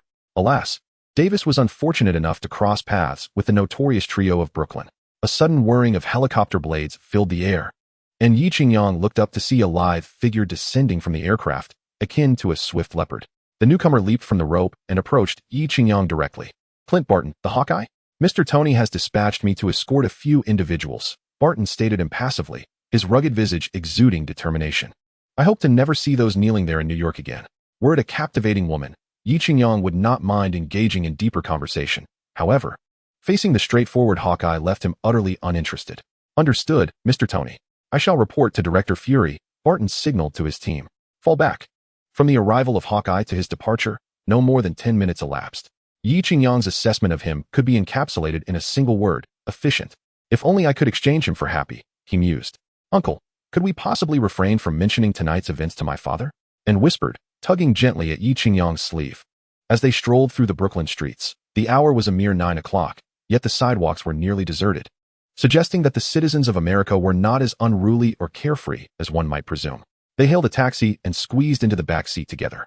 And, youthful and radiant, contrasted with Yi Qingyang's mature and composed demeanor, the driver was an African-American man.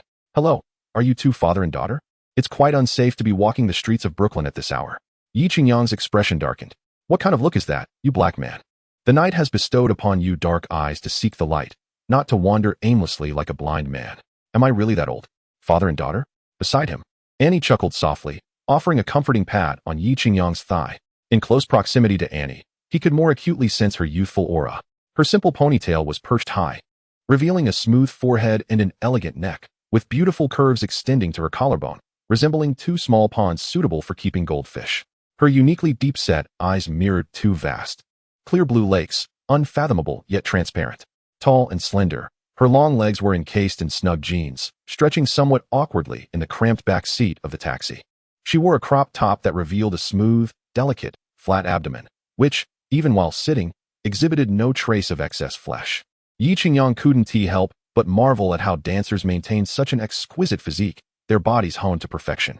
Suddenly, he felt a sense of relief regarding his late-night snack.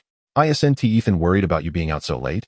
Yi Qingyang turned to observe Annie's profile, accentuated by her prominent nose, which carried an exotic allure. "Not at all. Dad works late every day. It's only Mom and my younger brother at home." Annie sat beside Yi Qingyang, inhaling the faint scent of tobacco mixed with a pleasant fragrance emanating from him, which inexplicably brought her comfort. The heroism was beautiful. Such a moment would never go out of style. "Are you still adjusting well to your school? Any signs of bullying?" In a previous life, Yi Qingyang often encountered news about local students harassing newcomers, particularly among girls, where the situation seemed even more severe. He sometimes pondered why life was already so challenging.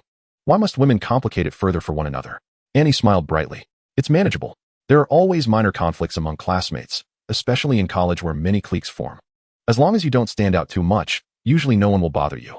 Plus, since it was your uncle who arranged my admission, my classmates are envious. Who would dare to provoke me?"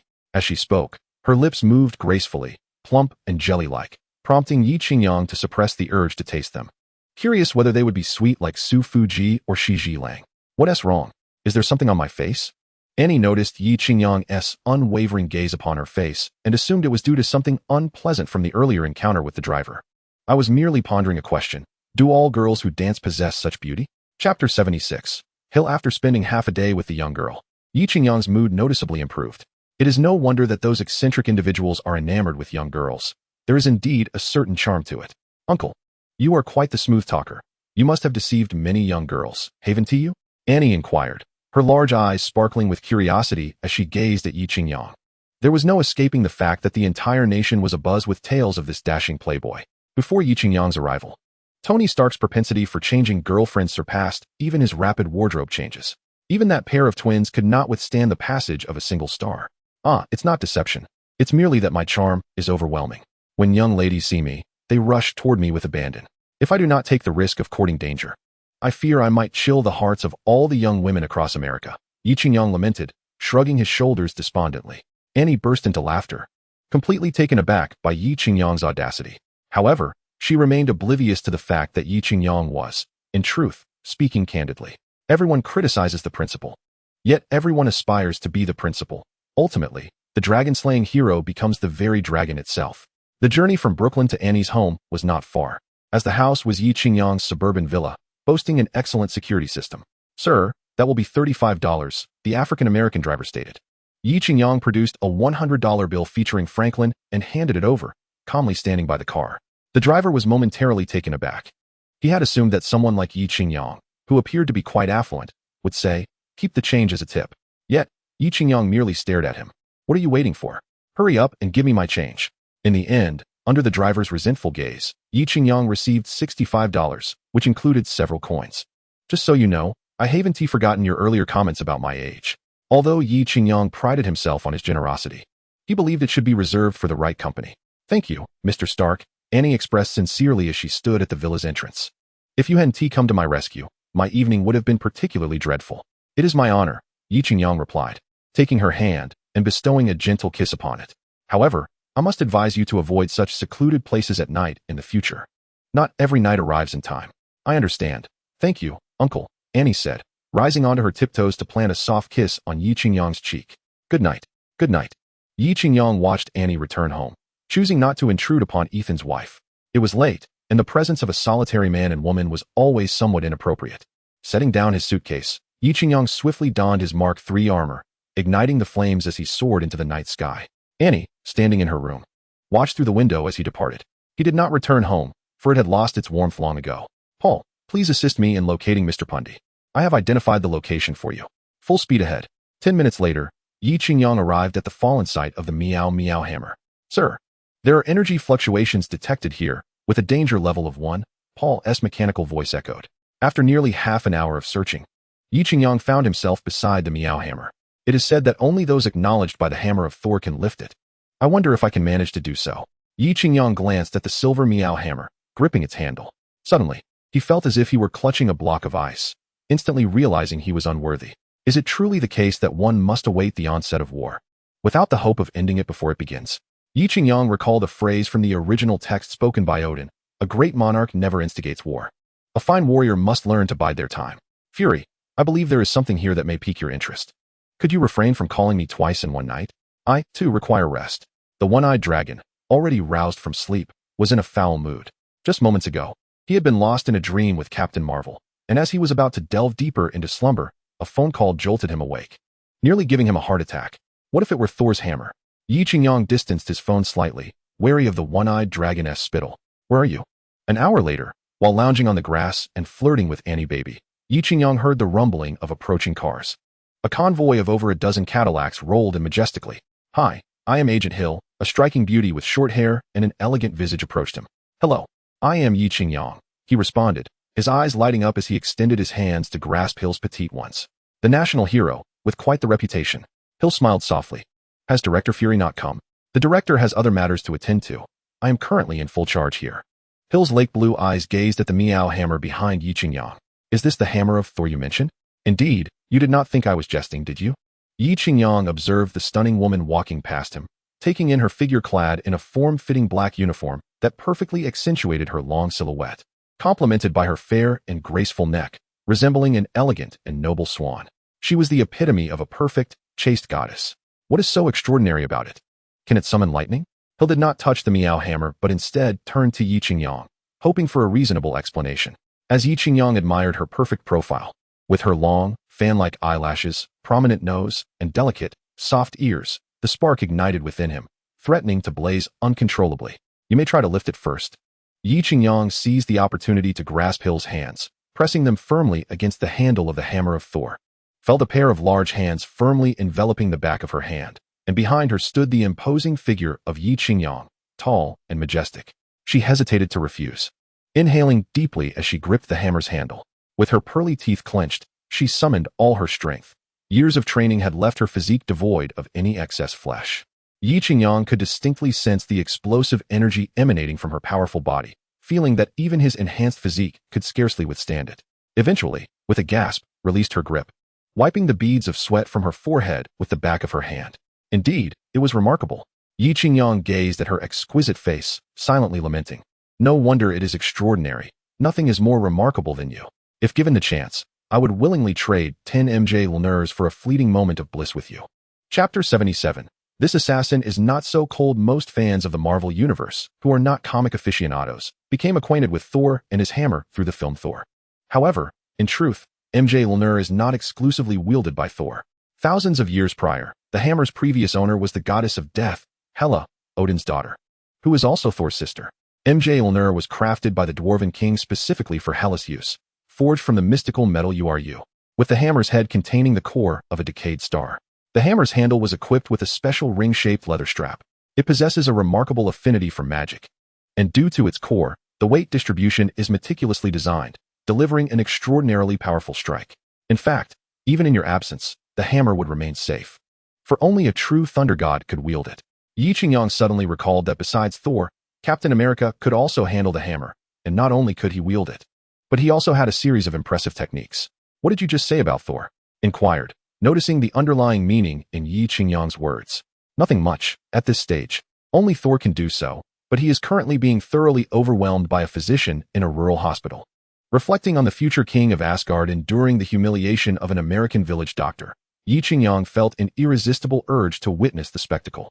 The Thor you're referring to is under our surveillance and does not stand out in any particular way. Rest assured, when he makes his entrance, it will undoubtedly astound you. Yi Qingyang smiled. Would you care to join me for a drink, or perhaps to enjoy the night view of New York? Seeing S' serious demeanor, he couldn't resist teasing the icy beauty. Humph, I'm not some naive little girl. Save your tricks for Natasha, remarked. Realizing that there was little of value to be gleaned from Yi Qingyang's antics, she turned and walked towards the assembled staff. Are all the beauties in S-H-I-E-L-D so frigid? Why is it so difficult to charm them? Yi Qingyang rubbed his nose, casting serious doubt on his own allure. The following morning, Yi Qingyang, alone in his empty room, was jolted awake by the shrill ringing of his phone. Without a compelling reason, I would surely not let him off the hook. Yi Qingyang struggled to extricate himself from the warmth of his cocoon-like bed. Hill. A spark of recognition illuminated Yi Qingyang's face. It was the frosty beauty. Ahem, Agent Hill. Were you thinking of me so early in the morning? The formidable man you instructed me to monitor has already incapacitated several hospital staff members. I am contemplating whether to send him to a psychiatric facility. Hill's tone was rather ungracious. Absolutely not. Haven't I mentioned that we must allow him to experience the true goodness and beauty of our earth? Yi Qingyang threw back the covers, and the curtains parted automatically, permitting the winter sunlight to cascade upon his exposed skin.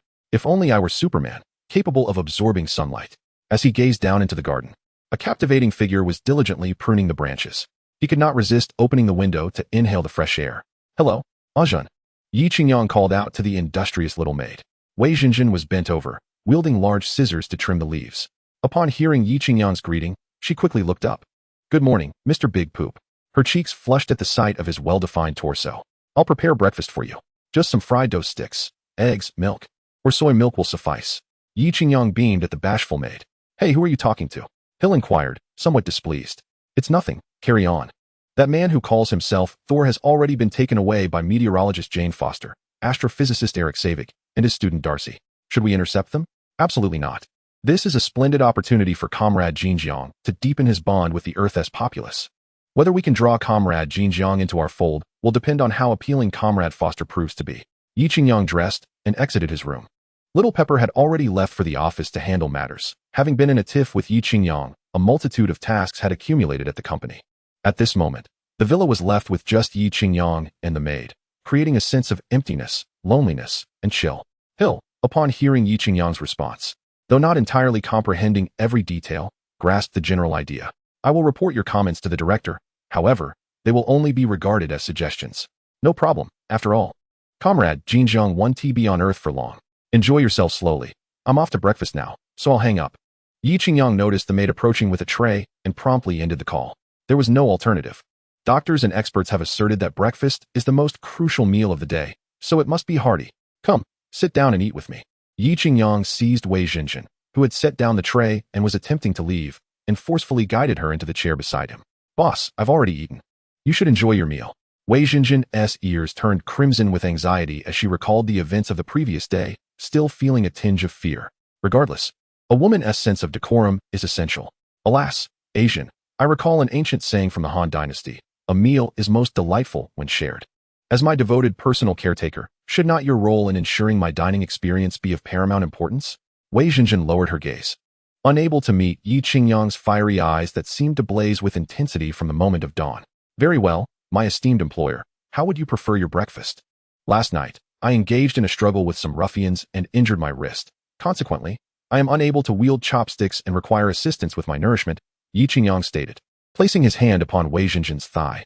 The petite caretaker was clad in a short professional skirt and complemented by black velvet leggings, exuding a delightful allure with a perfectly proportioned figure. Upon hearing of Yi Qingyang's injury, a wave of concern washed over Wei Jinjin, prompting her to hastily examine his wounds. Fear not, my injuries are merely internal.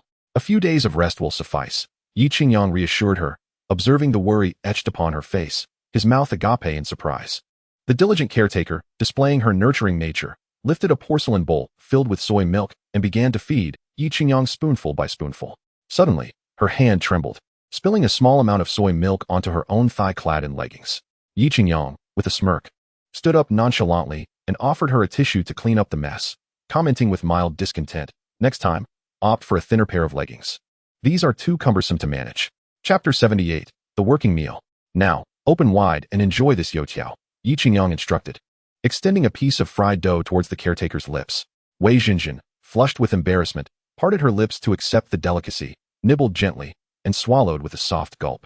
The uncomplicated breakfast lasted an entire hour, and as the disheveled caretaker began to clear the dishes, Yi Qingyang, invigorated, set off in his BMW 6 towards the headquarters of S-H-I-E-L-D.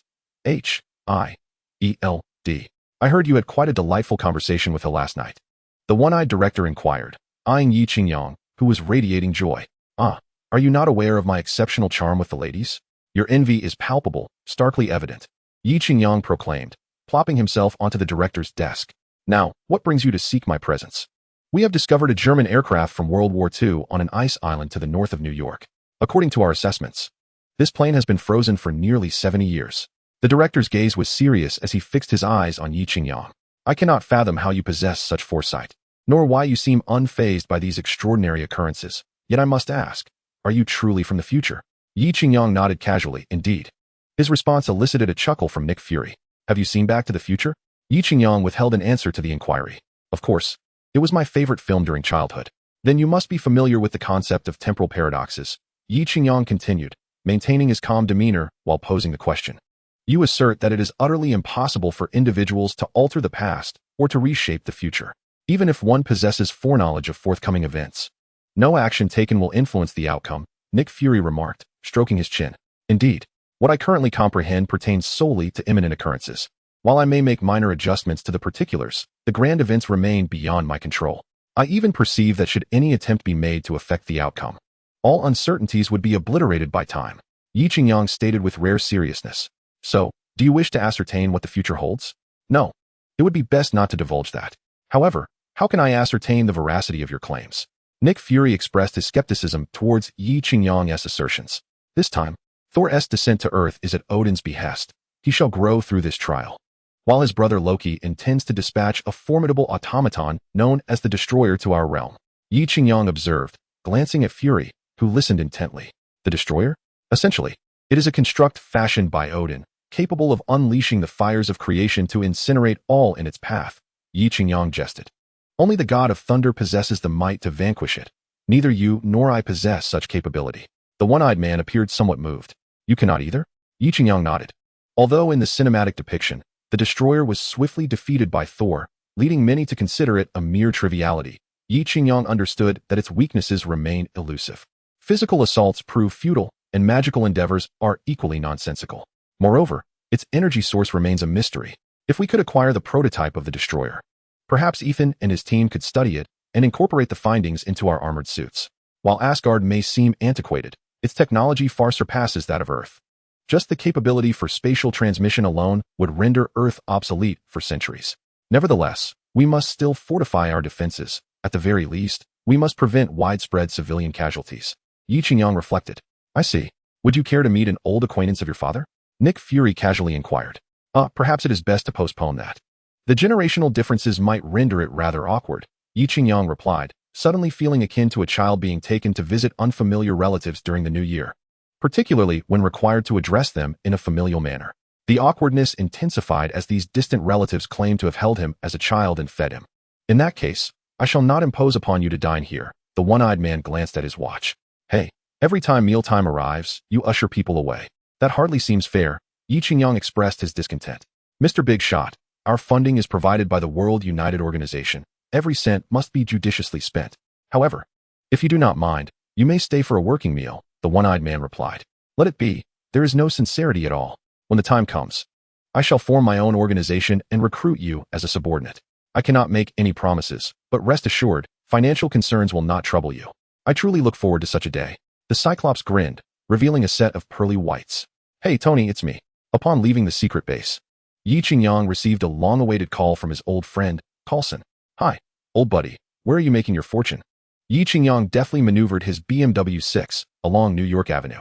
Suddenly, a flashy red vehicle flashed its lights in his rearview mirror, followed by a cacophony of revving engines. This car swiftly overtook him. Turning his head, Yi Qingyang noticed a young American couple, lost in their revelry, drinking beer and singing, as if they were at a hot pot feast. Just as he was about to let it slide, the young woman in the passenger seat brazenly flashed him the middle finger. This provoked the driver into a wild frenzy of shouting. Surely, they couldn't be under the influence. Could they? Yi Qingyang shook his head and eased off the accelerator. "What's wrong, Tony?" Coulson inquired, sensing the silence from Yi Qingyang's end. "Nothing, just a couple of kids. What brings you to me?" Yi Qingyang replied, adjusting his sunglasses and beginning to chew on his toothpick. The car in front of him had inexplicably slowed down. "I've discovered Obadiah. Don't rush, brother. Whatever you found must wait." Yi Qingyang carelessly tossed his phone onto the passenger seat and slammed the accelerator to the floor. The BMW 6 roared to life, surging forward, and collided forcefully with the rear of the red vehicle. The sudden impact caused the car to swerve precariously before crashing into the roadside flora. Yi Qingyang promptly pulled over and stepped out, fastening his suit jacket as he approached. The young couple, leaning against the safety airbags of their luxury car, appeared unscathed. The young man shouted curses as he retrieved a metal baseball bat from his vehicle. "You dare hit my car. I'll take your life." Chapter 79. Watson. The young man's bat swung down toward Yi Qingyang's head. But Yi Qingyang deftly caught it with one hand, delivering a sharp kick to the young man's abdomen with his right foot. The yellow-haired youth felt as if he had been struck by a speeding motorcycle, propelled backward several meters, rolling on the ground like a boiled shrimp. Barely able to utter a cry of pain, the young woman, who had just flipped him the bird, shook her dazed head and hurried out of the car to check on her companion. "Which hand was that flipped me off?" Yi Qingyang inquired, standing over the young man, who was writhing on the ground in agony. "You devil! You devil!" the young woman screamed at Yi Qingyang, clearly lacking a proper understanding of society's harsh lessons. Certainly, it is possible that she was under the influence. Yi Qingyang seemed to notice the irregular pattern of needle marks densely arranged along her arm. "I am a respectable citizen of New York, steering clear of singular indulgences. Beginning with myself." Yi Qingyang evaded the withered claws of the young delinquent and decisively stamped her foot against the girl's back. "Is this 911? I suspect someone is driving under the influence. Location? Do you know who I am?" Upon witnessing Yi Qingyang calling the authorities, the previously panicked expression of the blonde youth transformed into one of surprising composure. "My brother is the biggest mob boss in the area. Ah, what a coincidence. I am also Tony. Though I must inquire, is your brother a barber or a hairdresser?" Yi Qingyang hung up the phone, lowering her sunglasses. "Are you Tony the Great?" The blonde youth appeared as if he had encountered an extraterrestrial being. This was troublesome, no matter how formidable his brother was. It was unlikely he would confront someone of Tony's stature, a figure who even the Department of Defense did not dare to slight. "Mr. Great, it is I who have failed to recognize your eminence. Kindly dismiss me as inconsequential." Upon realizing Yi Qingyang's true identity, the youth's demeanor underwent a dramatic transformation. "Huasheng, why are you wasting words with him? Quickly call for my brother to come and deal with him." At that moment, the young delinquent remained pinned beneath Yi Qingyang's foot, her face smeared with dirt and sand, even having accidentally ingested the excrement of some unknown creature. Having been raised in pampered conditions, she had never experienced such humiliation. Regardless of whether her adversary was Tony the Great, she was determined to strike back if given the chance. "Oh, not bad. Your girlfriend exhibits more backbone than you." Yi Qingyang kicked the delinquent away, wiping the mud off her shoe against the girl's stocking-clad leg. "I'll fight you." The young delinquent, having just gained her freedom, staggered to her feet, ready to confront Yi Qingyang with fervor, as if she had been wronged 100 times over. "Don't be impulsive. He is not someone we can afford to provoke." Huasheng, disregarding the pain stirring within him, grasped the delinquent's arm, preventing her from charging forward. "You worthless fool, get away from me. How did I end up with someone as blind as you?" The young delinquent was beside herself with rage. Not only had she suffered great humiliation, but her boyfriend was also obstructing her from seeking vengeance. "Tell me, do you also suffer from bronchitis? How is it that you cannot even manage your own woman? Shall I lend you a hand?" Yi Qingyang, finding amusement in the unfolding drama, leaned against her vehicle, observing the quarrel. "Mr. Stark, you jest. We are merely young and reckless, failing to recognize your esteemed presence. Otherwise, even if we had tenfold courage, we would not dare to overtake your vehicle." The blonde youth, still clutching the delinquent's waist, offered his apologies to Yi Qingyang. "Huh, if apologies were effective, what need would there be for the police? Consider this a lesson. Reflect on your actions while in custody. Should such an incident occur again, I shall ensure you find no refuge in New York State." Yi Qingyang observed the arrival of the police car and succinctly briefed a few words before departing. He had no time to squander on such insignificant figures. The young girl, still fuming from the recent altercation, coldly remarked, "What are you still holding me for? Let go of me at once." The young man with the yellow hair hastily released his grip and sat on the ground, clutching his abdomen. The two patrolling officers approached, one Caucasian and the other African American. "What's the matter?" the Caucasian officer inquired, his brow furrowing upon seeing Huasheng. The young girl remained engulfed in her earlier wrath, oblivious to the officer's choice of words. The yellow-haired young man quickly gestured to the Caucasian officer. "Ah, we are the victims here. I merely cut off his vehicle. Just because he is a billionaire doesn't give him the right to resort to violence." "Humph, don't concoct excuses. It's you who has been reported for suspected drug use," declared the African-American officer, unfamiliar with Huasheng, adopting a stern demeanor. "At present, I am placing both of you under arrest for suspected substance abuse. You have the right to remain silent, but anything you say may be used against you in a court of law." With that, The African-American officer produced a pair of handcuffs, preparing to secure Huashing. Wait, Johnson. We cannot arrest them solely based on Tony's one-sided account. That would be a violation of protocol. The Caucasian officer grasped the arm of his counterpart, speaking in a hushed tone. Have you forgotten the incident last month in Minneapolis, where a white officer was implicated in the wrongful death of a suspect through excessive force? That seems irrelevant. Moreover, Mr. Tony has clearly stated that these two might be under the influence, the African-American officer replied, somewhat disgruntled, yet recognizing the authority of his Caucasian colleague. Trust me. I mean you no harm. Do you know who that young girl is? The Caucasian officer subtly pointed at the still fuming girl. The African-American officer shook his head, aware that his circle primarily consisted of low-level criminals from the community. She is the daughter of the most powerful crime lord in New York State. If you take her away today, I assure you and your family will not see the light of tomorrow. This is no trivial matter. The Caucasian officer's expression shifted to one of alarm. The crime lord's organization was a formidable force in New York's underworld, dabbling in vice, gambling, and various illicit activities. In New York, one could provoke the mayor, vocally criticize congressional members, but one must never cross Tony, or they would endure the most excruciating torments imaginable. Chapter 8. Undercover what? She is his daughter? The African-American officer felt a chill run down his spine, his back drenched in cold sweat. He looked gratefully at the Caucasian officer, saying, thanks to your warning, I narrowly escaped disaster. Of course, we are colleagues. If I don't assist you, who will? The white police officer chuckled. His name was Fox, and with just 3 years left until retirement, he had no desire to involve himself in any trouble, especially not with someone like Tony, a notorious crime lord. What shall we do about that kid and the woman? If we do nothing, I'm afraid Tony won't let it go easily, remarked the black officer. Just go back and file a report. Claim it was an accident. No one will investigate. Who knows? We might even gain a favor and earn a little extra on the side, Fox replied with a smirk. All right, brother, I'll follow your lead. Hey, Daddy. Watson and I were bullied on the road. Hurry and send someone to take revenge, the young girl exclaimed, slapping away the hand of the blonde-haired man resting on her arm. Useless. Can't even protect your own girlfriend. We should let this go. That guy was Tony's henchman.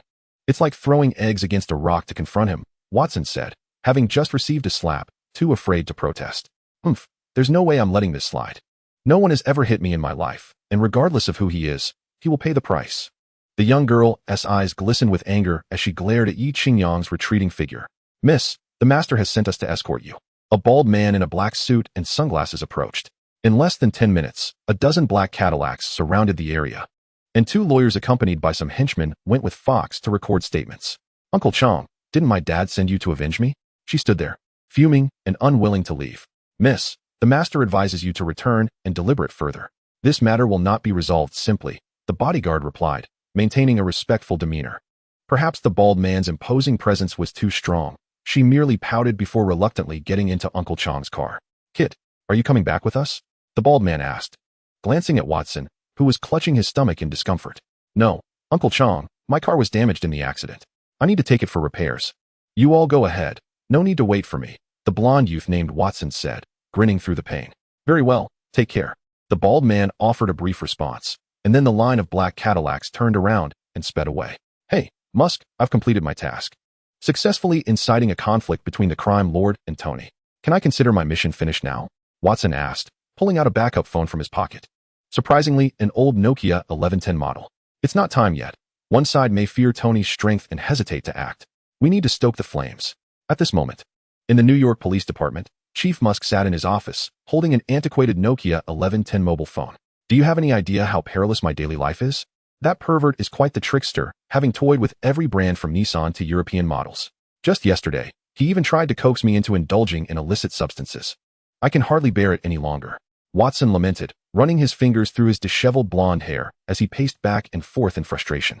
Initially, you said all I needed to do was gather a bit of intelligence on their exclusive trade dealings, which I accomplished. Then you tasked me with investigating their smuggling routes. And I did that too. Now, you want me to incite a conflict between Tony and her father, so I can orchestrate a treacherous maneuver. I complied. Musk, I am a police officer as well. I do not wish to spend my life in this dark, forsaken underbelly. I yearn to wear my uniform with dignity at least once. I assure you, after this task, I will facilitate your promotion, freeing you from this constant dread, Musk replied, spinning in his swivel chair and exhaling a long plume of smoke. All right, I will place my trust in you once more. How shall I ignite this conflict? Watson, disheartened, sank back into his chair, utterly exhausted from the earlier confrontation. After ending the call, Musk placed the phone in a safe within his office. The safe's door opened to reveal 5 mobile phones, each marked with a label. He sighed deeply and closed the hefty door.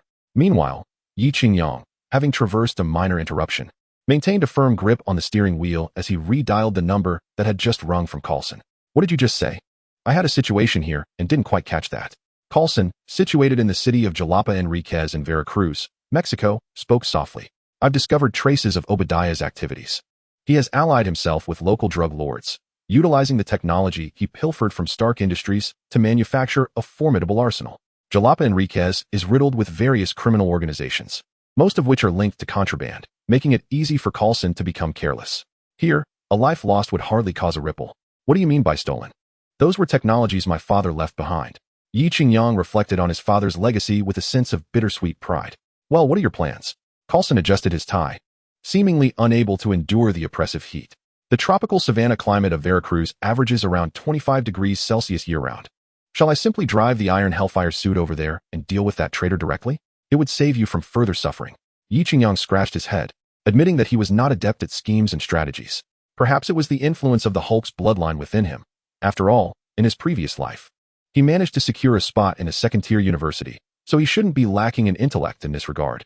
However, it was imperative to understand that representing the American government carried immense responsibility. Should he pilot a mech into the airspace of another nation, it would be tantamount to an act of aggression, granting them every right to retaliate. Upon hearing Yi Qingyang's intention to fly over in an armored suit, Carlson broke into a cold sweat. It would be far more prudent to allow the United States Marine Corps to roll in with tanks instead. What shall we do then? We can't let Obadiah get away scot-free, can we?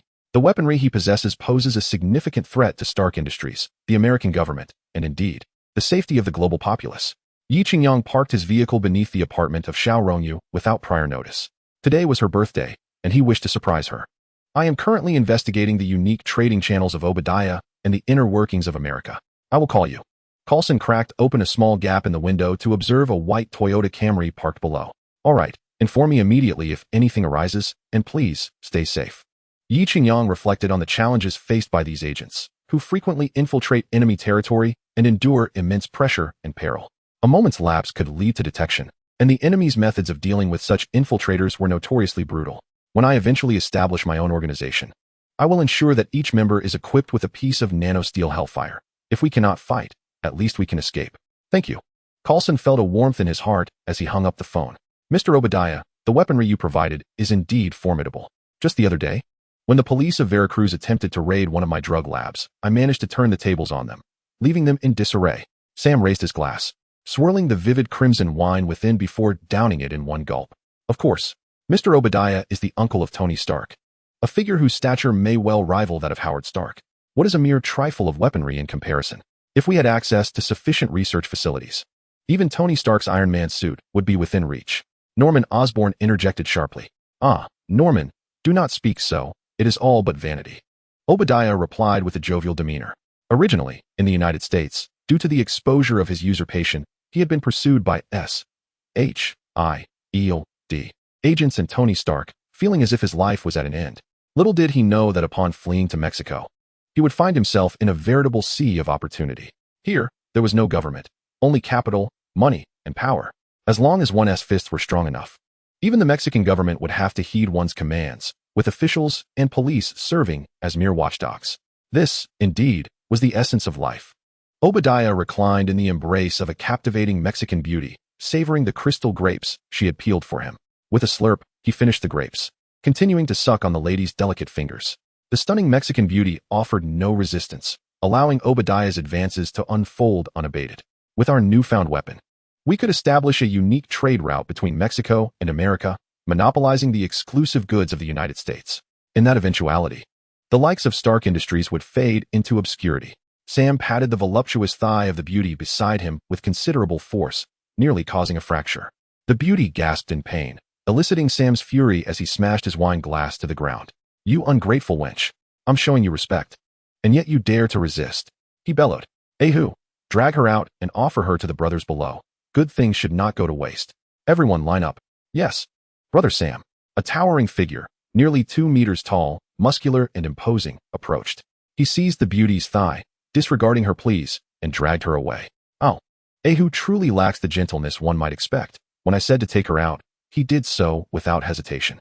Sam gestured, and one of his lackeys promptly presented him with a cigar.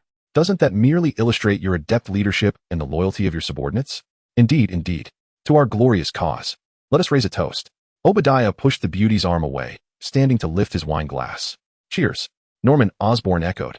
The three clinked their glasses together with vigor, the crimson liquid cascading down the sides of their glasses. Meanwhile, Yi Qingyang entered the room. Xiaorongyu had prepared a spare key for him. Thus, he entered without hindrance. The room was eerily empty, and Xiaorongyu was nowhere to be found. How peculiar. It's well past working hours. Where could this girl have gone? Is she sneaking off with someone behind my back? Yi Qingyang mused, sending a message. Ding. Xiaorongyu replied swiftly. Yi Qingyang reclined on the sofa, glancing at his phone. I'm with Sister Peibua. There has been an overwhelming backlog of work, and she wants me to assist her in overtime.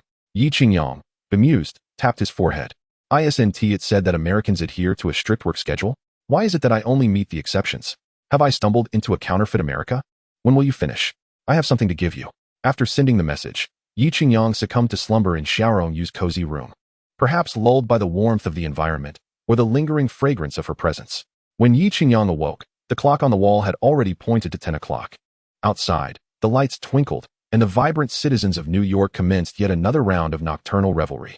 The sound of the door creaking echoed from the outer room, prompting Yi Qingyang to hastily close his eyes and feign slumber. Upon noticing a pair of men's shoes at the entrance, Xiaorongyu felt a surge of joy. Knowing Yi Qingyang must be at home, she slowly slipped off her high heels, her bare feet clad only in delicate stockings, meeting the chilling embrace of the floor. Cautiously, Xiaorongyu pushed open the bedroom door, discovering Yi Qingyang sprawled across the bed, seemingly lost in a gentle snore. Her petite feet and stockings crept closer to the bedside, her gaze fixed upon Yi Qingyang's serene countenance. Unable to resist, she leaned down, yearning to plant a kiss upon his forehead. Just as her lips were about to make contact, an unexpected force propelled her into Yi Qingyang's embrace, leaving her momentarily stunned. A scream clawed at her throat, but remained unvoiced.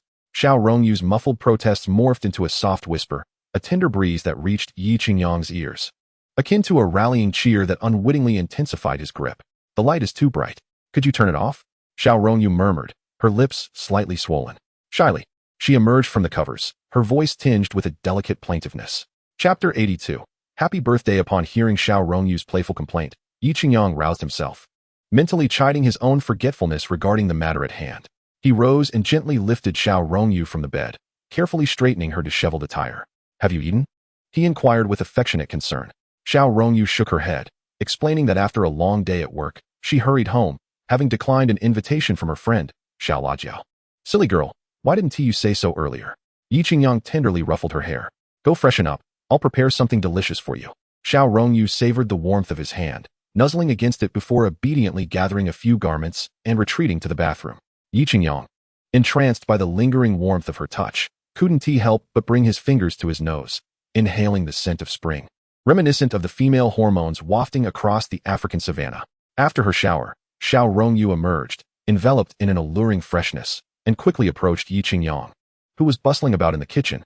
Upon hearing her footsteps, he turned, his eyes lighting up at the sight of her. She wore a fitted pair of blue-eye silk shorts paired with a simple white crewneck shirt, effortlessly chic. Tony, let me lend you a hand, Xiaorongyu offered, reaching for the knife in Yi Qingyang's hand, but he skillfully evaded her grasp. Today is your birthday. You deserve to relax and enjoy some television in the living room. Dinner will be ready shortly. Ah, today is my birthday? Xiaorongyu suddenly remembered. After a day filled with work, she had completely forgotten. After all, it had been 5 or 6 years since she arrived in the United States, and she had grown accustomed to the days that passed without celebrating her birthday. Here, no one ever remembered or even knew when her birthday was. Watching Yi Qingyang's silhouette, her eyes began to moisten. She gently embraced him from behind, pressing her face against his back. All right. It smells like smoke here, and you just took a shower. Soon you'll be covered in the scent of cooking oil, she said softly. Yi Qingyang paused in his actions, sensing Xiaorongyu's excitement. Thank you, she said, not minding the faint scent of sweat and smoke that clung to him. To her, it was the most comforting, warm, and secure fragrance in the world. In this intimate atmosphere, Yi Qingyang prepared a simple dinner. Outside, the world seemed to quiet down, enveloped in silence. The dim candlelight flickered upon the pristine dining table, casting elongated shadows of the two. Yi Qingyang presented the cake he had prepared earlier. It was not large, shaped like a heart, with a miniature Iron Man toy placed in the center. Happy 25th birthday, Ms. Xiao Rongyu. Yi Qingyang lit the candles atop the cake. Xiao Rongyu sat quietly across from him, tears streaming down her face, not from sadness but from overwhelming joy. It was uncertain how she had spent her birthdays over the past few years, in a foreign land, missing her family on such occasions, which must have been difficult. Yi Qingyang sighed inwardly. If one never leaves home to venture into the world, they will never know the warmth of their hometown or the feeling of missing their loved ones. Thank you, was the phrase Xiao Rongyu repeated the most that day. Well, the most important thing in life is to be happy. This cake is something I meticulously prepared, and I had to get several signatures just to buy it. Yi Qingyang teased her. Xiao Rongyu, with tears glistening in her eyes, laughed charmingly. Then you should just take pictures instead of bringing money when you go shopping. Just get autographs. Yi Qingyang responded with a sudden realization. Xiao, you make a good point. But I should raise my appearance fee. Who knows? I might even break into Hollywood.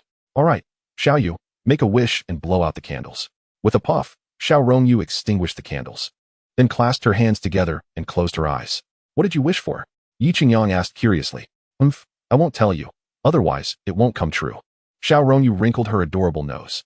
How dare you keep secrets from me? Just wait until I gather celestial grapes. Stop being annoying and let us eat first, she said, crossing her arms defiantly. Qingyang picked up a bottle of red wine from the table and uncorked it. He first poured half a glass for Zairanjiu, then filled his own glass. To our beautiful, lovely, and youthful comrade Xiaoyu. Qingyang gently swirled the wine in his glass. Thank you. Zairanjiu raised her glass in response. The two sat across from each other at a round, elegantly crafted wooden table, enjoying their meal while engaged in conversation. Xiaoyu, I still don't know where you are from in the Great Han Kingdom, Qingyang inquired.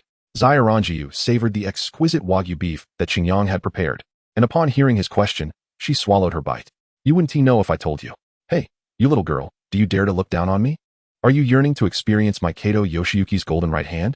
As she raised her own right hand, her middle and ring fingers playfully wiggled, causing Zairanjiu's cheeks to flush with a charming pout. I'm from a small county in Jinling, part of the Great Han Kingdom. It's a tiny place, but the scenery is beautiful. You should visit when you have the time. Upon hearing Jinling, Qingyang's heart leapt with joy. In his previous life, he had studied in Jinling as well. While he wasn't intimately familiar with the city, he had visited landmarks like Zinjiku, Confucius Temple, and Sun Yat-sen Mausoleum. Do you have anyone else at home? Qingyang asked, curiosity piqued. I didn't see you return during the spring festival. I have a younger brother. At the mention of her family, her joyful expression momentarily faltered. The primary reason she had stayed in the United States for so long was indeed her family. Hearing her mention only a brother, without any reference to her parents, led Qingyang to mistakenly assume they had passed away. He quickly apologized. I didn't know your parents were gone. I'm truly sorry. What? Who said my parents are gone? They're both alive and well. Zairanjiu cast a puzzled glance at Qingyang. However, if it were as you said, that would indeed be preferable. Qingyang, initially feeling a twinge of remorse, became somewhat irritated upon hearing her next statement. How can you speak of your parents in such a way? If they are alive, how can you claim they are better off dead? Chapter 83. Exile. Seeing Qingyang's anger, Zairanjiu's tears began to flow, and she pouted, refusing to eat. Oh dear. What's wrong? Is it so wrong to speak my mind? Qingyang found the situation amusing. He felt he had said nothing inappropriate. I'm not angry with you. I'm angry with myself. They forced me to drop out and marry when I was in high school. When I refused, they scolded me. If it weren't for my uncle, I might still be trapped in that dark household. Zairanjiu buried her head in her arms, her body trembling with sobs. What's the matter? Qingyang was alarmed by her distress and quickly stood up, enveloping Zairanjiu in his embrace. Xiao Rongyu resides in a small county beneath the city of Jinling, adjacent to the mountainous regions. Although this area is affluent, poverty still exists, and Xiao Rongyu's family epitomizes this plight. Her mother, a quintessential rural woman, lacks education and harbors a preference for sons over daughters. Having 3 brothers herself, she was never favored in her childhood, fostering her determination to bear a son. Unfortunately, her firstborn was Xiao Rongyu, followed by several daughters, all of whom her mother chose to terminate. The belief that sons provide security in old age prevails. Daughters, she thought, are akin to water spilled, destined to marry into another family. It was not until the birth of her brother, Xiao Feiyu, that the tragic pattern of loss ceased. Reports suggest that Xiao Rongyu's mother had endured the unfortunate fate of losing 8 potential lives. Fortuitously, her robust constitution allowed her to survive what would have claimed the life of another. Thus, upon Xiao Feiyu's arrival, he became the center of adoration, indulged in every desire. While Xiao Rongyu faced the brunt of her mother's ire for merely speaking up, Had their financial situation been tolerable, the story might have unfolded differently. However, Xiao Rongyu's mother, perpetually pregnant and suffering from miscarriages, was unable to undertake strenuous labor, leaving the family's income reliant solely on her father, Xiao Jibua. Yet, Xiao Jibua had a penchant for gambling, often claiming that it brought joy. As the saying goes, 9 out of 10 gamblers lose, and so, while neighbors moved into sturdy brick homes, Xiao Rongyu's family remained in a humble earthen dwelling. During storms, the rain poured heavily outside, while inside, it dripped like a gentle shower. One of Xiao Rongyu's most vivid childhood memories is of scraping rainwater out with a basin alongside her parents, a task that stretched long into the night. Children of the impoverished mature quickly, and Xiao Rongyu, feeling the weight of her lowly status, became acutely aware of her surroundings. The strain of meager living and her family's diminished standing propelled Xiao Rongyu, who often accompanied her mother to sell small goods, towards rapid emotional maturity. Each day after school, she would assist her mother until the late hours. In the darkness, aching from exhaustion, Xiao Rongyu resolutely vowed to herself to excel in her studies, to gain admission to university, and to alter the bleak trajectory of her future. Perhaps it was diligence, perhaps maturity, but more so, it was her innate talent that ensured she never ranked lower than first in her studies. This exceptional performance persisted until high school. At the age of 16, unbeknownst to her, her parents brought a man home, a proposal that he would provide a dowry of 100,000 yuan for her hand in marriage. In that moment, Xiao Rongyu's heart shattered. She could hardly fathom that her parents would consider selling her for such a sum. The man, nearing 30, was a bachelor from the village who had amassed wealth through the trade of garments, traversing far and wide. By that time, Xiao Rongyu had blossomed into a strikingly beautiful young woman, worthy of being the belle of any online romance novel. While men may indulge in numerous affairs, it is rare to encounter a girl as strikingly beautiful and delicate as Xiao Rongyu, with skin as fair as milk and a slender figure. Such a girl could command no less than 10,000 in a venue like a nightclub. In the eyes of men, a girl like Xiao Rongyu, appearing untouched and pristine, would be deemed a treasure, an investment worth 100,000. Ultimately, it was Xiao Rongyu's desperation that drove her to flee from home, and she was fortunate enough to receive support from her uncle. During the following 3 years of high school, Xiao Rongyu worked diligently while pursuing her studies. Severing ties with her previous family, she applied for a scholarship to Culver University in New York and subsequently crossed the ocean to New York, where she has remained ever since. Upon hearing Xiao Rongyu's story, Yi Qingyang opened his arms empathetically. "Come, let your brother embrace you." With a roll of her eyes, Xiao Rongyu dispelled the earlier somber atmosphere. "Indeed, why dwell on past sorrows? Those painful days are gone forever, and your future shines brightly." Yi Qingyang rose and dramatically drew back the curtains, revealing the dazzling nightscape of New York. Xiao Rongyu stood beside him, marveling at the heights she never imagined she could reach, sharing the splendid view of the city's vibrant nightlife with someone she cherished. With such breathtaking scenery and perfectly timed moments, shouldn't we engage in a fitting activity? Yi Qingyang remarked, turning to gaze at Xiao Rongyu's enchanting visage. Xiao Rongyu playfully pouted and glanced at him. Perhaps due to the wine, a rosy hue graced her fair complexion, accentuating her youthful charm and playful demeanor. Yi Qingyang felt his pulse quicken, his heart racing from 80 to 100 beats per minute. Had he been wearing a heart rate monitor, he would have noticed the transformation within him. With a twinkle in his eye, he asked, "Might I invite you to dance, my lady?" Xiao Rongyu smiled gently, exuding grace and confidence as she lifted her right hand. "Of course, just know my skills are not very polished. I might step on your toes. Fear not. We can remove our shoes, and it won't hurt," he replied, scooping Xiao Rongyu into his arms and setting her down gently. As he helped her remove her shoes, a shiver ran through her at his touch, igniting a fluttering sensation within her. "Dear lady, please," Yi Qingyang said, bowing slightly, his left hand resting behind him while extending his right hand toward Xiao Rongyu. In the center of the living room, adorned with a velvet carpet, Yi Qingyang held Xiao Rongyu's delicate hand in one of his, while the other gently encircled her slender waist. Although there was no music, their gazes locked, and they felt as if the entire world transformed into their stage. Chapter 84. Whilst Xiao Rongyu playfully tossed her long hair and stuck out her tongue, having accidentally stepped on Yi Qingyang's foot moments earlier. Yet, her light weight, akin to that of a swallow, went unnoticed by the physically robust Yi Qingyang. The only discernible change was the rapid beating of his heart. His gaze gradually descended to the girl's chest, where she wore a white, sleeveless round-neck top, the lighting casting a soft glow that accentuated her curves. Suddenly, Yi Qingyang felt his mouth become parched, perhaps due to the high alcohol content of the red wine he had consumed. He craved a glass of milk to quench his thirst, 2 glasses, if circumstances permitted. "Xiao Yu, I've been wanting to ask you, do you like me?" Upon hearing Yi Qingyang's question, Xiao Rongyu's face illuminated with a blend of admiration, envy, and determination. Of course I do. Everyone likes you and envies you. How could I be any different? Yi Qingyang fell silent, and as their light footsteps gradually grew heavier, their breaths became increasingly audible. Eventually, Xiao Rongyu gently placed her small feet atop Yi Qingyang's, lifting herself slightly. Yi Qingyang felt a soft, warm body lean into his embrace, and the little hand he held shifted positions, intertwining with his, celebrating a silent victory in their close embrace. Neither spoke, reluctant to shatter the rare tranquility that enveloped them. Then, with a soft whisper, Xiao Rongyu's voice, delicate yet enchanting, broke the silence. Thank you, Tony, for being here to celebrate my first birthday. Thank you for giving me my first job in America. Thank you for providing me with a perfect love. I will never forget this day because of you. As Yi Qingyang's hand began to explore Xiao Rongyu's proximity, he froze upon hearing her heartfelt confession. Slowly, he returned his hand to her smooth, slender back, holding her tightly as their passionate feelings enveloped them, nearly taking Xiao Rongyu's breath away, as if she were to dissolve within his warm embrace. Meeting under the golden wind and jade do surpasses countless encounters in the mortal realm. Yi Qingyang cradled her flawless, porcelain-like face and remarked, "You are truly beautiful. I scarcely know where to begin." Upon hearing his words, Xiao Rongyu blushed fiercely, her heart fluttering at the affectionate compliment from the one she cherished. Timidly, she lifted her head and placed a soft kiss on his chin, her movements gentle as water. Yi Qingyang, however, was not one to allow this moment to pass unchallenged. With eager anticipation, he playfully kicked her backside. Xiao Rongyu let out a surprised cry, toppling the 404 divine beasts to the ground, and soon, they were a tangle of limbs, singing rolling up the beaded curtain. Yet, Xiaoranjiu was equally resolute, ready to counter any challenge that came her way.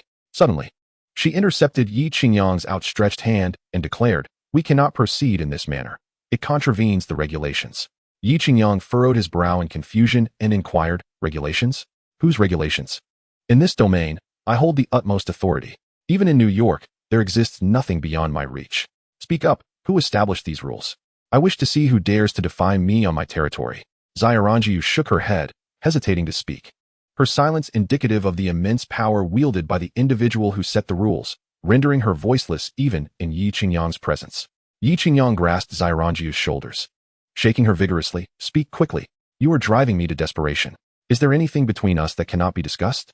While Yi Qingyang reveled in his carefree existence, the young girl whom he had assaulted felt far less jubilant.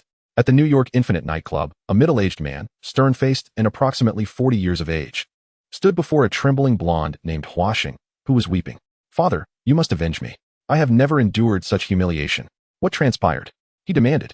Huaxing recounted, "This afternoon, I was driving to the outskirts of New York when I encountered a BMW 6. After overtaking it, it appears that this Tony, who is quite significant, took offense at being passed and forced us to stop. Without a word, he assaulted me, and when I attempted to reason with him, I met with further violence." As he spoke, Huaxing animatedly illustrated the harrowing encounter. "Did you mention my name?" Tony inquired, patting the beautiful woman kneeling beside him. "Yes, indeed. We mentioned your name. And it was better that we hadn't. The moment your name was uttered," Huaxing sighed, as if recalling a painful memory. "What happened upon mentioning my name?" Tony asked, perplexed and sensing an ominous premonition. "I stated that I was the daughter of the underground emperor of New York, Tony. I implored him to be reasonable. However, upon hearing your name, his demeanor grew even more arrogant, and he kicked me aside, proclaiming." Huaxing's expression shifted to one of fear. "What did he say?" Tony's face contorted with rage, standing on the brink of explosion. "He claimed that if he were to encounter you again, he would strike you on sight and would annihilate our gang, leaving no trace behind. Is this true?" Tony's fury surged, seeking an outlet. At that moment, the girl, still dazed, could hardly recall the specifics of the confrontation. She only remembered that Yi Qingyang had completely disregarded her, not deigning to acknowledge her existence. "Indeed, father," she asserted. "He said that if you failed to discipline your daughter, he would take on the role of my godfather and would end my life. He also insulted you, calling you a worthless piece of trash, and claimed you have brought ruin to several fine establishments in New York." Tony seized the beautiful woman's hair and forcefully pressed her into the sponge of the chair, resolutely refusing to release her. The woman, who was attending to him, instantly began to struggle violently, but with her hands and feet bound, her efforts were futile. Within moments, she fell silent. Tony let out a sigh of relief and kicked her aside. Under the light, Watson observed the previously alluring figure of the voluptuous white woman, her eyes wide in shock. She sprang to her feet, cursing, "Tony, you brute. Even serving you is a lost cause, and now I find myself in this predicament. What exactly are you trying to achieve? It's merely a couple of dimes spent, yet you demand such elaborate arrangements. Go play with your own mother instead. Someone. Throw her into the sea to feed the fish. A burly man standing behind Tony spoke coldly. Tony nodded in satisfaction, recognizing that this bodyguard, named Johnson, had been with him since his rise to prominence, affectionately referred to as Uncle Strong by the members of the gang. Chapter 85. In Collusion Strong. Have you ever seen this Tony character in the flesh? The leader inquired. No, I haven't, but isn't he in the news every day? A technological genius, a super-rich heir. The president of Stark Industries, a playboy, his titles are countless and difficult to enumerate, Johnson replied, unusually verbose. Daddy, I don't care. That man has wronged me. And invoking your name won't suffice. You must reclaim my honor. It's not just my face he is tarnishing, but yours as well. He shows you no respect. Brother, that is out of the question. A man with a square jaw, named Charles, Tony's second brother, suddenly stood up. What is the issue? Remember when the three of us crossed over from Mexico? What hardships did we not endure? We took on the New York gangs one by one. That Tony is nothing but a head, 2 hands, and 3 legs. If others can kill him, why can't we? The one speaking was known as Tiger by the gang members. Little Tiger makes a valid point. It seems this Tony has been living too comfortably, untouched by violence, which has emboldened him. Tony grinned cruelly. Is it possible that my prolonged absence has caused the elite of New York to forget the past? Just how did the three of us establish ourselves in this city? Wasn't it because an unwise millionaire crossed our eldest brother, leading to the downfall of his entire clan? He chuckled, seemingly reminiscing. That old fool has dozens of bodyguards and impeccable security, yet it cannot withstand the iron fists of me and Strong. What does it matter if they are numerous? What value does their weaponry hold against the super serum provided by Lord Hydra? Ah, dear brother, one cannot express it in such a manner. Tony Stark is not a typical affluent individual. His development of the Iron Man armor possesses extraordinary power, to the extent that even the United States covets it, employing every means to acquire it. If vengeance is to be sought, it must be approached with careful deliberation. Although Charles may appear robust and lacking intellect, one must not judge by appearances. He is, in fact, the sole strategist among us 3 brothers. His reputation as the thousand-faced fox is well known among the myriad gangs of New York. Charles is indeed correct. The world of martial arts is not solely about violence, but encompasses the intricacies of human relationships. As Tony's fury subsided, clarity returned to his mind, and his intellect regained its prominence. All 3 brothers, along with Xiangzi, have accepted the super soldier serum provided by Hydra, the same variant employed by the Red Skull, which amplifies one's inherent nature significantly. The eldest brother, upon intoxication, loses his reason, while the second becomes increasingly composed, embodying a violent man who knows only brutality, executing his actions with extreme cruelty. Watson, observing from the sidelines, trembled in fear, clutching a martini he had forgotten to sip. Father, I am not making any excessive demands. Simply observe which hand Tony Stark used to strike me. She rushed over upon witnessing her father's return to lucidity. Her memories of his imposing authority were vivid.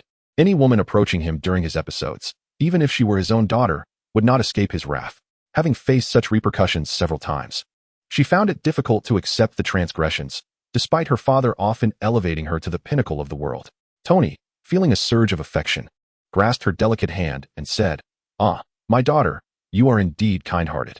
Worry not, for I intend to claim not only his hand, but also his wealth. Is he not a super-rich heir? Recently, we have established a unique channel in Mexico, and with our manpower expanding, we require substantial funds. Second brother, do you have any thoughts? Please share them with us." Charles discreetly glanced at Watson and then at Tony. "Oh, dear uncle, Watson is my boyfriend and will soon be part of our family. Thus, there is no need for formality." His keen eyes quickly caught Charles's glance. "Indeed, Charles. Apart from the 3 of us brothers and Xiangzi, Watson is not an outsider, so feel free to speak candidly." Tony, feeling dizzy from the conversation, interjected, "I wonder if you have heard of Tony Stark and Norman Osborn?" Charles retrieved a cigar, prompting Watson to rush over to assist him in lighting it. Gently rotating the cigar above Watson's lighter, Charles gradually ignited it.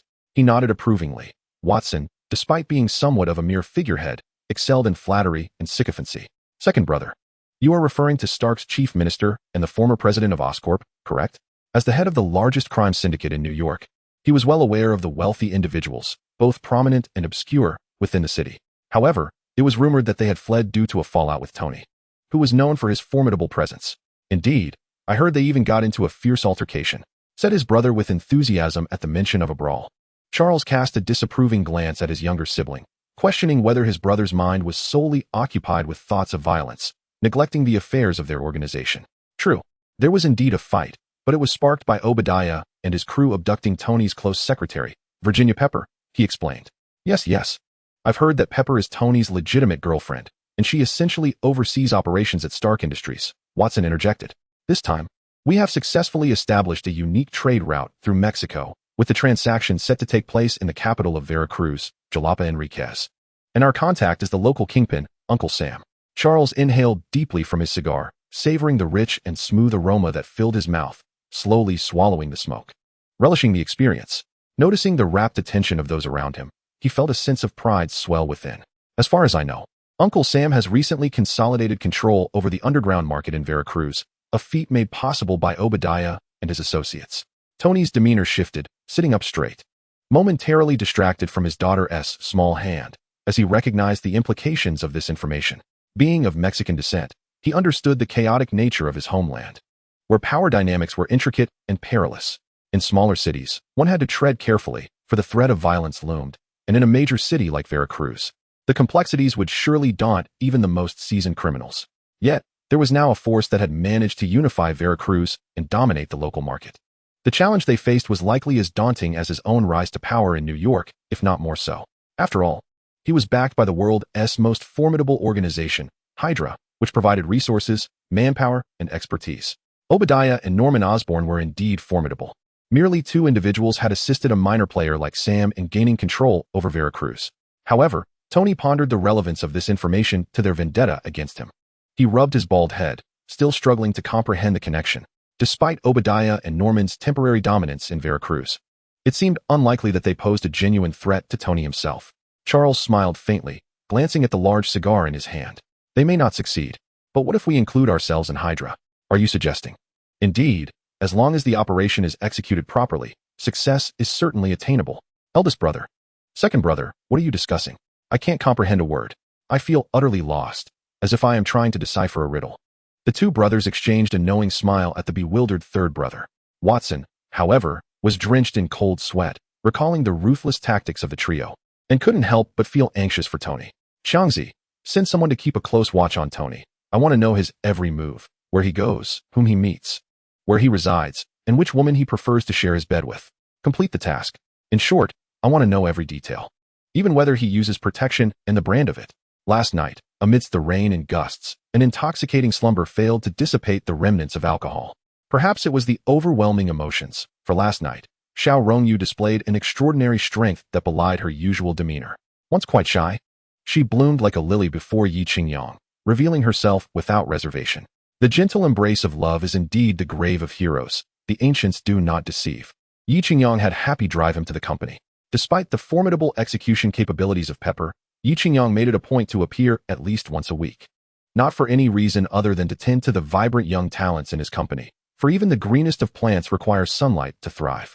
Have you not seen how the young women at Stark Industries regard Xiao Rongyu as their aspiration? Each day, they adorned themselves, striving tirelessly to shine before Yi Qingyang. However, having been thoroughly drained, Yi Qingyang was not in the mood for flirtation today. He headed straight to Ethan's laboratory. He had heard that Ethan had recently achieved remarkable success in the enhancement of mechas, capable of supporting remote disassembly and control. Soon, his Mark 7 suit would be unveiled. Hey, Ethan, Yi Qingyang greeted him with a smile, picking up a metallic device that resembled a wristband from the table. What is this for? Ethan adjusted his glasses to get a better look at the object in Yi Qingyang's hand. This is a mecha sensing wristband. When worn, the mecha can scan and locate the position on your body through light, allowing it to accurately assemble at a distance. Yi Qingyang's interest was piqued. Is there a finished product I can try? Press the red area in the center. Yi Qingyang complied, and an invisible infrared beam shot out. The steel armor, which had been standing still nearby, began to shimmer with blue light and started to move. The mech's transformation was rather sluggish. Yet each part accurately found its designated position according to infrared positioning. Wow, that is already quite impressive. Yi Qingyang observed as the armor gradually enveloped his entire body. There's no need to rush, Ethan. We have ample time to refine this system. And I will soon find you an assistant who possesses 7 doctoral degrees and has profound expertise in genetics, mechanics, and computer science. He moved the mech about and felt it was even more agile than the Mark model. By the way, where has little spider Peter Parker gone? Ethan, why haven't I seen Parker? Is he on leave for some reason? Upon hearing Yi Qingyang's inquiry, Ethan found it somewhat challenging to respond. Peter has been acting rather strangely lately. His demeanor has changed significantly, often uttering peculiar remarks. However, this could merely be a normal phase of adolescence. I myself once had a bout of rebellion against my father during that time. Oh, I apologize, Mr. Stark. I was held up in traffic. Came the voice of little Spider from outside. Yet, when he hurriedly donned his attire and rushed into the laboratory, he was met with the sight of Yi Qingyang tinkering with the steel armor. Good morning, Mr. Stark. I suppose I should say good afternoon, he stammered. Yi Qingyang, with an expressionless gaze, glanced at his watch, the hands pointing to 11 o'clock. I sincerely apologize. I stayed up too late playing video games last night. And the traffic was terrible. The American sense of time is quite strict. If a time is agreed upon, it is expected to be adhered to.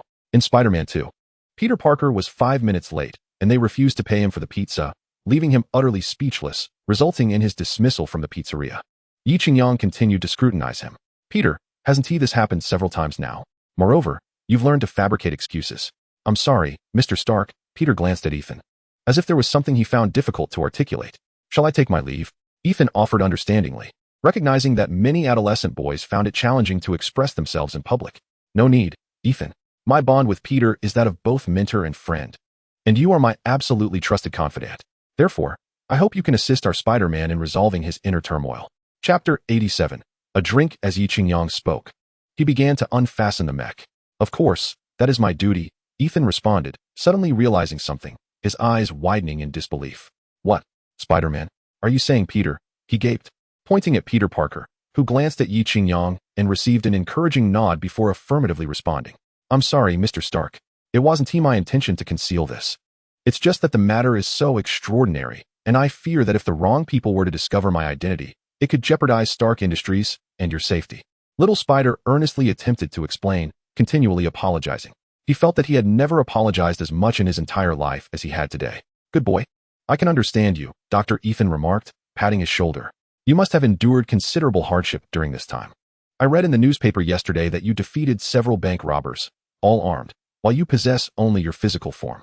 Although clearly stronger than the average person, I doubt you are invulnerable. Ethan, I mentioned he is Spider-Man not to elicit your pity, Yi Qingyang interjected, approaching and scrutinizing the young hero. Look at him, arriving late to work, utterly lacking in energy. I rushed here as fast as I could, the young hero mumbled. Then you should arrive on time. Yi Qingyang exclaimed, his eyes narrowing, his tone serious. Look at yourself, always appearing utterly exhausted. Peter, I pay you to work for Stark Industries, not to take a vacation. Don't think that just because Ethan is covering for you, I'm oblivious. Last week, you were late 4 days. The week before that, 3 days. Mr. Parker, this is a company, not a charity. If you cannot fulfill your responsibilities, I will have no choice but to terminate your employment. I'm sorry, Mr. Stark.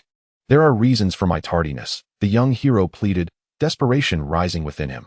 This job was hard-earned, offering a high salary and excellent benefits, aligning perfectly with his field of study. It is exceedingly rare for one to have a job they cherish. He did not wish to lose it. Indeed, Tony. Peter Parker's situation is understandable. It was not his intention. I assure you, I will supervise him from now on. If he is late again, I will unhesitatingly take action and personally draft his resignation. Ethan hurried to defuse the tension upon seeing Yi Qingyang's anger. Ethan, do not defend him, nor offer any guarantees. He is already 20 years old, an adult, and must be accountable for his actions. Yi Qingyang retorted, unyielding. This month, his salary will be halved. Additionally, a written reflection is required, no less than 10,000 words. Yes, Mr. Stark, the young hero mumbled, his head bowed in defeat. Peter, this is not about punishing you financially. I want to impress upon you the importance of dedicating yourself fully to your work or any endeavor you undertake. You cannot afford to be half-hearted, allowing other distractions to impede your current responsibilities, Yi Qingyang advised earnestly. If you believe other pursuits hold greater importance, then resign and commit to them. I will always keep your position open. I understand, Mr. Stark. Upon hearing Peter Parker's response, Yi Qingyang realized he had not absorbed the lesson. His emotions were in turmoil, torn between the call to heroism and the demands of work, life, and love. It is evident that the inexperienced young Spider is at a loss when it comes to handling such matters, and the journey of personal growth often necessitates encountering these challenges. Without direct experience, one cannot truly mature. The process of growth is fundamentally a lesson in discernment.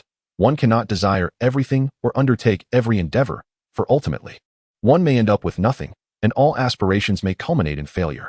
This embodies both experience and the essence of living. As wisdom can only be acquired through personal encounters, while advice from others may serve as guidance, it seldom leaves a lasting impression. Ethan glanced helplessly at Yi Qingyang and Peter Parker, feeling torn between concern for his close friend and his devoted disciple, uncertain of how to navigate the situation. Ethan, how about I visit your home after work today for a drink? Yi Qingyang suggested, intent on comforting his old friend while ignoring the despondent young spider. That sounds splendid. I'll have my wife whip up a dish. Let us share a drink, just the two of us. Ethan responded with a hearty laugh. It's settled then. We shall not return until we are thoroughly intoxicated, Yi Qingyang declared, clapping him on the shoulder. The joy that comes with wealth is indescribable, a pleasure that words can scarcely capture. For instance, today, as Yi Qingyang prepares to visit Ethan's home for a drink, he has the luxury of leaving work early, even allowing Ethan to take an earlier shift. Meanwhile, the beleaguered young spider must toil late into the evening. The young spider's financial constraints weigh heavily on him, as altruism often incurs considerable expenses, especially for a humble hero who tirelessly helps the elderly across the street and remains true to his principles. This morning, the young spider rescued two African-American children playing in the street, narrowly avoiding a collision with a large truck. He escorted them to their mother, who was cleaning the street, only to learn that she had a gravely ill husband who still indulged in gambling, forcing her and her children to work for their meager earnings. In a moment of compassion, the young spider gave all the money he had to her, recognizing the pervasive tragedies that surround him and the endless stream of those in need. Despite earning a monthly salary of $10,000, the young spider finds that his generosity often exceeds his means. Having recently moved out of Uncle Ben's home, he faces the burdens of rent, food, clothing, and the costs of his small inventions, leaving him with little to spare. Thus, he is deeply reliant on his job to continue aiding others. Yi Qingyang chose not to drive, but instead rode in Ethan's Wrangler, a vehicle that Ethan, hailing from a central nation, has a particular fondness for. Previously unable to afford it, he now earns $20,000 a month, free from housing concerns, and has worked hard to purchase it on installment, despite its hefty price tag of $51,695. His wife, introduced to him by Yi Qingyang, now teaches Arabic at a private high school in America, earning an additional $4,000 each month. Ethan is content with his circumstances, grateful for the car, home, and the warmth of family life. All thanks to Yi Qingyang's support. Ethan, Yi Qingyang remarked from the passenger seat, listening to country music, you have been working at Stark for quite some time now. Do you still keep in touch with those top talents from before? Indeed, my university classmate Otto Octavius has recently been reaching out to me. He wishes for me to connect him with any conglomerates that might be interested in funding his work. Chapter 88.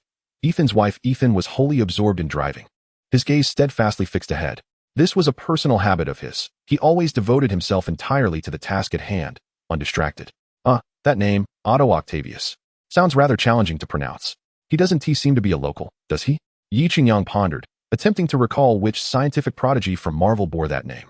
He hails from Austria, graduated from Cambridge University with his wife, and has been trying to make a living in New York for nearly a decade. Unfortunately, no one has shown interest in funding his research, Ethan expressed with a hint of regret. What is his research primarily focused on? Is there a possibility of him joining our company? Yi Qingyang inquired, adopting a mindset of thorough investigation. A scientist esteemed by Ethan must possess remarkable qualities. His research direction revolves around energy. I had previously thought his studies overlapped with your arc reactor technology, Tony, so I hadn't mentioned it. If you could support him, that would be splendid. How about this? You call him tomorrow and invite him for an interview at the company, and have him bring along his research report. I would like to review it, Yi Qingyang suggested, adjusting himself into a more comfortable position. He was eager to share this good news with Otto. It would surely delight him. Ethan hastily retrieved his phone from his pocket. Hello, old friend. I have wonderful news. My boss, Tony Stark, is interested in your research. He would like you to come for an interview at Stark Industries tomorrow. Prepare well. I'm driving, so I'll hang up now. Yi Qingyang chuckled lightly. Is it really necessary to be this excited? Ethan, brimming with enthusiasm, replied, You wealthy individuals cannot comprehend the steadfast dedication of a scientist who toils year after year. Scientific research resembles farming. One must diligently water and fertilize the crops while contending with natural disasters and pests. Ultimately, whether one reaps a harvest depends on fate. Most critically, one needs financial resources to cultivate that land for research. Without foundational support, we impoverished souls must sacrifice everything just to pursue our studies. As a thought struck him, Ethan's expression turned somewhat bittersweet. Engaging in research is an exceedingly costly endeavor, akin to the remarkable Charles, who only ascended to space through the patronage of his rival. That sentiment truly evokes sorrow in the listener and tears in the observer. He then cast a glance at Yi Qingyang, who rested his head on his hands, and remarked with envy, "And you, Tony, have been pampered since childhood, with talent and resources aplenty. You have never faced the burdens of financial strain, a reality that countless researchers envy. How did this become about me?" "Your words reek of a typical disdain for the wealthy," Yi Qingyang scoffed. In his previous life, he wished for the demise of all affluent individuals. However, after reincarnating as Iron Man, he found that the wealthy were not as detestable as he once believed. It was a classic case of one's perspective being shaped by their circumstances. "Mrs. Ethan, it is a pleasure to meet you. I apologize for not bringing any extravagant gifts." Yi Qingyang greeted Ethan's wife, Rose, with a warm kiss on the cheek. Rose, clad in a light yellow jacket, blue fitted jeans, and elegant black knee-high boots, exuded an alluring figure, showing no signs of the typical post-childbirth physique often seen in American women. "I've heard much about you from Ethan, but only saw you on television." "Thank you so much," Yi Qingyang chuckled. "That's entirely Ethan's fault for not giving me the chance. I've long wished to visit you." I was puzzled as to why he never invited me until I realized how beautiful his wife is. If I had such a stunning spouse, I certainly wouldn't invite other men to my home. "Oh, you are quite the charmer. Come inside. Don't linger outside," Rose responded with a playful smile, accepting Ethan's briefcase and ushering them into the house. "Tony, would you consider this your home as well?" Ethan remarked with a grin. "Huh, brother Ethan, you flatter me. I've hardly been here, so it's just sitting empty. I'd rather see it put to good use," Yi Qingyang replied as he settled onto the sofa, observing Rose bustling about. "To be honest, Tony, our family owes you a great deal. Without you, we would still be trapped in that war-torn country," Ethan expressed gratefully. "Why thank me? The real gratitude should be mine, Ethan. You helped me unconditionally the first time we met at the rebel base, and later assisted me with the energy issue of the iron armor upon my arrival at the company. Such support is priceless, especially among friends. How can we measure friendship with money?" "Indeed, I was mistaken." "Rose, has Annie returned?" Ethan inquired. "I just called her. She said she'll be home in about 10 minutes. Rose replied with a smile as she approached. "Tony, Ethan, would you like something to drink?" Yi Qingyang's gaze drifted to the graceful curve of Rose's waist, marveling at her elegance as she moved. Turning back to the balding Ethan, he inwardly sighed, contemplating how fortunate Ethan was to have such a beautiful wife. Rose's beauty rivaled that of the stunning flight attendant, Sophia, whom he had encountered on a Boeing 747, perhaps even surpassing her in allure. "Soda water, please," he said, as Rose turned to the refrigerator, bending down to rummage through the lower cabinet. As she did so, Yi Qingyang's eyes were irresistibly drawn to her enticing silhouette, particularly captivated by the striking blue of her attire that left a lasting impression. The shape was exquisite, prompting Yi Qingyang to take a hearty gulp of soda water. The sound of bubbles mixed with the bittersweet taste of melancholy filled him with reflection. Everyone condemns the traitor Chow, yet secretly yearns to be like him. "Mother, I have returned home." A melodious call echoed from afar, growing closer. This child, still so young, though she has yet to arrive, her voice precedes her, Ethan affectionately remarked. Yi Qingyang turned to see none other than the lovely Annie, whom he had rescued not long ago. Today, she donned a light green short-sleeved sweater, paired with a white American school uniform skirt. Her slender calves emerged gracefully from beneath the hem, resembling two flawless ivory pillars. The white athletic socks barely encased her ankles, revealing a pair of beautifully shaped, fair, and supple legs, taut and devoid of any excess flesh. Youthful and radiant, she embodied the invincibility of youth. "Ah, we have guests at home." Upon noticing a stranger in a suit seated on the sofa, Annie shyly stuck out her tongue. "Hurry and wash your hands, then help your mother with dinner." Chapter 89, Mother and Daughter Flowers. Rose helped Annie remove her backpack and hung it on the wall, giving her an encouraging pat. "Understood, Mother." Annie scrunched her adorable little nose, peering curiously to discern the identity of the esteemed guest in her home. In her memory, there had seldom been any strangers visiting. As she tiptoed closer to sneak a glance, Yi Qingyang suddenly turned his head and made a funny face at her. "Ah," little Annie gasped. "It's you, uncle."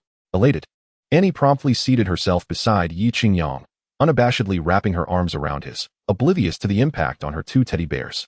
"So, do you two know each other?" Ethan's heart tightened at his daughter's words. There was little he could do. While being friends and colleagues with Tony was manageable, the thought of his daughter having any connection with him was rather troubling. After all, Tony was a world-renowned playboy. What parents would feel at ease with their daughters associating with such a character? Annie hesitated, unsure of how to articulate her thoughts. If she were to divulge the truth, that she had been nearly conned into attending a concert where she faced potential danger, she would undoubtedly face her parents' wrath. Yet, as an ordinary university student, how could she possibly explain meeting Tony Stark in any other context? Ethan, as an ambassador for the global union. I often engage in charitable activities. I met your daughter at last week's Youth With You, Love Accompanies event, where Annie represented her school. Yi Qingyang interjected, noticing the little girl's struggle to speak and swiftly coming to her rescue. Oh, I see. There's nothing to feel embarrassed about, Ethan said, affectionately ruffling his daughter's hair, feeling a sense of relief. Humph, she merely wished to avoid giving you any unnecessary thoughts. You may not be aware, but Iron Man is truly the idol of every girl in our school, a veritable Prince Charming. The dormitories of the female students are adorned with posters of him. Annie tightened her grip on Yi Qingyang's arm, and he couldn't help but admire the remarkable genes of Rose. The girl's stature was undoubtedly a legacy, surpassing her predecessors. Surely, Annie's children shall never know hunger, as her mother need not worry about her consuming subpar milk powder anymore. By the way, Mr. Iron Man, what brings you to my home today? Annie, you are no longer a child. Why are you clinging to Mr. Iron Man? Come, take a seat. Seeing his beloved daughter and Yi Qingyang whispering intimately, Ethan felt a surge of frustration, yet he refrained from expressing it outright. Oh, I see. Annie, feeling disheartened, sat beside Ethan, her spirits dampened. Yi Qingyang smiled, unfazed. Annie, come help me out. I can hardly manage this alone. Rose, who had been attentively observing the situation in the living room, promptly interjected upon hearing her husband reprimand their daughter. I'm coming, Mom. Annie pouted and walked into the kitchen, where Rose scrutinized her daughter with curiosity. What is the matter, dear? Who has upset you? Rather than directly addressing her relationship with Yi Qingyang, she opted for a more subtle approach. Nothing. I'm just sulking. Annie responded with a lackluster tone, her mind elsewhere. Mr. Iron Man is still here. Are you going to maintain that expression when you go out later? Rose teased, all the while preparing dinner and washing fruits. Having a daughter is a source of joy for parents. Daughters are like warm blankets, sensitive to their parents' emotions. If the daughter is also beautiful, talented, and considerate, it brings even greater pride and happiness. However, if a daughter is exceedingly beautiful and outstanding, it can stir anxiety in her parents. After all, lovely flowers tend to attract bees and butterflies, and the adage about beautiful women bringing trouble is a lesson learned by the older generations. As Rose watched her precious Annie grow more enchanting by the day, she felt both pride and concern. When imparting knowledge about self-protection, she had to tread carefully to avoid unintended consequences. Ugh, it's all Dad's fault. I just wanted to spend a little more time with my idol. And he wouldn't allow it. Annie finally vented her frustration to her mother. Rose playfully replied, so you truly only regard him as an idol, with no other intentions? Would you accept if Mr. Tony asked you to be his girlfriend? At this, Annie's face flushed crimson, her small feet clad in sneakers rubbing together nervously. Oh, Mom, what are you saying? I only see him as an idol. You must realize he is over 10 years older than me, nearly the same age as Dad. The more Annie pondered, the more embarrassed she felt. She leaned against Rose, seeking comfort. All right, if that is the case, then let it be. Don't delay my cooking. Rosa gently brushed her water-drenched hand against Annie's nose and softly remarked, you know, Mr. Tony is undeniably handsome and quite charming. If I were 10 years younger, I would surely be captivated by him. Annie gazed in astonishment at her stunningly beautiful mother, whose golden hair was styled into an adorable bun, making her appear 5 years younger. Her fair and delicate neck bore only a few faint wrinkles, which did not age her, but rather added a mature allure. Adorning her translucent ears were silver earrings, exuding elegance and nobility. Mom, you needn't be 10 years younger. Even now, if you ventured out, you would undoubtedly enchant any man. Annie admired her mother's curvaceous figure beneath her casual attire, accompanied by a subtle aura of literary grace. You silly girl, always speaking nonsense. Your mother is already old. Rosa shot her a glance and resumed her task with the turkey. Meanwhile, Yi Qingyang chatted with Ethan in the living room, steering the conversation towards the topic of Little Spider. This boy harbors no ill intentions. During my time in New York, I see him gracing the front page of the Planet Daily almost daily. Although the paper portrays him as the root of the city's chaos, a masked menace, his actions are genuinely aimed at serving the people and promoting their welfare. Ethan pulled out a pack of white sand cigarettes and inquired about Yi Qingyang's preference. No, I can't smoke that. He then retrieved a pack of Hometown Mountain cigarettes from his coat pocket, taking one out and lighting it with pleasure. Here, light this for me. Ethan leaned closer, using Yi Qingyang's lighter to take a drag. Instantly, smoke enveloped them as the two avid smokers began to discuss Little Spider's future. But don't you think Peter has somewhat lost his way? At just 20 years old, his worldview, life philosophy, and values are not yet fully formed. Immersing himself solely in the realm of altruism isn't healthy. Yi Qingyang did not speak from mere experience, but rather from a synthesis of countless superhero films. I do not oppose his heroic endeavors, yet there must be a prerequisite. This individual must possess considerable strength, not just in ability, but also in inner resilience and familial stability. I cannot allow my team to be marred by both blood and tears. If that is what it takes to be a hero, I choose to forego it. Ethan remained silent, watching as the white sands cigarette in his hand slowly turned to ash at a visibly rapid pace.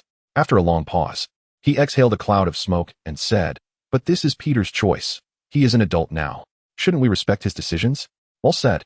He is indeed an adult and deserves respect for his choices. But are you aware that he also has a 70-year-old uncle and aunt at home? He is not an orphan. He has family. Although his parents left him at a young age due to unforeseen circumstances, his uncle and aunt have embraced him as their own." Yi Qingyang spoke with fervor. "They have no children of their own. Peter is their son. Have you considered that if something were to happen to Peter, his uncle and aunt would suffer the unimaginable grief of burying their own child? Is this not one of the most tragic fates in human existence? Before he can become a hero, he must first be a person." Ethan fell into a contemplative silence, suddenly reflecting on whether he could genuinely assert his respect for his daughter's choices if she were to make decisions akin to those of Peter Parker. Just moments ago, he had fretted over his daughter's mere display of affection towards Yi Qingyang. It is worth noting that his daughter Annie is also 18 now, a young woman on the cusp of adulthood. In other times, she might have been married with children by now, and he could very well be a grandfather. Yet, they are not Peter's parents, and even if they were, they could not dictate his path. Ethan felt a headache brewing. He believed that raising children was far more challenging than advancing his academic career or writing a dissertation. The concept of educating and nurturing is easy to articulate, but the bittersweet realities of parenthood reveal themselves only when one becomes a parent. I do not concern myself with others. Peter is my employee now, and I bear the responsibility and duty to guide him. If he cannot accept this, I must let him go." Yi Qingyang took a deep drag from his cigarette before extinguishing it forcefully in the ashtray. The stubborn half-burnt stub continued to emit wisps of smoke, reminiscent of Spider-Man's indomitable spirit. Spider-Man is not an indispensable hero on this planet. What Yi Qingyang seeks are individuals who can see the larger picture, obey commands, and adhere to discipline. Just as during the climactic battle against Thanos, when Wakanda rallied, countless warriors charged forth with spears against the enemy. "Here come the grapes," Annie exclaimed, approaching with a platter of fruit. The mood of Yi Qingyang and Ethan brightened considerably, as if the long, frigid night had been pierced by a warm ray of sunlight. "What is this?" Ethan inquired, picking up a round, dark fruit resembling a peach. "I'm not sure. It seems Mom bought it from a roadside fruit vendor. The seller claimed it was an imported fruit called black plum," Annie explained, handing a cluster of grapes to Yi Qingyang. "Uncle, have some grapes." "Very well," he replied with a smile. Ethan took a bite of the seemingly delectable black plum, only to lose control of his expression, tears springing forth. "What's wrong, Dad? Is the black plum not sweet?" Annie, who had been focused on Yi Qingyang, quickly turned to her father, alarmed by his exaggerated reaction, and handed him a box of tissues. "Oh my goodness, it is exceedingly sour. I have never tasted anything this tart before." Ethan took a tissue to wipe away the tears caused by the acidity, then took a hearty sip of soda water, the sensation nearly making his teeth ache. But it alleviated somewhat. "Is it truly that sour?" And, curious, picked up a black plum and, doubting the claim, took a bite. "Oh my goodness, this is hardly edible." Just as Ethan attempted to intervene, and had already bitten into it. "Ugh, how sour." Her facial features contorted, and her two small canine teeth playfully peeked out. Yi Qingyang promptly offered her the half-finished soda bottle, and without hesitation, and opened her mouth wide, her delicate lips encircling the bottle's neck, and began to drink. After several gulps, she paused, glanced at the soda bottle in her hand, then at Yi Qingyang, suddenly comprehending something, her face flushed with embarrassment. "I'll go check on how my mother's steak is cooking." Yi Qingyang watched as her slender legs moved swiftly, creating a gust of wind. This child, always so impulsive. Ethan stood up, retrieved the black plum that and had discarded onto the floor, and tossed it, along with the rest of the fruit from the platter, into the trash bin. "This family is quite amusing," Yi Qingyang thought, shaking his head as he took a small sip from Anne's unfinished soda. "Wasting water is disgraceful." During dinner, Yi Qingyang sat to the right of Ethan, facing the enchanting duo of Rose and Anne. They had even opened a bottle of red wine. "Mr. Tony, allow me to toast to you on behalf of our Ethan. Thank you for your care and concern over this time." Rose stood up, raised her glass, and drank it down in one go. "Oh dear sister-in-law, you flatter me. I merely fulfilled my duty as a brother. In truth, it is Ethan who has been of greater assistance to me. Let us share a drink together." Yi Qingyang also rose, but did not drink immediately. Instead, he sought to cast a wide net, inviting Ethan's family to join in. "Indeed, Mother, Uncle has said he is good friends with Father, so let us not stand on ceremony. I also raise a glass to Uncle," and picked up her glass, ready to toast, but Rose pulled her back. "What business does a young girl have drinking so much wine? You are only allowed this one glass tonight. Father, look at mother, and pouted at Ethan. Yet, with his bronchitis, Ethan dared not speak. He was inherently reserved, and in their household, his position was the lowest, with only one person occupying the high ground, Rose. Chapter 91. Ginger syrup. The state of the household is dictated by Rose. Listening to mother, it is indeed true that girls should not drink excessively. But tonight is an exception.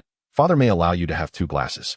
After speaking, he raised his wine glass and clinked it with Yi Qingyang, who likewise lifted his glass high, and, filled with excitement, promptly stood up to join in the toast with Yi Qingyang. At the dining table, Rose extolled Ethan's virtues, representing him well, while also consuming a fair amount of wine. This amused Yi Qingyang, but also evoked a sense of melancholy within him. He pondered how mere wealth had transformed Rose, a once proud intellectual, into someone eager to please. He contemplated the fate of Ethan's family had he been a destitute scientist like Octavius. Indeed, one's status often dictates how others perceive them. If he were in Octavius's shoes, Rose would surely not have been so deferential. Alas, it is better to be respected and courted than to be met with disdain and scorn. The 4 of them polished off 3 bottles of Ethan's prized red wine, which, while not particularly valuable, represented a heartfelt gesture. Hosting guests always calls for the finest offerings. The dinner was a joyous affair, and Yi Qingyang felt he had imbibed considerably, yet he remained completely sober. In contrast, both Ethan and Rose had indulged a bit too much. The smoothness of red wine belied its potent after-effects. Fortunately, and had not drunk excessively and remained lucid, though her cheeks were flushed and her eyes sparkled with merriment. The once fair skin of her face appeared even more radiant and supple after the wine, alluring beyond measure. Uncle, having drunk so much, how will you get home tonight? She inquired playfully. Drunk?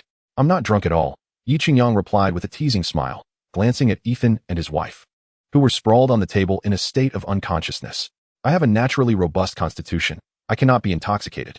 Let us first assist your parents to their room, lest you find yourself unable to manage alone once I leave. All right, and said, though she was slightly dazed from the wine, which she seldom consumed. Let us go.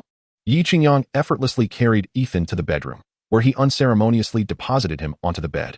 He then returned downstairs to find, and standing vacantly beside the dining table, her complexion rosy, unsure of what to do next. Can you manage to carry your mother? Yi Qingyang inquired, though his gaze may have been mischievous.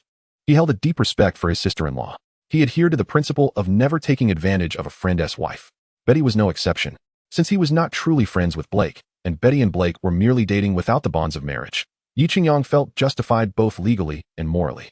Annie approached Rose, attempting to assist her, yet the disparity in their heights, physiques, and weights proved to be considerable, coupled with Annie's slight dizziness. She was unable to lift Rose at all, nearly toppling the inebriated woman beneath the table. Allow me, sighed Yi Qingyang, who, upon witnessing the scene, recited silently to himself. With a heart as pure as ice, I shall remain unperturbed even if the sky should fall. He gently placed Rose's left arm over his shoulder, bent down, and carefully slipped his hand beneath her knees, lifting her effortlessly in a princess carry, securing her snugly in his embrace. Annie, please go to the kitchen and brew some ginger syrup. Ethan and your sister-in-law might awaken thirsty in the middle of the night. He instructed Annie, who stood dazed nearby. Oh, all right, she responded mechanically, walking into the kitchen, igniting the gas stove, placing a kettle on, and adding rock sugar and ginger pieces into it. At that moment, Annie resembled a robot, executing commands without hesitation. Though Rose possessed a slender figure, she was a woman in her 30s, with ample curves in the right places and a height of 1.75 meters, weighing over 120 pounds. However, this weight felt scarcely heavier than a pillow in Yi Qingyang's capable hands. Yet, her intoxication rendered her body as limp as a bundle of cotton nestled against him, her warm breath brushing against his ear, igniting a ticklish warmth that quickened his heart, whether due to the alcohol or the alluring presence of the mature woman in his arms. He could not discern. With Rose seemingly bereft of all her bones, Yi Qingyang felt a surge of frustration, a primal force within him threatening to erupt. It required immense effort to gently lay Rose beside Ethan.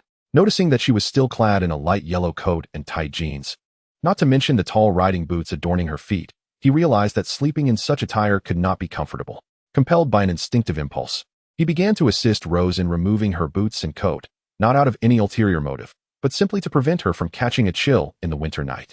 After all, a cold could lead to isolation, and in America, a cold could be as formidable as Thanos snapping his fingers.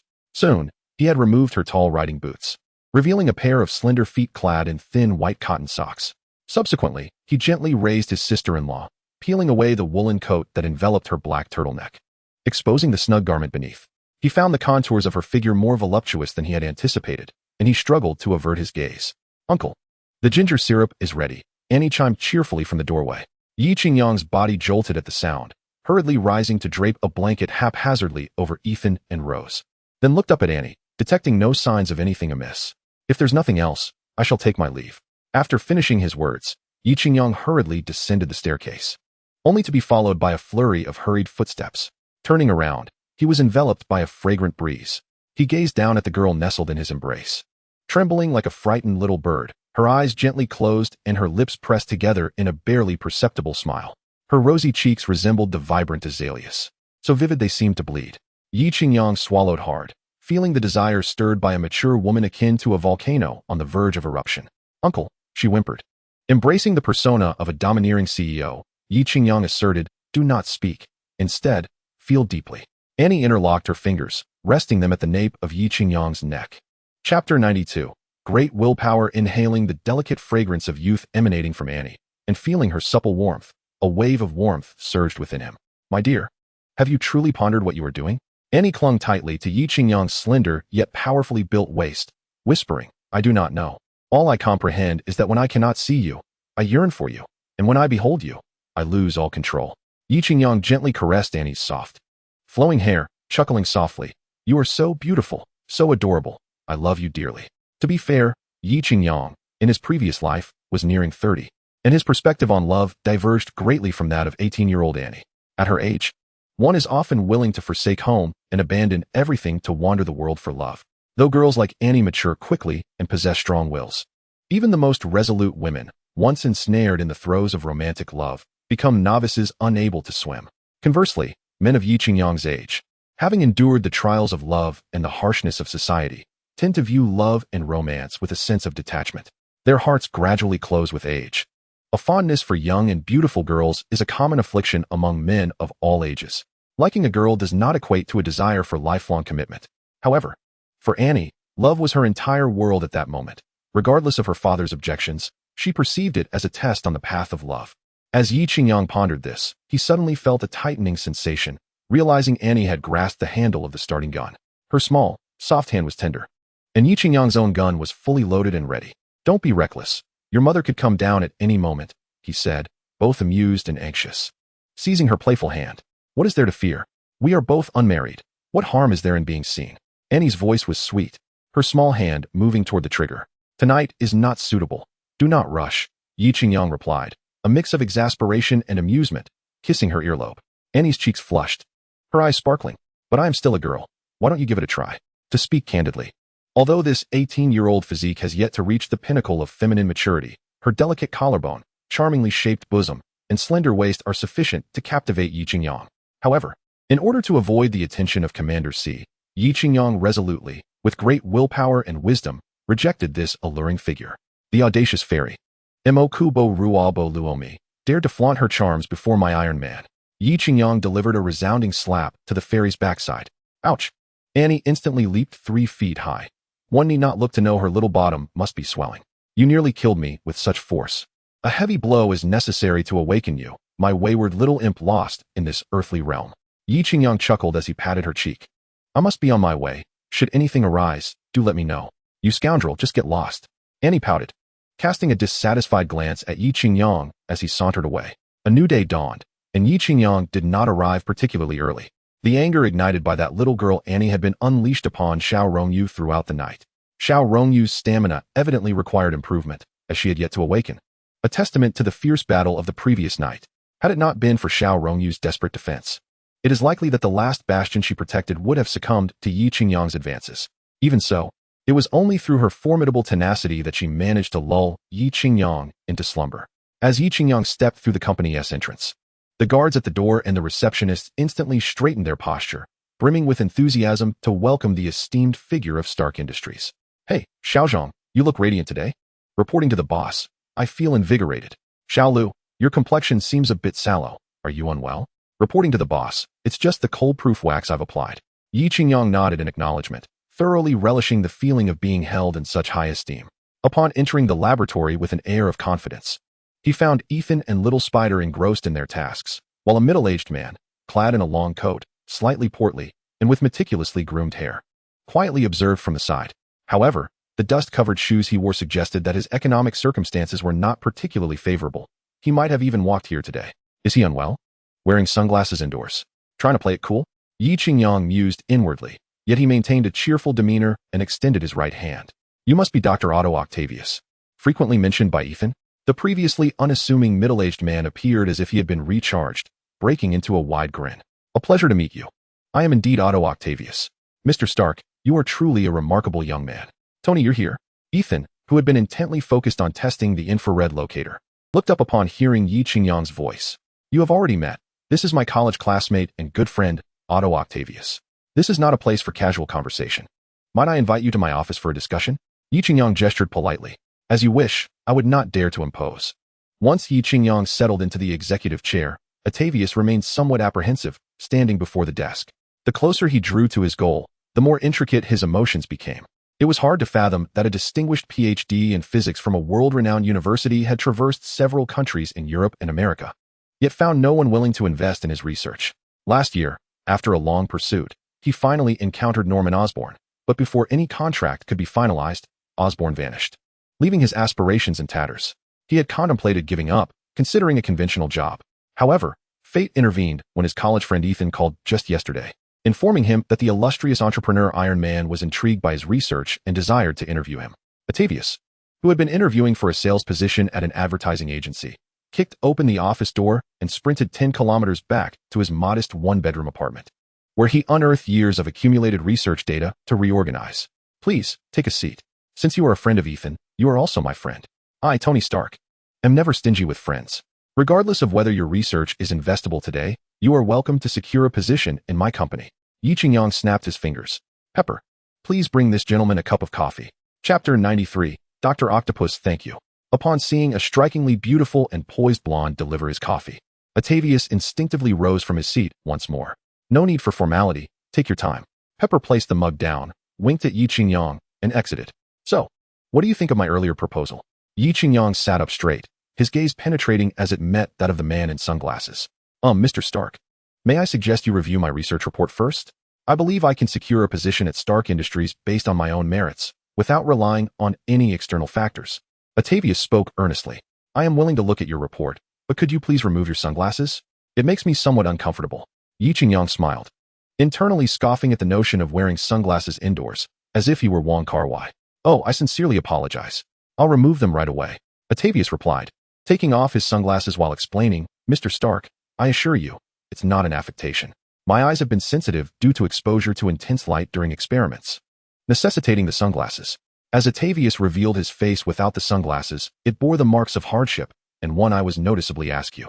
When Yi Qingyang finally recognized Octavius's face, he abruptly leapt from his chair. Dr. Octopus.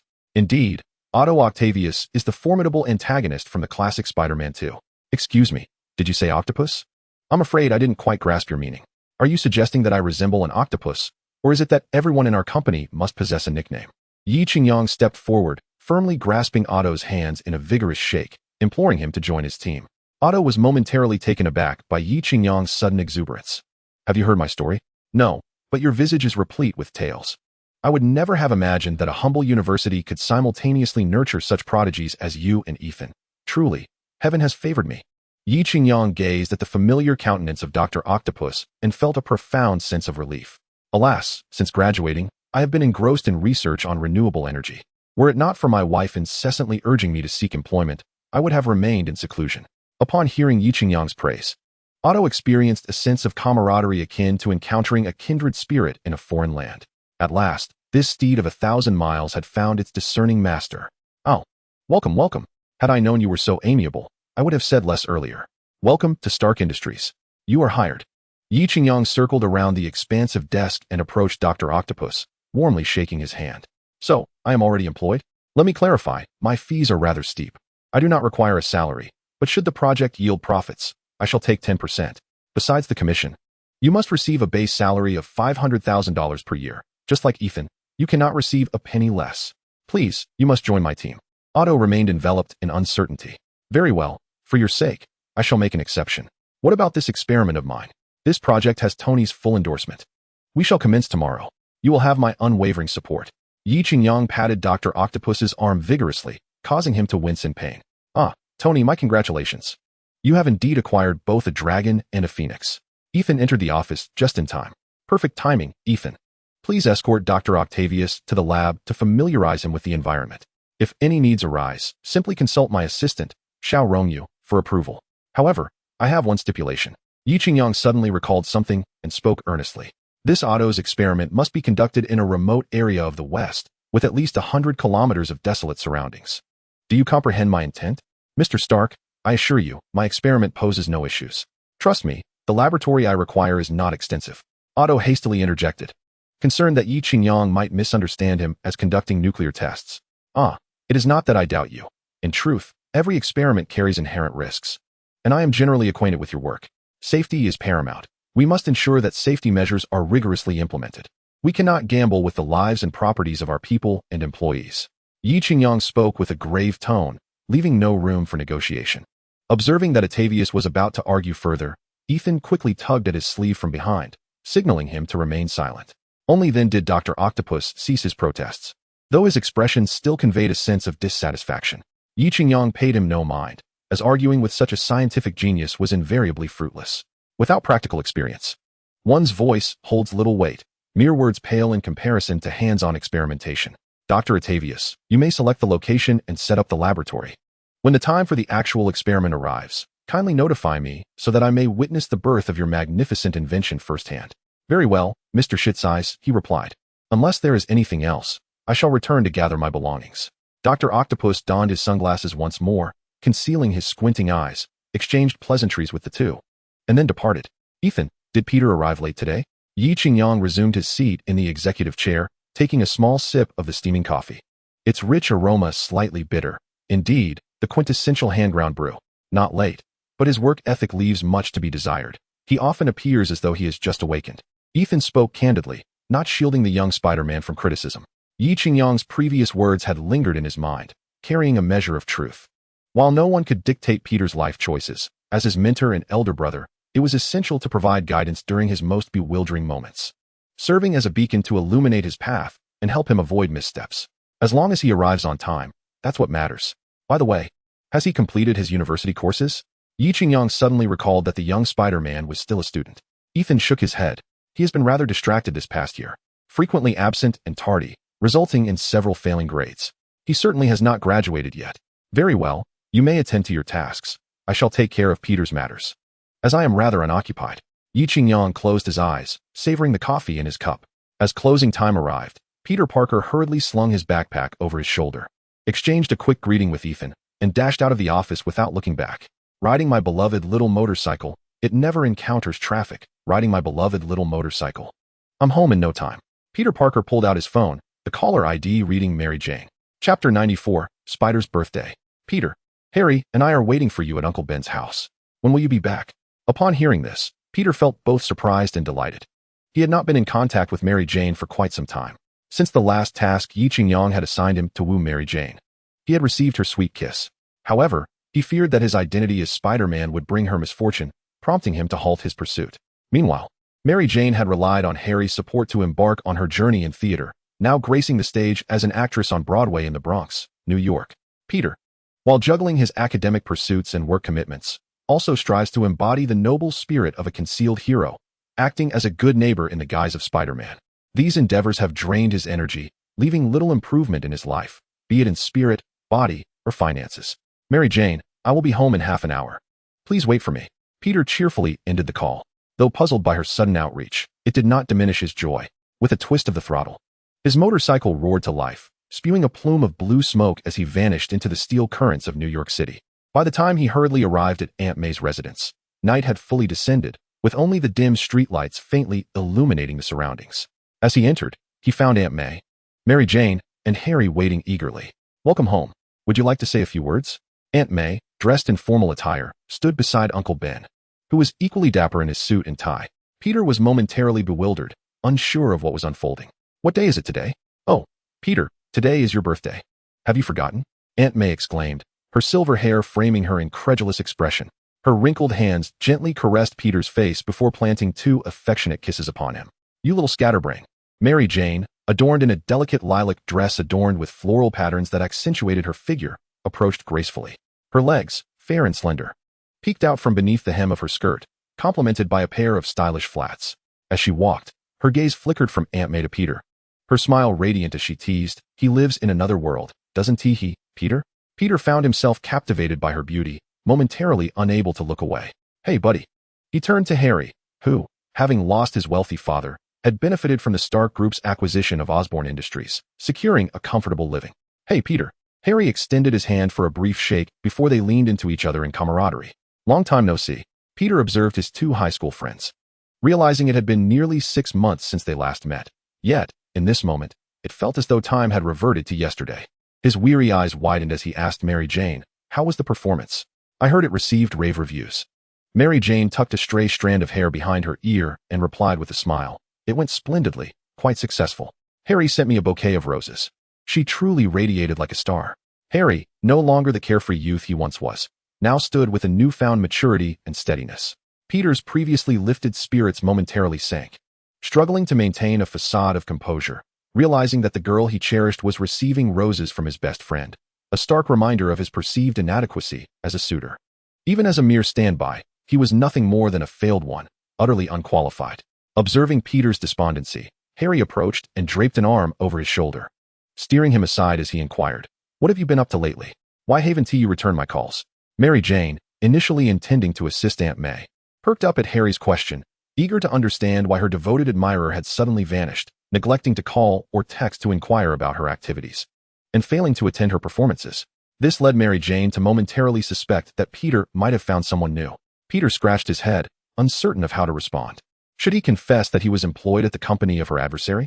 Harry might not express his feelings outwardly, but Peter surmised he must be feeling hurt internally. Thus, Peter resorted to fabrication, claiming, "I've been quite busy, occupied with studies and part-time work. But I heard you've now secured an internship at Iron Man's company?" Harry interrupted, his gaze piercing into Peter's. Well, I."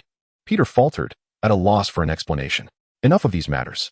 Let us head inside and grab something to eat," Aunt May interjected, sensing the tension and stepping in to mediate, while bringing out a fruit platter and offering each a glass of lemonade. "Thank you." Both Harry and Mary Jane expressed their gratitude. "I'll help you fetch some snacks," Mary Jane said, gracefully making her way to the kitchen. "Harry, where are you working now?" They sipped their lemonade while conversing.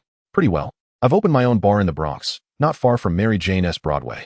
Harry chuckled self-deprecatingly. "I suppose this is a chance for me to utilize my talents and return to my roots." Upon hearing that Harry's bar was adjacent to Mary Jane's, Peter felt a surge of caution. As the saying goes, the one close to the water gets the moon first. Would his good friend really betray him? Yet, upon reflection, he realized he and Mary Jane had not formally established their relationship. Even if Harry were to strike first and be with Mary Jane, he had no right to intervene, for he was not her boyfriend. The more he pondered, the more vexed he grew, leading Spider-Man to slap Harry's thigh in frustration. "Ah, what the hell? Why hit so hard?" Harry exclaimed, tears brimming in his eyes as he clutched his thigh in anguish. "What is going on?" Mary Jane and Aunt May rushed out, alarmed by Harry's outcry. "It's nothing. We're just joking around." Peter hastily covered Harry's mouth to prevent any complaints. Harry looked at Peter with a wounded expression, his large eyes filled with innocence. "How old are you two, still acting so childish? You startled both me and Aunt May. And you, Harry, don't be so loud. If you frighten Aunt May, I'll have words with you." Mary Jane shot them a disapproving glance before retreating back into the kitchen. Peter had not yet noticed anything amiss. It was only when he glanced left and right that he realized someone was missing. "Aunt May, where has Uncle Ben gone?"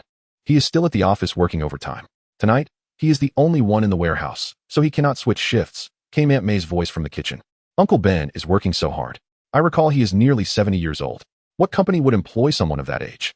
Chapter 95. The Red Romance Bar. Harry began to recover, feeling that his legs were not as painful as before. He rubbed his thigh and curiously inquired, "Hee. It's nothing serious, just an ordinary private enterprise in Manhattan. They hired him because he is honest and reliable." Peter casually deflected the conversation. "How is business at your bar? What is it called?" "Oh, it's just fine, enough to cover utilities and worker expenses. My establishment is a legitimate bar, no escorts or exclusive services, relying solely on beverage sales. The bar is named Red Romance." At that moment, Aunt May approached, having overheard their conversation. She smiled approvingly at Harry, saying, That's quite commendable. At least you're working for yourself, which makes you a boss. Your father would surely be pleased to know. Hearing Aunt May mention his father, Harry's heart sank. Offending a seasoned magnate like Iron Man meant his father might never return to New York. Furthermore, he had been ousted from Oscorp, resulting in the downfall of a century-old family business. It would be impossible not to harbor resentment. Yet what could he do? In comparison to Iron Man, he felt like an ant beside a giant. A mere sneeze from that titan could obliterate him. Thus, Harry had never contemplated revenge. He merely wished to lead a peaceful life, marry, and raise a family. Shaking his head, he endeavored to banish thoughts of Iron Man and Stark Industries from his mind. Looking at Peter, he suggested, "You haven't visited my bar yet. How about tomorrow night? I'll treat you to drinks." Then, turning towards the kitchen, he noticed that Mary Jane was likely unable to hear their conversation. He leaned closer to Peter and whispered, "Mary Jane often drops by after work for a drink. Many men try to flirt with her. Don't you want to be her gallant protector?" Peter's eyes brightened, but he looked at Harry with some hesitation. "You know I'm quite busy with work." Harry, feeling a mix of frustration and encouragement, slapped his thigh and exclaimed, "What is more important, your career or a woman? Mary Jane is quite the catch. If you miss this opportunity, it may never come again." "What are you two whispering about? Are you talking behind my back?" Mary Jane approached and sat beside Peter. This was the first time Peter found himself so close to Mary Jane. He could feel the warmth radiating from her. The faint, enchanting fragrance she exuded only heightened his senses. "It is of no consequence. I was merely inviting Peter to join me for a drink at my bar. By the way, Mary Jane, do you not have a musical performance tomorrow evening?" "Peter, you have yet to attend one of Mary Jane's shows, have you not?" Harry raised an eyebrow, casting a meaningful glance at Peter. "Indeed, I have not. My sincerest apologies, Mary Jane, as your dear friend. It is rather shameful that I have yet to witness your performance after all this time." Peter's countenance was adorned with guilt, recalling how he had fervently encouraged Mary Jane to bravely pursue her dreams, yet he, as her supporter, had never truly been present at her shows. Was this not a form of failure? "It is quite all right, Peter, I do not mind. After all, you are so busy with work. And I am merely a small-time actress." Mary Jane graciously expressed her indifference, yet anyone could discern the hint of discontent in her tone. "Let us make a plan. Tomorrow evening, we shall first attend Mary Jane's opera performance, and afterward, we can retreat to the bar for a drink. It has been far too long since the three of us old friends gathered. This is a splendid opportunity to relive cherished memories," Harry declared, pulling Peter closer and whispering in his ear, "Are you still not a man? Do you dare not pursue the woman you admire? Who here is unaware of your affections for Mary Jane? Mary Jane, could you come over and assist me? I am nearly overwhelmed," Aunt May called out, her voice echoing. Mary Jane smiled and gracefully moved past Little Spider, a delightful fragrance wafting in her wake, almost overwhelming the young boy with its allure. "Brother, I can only support you to this extent. Have you not noticed the way Mary Jane looks at you?" Harry leaned lazily against the table, observing Peter with a knowing gaze. "Can you not discern her glances, whether they are directed towards you or not?" Peter gazed through the kitchen window, watching Mary Jane flit about like a devoted wife, his heart entangled with a myriad of emotions. Yet, he thought, "I simply do not have the time to pursue a romantic relationship. Why are you dead? No one is busier than the President of the United States. And yet you claim to lack time to date? I have yet to encounter a scientist who remains a bachelor," Harry exclaimed in exasperation. Peter sighed inwardly, thinking, "Harry, you do not comprehend my heart. I am sacrificing my personal life for the greater good." "Harry, may we refrain from discussing this topic? I wish for us to be genuine friends. Trust is essential, both for you and for Mary Jane. I hold steadfastly to my initial intentions. You are both my closest friends, eternally." Peter endeavored to articulate his thoughts. "Then be more sincere with us. Do not conceal your feelings beneath a veil of pleasantries we cannot comprehend. If you truly consider me a friend, then do not be late tomorrow evening. Do not cancel. Arrive on time, if you please." Harry's brow furrowed, genuinely perplexed by Peter's reticence. "You are not a secret agent. There is no need for such confidentiality." Dinner was a delightful affair for all, as Mary Jane and Harry sincerely bestowed their blessings upon Peter. It was not until after 9 that the two finally rose to depart. "Peter, do not forget my words. You must not be late tomorrow evening. I have already made arrangements with Mary Jane, and I trust you will not disappoint me." Harry lingered at the end, giving Peter a hearty embrace. Mary Jane returned to the old house next door, having indulged in quite a bit of wine that evening, and thus chose not to return to her rented apartment for the night. "I shall do my best," Peter replied ambiguously, patting his dearest friend's back. After bidding farewell to Harry, the young spider returned to his room. Aunt May, aged and weary, had succumbed to slumber at the table. He gently placed his hands upon her frail wrist, softly urging, "Aunt May, you should retire to bed. It's easy to catch a chill in this draft." "Aunt May, with her frail demeanor, lifted her head as though awakening from a dream. "Oh, Peter, have they all left? Did they enjoy themselves?" Peter nodded. Concern etched upon his face as he observed Aunt May. Wrinkles adorned her cheeks, and her skin had lost its youthful elasticity, resembling withered vines clinging to a tree trunk. Chapter 96. Where has time gone? It dawned upon Peter that the once youthful, vibrant Aunt May, who loved to dance, had aged significantly. She was no longer the picture of vitality, her voice now hoarse and her eyesight somewhat impaired. A wave of melancholy washed over him. The person he held dearest, even more so than his own parents, had grown so old, while he still felt like a child, burdening her with worries. "Are you well, Aunt May?" he inquired. "I am fine, dear. You should head home. It's already past 9, and it will take you an hour to get there." After a brief rest, Aunt May felt a bit more rejuvenated. She tidied the napkins on the table and looked at the concerned young spider. "Be cautious. I do not favor your riding a motorcycle. After all, flesh is fragile, and it is quite perilous." Peter remained seated, quietly observing Aunt May as she arranged the napkins. "I worry about you. Uncle Ben often works late, and you are alone. If anything were to happen, there would be no one to care for you." Aunt May shrugged dismissively. "I am merely an old woman. What could possibly happen to me? Even a robber would choose a wealthier target. Your uncle's salary barely covers the mortgage and insurance, leaving little for anything else. As for you, it is time you saved some money for a bride." She neatly placed the napkins and sighed. "Regardless, I am tired. You should head home early." With that, she retrieved a $50 bill from her small bag and placed it in Peter's hand. "Here, good boy, happy birthday. You need this money more than I do." Peter hesitated, gazing into Aunt May's eyes. "No, I cannot accept this." "You must accept this, for the sake of God. Though it may not be much, please take it. You must allow me to hold it for you." "All right, I shall accept it." Peter observed Aunt May's emotional demeanor, realizing he could not decline her kindness. Tears shimmered in her eyes, as if she were reminded of a sorrowful past. While adjusting the collar of the little spider's shirt, her voice trembled. "I love you. Dear child, although you are not my own, your Uncle Ben and I have always regarded you as our own. Though you have lost your parents, you still have Ben and me. However, you have grown and must now face the world on your own. Your Uncle Ben and I have aged and can no longer provide you with much assistance. I can only offer you all that I possess. Alas, I do not know what more I can do." Tears finally streamed down Aunt May's face as she tenderly kissed Peter's cheeks repeatedly. "Please visit us more often. You have not returned in nearly half a year." Peter inhaled deeply, suppressing the tears that threatened to spill over. He had not wept in the face of a gunman, nor when he was slashed by a knife, and even when his webbing snapped, sending him plummeting from the 10th floor, he remained stoic. Yet today, in the presence of his beloved Aunt May, his emotions seemed to find an outlet, yearning to express profound sorrow. A man does not shed tears lightly. It is simply that he has yet to reach the point of heartbreak. But to spare Aunt May from worry, Peter forced the tears back, feeling the bitterness and saltiness within. Without allowing Aunt May to accompany him outside, the little spider emerged, clutching a plastic bag containing the remaining cake. The winter in New York was frigid, and even with the enhanced strength of 8 men, the little spider could not help but tighten his coat.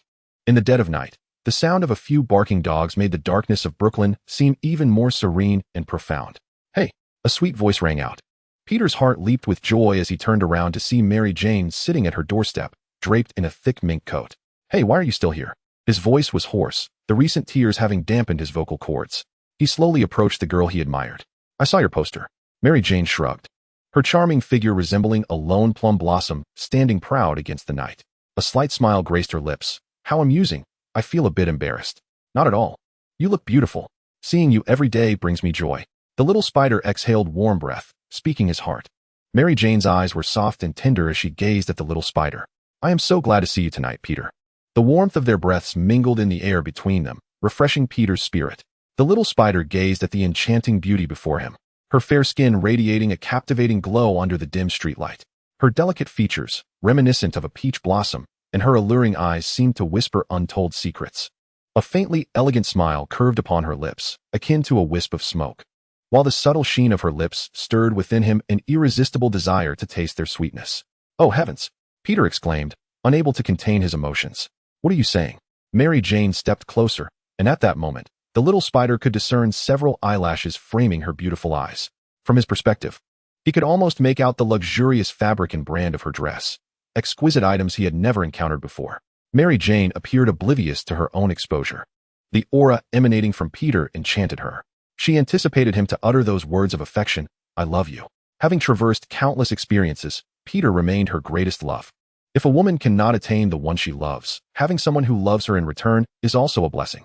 Do you wish to tell me something? Peter's breath grew heavier, as if a fierce flame ignited within his chest, yearning for an escape.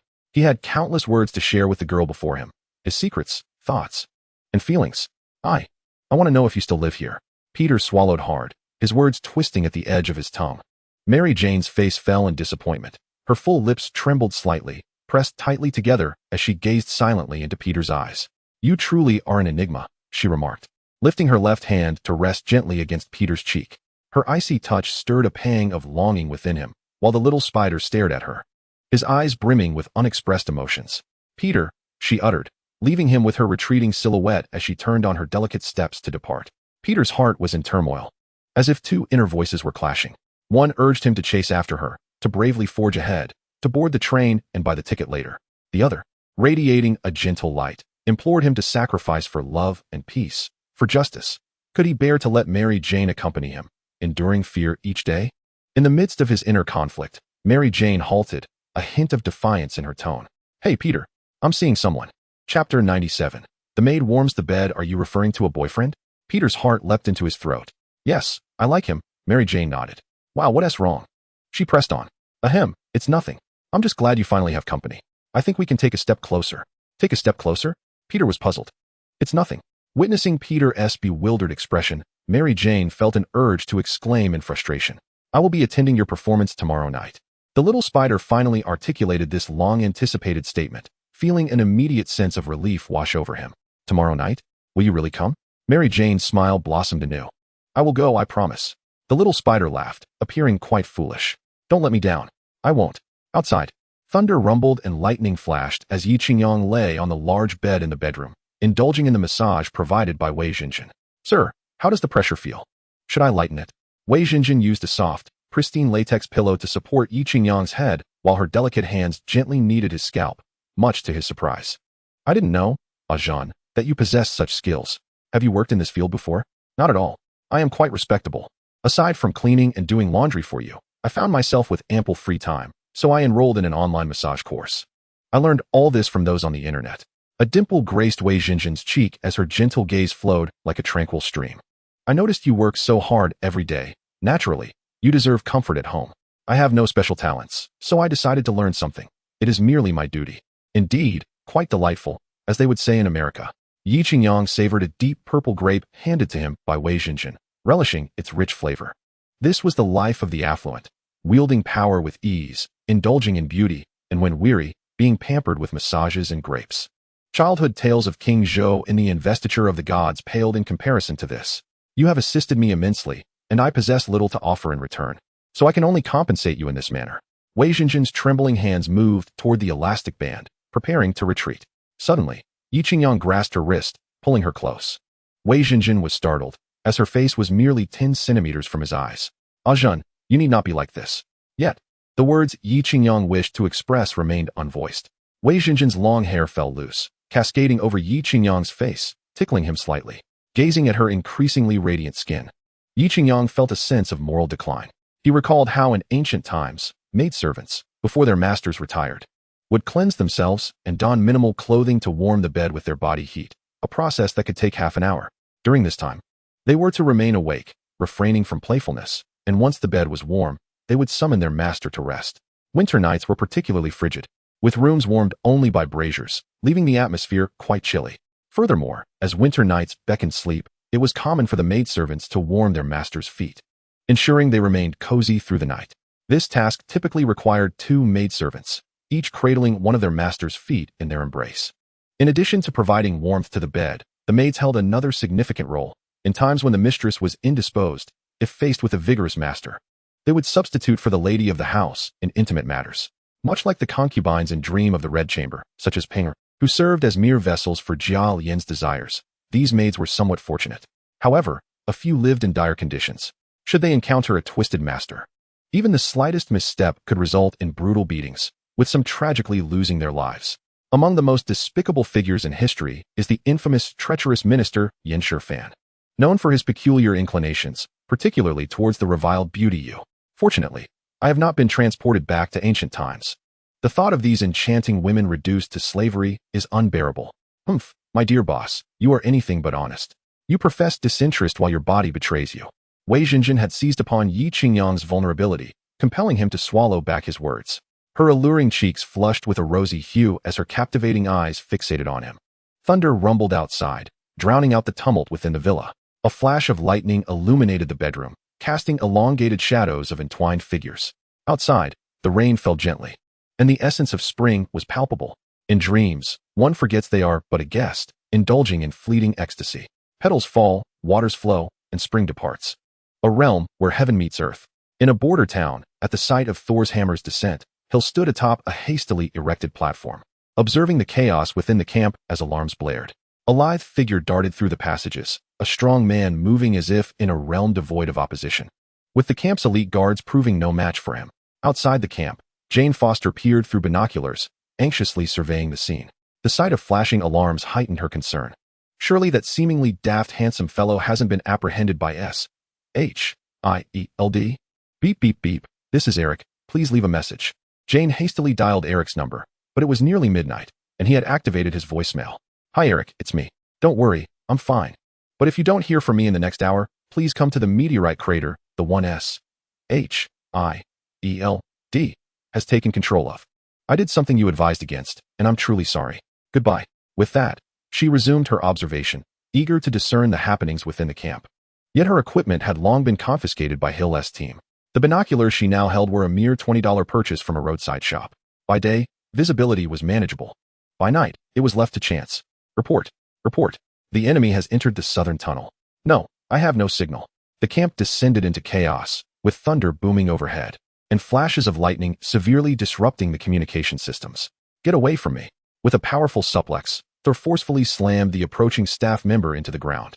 Chapter 98. A difficult breakout. Another base staff member lunged at Thor, launching a swift kick towards him.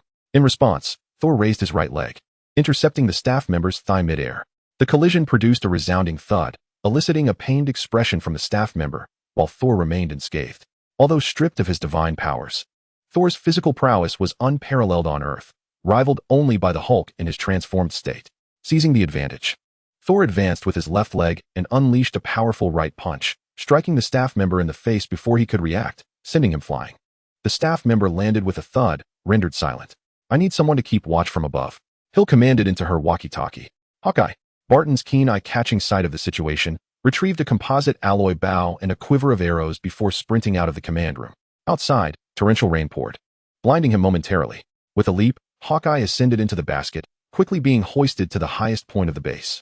If Yi Qingyang were present, he would certainly disapprove of such a reckless move, standing atop metal during a thunderstorm, especially after inciting any wrathful deeds, was an invitation for lightning to strike. As Thor ventured deeper into the base, the number of staff members attempting to block his path multiplied. Unfazed, Thor, the mightiest warrior of Asgard, thrived on the challenge. One staff member leaped forward, delivering a swift kick aimed at Thor's head. Without even glancing, Thor effortlessly deflected the attack. The assailant was sent flying through the protective barrier. Thor followed up with a swift scissor kick, striking the jaw of another assailant from behind. Skillfully evading the attacks from both sides, and then executed a graceful 360-degree spin before landing. Hill watched in awe through the surveillance monitor, momentarily forgetting to issue further commands. She felt as though she had stepped into a film, specifically a martial arts epic from the Han Dynasty. The recent aerial maneuver, followed by the dispatching of 3 adversaries, seemed beyond the capabilities of any mere mortal. Could this seemingly deranged yet handsome figure truly be the god of thunder? Report, sir. The hammer is emitting overwhelming electromagnetic waves. Our systems are on the verge of collapse. A bald man with gold-rimmed glasses exclaimed. I can't focus on that right now. Barton, provide me with real-time updates. Hill replied, her clothes soaked and clinging tightly to her form, accentuating her exquisite curves. An outsourced programmer cast a fleeting glance her way, causing an immediate nosebleed. He cursed himself for his lack of composure, attributing it to the spicy food he had consumed recently. Yet, no one around seemed to notice his predicament. Hawkeye, braving the fierce winds, lifted his composite alloy bow in the air, drawing an arrow and aiming it at the rapidly moving Thor. Do you want me to hold him back, or are you planning to send in more people to take a beating? First, keep a close watch on him and refrain from taking any rash actions. Await my command. Hill swiftly descended from the command platform and made her way toward the center of the camp. With a rush of energy, Thor breached the final line of defense, the legendary Mjolnir tantalizingly within reach. He could scarcely contain his excitement, his entire being trembling with anticipation, a smile threatening to stretch from ear to ear. Suddenly, with no warning, Thor was unceremoniously knocked to the ground by a towering security guard, over 2 meters tall. Haha, you are indeed strong. But I've faced adversaries taller and larger. With a swift motion, Thor propelled himself off the ground, rising with agility. His left hand extended forward while his right remained poised behind him, his thumb brushing against his nose. I am the god of thunder. This was a character Thor had come to admire from the plethora of Earth films he had watched in recent days. The giant security guard gasped, "Martial arts?" Without hesitation, Thor unleashed a powerful punch. The guard, taken aback, instinctively raised his hands to shield his face, unaware that Thor was feigning an attack. With a crouch of his waist and a firm stance, he delivered a crushing elbow strike to the guard's chest.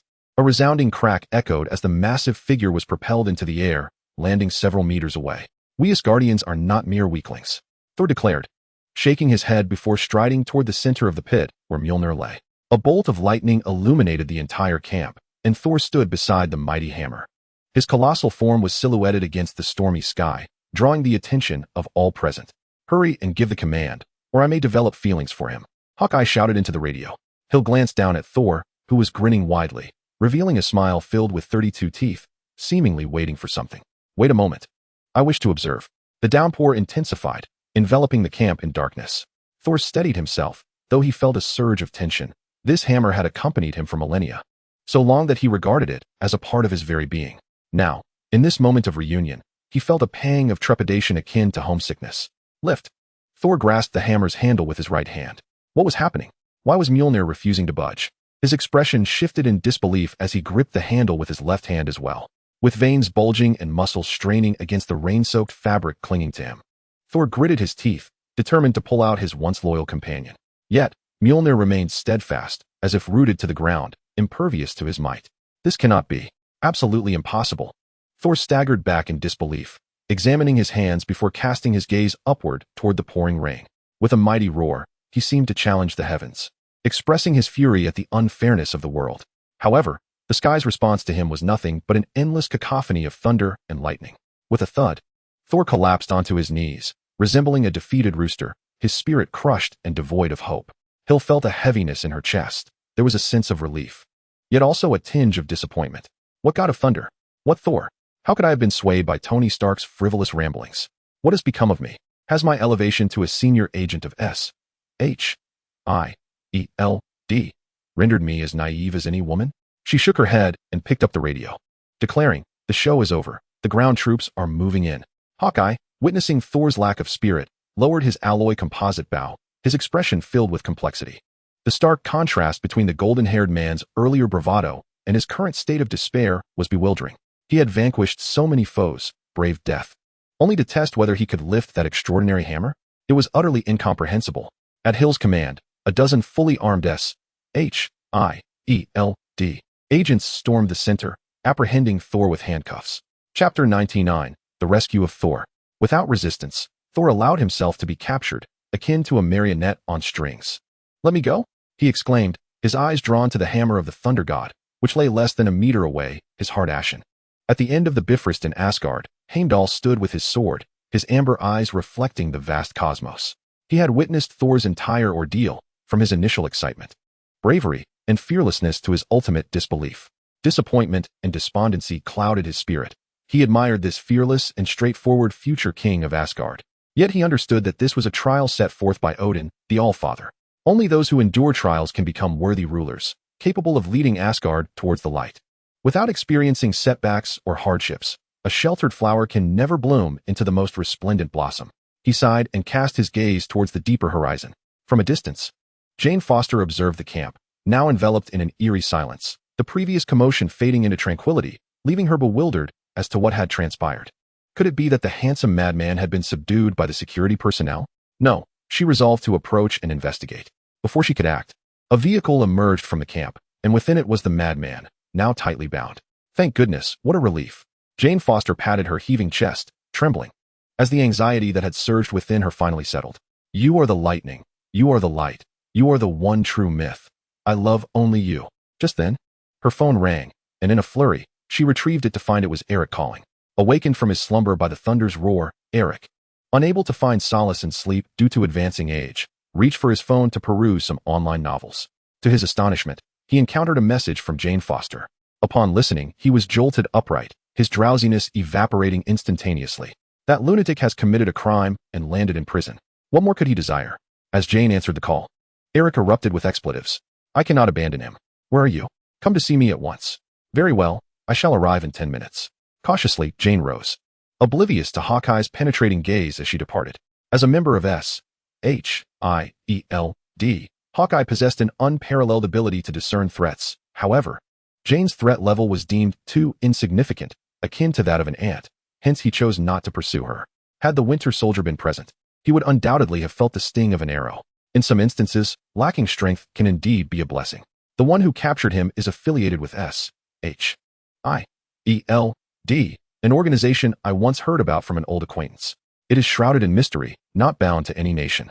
Directly responsible to the 5 permanent members of the Security Council and dedicated to addressing enigmatic global incidents. Eric found himself in a dilemma. You did not witness what I did. Amid the thunderous claps, Jane sought to recount the recent events. Meow meow hammer, Darcy exclaimed, having discovered a book with surprising delight. Where did you find this? Eric replied with a hint of irritation, in a children's bookstore. I want to show you how utterly foolish this story is. Jane retorted with defiance. You have always compelled me to explore every possibility. But I speak of science, not sorcery. Jane's eyes widened.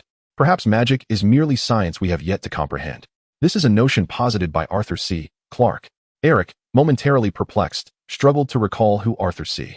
Clarke might be. Was he a prominent scientist? Who is Arthur C. Clarke? He inquired. He is a science fiction writer, yet also a pioneer of scientific truths. If there exists an Einstein-Rosen bridge, a clever individual would traverse it to the other side. Draped in a blanket, Jane resembled a drenched chicken after the downpour. Observing their ongoing debate, Darcy interjected timidly. Primitive Viking culture might have revered them as deities. Jane, perceiving an ally, shot her a grateful glance. Indeed, yes, thank you. Darcy nodded in agreement, and the two turned their expectant gazes toward the balding Eric. In that moment, Eric regarded Jane as a love-struck girl, devoid of reason. Alas, she was his cherished disciple. Even if her intellect appeared lacking, he could not cast her aside. Given their mentor-student bond, Eric sighed. Very well, you have prevailed. I shall give it a try. Jane Foster leaped with joy, causing her towel to fall away, revealing a cream-colored blouse paired with a white knee-length skirt. The fitted blouse accentuated her upper body, crafting a delightful silhouette, while her flat abdomen resembled the expansive plains of Tanzania. The skirt embraced her figure, exposing a glimpse of her sumptuous, silky calves. She embraced Darcy beside her and planted a passionate kiss, leaving Darcy's face adorned with a mix of saliva and rain. Meanwhile, Thor, taken to a mundane shield office, sat in an empty room, lost in despondency. Hill, dressed in a standard office attire consisting of a gray suit, showcased her flawless Venus-like figure with fitted trousers that elongated her beautiful legs, complemented by elegant black high heels. You seem to have reprimanded everyone I sent. Those highly trained agents performed like mere mall security guards. Based on my experience, you must have undergone rigorous training to possess such skills. Hill, gazing intently at the scruffy, unkempt Thor, inquired, Pray tell, where did you receive your training? As she paced before him in her stilettos, her silver earrings swayed gracefully. Yet, Thor appeared oblivious, not even lifting his eyelids. You resemble a soldier who sells his life for money. Where do you hail from? South Africa? Thor turned his head aside, lost in thought. An organization willing to pay handsomely for mercenaries like you. Who are you? Regardless, we are adept at uncovering whatever we wish to know. Beep, beep, beep. Hill retrieved her vibrating phone from her pocket, discovering a message from her subordinate, indicating someone was seeking him. Puzzled, she warned, don't wander off. Just as she stepped out of the door, a figure suddenly appeared before Thor. With slicked back hair, impeccably dressed in a suit, and a tie firmly knotted at his collar. He embodied the essence of a high-quality man. Thor's eyes widened in surprise. Loki, what brings you here? Odin is dead. I must see you. Loki replied with an icy demeanor. Thor, anxious, asked what happened. Tell me, is it the frost giants from Jotunheim? I need to explain this to Father. With a cold expression, Loki's voice was low. Father has perished. What? Thor struggled to comprehend the devastating news, questioning if his ears betrayed him. His azure eyes brimming with disbelief. Loki remained impassive. You were banished. The threat of a new war was unbearable for him. You must not blame yourself. I know you loved him. I tried to convey this to him, but he wouldn't listen. Leaving the hammer so close, yet you couldn't lift it. It was indeed cruel. The crown has naturally fallen upon my head. I am now the king of Asgard. Thor, still engulfed in the grief of Odin's death, felt a single tear slowly escape from the corner of his eye. Tears. He could hardly remember the last time he had wept. Was it 5 centuries ago, or 6? It seemed that only when his dear friend gurus fell in battle did he shed tears, burdened by guilt. Yet now, tears unexpectedly graced his visage once more. May I return home? Thor's voice was hoarse. He felt as if his heart might cease to beat. How could his father have died from his own anger? Surely, there was no one in the world more wretched than himself. Loki shook his head in response. The truce with the Jotunheimers is contingent upon your exile. Thor's face fell, and he implored softly, I understand, but we cannot. Loki interrupted his plea. Mother has forbidden your return as well, brother. I have come to bid farewell. And I am truly sorry. The realization that even his beloved mother would not allow him to return to Asgard struck Thor like a hammer upon his heart. No, it cannot be. Forgive me, forgive me. He clutched his hair in anguish, consumed by regret for his earlier defiance and arrogance. If it were not for him, events would not have spiraled to this tragic conclusion, and his father would not have met such a fate. Thank you for visiting me. Farewell, Loki said, turning to vanish into the wall. Thor gazed at his retreating form. Just then, Hill entered, inadvertently overhearing Thor's farewell. I have just returned. Let us continue our previous discussion. Where did we leave off? Thor, overwhelmed by a series of devastating blows, found himself contemplating death, tears streaming down uncontrollably. Hill, somewhat exasperated, questioned, what sort of mercenary are you? Moved by your own words? Regretting your actions? Then speak up. Why weep like a child? All right. As long as you maintain a proper demeanor, answer my questions truthfully, acknowledge the charges against you, and willingly confess your crimes, I assure you, I will expedite your release. Hill bent slightly, placing her hands on her knees, squatting before Thor. Yet, all she received in return was silent weeping. Very well. Take your time to reflect on what I have said. I shall return shortly to inquire again. Hill had never encountered such a prisoner. To call him foolish would be absurd. He could single-handedly defeat an entire squad of agents. To deem him fierce was also misleading, for at this moment, he wept inconsolably. A deity? A monster? Pondering this riddle, Hill decided to withdraw for the time being, only to be met by her bespectacled colleague, who approached with news. Head, someone is looking for you. Meanwhile, the elusive Loki had employed illusion to transport himself to the location of Mjolnir. With unwavering confidence, he grasped the hammer's handle and pulled with all his might. What is this? It won't budge? Pulling the radish, heave ho, pulling the radish. Heave ho, yet it remains immovable. Now, I am the king of Asgard. How is it that I cannot wield Mjolnir? What sort of king am I if I cannot even lift a hammer? Randomly, Loki, undeterred, grasped the hammer's handle with both hands, placing one foot upon its base. Exerting every ounce of strength he possessed, his silver teeth gritting in frustration. Cursed be it, Loki bellowed towards the heavens, then straightened his somewhat wrinkled suit before vanishing from sight. Upon exiting the base, he encountered a familiar visage, the scientist Eric, whom he had met during the apprehension of a meteorological physicist the previous day. What brings you here? If you seek the return of those research materials and equipment, I must sincerely apologize, Hill remarked, shrugging her shoulders as she prepared to depart. No. I am here in search of a friend who has been captured by your organization, Eric insisted, shaking his head fervently. Are you referring to the burly, polar bear-like blonde man? Hill halted her steps, turning to face Eric. Yes, indeed. He is my friend, named Donald Blake. Donald Blake? Hill signaled discreetly to the bald man beside her, who understood and proceeded to search the internal network for that name. He is actually a doctor, much like Jane Foster. Also a doctor of meteorological physics, Eric explained sheepishly. Hill maintained a stoic expression. Your friend is quite dangerous. What is his profession? Well, he is Jane Foster's boyfriend. He became nearly unhinged upon learning that you had seized all of their research, as this was the culmination of her life's work. You see, he is a man of deep emotions. He cannot bear to witness his girlfriend's years of toil come to ruin, nor can he tolerate the sight of her tears. Eric shrugged. You must comprehend why he lost control. He perceives your organization as a mysterious entity that is imposing a tyrannical fate, Eric elaborated. Hill remained unmoved. However, this does not elucidate how he managed to breach our extensive defenses single-handedly. Eric's mind raced, and he exclaimed, hormones. He is passionate about bodybuilding, tonight. He must be under the influence of performance-enhancing substances. Beep beep. The screen displayed a forged identity photograph of Thor, and the system issued a security alert, clearly indicating the fraudulent nature of the identity. Hill glanced at the screen before turning to Eric. Our findings indicate that he is a doctor. A cold sweat broke out on Eric's brow, yet he maintained his composure. Indeed, or rather he was. He later transitioned to become a physicist, an exceptional physicist. He is a good man, albeit one who has endured considerable suffering. Hill smiled slightly. What sort of trauma could compel a doctor to venture into the realm of physics? Eric racked his brain. It was nothing less than the turmoil caused by medical disputes. The tale begins 5 years ago at New York's First People's Hospital, where Dr. Donald Blake attended to a cancer patient in need of a lidocaine injection. Tragically, the patient succumbed, prompting the bereaved family to accuse the hospital of administering the wrong injection. Dr. Saul, a Ph.D. in physics, insisted that Dr. Blake had prescribed penicillin instead.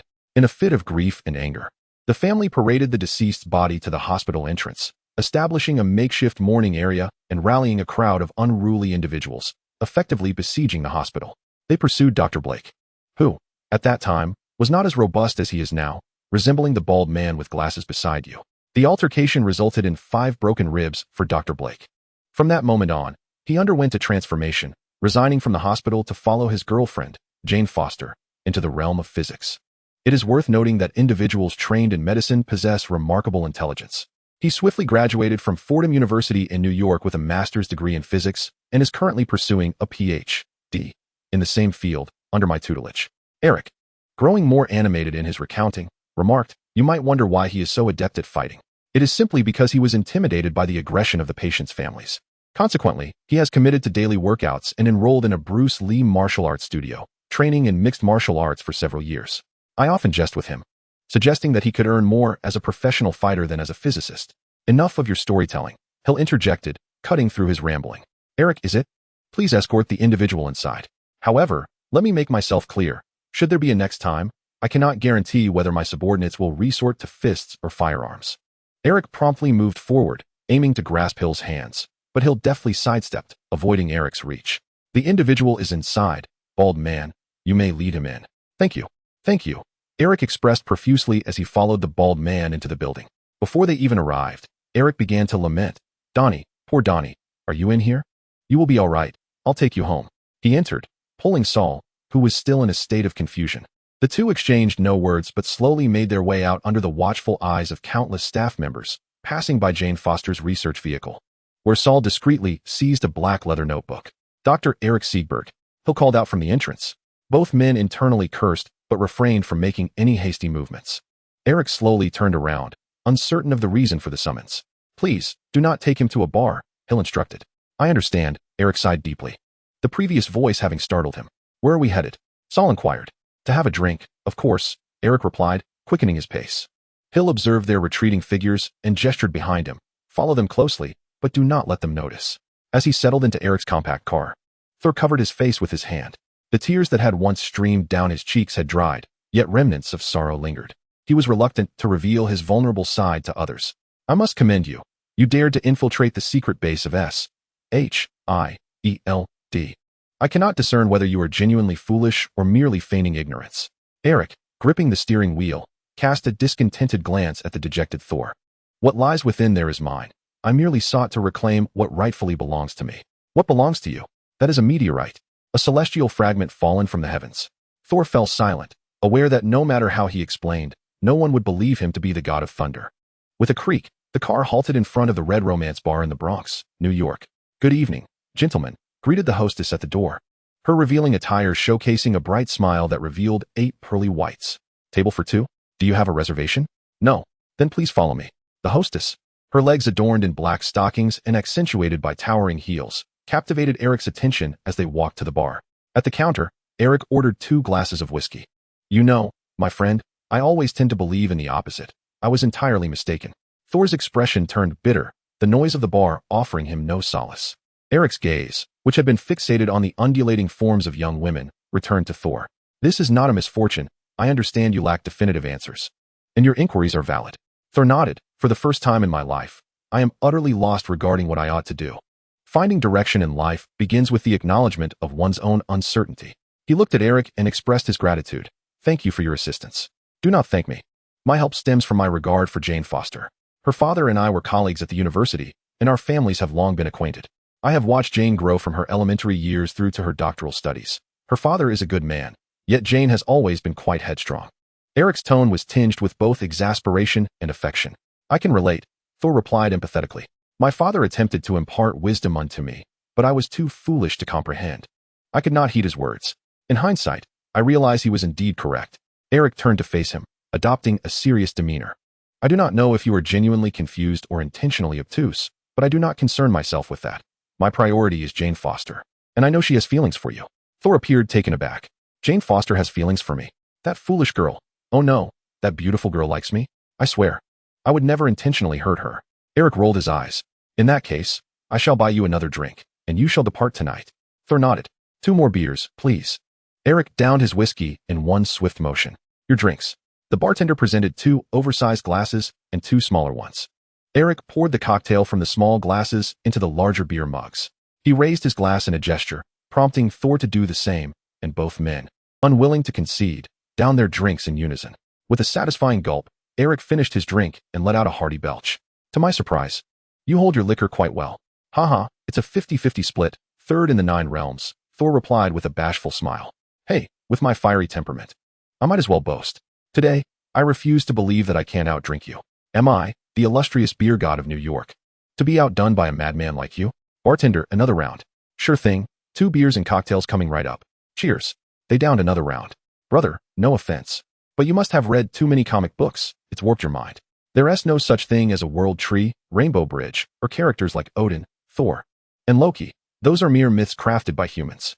I've had my fill of such tales as a child, but we are adults now, and it's high time we mature, earn a living, and establish our own careers. Otherwise, how will we win the hearts of the ladies?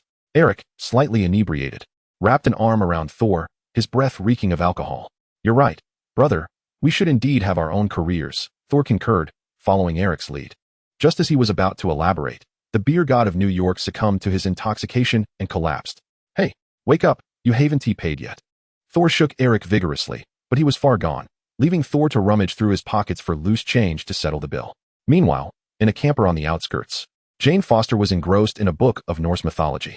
A series of urgent knocks jolted her from her reading. Startled, she wondered who could be seeking her out in this desolate area at such a late hour. A rogue?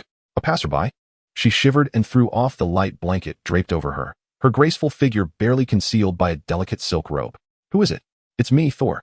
Upon hearing the familiar voice, Jane sighed in relief, calming her racing heart as she opened the door. Thor had carried Eric for several kilometers and finally arrived at her location. Oh, is he all right? Jane asked, staring in disbelief at the oblivious Thor. Of course. He is fine. He is not injured. Thor's gaze wandered to Jane, whose robe hung loosely, captivated by the exquisite garment she wore. It was a luxurious nightgown, likely unavailable in Asgard. He resolved to buy several pieces for his mother Frigga and his little fansif when they departed. The pajamas, as white as snow and tender as lotus, exude a translucent quality reminiscent of jade and a smoothness akin to satin, radiating a pure brilliance akin to mutton fat. They gracefully extend along 2 exquisite curves, disappearing beneath a white robe, adding an air of mysterious allure, evoking curiosity about the intersection of these flawless lines and inspiring dreamy reveries. Suddenly, Eric's head collided with the car door. Oh, my apologies, my friend. Thor silently berated himself for his lack of composure, distracted by the beauty before him, forgetting that he was carrying a hefty man. What happened? Jane Foster slightly turned to allow Thor passage as he bore Eric. Thor nearly brushed against her as he maneuvered around the vehicle. Jane, dressed modestly, felt the brush of Thor's strong frame, akin to the gentle caress of a spring breeze stirring the hairs on her skin in an open field. She cleared her throat. What's the matter? What happened to Eric? Thor's gaze inadvertently drifted toward her bosom, and in haste, he opened the door, realizing she appeared not to be wearing a corset. We went out for drinks, and he overindulged. Thor chuckled. Quickly, lay him on the bed. Jane Foster, somewhat incredulous about the sudden camaraderie between the 2 men, regarded Thor with suspicion. Ha ha ha, I still can't believe you're the god of thunder. Let us drink 3 more. The inebriated Eric laughed boisterously, giving Thor a hearty pat on the shoulder. No problem, we shall battle another day, Thor replied with a grin, then turned to the car door. Jane quickly followed, their height difference nearly 2 heads, making her appear somewhat delicate in the confined space. Is this your secret chamber?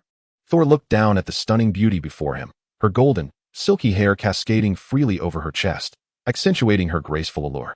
Her skin gleamed as pure and radiant as the moon, a figure of slender elegance, exuding the vigor of youth, truly a vision of grace. Jane Foster noticed the admiring gaze of the man and instinctively tightened her embrace around herself, not anticipating such proximity with a male. This is a temporary arrangement. I apologize, I rarely have guests, she said, turning to hurriedly tidy up the small kitchen of the camper, where unwashed dishes and leftover juice cluttered the sink. Actually, I don't have guests here. Can we step outside to talk? Enchanted by her beauty, Thor was still contemplating Eric's recent words. Jane Foster likes you. His eyes sparkled with the innocence of first love. Indeed, Thor, the god of thunder, had never experienced romance in over 1,000 years, his existence revolving solely around battle. Upon hearing Jane's suggestion, he awkwardly smiled. Of course, we can. It's a bit chilly outside. Would you like to gather some wood for a small fire pit? Jane suggested, retrieving a portable fire pit from the vehicle.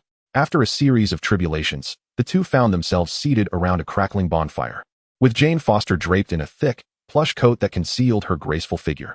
This place becomes my refuge whenever sleep eludes me, whether in pursuit of recovering certain data or due to Darcy's vexation. Upon reflection, I often find solace here, and I am genuinely relieved to see you safe. The cold breeze danced through the air, lifting her strands of hair. Sol, sitting beside her, seemed to catch a whiff of her enchanting shampoo. Captivated by her delicate profile illuminated by the firelight, he felt a rush of emotion as he remarked, "You have been so kind to me, yet I have scarcely expressed my gratitude." Her features were strikingly symmetrical, her skin as fair as freshly fallen snow, possessing a beauty that was both captivating and ethereal. With a slender, graceful figure and a complexion that radiated a rosy hue, she was utterly enchanting, her delicate brows slightly furrowed.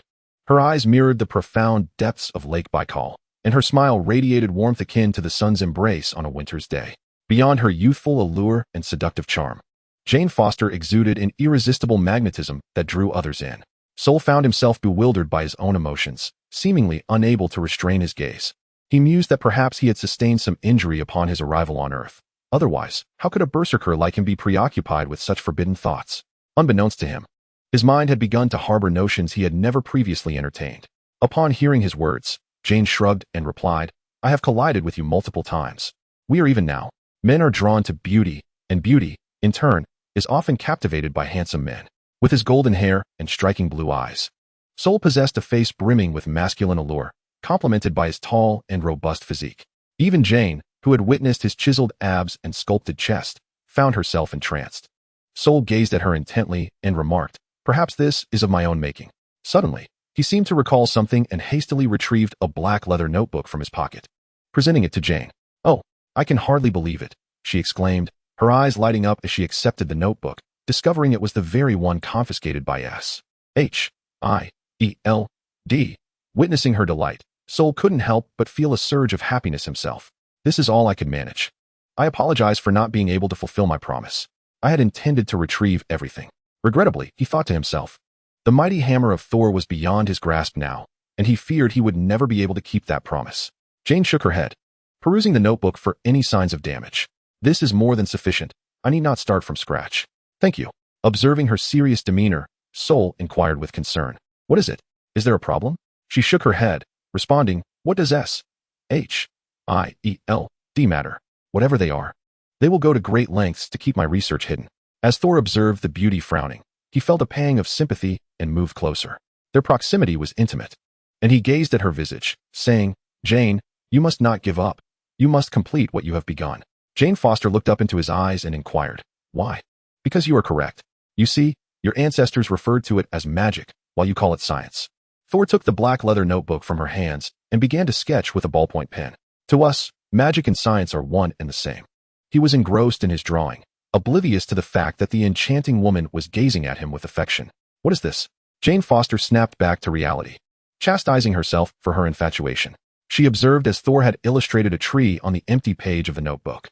With a smile, he explained, "My father elucidated that your world is one of the 9 realms within the universe, interconnected by the branches of Yggdrasil, also known as the World Tree. I watch it daily, yet I cannot comprehend it. What is this called?" Turning a page, 2 images of the Hubble Space Telescope emerged on the paper. "This is the Hubble telescope." Jane Foster's smile radiated as she revealed her 12 pearly teeth. "Tell me more. I wish to know." Thor continued to draw the 9 realms. "Here is Earth. Here is Alfheim, Vanaheim, Jotunheim, and Asgard, from whence I hail." "I almost believe what you say," Jane mused, captivated by Thor's earnest demeanor. Who exactly was he? A madman? A genius? Or something else entirely? As she listened to Thor speak of concepts beyond her understanding, his voice resonated with magnetism, causing her eyelids to grow heavy. "Are you tired?" Thor asked, noticing her lack of response. He turned to find Jane Foster had begun to doze off, her chin resting on her hand, gradually drifting into slumber, utterly adorable. Perhaps you should sleep, he suggested, gently resting his hand on her shoulder to prevent her from toppling over. Oh, all right. Exhausted from the day's endeavors, Jane found it increasingly difficult to keep her eyes open. I have a portable cot in my car. Could you help me retrieve it? With that, she slumped to the side, softly snoring. Thor shook his head, affectionately stroking her silky hair before retrieving the cot from the vehicle. He set it up beside the campfire and carefully lifted Jane Foster, placing her gently on the makeshift bed in a delicate and charming manner, unaware that the god of thunder from Asgard was watching over her with keen interest. It is said that love renders one blind, and at that moment, Jane Foster was the most beautiful woman in Thor's eyes. The beauty of this girl was beyond words, captivating in every conceivable way.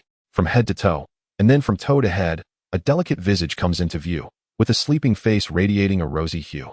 Her petite cherry lips, slightly curled, vibrant, and alluring, evoking desire. The dainty nose of the lovely maiden is elegantly straight, its lines soft and fluid, complemented by moon-like peachy cheeks, exquisitely beautiful. A glimpse of her snowy neck emerges from her sweater, adding an air of imagination. Thor shook his head. Despite his rapid breathing and accelerated blood flow, his long-standing position in divinity forbade him from committing any impropriety towards a slumbering woman, a fundamental decorum of a god. He resisted the overwhelming temptation, gently draping a blanket over the enchanting beauty before lying down on another cot beside her. The lovely maiden emitted a soft moan, akin to an elegantly stretched Persian cat, nuzzling her head against Thor's hand. Thank you, Jane. 9 realms of Asgard. Our dearest friend has been exiled. Loki now sits upon the throne, and Asgard is on the brink of war. While you, how could you consume 4 wild boars, 6 pheasants, an entire steak, and 2 barrels of beer? How disgraceful. Do you not care at all? A warrior clad in armor, with a sword at his waist, kicked away the chicken leg from the gluttonous figure indulging in a feast. Do not assume that I, a voracious eater, am heartless. I feast to store energy for war. The glutton stood up, defending his stance. Enough. Both of you, silence. The Valkyrie approached, grasping the two who were about to clash. We know what must be done. We must leave Asgard swiftly and seek out Thor on Earth. The swordsman suddenly turned and declared, this is treason. To commit treason, we must find Thor. The gluttonous warrior responded. Quiet. Heimdall may be watching us, a warrior with a bun remarked. Suddenly, the grand doors swung open, and 4 figures leaped forth. A guard wielding a spear approached, stating, Heimdall wishes to see you. We are doomed. The 4 exclaimed in unison. Nevertheless, they proceeded to the end of the Rainbow Bridge, where Heimdall guarded the teleportation array. You possess audacity to plot treason, disregarding your sworn warrior oaths, committing acts of treachery to rescue Thor? Heimdall stood, sword in hand. Indeed. The Valkyrie affirmed. Heimdall descended from the teleportation platform. Will you assist us? I serve the king and cannot open the Rainbow Bridge for you. Chapter 104, Wei Jinjin's attire. Saying this, Heimdall departed from the teleportation array. Oh, this fellow is truly formidable. How shall we reach Earth to find Thor? The swordsman shook his head. The group turned to the teleportation platform, discovering that the unparalleled sword meant for transport had been left behind by Heimdall. Let us depart. At this moment, it was 9 o'clock in New York. The daylight brightened the surroundings, and the sun cast its rays upon Yi Qingyang's drowsy visage, which now bore a multitude of spots on what was once a tidy fabric. Though Wei Jinjin had toiled through the night, her professionalism as a caretaker prompted her to awaken at 6 in the morning. Yi Qingyang stretched languidly, feeling a twinge of discontent as she exited the bedroom without uttering a greeting. In the living room, Wei Jinjin was mopping the floor, clad in a delicate white camisole and purple athletic capris. While her attire was quite ordinary, it accentuated Wei Jinjin's alluring figure, captivating the heart nonetheless. Her casually tied hair and naturally pretty face radiated charm, and her sweet smile enveloped Yi Qingyang in a sense of warmth. Boss, why are you up so early? Wei Jinjin pecked Yi Qingyang on the cheek. Look, what is this? Yi Qingyang revealed a bouquet hidden behind her back. Initially, there was silence as Wei Jinjin gazed at the roses in Yi Qingyang's hand with her beautiful wide eyes and slightly parted lips. After a moment of realization, she eagerly accepted the bouquet from Yi Qingyang. So lovely, thank you, boss. Though she held the flowers, her entire being seemed to be drawn towards Yi Qingyang. Do you like it? Yi Qingyang inquired. Wei Jinjin bent her legs and performed a graceful Western curtsy, her demeanor reminiscent of a youthful maiden receiving a gift from her beloved. Her enchanting face beamed with delight, her eyes crescent-shaped, and her mouth stretched into a joyous smile, 2 dimples radiating affection. In that moment, Wei Jinjin felt she was no longer merely Yi Qingyang's tool, but had truly become her lover. Yi Qingyang's spirits lifted as well. So, how will you reward me? Wei Jinjin joyfully leaped forward, cradling Yi Qingyang's face and showering her with several kisses. Thank you, my darling boss. All right. You've left me covered in saliva. Yi Qingyang feigned annoyance. Moi? Wei Jinjin planted a firm kiss on Yi Qingyang's face, exclaiming, I'm so happy. Waking up to receive flowers from my darling boss makes me feel so blessed. Thank you, my darling boss. Wei Jinjin's exuberance was akin to that of a child, her lively demeanor contrasting sharply with her usual coyness. Observing the bliss on Wei Jinjin's face, Yi Qingyang suddenly wrapped her arms around Wei Jinjin's slender waist, declaring, As long as you are pleased, I would even pluck the moon from the sky for you. I will continue to surprise you in the future. Upon hearing this, Wei Jinjin fell silent, yet her smile grew even more radiant.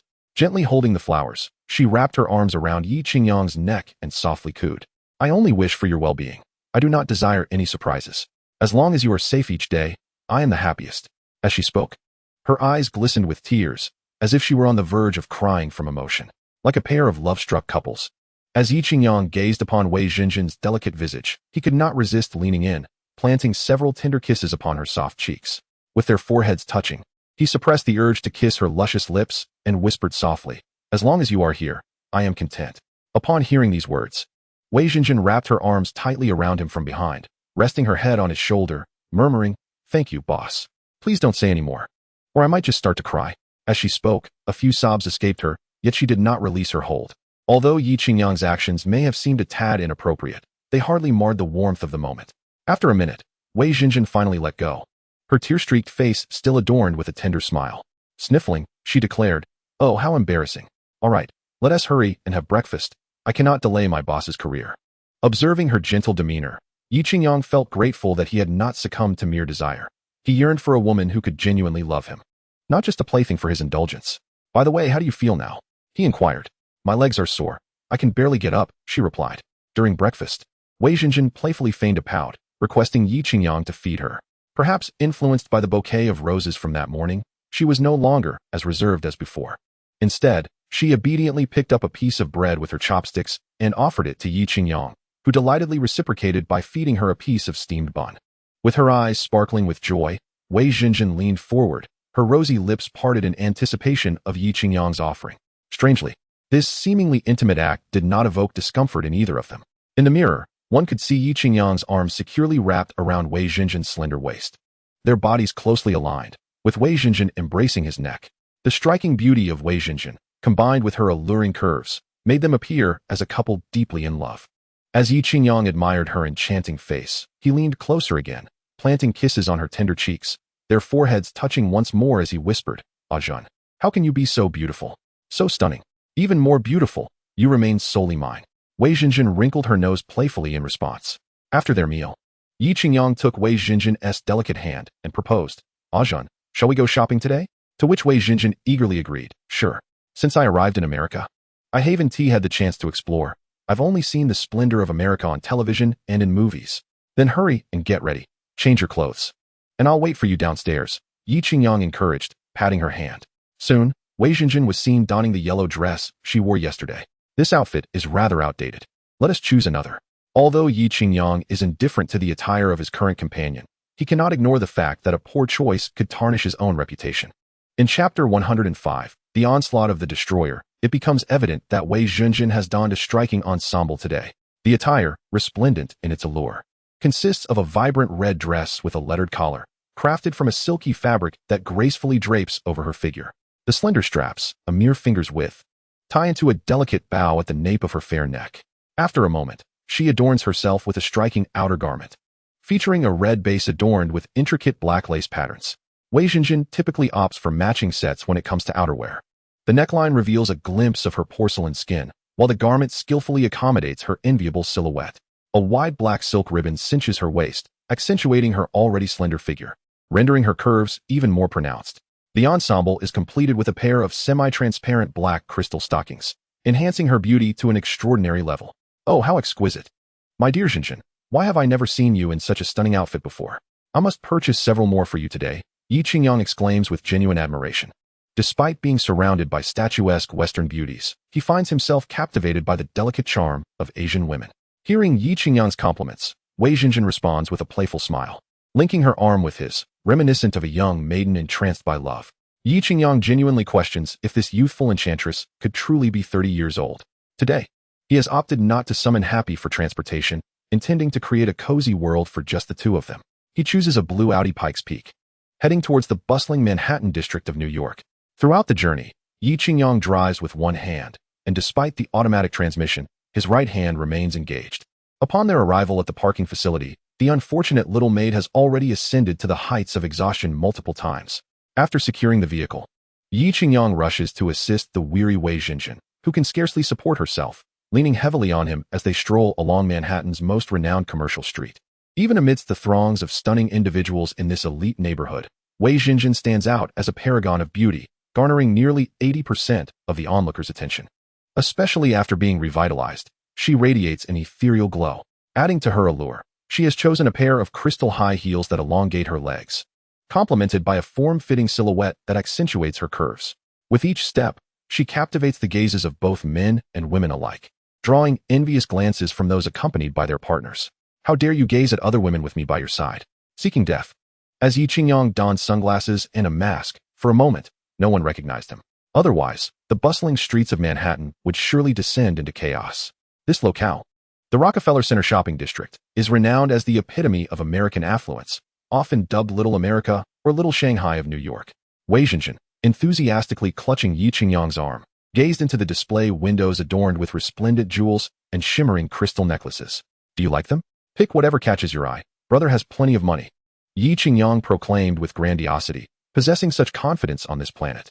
Since his arrival, he had navigated through corporate intrigue and the affairs of various beauties. Yet he had never truly explored the essence of New York. At this moment, he resembled a country bumpkin, marveling at the sights as if he were Lu Lao entering the Grand View Garden, filled with curiosity for this unfamiliar place. Wei Xinjin observed the price tags on the merchandise, often in the tens of thousands, and exclaimed, "Since graduating, I haven't purchased anything over $1,000. My wedding ring was merely $3,000, and I lack even a decent piece of jewelry." Intertwining his fingers with hers, Yi Qingyang declared, "Today, I shall make you the most radiant star in all of Manhattan. Let us indulge in shopping." Upon hearing this, Wei Xinjin beamed with delight, leaving a rosy imprint on Yi Qingyang's cheek. "Welcome." The sales assistant, a young woman in a tailored suit, caught Yi Qingyang's eye, her figure earning an impressive score of 80 from him. "Please take my girlfriend to select a couple of outfits, a complete set." "Certainly, sir. This way, ma'am." The sales assistant replied, bowing slightly as she led Wei Xinjin toward the display area. Meanwhile, Yi Qingyang lit a cigarette, leisurely exhaling smoke. "Darling, what are you up to?" The phone vibrated. It was a message from Betty Rose. "Just at work," Yi Qingyang casually replied. "Are you free tonight? It's been ages since we stargazed and enjoyed some beer." Yi Qingyang smirked. "Beer? I suspect you're craving Wangzai milk instead." His fingers danced across the screen. "I'm unavailable, but I can schedule something for you tomorrow evening." He chuckled, having promised Wei Xinjin a world for just the two of them, remaining true to his word. After all, he considered himself a man of integrity. What is paramount for a businessman? To earn, of course. Oh no, it's honesty. "Sir, what do you think of this dress?" The sales assistant approached, gently inquiring. Quite nice, wrap it up." Yi Qingyang glanced briefly at the garment, overall finding it pleasing. The black dress accentuated her originally fair skin, rendering it even more radiant. More importantly, the dress was exquisitely fitted, perfectly showcasing her curvaceous figure. The allure of an outfit is contingent upon the wearer. With Wei Xinjin's captivating beauty, even if she donned a burlap sack, Yi Qingyang would still find her enchanting. "For this style, I would like another in white, please." "Certainly, sir." Yi Qingyang was an aficionado of simple monochromatic styles, with black and white being his utmost favorite. Let us proceed to the next store. Yi Qingyang and Wei Xinjin, unencumbered, continued their shopping spree. Given the varying qualities of merchandise, the store would deliver directly to their residence, not daring to impose upon their esteemed presence. Click, click. Inside the jewelry store, Wei Xinjin snapped a few photos of the 10-carat sapphire engagement ring adorning her finger and shared them on her social network. "Oh dear, this sapphire is quite heavy. It has rendered my fingers nearly immobile." After posting, Wei Xinjin raised her gaze to find Yi Qingyang wearing a teasing smile, causing her to feel a tinge of shyness. Having arrived in America, yet still playing coy, she huffed. "It's merely that I have never adorned such a beautiful ring before. In college, my classmates would frequently flaunt their travels, gourmet meals, and fashion. I lacked the means to do so, and could only envy them. Now, liberated from those constraints, I too wish to experience that sensation." Wei Xinjin caressed the platinum necklace around her neck and declared, "So, what do you feel now? Need I even articulate it? It is simply exhilarating, beyond description. Do you desire an even greater thrill? Perhaps something more delightful than a sapphire worth $1 million?" Wei Jinjin found it hard to fathom. Huh. The impoverished indulge in cars, the affluent in watches, and women in jewelry. Allow me to escort you to procure a timepiece worthy of your elegance. Yi Qingyang chuckled heartily, taking her delicate hand and leading her outside. Should I not stow away this ring? It might get scratched, Wei Jinjin mused hesitantly. What does it matter? If it gets damaged, we shall simply replace it. Hand in hand, they entered a renowned watch boutique next door. Just how renowned? A glance at the prices revealed none of the watches were below 200,000. Welcome. Two saleswomen greeted them with radiant smiles, revealing perfect rows of teeth, their statuesque figures clad in elegant black professional attire. Yi Qingyang nodded, acknowledging the high caliber of service in this upscale shopping district. May I inquire if you have an appointment? One attendant, her hair elegantly styled and neck exposed like a graceful swan, inquired with a smile. No, we are merely browsing. Please, offer us your recommendations. Wei Jinjin had never ventured into such a luxurious establishment, naturally feeling somewhat apprehensive. Yi Qingyang sensed her grip tightening and chuckled softly, drawing her into a warm embrace. What is this? Feeling anxious here? Be bold. Even if you were to shatter everything in this place, I could easily cover the costs. Upon hearing these words, the originally charming saleswoman couldn't help but harbor disdain within her heart. What? All smashed. Do you have any idea how many precious watches are housed here? Do you comprehend the combined worth of these timepieces? It must amount to at least $100 million. Truly, one encounters all sorts of absurdities in life. Wei Jinjin couldn't help but chuckle at Yi Qingyang's remark. What a ridiculous thing to say. Even if one were wealthy, it would be an utter waste to destroy everything. Initially, upon observing the exquisite features and remarkable figure of this Asian beauty, the saleswoman assumed she would be more rational, but to her dismay, she found that the man in sunglasses beside her was just as prone to nonsensical chatter. Truly a match made in heaven. Sir, miss, may I inquire which price range of watches you wish to explore?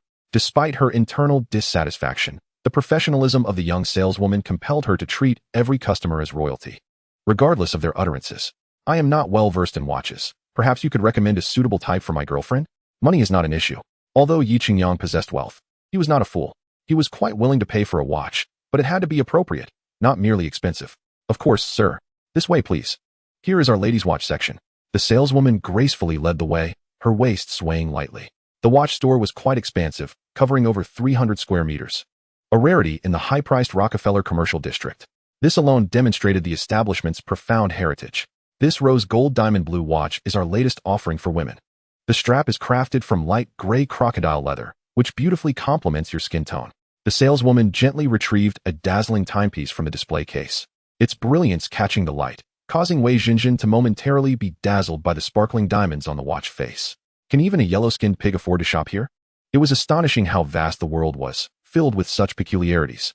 As Wei Jinjin and Yi Qingyang listened to the saleswoman's introduction, they turned their gaze towards a nearby white couple appearing to be in their 40s. Yi Qingyang scanned the store and noted that Wei Jinjin was the only Asian present, which ignited a surge of anger within him. Manager! Manager! Before Yi Qingyang could voice his concerns, the white woman began to wail again. Coming, madam. How may I assist you? The manager spoke with utmost respect, as this white woman was a frequent patron of the store, hailing from a wealthy lineage and regarded as a billionaire. The man beside her was an in-law, and thus the white woman held significant sway. When did your establishment permit yellow-skinned pigs to shop here? This severely offends the sentiments of the American people. How am I to patronize your store in the future? The white woman disdainfully wiped her hands with a handkerchief. The manager hurriedly offered his apologies. I sincerely apologize, Mrs. Morgan. This was an oversight on our part. The man accompanying her spoke up, insisting that one must acknowledge their mistakes and stand tall when faced with punishment. He demanded that the woman, whom he derogatorily referred to as a yellow-skinned pig, be promptly removed, declaring that even a glance in her direction was distasteful. The store manager, however, was no fool. If it were merely an Asian woman, it might have been manageable, but her companion was impeccably dressed and exuded an air of distinction. Despite the mask and glasses, it was evident he belonged to the affluent class. The manager hesitated, pondering the consequences of offending someone of such stature for the sake of Morgan. Are you going or not? If you refuse, I shall never return. The white elderly woman, witnessing the manager's indecision, was incensed. How could a mere store manager dare defy her orders? Calm yourself, Mrs. Morgan. I shall speak with that gentleman over there, the manager murmured. Yi Qingyang, possessing extraordinary hearing, had gathered the essence of the exchange between the elderly woman and the manager. He perceived that the entrenched racial prejudices of some white individuals could not simply be resolved through confrontation or verbal rebuke. He had no desire to intervene unless provoked. yet they were audaciously attempting to eject him. "Excuse me, sir," the manager began, but was abruptly interrupted by Yi Qingyang. "If I were you, I would choose silence at this moment." He then gently patted Wei Jinjin's hand and approached the scene. "Tony, be careful." Wei Jinjin refrained from stopping him. Well aware of her partner's capabilities, he was someone who could command respect even from the likes of Li Banqing, and his influence would surely resonate throughout America. Yi Qingyang extended his right hand, signaling a gesture of defiance. Engaging in racial discrimination before him? The term yellow-skinned pig was utterly intolerable. "If you strike yourself 100 times, I might consider sparing you." He initially offered what he deemed a mild reprimand.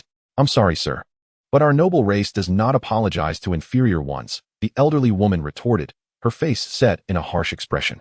Her husband, a staunch advocate of racial superiority, echoed her sentiments, for they believed that anyone outside their race was fundamentally inferior. They had previously made similar declarations without consequence, shielded as they were by their wealth and influence. "Are you certain?" Yi Qingyang felt a pang of compassion. He was, after all, a kind-hearted individual at his core. "Certain. Unequivocally so." The white woman, with arrogance radiating from her demeanor, was practically branding her face with the insignia of her race. "And let me tell you, as a white person, how could you degrade yourself by associating with a yellow-skinned pig?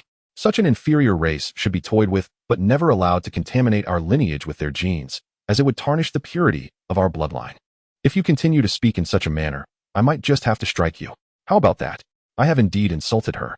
And what can you do about it? I am determined to insult. Yellow-skinned pig, yellow-skinned pig, yellow-skinned pig. Go ahead, hit me, you fool." The white woman unleashed a torrent of abuse upon Yi Qingyang, resembling a shrew. With a swift reflex, Yi Qingyang's right hand struck her face, and the once blathering woman was instantaneously propelled into the air, akin to a rag being tossed out of the door. With an unstoppable momentum, the white woman crashed through the glass, tumbling onto Rockefeller Street. "How dare you strike someone? I will not let this go." The white man, witnessing his wife being assaulted, was consumed by rage and grabbed a stick from the counter, swinging it towards Yi Qingyang's head. In a flash, Yi Qingyang delivered a kick aimed at the man's groin. A barely audible cracking sound echoed, as the man's eyes bulged and he emitted a sound that was far from human, curling up on the ground while clutching his injured pride. The entire episode unfolded in less than a minute, leaving the fate of the white couple uncertain. Yi Qingyang felt invigorated, as if the world had grown significantly quieter. Indeed, the method of Thanos proved effective. Though simplistic and brutal, it yielded excellent results. The staff inside the watch shop stood in stunned silence, while the onlookers had yet to grasp the situation as the white couple lay defeated. "Everyone heard it. He told me to strike, and that's why I did. I have never encountered such a request in my life." Yi Qingyang addressed the crowd of spectators with a slight bow. "Tony, will you be all right after hitting someone?" Wei Jinjin timidly approached him, concern etched on her face. "No worries. It was merely self-defense." Yi Qingyang reassured her with a pat on her small hand. The saleswoman behind the counter twitched her lips in disbelief. "Self-defense? Clearly, you were the one who initiated the altercation. Today must be fortunate. There's an old wolf treating me to chicken. You called, but I did not answer. What good does it do to strike him? Hello? Hill. Perfect timing. I need your assistance. Please send someone over. I suspect 2 armed individuals from the World S Center intend to rebel." "What? A robot is destroying a border town and requires my help? No problem. I am eager to witness the power of the destroyer." Yi Qingyang hung up the phone, casting a smile at the increasingly anxious Wei Jinjin. "Do not worry. Just wait here. Assistance will arrive shortly." Wei Jinjin nodded. She knew her man would not deceive her. With that, Yi Qingyang strode towards the exit. "Sir, you cannot leave. We have already called 911. Please wait here for assistance." The store manager and several security guards approached him. "What? Are you trying to stop me as well? Where were you when that old woman was berating me?" Yi Qingyang removed his sunglasses and mask. You are Mr. Tony Shida." The store manager's legs weakened, and he sank to the ground. "I shall inquire once more. Are you resolute in obstructing me?" No. I am but a fool who failed to recognize the esteemed presence of your greatness. Please, carry on. Just moments ago, there were indeed perilous individuals attempting to perpetrate unspeakable acts against you. We can all attest to this." The proprietor glanced at his subordinates and asked, "Isn't that so?" Indeed, they possessed weapons of mass destruction. Had it not been for the valiant intervention of Mr. Tony Stark, the day of reckoning for New York would have surely arrived. A sales associate exclaimed. The manager nodded. "A promising pupil indeed. I shall consider a raise for you."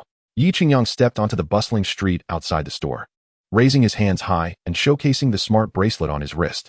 Passers-by regarded him with incredulous expressions, yet he remained unfazed, narrowing his eyes instead.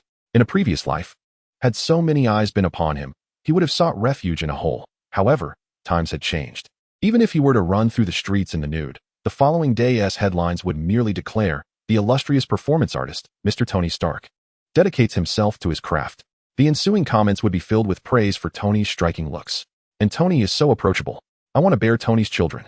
Suddenly, several beams of light streaked across the sky, instantly adorning Yi Qingyang. With a series of clicks, onlookers began to capture the moment on their phones, bewildered by the occurrence.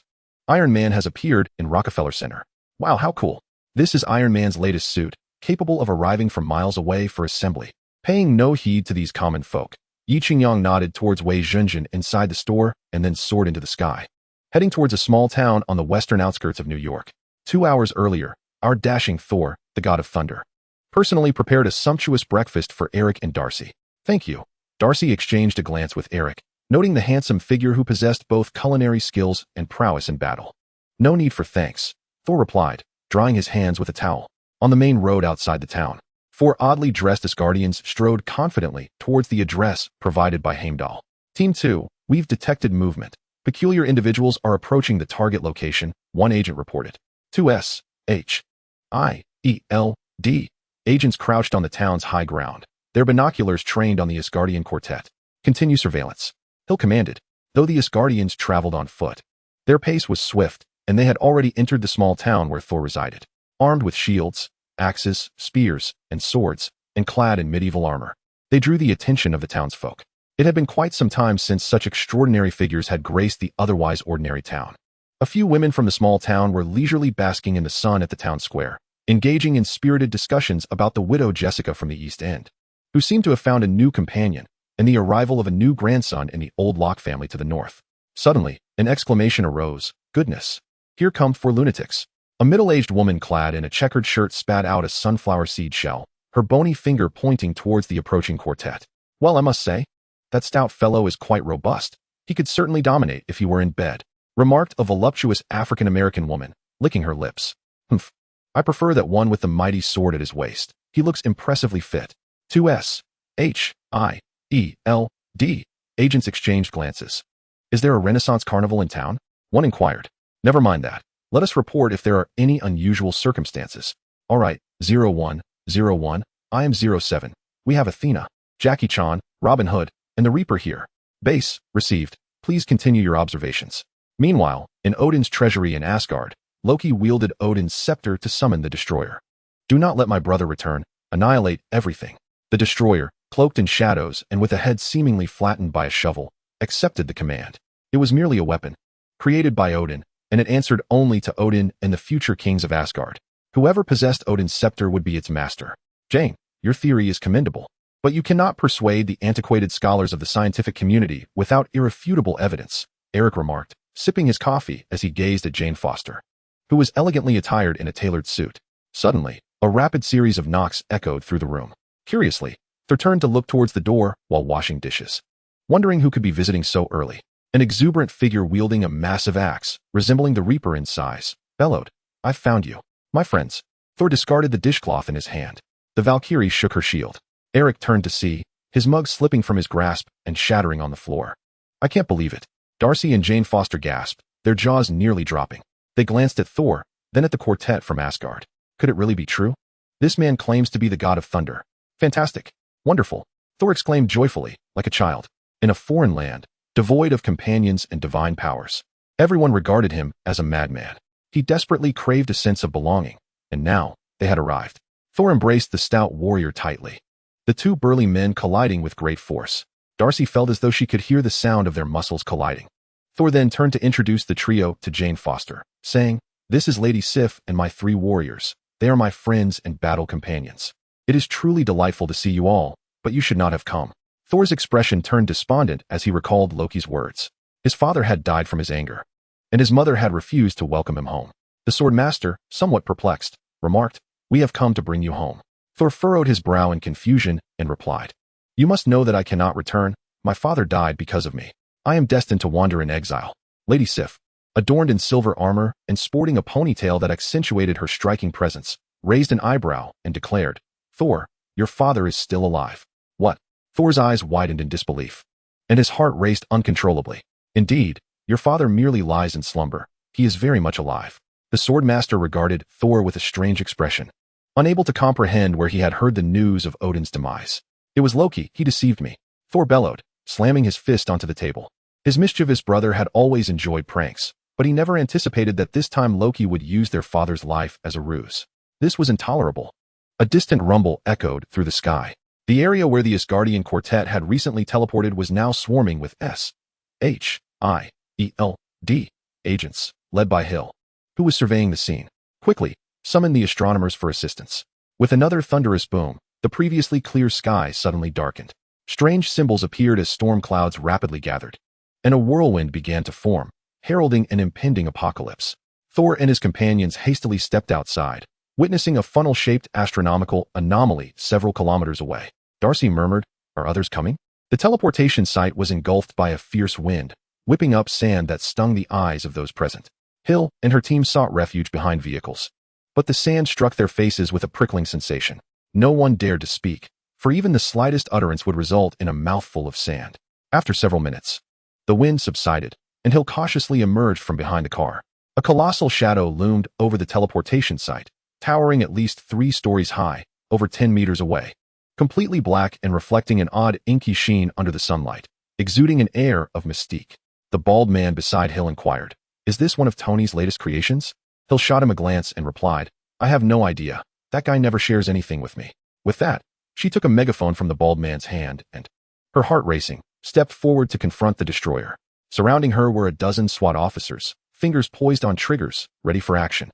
"You are using unregistered technological weaponry. May I have your name?" she shouted. The destroyer's mask opened, revealing a glimmer of fire. "Run!" With a throw of the horn in his hand, Hill dashed off to the side, his long legs propelling him forward. The special police, initially contemplating the depth of the situation, quickly turned and sprinted away in a frenzy. The blaring beams of the destroyer obliterated all vehicles on the scene, and several officers fell victim to the inferno, their bodies reduced to ashes in an instant. "Jane, you and Eric must flee at once. Danger looms here." Thor's keen eyes detected the destroyer's rampage. Jane Foster, a mere mortal, struggled to comprehend the unfolding chaos and turned to Thor, asking, "What will you do?" "I will stay." Chapter 109. Evacuating the public. Thor glanced at his companions. The hefty warrior spoke up, "Thor will fight alongside us." Thor approached, placing a reassuring hand on their shoulders. "My friends, I am but a mortal. I may inadvertently lead you to your demise. I shall remain." Jane Foster seized his arm, her gaze resolute. "Listen, Jane, I am neither Rose nor Jack, and this is not the Titanic. We need time." With that, Eric and the others dispersed to various shops and homes in the town, initiating the evacuation. "Quickly, everyone, use the back exits." "Who are you?" "I just ordered coffee." "If I leave, you pay?" A disgruntled young black man protested. "Ignore him. If it weren't for my good temper, I would have dealt with him already," he replied, shaking his head and boasting to his girlfriend nearby. Bang, bang, bang. Thor burst in, seizing the man's head and slamming it against the table 3 times. "Don't move. This is a robbery." The few patrons in the CAF scattered at the sound of the word robbery. "See, dealing with such scum requires a straightforward approach," Thor declared. "All right, you have a point," Eric shrugged in agreement. The destroyer cleared the way, striding towards the small border town with purpose. Its stride spanned nearly 10 meters, covering several kilometers in less than 5 minutes. "Hey, big guy, this is Hill. The destroyer you mentioned has arrived. Requesting reinforcements." "What? You assaulted a white couple at Rockefeller? Because of their racial discrimination? Fine, come over. I'll contact Barton to handle it shortly." Before Hill could finish, the line went dead on Yi Qingyang's end. "Damn it. I hope you hurry." As the destroyer entered the town, flames erupted like water from a fountain, reducing the century-old town to ruins. The Asgardian quartet slowly advanced towards it, with Lady Sif leading the charge, preparing for a surprise attack. "For Asgard," the hefty warrior proclaimed, taking a running leap and swinging his massive axe towards the destroyer. Clang! The destroyer merely waved its hand, sending the hefty warrior flying at an astonishing speed, where he crashed into a nearby car, triggering its alarm. The rotund warrior was thrown into disarray, unable to rise momentarily. The destroyer strode forward, its head gathering energy, poised to send the warrior to meet the ancestors of Asgard. "Taste my spear." At that moment, the stealthy Lady Sif leapt from the balcony of a 3-story building, her spear piercing through the back of the destroyer, pinning it firmly to the ground. The creature's fiery discharge sputtered out, releasing a plume of black smoke. The portly warrior, having narrowly escaped death, exhaled a sigh of relief. However, before the crowd could celebrate their victory, the destroyer's form began to contort in a most unnatural manner. A burst of flame shot skyward as Lady Sif tumbled down, narrowly evading this lethal strike. The sword warrior and the bun-headed warrior helped the stout warrior flee the scene. Acutely aware that they were no match for the destroyer, charging forward would be tantamount to offering their lives. Seeing the fleeing figures, the destroyer unleashed a searing energy beam, launching the Asgardian quartet into the air. For ordinary mortals, such an assault would surely result in broken bones, yet the Asgardians, with their toughened hides, emerged with merely superficial wounds. Thor rushed over to assist the dust-covered Lady Sif. "Sif, you have done more than enough. You must leave this place at once." Lady Sif met Thor's gaze, unwavering. "No, I shall die as a warrior. This tale will be sung for generations." Thor cupped her face in his rough hands, the texture of her skin inconsequential in this dire moment. "You must survive to recount these stories to the children." In an instant, another fiery blast surged forth, forcing them apart. Thor rolled to evade the scorching impact and shouted to the Asgardian quartet, "You must return to Asgard and stop Loki." The sword warrior gasped. "And what about you?" "Do not worry, my friends. I have another plan." With that declaration, Thor boldly approached the destroyer, embracing his fate. "Brother, regardless of how I have wronged you, or if I have driven you to this point, I owe you an apology. Yet these innocents are blameless. Slaughtering them will bring you no glory. If you must kill, then take my life instead, and cease this war at once. Come, fire upon me." Thor bellowed, tearing at his tunic. Loki, through the destroyer, heard his words, and the energy discharge ceased. Thor's anxious heart momentarily eased, a smile gracing his lips. His brother was not irredeemable. The destroyer turned as if to depart. Suddenly, it swung its right hand, delivering a punch to Thor's face. The blow was like 1,000 pounds. Stripped of his divine power, Thor felt darkness envelop him, plunging him into oblivion. Initially, Jane Foster and her companions believed the ordeal was over as they witnessed the destroyer turn away, a sigh of relief escaping their lips. However, in the next moment, they saw Thor lift off the ground, tumbling several dozen meters. Jane broke free from Eric's grasp, her heart heavy as she bounded toward Thor. Defying the pull of Earth's gravity, Thor lay on the ground, his visage marred, blood seeping from the corner of his mouth. He looked at Jane, tears glistening in her eyes, and managed to smile, whispering, "It's all over." "No, not yet," Jane replied, cradling his body and trembling as she caressed his cheek. "You are safe now. We are safe." Jane wept inconsolably. Thor's breaths grew shallow, his eyes fluttered shut, and with a final push of his legs, he lay still. The destroyer turned away, intent on returning to his master, Loki. Suddenly, a piercing sound sliced through the sky, capturing everyone's attention. "Is that?" Darcy exclaimed, scarcely believing her eyes.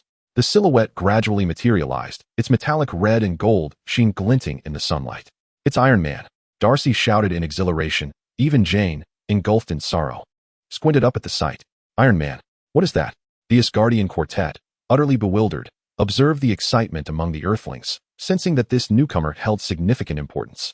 As the Iron Legion armor descended upon the small town, the destroyer, who had nearly exited the vicinity, slowly turned back, regarding this diminutive figure before him with curiosity. Chapter 110. Better late than never. With a click, the helmet of the iron armor retracted, revealing a face marked by irreverence. "Wow, the 4 warriors of Asgard?" Yi Qingyang remarked, eyeing the armored yet disheveled quartet. To be frank, he had little recollection of these 4. Their combined screen time in the Thor films barely exceeded 5 minutes. However, the sight of Jane weeping over Thor ignited a flicker of recognition. "Stop crying, girl. He isn't dead, and soon you'll witness his might." "What? You mean Thor's alive?" Jane's tears flowed freely, a cascade of joy. "Of course. But if you keep jostling him like that, he might suffer a concussion," Yi Qingyang replied with a shrug. "It seems I arrived a tad late. But it is not too late. Justice may be delayed, yet it is never absent. Thor must endure this trial. Only then will Odin, that old man, be moved. And if Odin is moved, he will reclaim his power.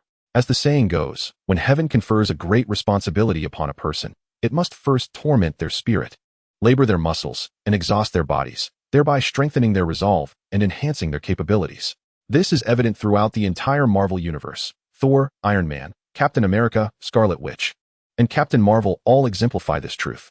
Those who are worthy of recognition and can be named have adhered to this principle to become superheroes. The wisdom of our ancestors truly stands as a timeless classic, an eternal doctrine.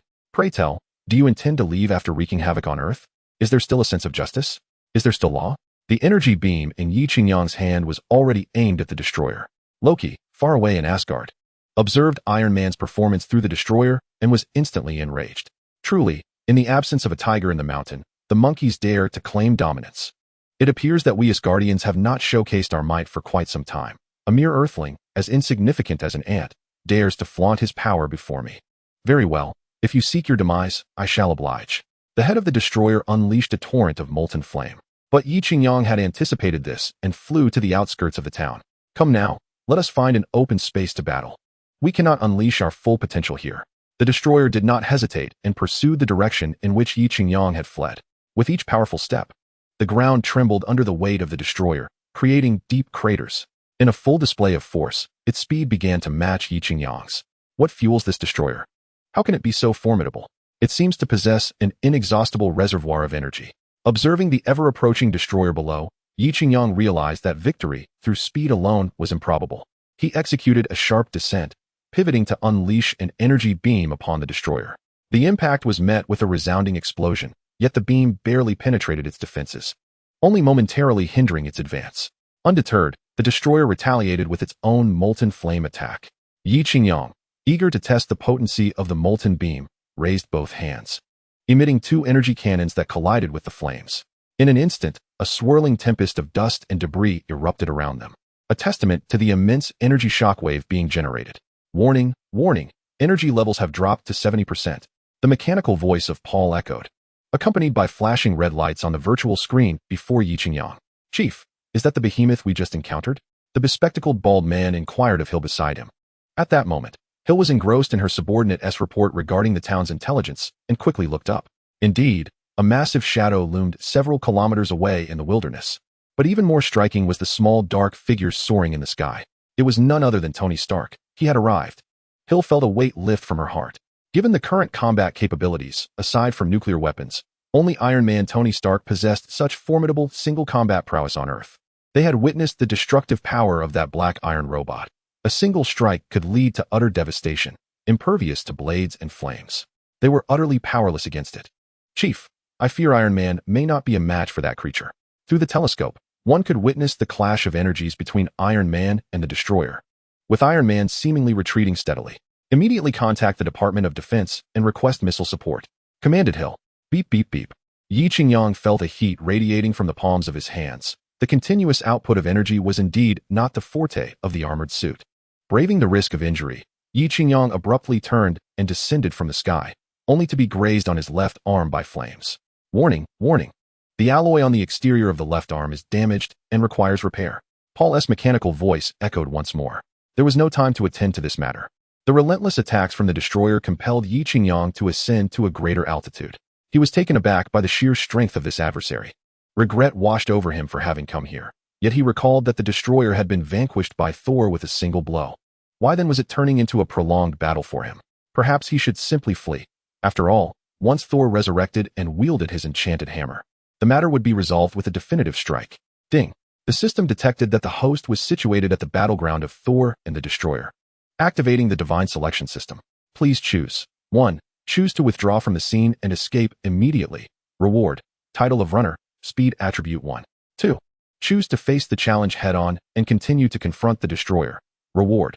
Obtain a Giga Transformation Light Stick. Note. Wielding this light stick makes you a formidable force. 3. Choose to assist the Destroyer in slaying Thor. Reward. Gain Loki's favor and affection, earning his admiration and a desire to rule the 9 realms together. The long-quiet Divine Selection System rebooted, startling Yi Qingyang.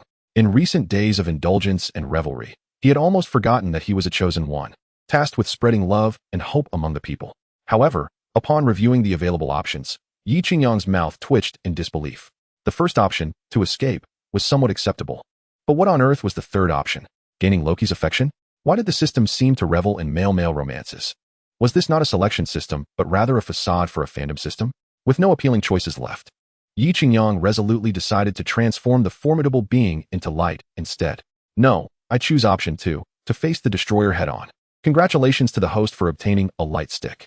Yi Qingyang felt a weight in his hand as a mysterious, vibrant stick materialized. Chapter 111, Diga. His heart swelled. This was something he had yearned for since childhood. After all, what child did not dream of possessing something that could transform into light? Paul, I would like to request a song. Certainly, sir. What song would you like to hear? Miracles reappear. Now playing, miracles reappear. A new storm has arisen. How can one remain stagnant? Traversing through time and space, with unwavering determination, I shall reach your side. Listening to the familiar sounds, Yi Qingyang draws circles with his left hand and spirals with his right, then raises the divine light staff high. This world shall be safeguarded by me. Arise, Digga! The attention of the crowd was captivated by the fierce battle between Yi Qingyang and the Annihilator. Professor, why has Tony Stark become immobile? Darcy, holding a telescope, observed Yi Qingyang's iron armor suddenly standing still, perplexed by the unexpected turn of events. The Annihilator concentrated flames, unleashing a blast that struck Yi Qingyang's iron hellfire, engulfing the entire world in a blazing inferno. What? How can Iron Man stand there and let himself be attacked? Exclaimed an agent. Is he dead? Hill recalled Yi Qingyang's nonchalant demeanor, feeling a pang of guilt and regret. It was she who had summoned Yi Qingyang for assistance, now that he lay defeated. She bore a heavy burden of responsibility. Look quickly, what is that? Suddenly, amidst the fiery chaos struck by the Annihilator, a flicker of light emerged. Initially faint, the light grew increasingly radiant, blinding the onlookers. So bright, I can't see. Darcy shut her eyes, and though the moment was brief, when she opened them again, she was left utterly astonished. What is that? Before them stood a colossal figure, 53 meters tall, with skin of red and blue, adorned with two peculiar orbs atop its head. The giant struck an aggressive pose. The once towering Annihilator now appeared diminutive in comparison. The disparity between 10 and 53 meters was akin to a child's toy. What on earth is that? Loki, equally dumbfounded, leapt from his throne. Even as the Prince of Asgard, well-versed in the wonders of the universe, he had never encountered a being from the 78 Nebula. Could that be Iron Man? Hill pondered. But the technology to transform a person into a giant was not solely the domain of Dr. Pym. Moreover, Dr. Pym could not enlarge someone to such an extent. My heavens, 53 meters, nearly 20 stories high. Yet, the Annihilator exhibited no signs of trepidation. It was an emotionless robotic assassin, merely a weapon. Your size alteration bears no consequence to me. A surge of molten lava struck Yi Qingyang. Huh? Not even my defenses can be breached.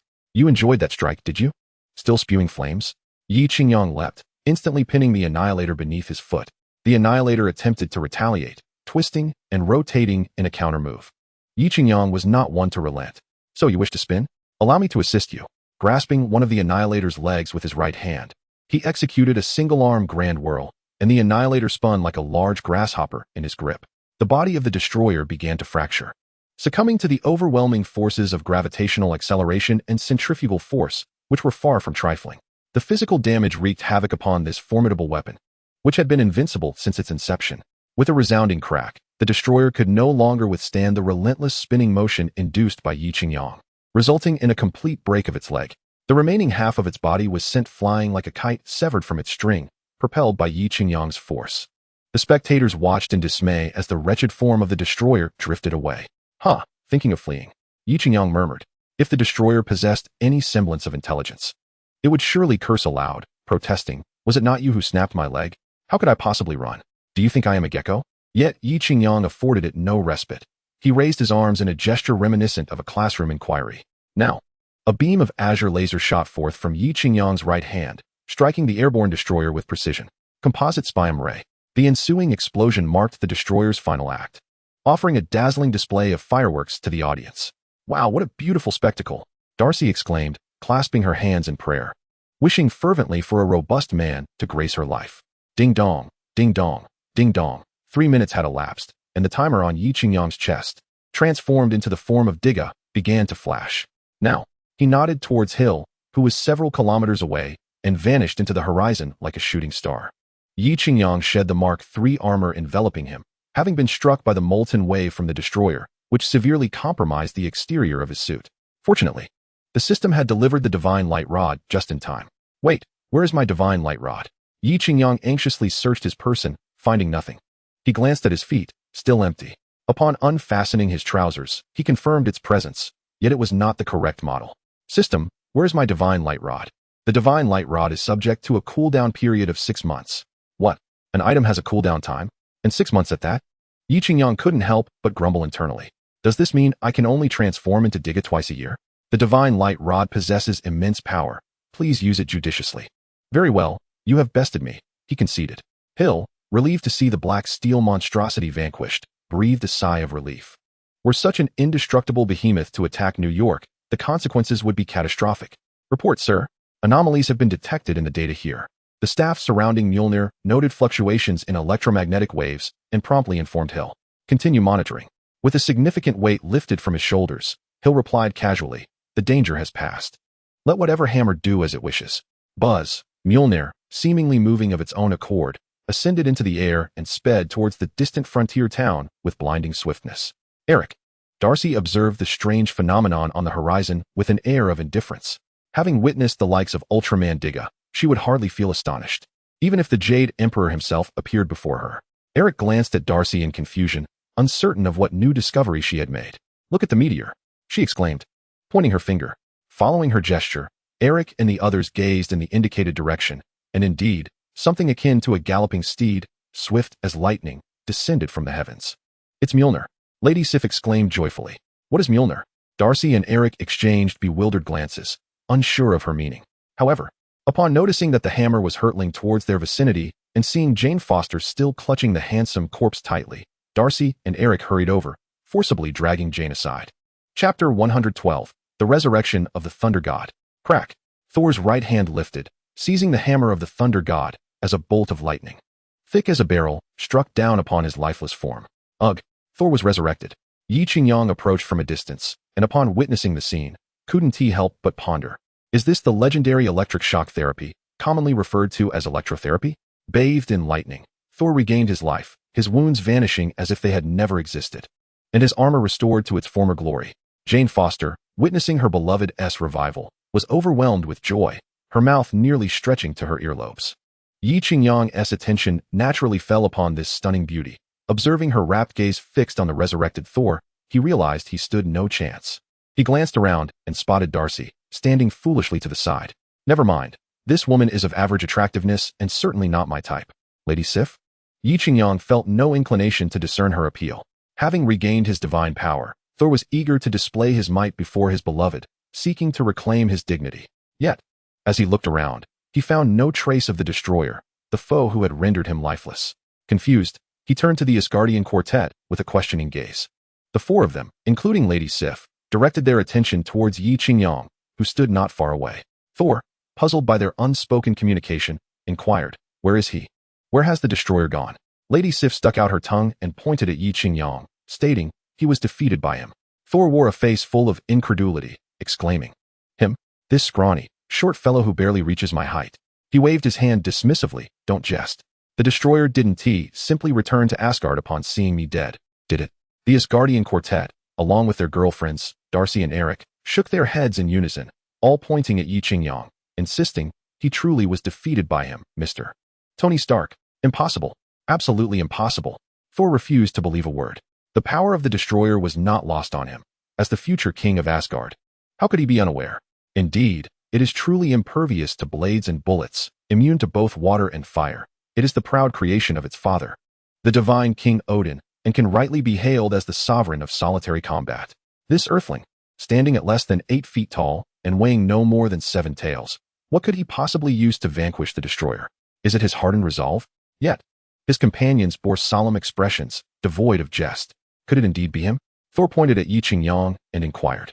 The others nodded vigorously in affirmation. Hey, golden-maned Lion King. I do not appreciate being addressed with a hammer pointed at me. Yi Qingyang approached, greeting the quartet from Asgard and Jane Foster. Mr. Shida-ku, would you grant me your autograph? I am your ardent admirer. Darcy rushed over, clutching a marker, yet lacking a notebook. Faced with the exuberant Darcy, Yi Qingyang felt at a loss for how to proceed. Where should he sign?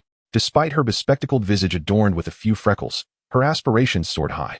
She winked at Yi Qingyang and proudly thrust out her chest. Mr. Shida-ku, please sign on my clothing. Eric and Jane Foster concealed their faces with their hands, expressing their unacquaintance with this woman. Unperturbed, Yi Qingyang took the marker and inscribed his name. However, the soft fabric made it challenging for the pen to glide smoothly, rendering his once elegant signature crooked. In conclusion, he added a personal note, to the most delightful girl, Darcy. Thank you, Mr. Shida-ku. It is my honor. It is precisely because of your support that I am motivated to vanquish evil and combat crime. Yi Qingyang warmly exchanged a friendly kiss on the cheek with Darcy, and then shook hands with Eric. An honor to finally meet you, Professor Eric. Eric was taken aback, for he was merely an unassuming university professor, astonished that Yi Qingyang knew of him. You have heard of my name?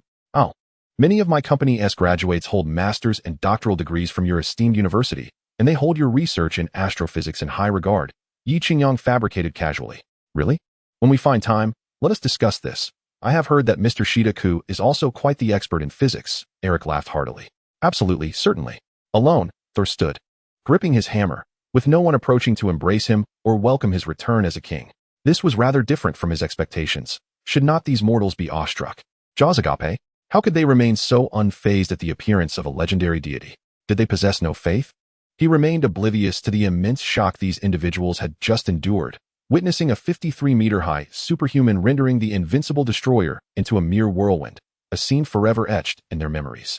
Not to mention that final miraculous beam of light, which shattered the indomitable destroyer into countless fragments, leaving not a single whole piece behind. It was truly ruthless. In comparison, the resurrection of the dead and the arrival of a colossal hammer were hardly as captivating. Even the quartet from Asgard did not appear particularly thrilled.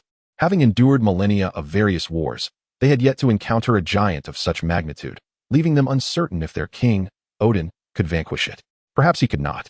Why do you look so lackluster? Have you no feelings at all upon witnessing your dear brother and companion resurrected? Thor, unable to bear the fervent gazes directed at Yi Qingyang, quietly stepped forward, eager to share in some of Yi Qingyang's attention.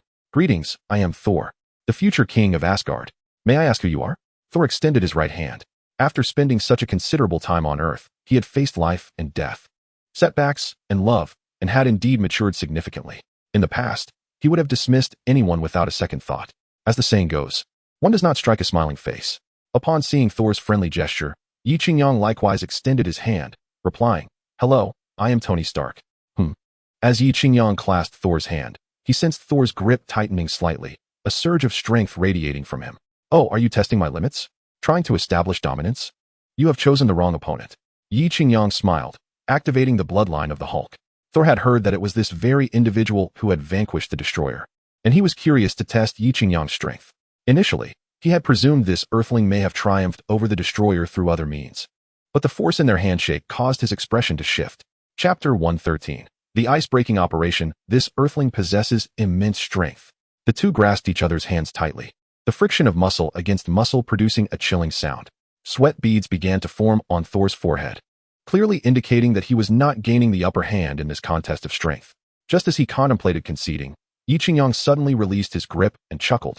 I prefer not to hold hands with a man for such an extended period. Ha ha ha. Thor awkwardly chuckled a few times, feeling grateful that Yi Qingyang had spared him embarrassment in front of so many. Thor traversed the 9 realms not for anything else but to maintain his pride. Mr. Tony Stark, thank you for aiding us in defeating the destroyer. Otherwise, it would have caused significant harm, for which I, as the future king of Asgard, would bear considerable blame. Thor spoke sincerely. Yi Qingyang nodded, appreciating Thor's attitude of acknowledging his mistakes and taking responsibility. You Asgardians have journeyed from afar, and it is only natural for friends to assist one another. Our encounter here is indeed serendipitous. Therefore, I propose that this evening I shall host a gathering, and we shall share a drink together. Yi Qingyang extended the invitation. Very well, the rotund warrior was about to agree when he was interrupted by Thor. I must now seek out my wayward brother. I have no time to indulge in revelry at present. Once I have resolved the matters concerning Asgard, I will surely bring forth our finest mead for a jubilant toast. Wait a moment, Mr. Donald. Several vehicles approached, and Hill, accompanied by a few agents, disembarked. It seems you have not been entirely forthright with me. Given the current circumstances, may I inquire if you possess a health code? Upon seeing a strikingly beautiful woman, Thor paused, captivated. I do not have a health code, but my father possesses a magnificent octoped steed. Would you care for one? Hill was momentarily at a loss for words and turned her gaze towards Yi Qingyang, seeking assistance. Unable to bear the sight of the fair maiden's distressed expression, Yi Qingyang approached, inhaling the fragrant aroma emanating from Hill. This is Prince Thor of Asgard, the future king. Thor interjected. Indeed, the future king. He harbors no ill intentions and shall become our ally. Yi Qingyang patted Thor's shoulder. Is that not so? Certainly, we all strive for peace within this universe. However, if you could return what was taken from Jane, I would undoubtedly be your staunchest ally. Thor glanced at Jane Foster, who held onto his arm, offering a gentle smile. It was they who appropriated it. Jane protested. It was borrowed, of course, and we shall return it to Miss Foster. Moreover, you may continue your research, Hill asserted. With a snap of his fingers, Yi Qingyang declared, let us all rejoice. I must return now. Is there anyone willing to drive me? Yi Qingyang inquired. Glancing at Eric and Darcy, "I can take you," Hill interjected before they could respond, moving towards the vehicle. "Very well, let us be off." Yi Qingyang waved farewell to Thor and the others. Darcy sent a reluctant air kiss. As Yi Qingyang settled into the passenger seat, Hill remarked pointedly, "Truly a charmer. You seem to attract admirers wherever you go." "Ah, it is the curse of being handsome and kind-hearted. Such attributes naturally draw the affection of young ladies," Yi Qingyang replied, adjusting his disheveled hair in the rearview mirror, a remnant of the destroyer's chaos. "How shameless," Hill thought to herself, rolling her eyes. "By the way, do not forget my iron armor and the remnants of the destroyer. We must retrieve them," Yi Qingyang suddenly recalled. "Rest assured, my lord, those tasks have already been arranged," Hill replied, starting the vehicle. "Where to?" "The Rockefeller Business District." Yi Qingyang adjusted his seat, reclining comfortably. "Rockefeller Commercial District? Are you going shopping?" Hill inquired with curiosity. "I am going to pick up a girlfriend," Yi Qingyang replied, intertwining his hands behind his head, speaking with a sense of ease. Buzzing. The car beneath Hill roared to life, launching forth like an arrow released from a bow. Goodness, what a lunatic. Yi Qingyang nearly found himself thrown into the back seat by the vehicle's powerful acceleration. "Well, it's your fault for not fastening your seatbelt," Hill remarked with a smug smile, clearly relishing the moment. As they observed Yi Qingyang's convoy vanish into the distance, Thor turned to Jane Foster and asked, "Would you like to see the Rainbow Bridge?" "Of course," Jane Foster exclaimed, leaping up with excitement. The concepts of weather physics and spatial jumps were her lifelong studies and pursuits. Thor wrapped his left arm around her, holding her tightly as he swung his right arm, wielding Mjolnir, and together they soared skyward toward the teleportation array. Wow! Nestled in Thor's embrace, Jane felt a mix of anxiety and exhilaration as she gazed down at the rivers and mountains that appeared as tiny ants below, the wind howling past her ears. Her heart raced, nearly leaping from her throat. This was a thrill far surpassing any roller coaster she had ever experienced. In just 5 minutes, they arrived at the teleportation array. The remaining Asgardian quartet, aboard Eric's small vehicle, puffed along towards the destination. When they finally arrived, the sight before them was shocking, a landscape marred by wreckage and craters left by explosions. Thor approached the center of the teleportation array, calling out, "Heimdall, open the Rainbow Bridge." Jane clasped her hands together, eagerly watching Thor. With a gentle smile, he recognized that they were on the brink of witnessing a miracle. Silence enveloped them, interrupted only by a few cawing crows in the sky. The atmosphere was thick with awkwardness. "Heimdall." Thor's lips twitched uncomfortably. What was happening? Had Heimdall succumbed to dementia? How could his hearing have diminished so drastically? Once he ascended to power, he would surely appoint a new guardian. At that moment in Asgard, at the end of the Rainbow Bridge, Heimdall stood as a frozen statue of ice, with only his eyes capable of movement. Eric's small truck finally reached the teleportation array, and the Asgardian quartet disembarked. Thor approached, calling out, "Heimdall, respond." Heimdall remained silent. "Then we are at an impasse. Without him to activate the Rainbow Bridge, we cannot go anywhere," the stout warrior lamented. Thor, undeterred, shouted into the sky, "Heimdall, if you can hear us, we need you." Cracks began to form in the ice encasing Heimdall, followed by the sound of shattering ice as he began to break free. Chapter 114. The destruction of Jotunheim. Upon witnessing the scene, the two Jotunheimers beside him transformed their arms into icy blades, aiming to strike Heimdall. However, Heimdall, swift in his movements, dispatched them in mere seconds. Yet, the effort expended in breaking the ice had drained most of his strength. He staggered toward the teleportation array, summoning the last vestiges of his energy to plunge his sword into its core. Lightning surged, activating the array. The quartet from Asgard rejoiced at this turn of events and hurried to the teleportation array. Thor gazed affectionately at Jane Foster, declaring, "I must return to Asgard. But I promise I shall come back for you. This is a vow." At that moment, Jane, clad in a stylish trench coat over a snug sweater, showcased her elegant figure flawlessly. Their eyes locked, and despite having fought countless battles, claiming the lives of countless foes, Thor found himself at a loss when faced with a seemingly fragile woman from Earth. Ultimately, it was Jane who, with her experience, seized the moment, capturing Thor's lips with her own. Their foreheads pressed together, the intensity of their kiss contorted their faces momentarily. Men, it seems, possess an innate understanding of such matters. The instant Thor's lips met Jane's, he instinctively extended his tongue, boldly exploring the depths of her mouth. Jane, taken aback by the fervor, found herself relinquishing control, surrendering to Thor's advances. Though initially hesitant, Thor soon embraced the moment, immersing himself in this newfound passion with remarkable fervor. After what felt like an eternity, they finally parted. Had it not been for the urging of the Asgardian quartet, their kiss might have lingered until dawn. Jane gasped for air, the intensity of their embrace leaving her breathless. Her usually sharp mind momentarily clouded. A promise is a promise, she murmured, her gaze fixed on Thor. Reluctantly, Thor released her, turning towards the teleportation array. With a swift motion, the five of them vanished within its shimmering light, leaving Jane alone, gazing upward, savoring the lingering taste of their kiss. Thor and his companions reappeared at the far end of the Rainbow Bridge, where Heimdall lay motionless on the platform. Quickly, take him to the infirmary, Thor commanded, then dashed toward the palace, intent on confronting his reckless brother.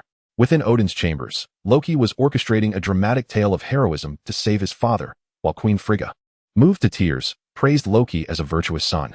Thor burst into the room, exclaiming, "Last year, I purchased a watch. Why did you not inform Mother of your plan to send the destroyer to Earth to kill me and my friends?" Frigga, taken aback, responded, "What?" Loki was unmasked, yet he exhibited no signs of distress. Grasping Odin's staff, he declared it to be the instrument of his father's final command. Thor remained unmoved. During his days on Earth, he had immersed himself in numerous Norse myths and understood the true nature of his brother. "How foolish I was to believe your lies. You claimed father was dead. That mother forbade my return, and I took your words to heart. I was truly naive," Thor lamented, lifting his eyes devoid of luster. "From our childhood, I have cared for you, protected you, and led the charge in battle, always reserving the best for you. Yet you, wretched creature, have turned against me, even sending the destroyer to kill me while father cast me down to earth. I must have been blind to have you as a brother." His fury rendered him speechless. Loki, with a bitter smile, retorted, "What nonsense about brotherhood. I never wished for your affection. Everyone adored you, praising you as father's true son. While I languished in your shadow, I, too, yearned for love and recognition. I trained in magic, yet I could never surpass you. Why? Simply because you wield a hammer? Father bestowed nothing upon me but a mere dagger. Is that fair? I refuse to accept it. Loki, you need not compare yourself to others, in your mother's heart. You shall always be the most cherished," Frigga thought, her heart heavy as she witnessed her son's quarrel. Each was a piece of her soul, and the pain inflicted upon either was unbearable. "Mother, this is not your concern. I have never harbored resentment towards you," Loki choked out, his eyes glistening with unshed tears.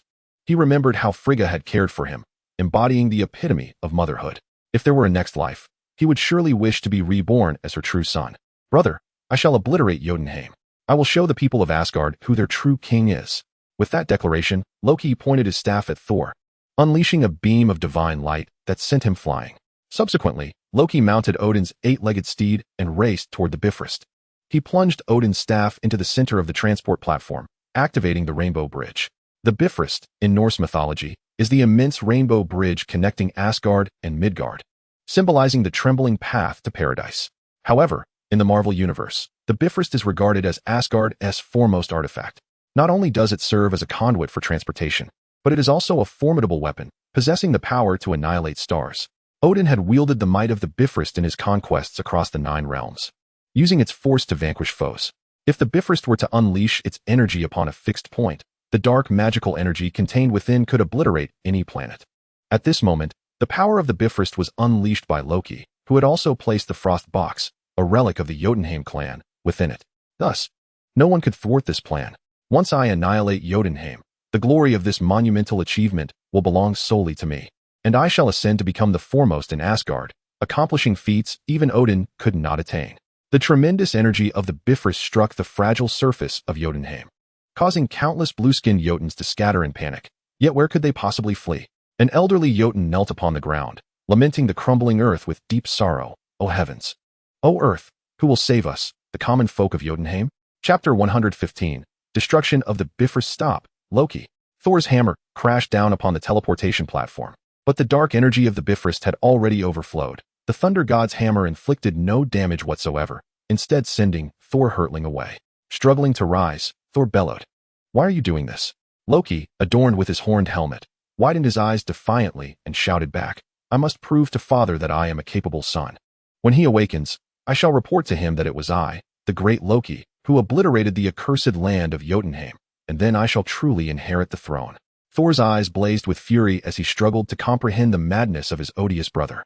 "This is not conquest, it is annihilation. You cannot extinguish an entire race." "Ha ha. Why not? Why do you suddenly feel compassion for the frost giants? Were you not able to slay them with your bare hands?" Loki retorted, feigning surprise, before suddenly pondering. Thor shook his head, declaring, "I have changed, Loki. I am no longer the person I once was." "Neither am I. Pick up your hammer and fight me." Loki struck Thor's chest with a mighty blow, sending him flying. I never desired the throne. I want equality, a status akin to yours. Thor stood up, clutching his chest in pain, and said sorrowfully, I will not fight you, brother. Loki suppressed the fury boiling within him. I am not your brother. I never was. Thor could hardly believe his ears. Loki, you have lost your mind. What are you saying? Am I mad? Is that what you think? Tears welled in his eyes, but did not fall. What did you do on earth to become such a coward? Don't tell me it was that woman. Indeed, perhaps once I have concluded matters here, I shall visit her personally. Thor, who had initially felt pity for his deranged, tear-streaked brother, could no longer contain himself upon hearing Loki's mention of his beloved, and he charged forward, hammer in hand. With a resounding crash, Thor's mighty hammer struck Loki's staff, the immense force sending Loki sprawling to the ground. As the foremost warrior of Asgard, Thor's wrathful blow was far beyond the capacity of Loki, a mere melee sorcerer, to withstand. Thor stepped forward, bringing down his hammer once more. Startled, Loki performed a quick roll and sprang to his feet. He then thrust his staff upward, golden light shimmering as it aimed for Thor's abdomen. A sudden chill ran through Thor's midsection. Drawing upon years of combat experience, he swung his hammer down, producing a deafening clash as their weapons collided again. Loki swiftly kicked, sending Thor hurtling backward, and then lunged for Thor's throat with a spear. At this juncture, both combatants were blinded by fury, disregarding their fraternal bond. As Thor regained his focus, he felt a tightening in his throat, realizing Loki's spear was dangerously close. Loki, I am your brother. How could you seek my life so readily? Your malice knows no bounds. With a determined shift, Thor advanced rather than retreating, seizing the spear with one hand. In a contest of equal strength, it would have been impossible for Thor to grasp the spear, as the principle of weaponry dictates that the longer the weapon, the greater its advantage. The spear, akin to a swimming dragon, is largely defined by its fluidity. Its wielder can employ a myriad of techniques, thrusting, blocking, striking, and more, each maneuver capable of confounding the opponent.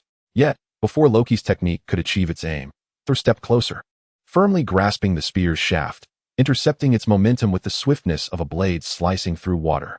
In an instant, Thor pinned the entire spear under his arm, quicker and more forceful than a blink. Halt, Loki, Thor commanded coldly, observing the flush on Loki's face as he struggled to withdraw. Curse you. Loki retaliated with a kick to Thor's abdomen, discarding his spear. Thor, bewildered by the unexpected blow, felt a surge of rage. Do you truly believe me a feeble cat when I remain silent? Today, I shall discipline you on our father's behalf. Feel the weight of my hammer. With that, Thor swung Mjolnir with all his might, striking Loki squarely in the chest. The tremendous force propelled Loki backward, sending him crashing against the wall of the teleportation platform and tumbling onto the rainbow bridge. Help! Help! Loki cried out, his hands grasping the edge of the bridge, suspended above the vastness of the cosmos, where a fall would spell certain doom. Brother, save me! Loki pleaded, his tone imbued with sincerity. Having released his pent-up anger, Thor could not allow Loki to plummet into oblivion. He reached out to grasp Loki's arm, but his hand met only emptiness. In an instant, panic surged within him. This was a grave miscalculation. Suddenly, a figure materialized behind him. It was Loki. With a swift thrust, Loki's spear pierced Thor's abdomen as he turned, catching him off guard and sending him crashing to the ground. Loki struck with precision, erupting into maniacal laughter as countless shadows of himself materialized. Enough! Thor bellowed in fury, raising Mjolnir high. A bolt of lightning surged into the sky, obliterating the myriad of illusions.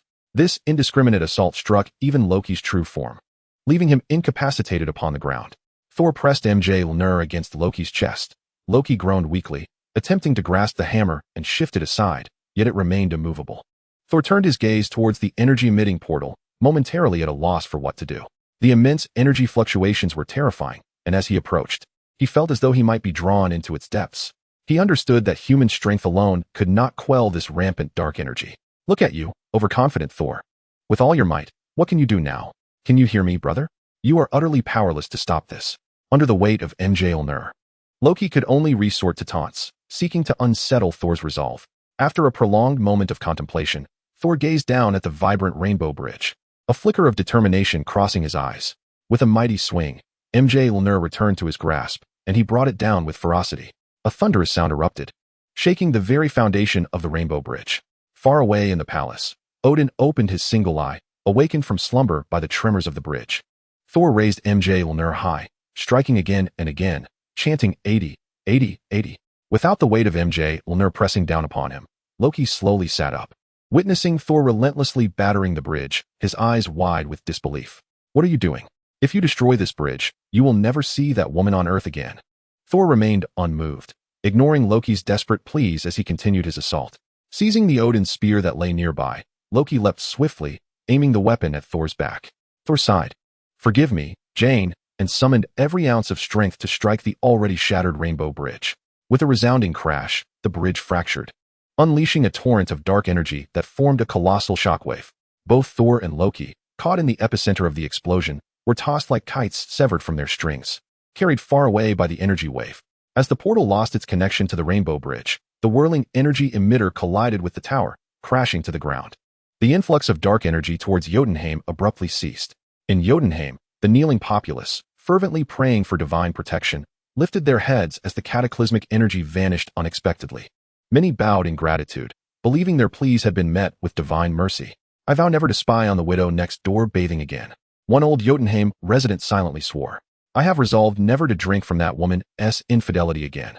Brother Wong, the neighbor from Jotunheim, declared, "I have decided to never again place a green hat upon my husband, old Lu." The wife of Brother Wong wept bitterly, and they embraced, celebrating their rebirth. In Asgard, at the rupture of the Rainbow Bridge, Odin stood upon the bridge, grasping Thor by the ankle, while Thor clutched Odin's scepter tightly, and beneath them lay Loki. The one-eyed Odin gazed at Loki, his eye filled with a tumult of emotions. Yes, all of this was orchestrated by him. From the moment he stripped Thor of his divine powers, banishing him to Earth, to Loki's inadvertent discovery of his lineage.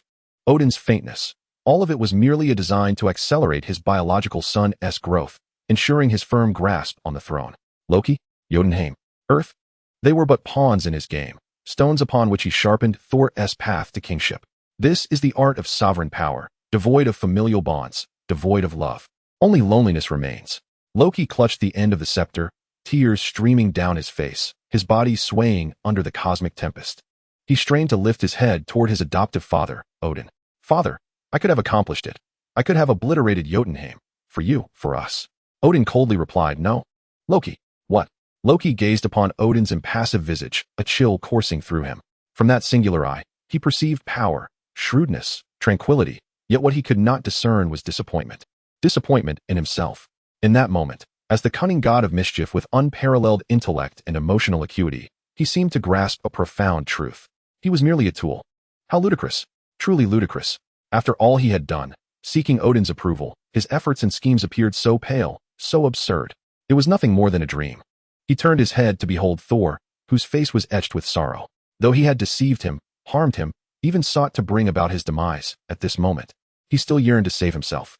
The brother he perceived as an enemy was, in fact, the one who cared for him most dearly, while the father he idolized was the most ruthless of all. In that instant, he felt life was devoid of meaning. Existence seemed merely a source of anguish. "Loki, no?" Thor gazed intently at his brother, seeing the look of relief upon Loki's face, and a sense of dread washed over him. A smile crept upon Loki's lips. "Farewell, brother. Farewell, mother." Then, he released his grip, his body drifting like a leaf, carried by the cosmic winds toward the turbulent whirlpool of the universe, sinking into the depths of the cosmic river without a ripple to mark his passing. Thor let out a heart-wrenching roar, helplessly witnessing the mischievous rascal, who had always followed him around calling him brother, being engulfed by the vastness of space. A profound sorrow gripped him, leaving an emptiness within his soul, a void that seemed impossible to fill. In the wilderness of a small frontier town on Earth, Jane Foster and her companions stood foolishly in place, waiting for Thor. They waited from noon until dusk, yet no sign of him appeared. He had vanished. Darcy stretched her neck in discomfort. "Are we going to keep waiting?" "He won't be coming back," Jane Foster murmured, tightening her coat. "Let's go. We have classes tomorrow." Eric wanted to say something, but Jane Foster interrupted him. "It's fine. Let's leave. If he wanted to come, he would have come to find me." With a hum, Jane Foster started the car. "Darcy, Eric, it's dark. We should set off quickly, or we'll miss the last bus." "All right," Darcy shrugged, glancing at Eric, and the two climbed into the vehicle. Irritated, Jane Foster turned on the radio, and a melodic, haunting tune filled the air. "No matter where you are, I will find you." In her heart, Jane silently vowed, "You think you can just kiss me and walk away? Not a chance." In another car, on the passenger side, Yi Qingyang sat, bored, scanning the surroundings. His gaze fell upon Hill's profile, captivated by the sight. The seatbelt dug into her chest, holding her firmly in place, crafting a rather vivid depiction of geography. The view to her left was obscured by the right, yet the ample curves firmly occupied Yi Qingyang's line of sight. How perfectly she embodies her shape, he mused, envious of her figure. It seemed that her work attire was snug, devoid of any stiff padding, causing the seatbelt to cruelly sink into her fullness. As the vehicle jolted along the bumpy road, her curves rippled like waves. It was one thing for her to be attractive. It was another for her to possess such a captivating physique. Yi Qingyang found himself yearning to lean closer, to bask in the warmth reminiscent of a mother's embrace. He admired the singular beauty of the one-eyed dragon, pondering how her subordinates endured such temptations. Which of them could withstand such trials? Hill, driving with one hand, seemed to sense a discomfort from the seatbelt. She adjusted it with her left hand, easing the pressure, feeling significantly more comfortable. Chapter 117, The Self-Cultivation of a Cat. Yi Qingyang was not picky. Without the mountain scenery, his gaze returned to Hill's profile. Her pronounced nose was striking and pleasing to the eye, while her slender cheeks did not exude coldness, but rather an enchanting allure, with long eyelashes fluttering like delicate fans. Why is it that government departments seem to favor Cadillacs? Yi Qingyang found himself at a loss for words. How would I know? This is all government procurement. However, this vehicle is sturdy and durable, not easily damaged. Hill did not glance at Yi Qingyang. Her attention remained fixed ahead. Yi Qingyang struggled to engage in conversation with such an aloof beauty. After clearing his throat, he inquired, "Do you have a boyfriend?" At this, Hill paused momentarily, her lovely face slightly turning as she glanced at Yi Qingyang. No. What? No boyfriend? Considering her age, Agent Hill must be around 28 or 29. With her striking looks and supermodel physique, it was hard to believe she was single.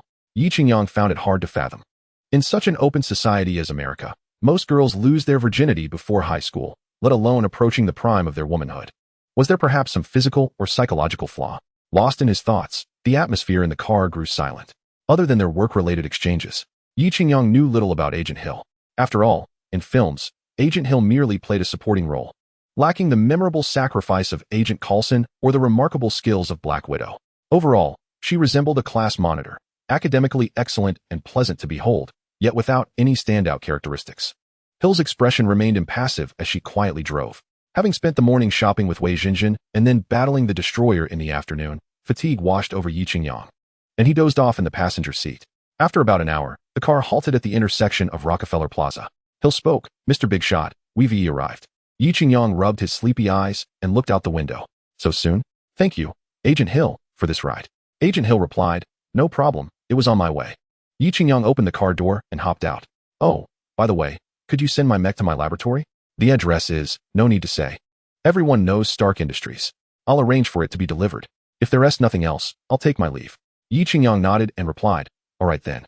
Safe travels." Agent Hill waved her hand, raised the window, and drove off. In a brightly lit watch shop, Yi Qingyang found Wei Jinjin still seated on the sofa, waiting for him. He tiptoed over, motioning to the saleswoman who was about to greet him to remain silent. Clearly, Wei Jinjin had grown tired of waiting. She had curled up on the sofa and fallen asleep, a light blanket draped over her, likely to prevent her from catching a chill. He beckoned the saleswoman closer, and she leaned in slightly. "Do you still have stock of the watch I wanted to buy for my girlfriend? The style is indeed available, but that color has run out."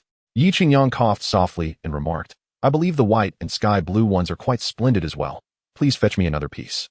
The sales assistant nodded, her expression transforming to one of realization as she responded, "I understand now. You wish to surprise this young lady. However, there is no need to purchase 3 of the same style. Our store has a plethora of other designs that are equally suitable for ladies." Yi Qingyang nodded, adopting a teachable demeanor. "Let us proceed as you suggest. Simply have it packaged and delivered to my villa, ensuring it arrives when I am home to sign for it." The sales assistant, eager to maximize her commissions, beamed and said, "Indeed, Mr. Sherdake, your generosity is remarkable. Any girl fortunate enough to be your girlfriend would surely wake up smiling in the middle of the night. Now, do not forget what I asked you." Yi Qingyang winked before making his way to the slumbering Wei Jinjin. He gently patted her delicate face, and she, being a light sleeper, awoke instantly. Upon seeing Yi Qingyang, her anxious heart settled. "Tony, you're back. Let us hurry home." Yi Qingyang gazed affectionately at Wei Jinjin, who had patiently awaited him without a hint of complaint. Truly, she was an exemplary caretaker, thoughtful, reassuring, and above all, beautiful and virtuous. Wei Jinjin felt her cheeks flush under his ardent gaze, rosy hues blooming on her fair complexion. Unable to resist, Yi Qingyang playfully pinched her cheeks, their softness and smoothness utterly endearing. Wei Jinjin, though hesitant to protest, shifted her body slightly and whispered, "Let us go home. There are so many people here. Yi Qingyang smirked, pulling her closer into his embrace, enveloped in warmth and fragrance. Had it not been in a public space, he would have indulged his desires without restraint. After placing a call to Happy, a luxurious business vehicle arrived in under 20 minutes, stopping just outside the store. Hand in hand, Yi Qingyang and Wei Jinjin entered the car, which offered excellent privacy due to the separation between the rear seats and the driver's cabin. Yet, despite the seclusion, Yi Qingyang had no inclination to allow eavesdropping. After indulging in a moment of intimacy, he refrained from further advances, leaving Wei Jinjin with a subtle blush and a radiant complexion. That evening, in gratitude for his support, Wei Jinjin reciprocated with a variety of charms, allowing Yi Qingyang to experience the essence of a woman's fluid grace. Meanwhile, in the Bronx district of New York City, Mary Jane was performing a play on stage. Yet, her gaze frequently drifted to the audience, searching for the silhouette of Peter Parker, but to no avail. He has broken his promise again. Just last night, he assured me he would attend my performance. Such disappointment momentarily disrupted her focus, causing her to forget her lines. Her anxious co-star began to sweat, the makeup on her face smudging under the pressure. Our young spider, Peter Parker, had taken an early leave from work, donning a casual suit and riding his beloved scooter to a nearby flower shop, where he purchased a bouquet of small white flowers. Initially, he had intended to buy lilies. But with his pockets empty and only $10 remaining after yesterday's $50 contribution from Aunt May was seized by the landlord, he settled for the modest bouquet. With flowers in hand, Peter embarked on his journey, navigating the asphalt streets of New York, his spirits buoyant. Chapter 118, Encounter with Robbers. He was finally able to witness Mary Jane's performance in person, and he envisioned presenting her with a rose, imagining her gratitude culminating in a kiss, leading him to ponder whether to visit her home or his own. The more he contemplated, the happier he became. Unable to resist singing a tune. Back to the starting point, your youthful visage in my memory. We have finally arrived at this day, old photographs beneath the placemat. Countless memories intertwined. Today the boy shall meet the girl for the final time.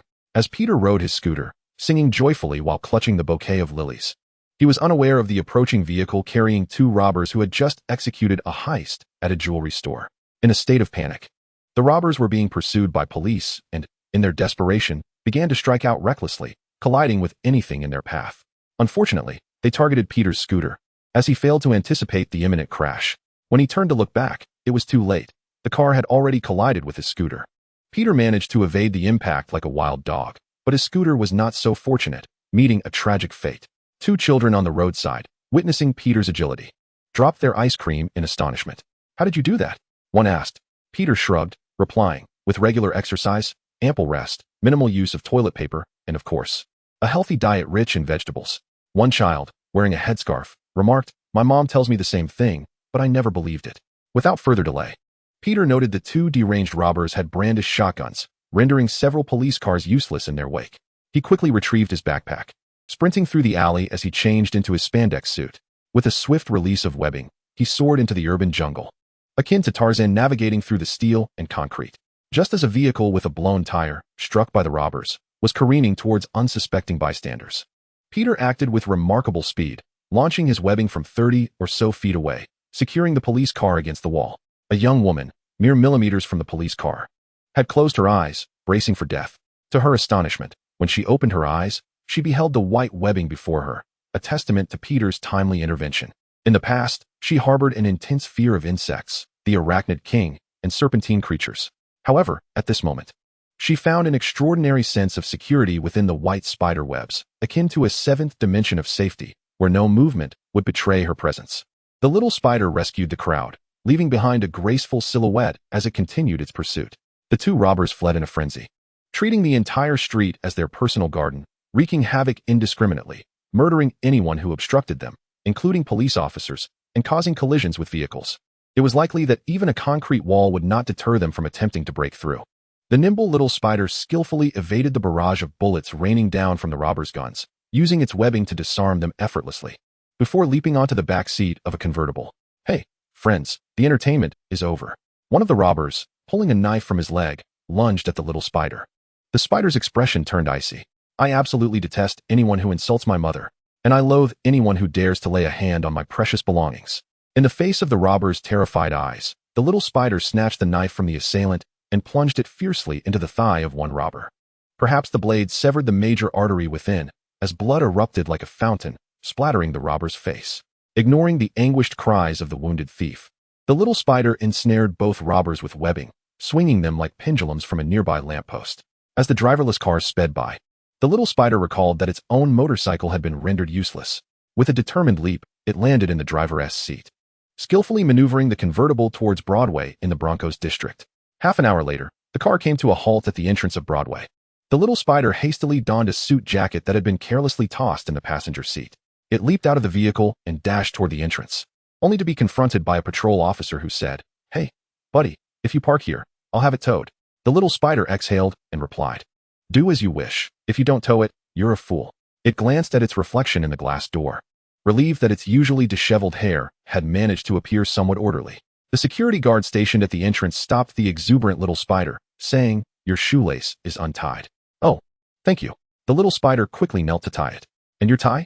The guard pointed to his own collar. The little spider smiled sheepishly and adjusted its tie. "Need any assistance?" The guard inquired, still blocking entry. I'm here to see a show." The little spider produced the complimentary tickets that Mary Jane had given him the previous night.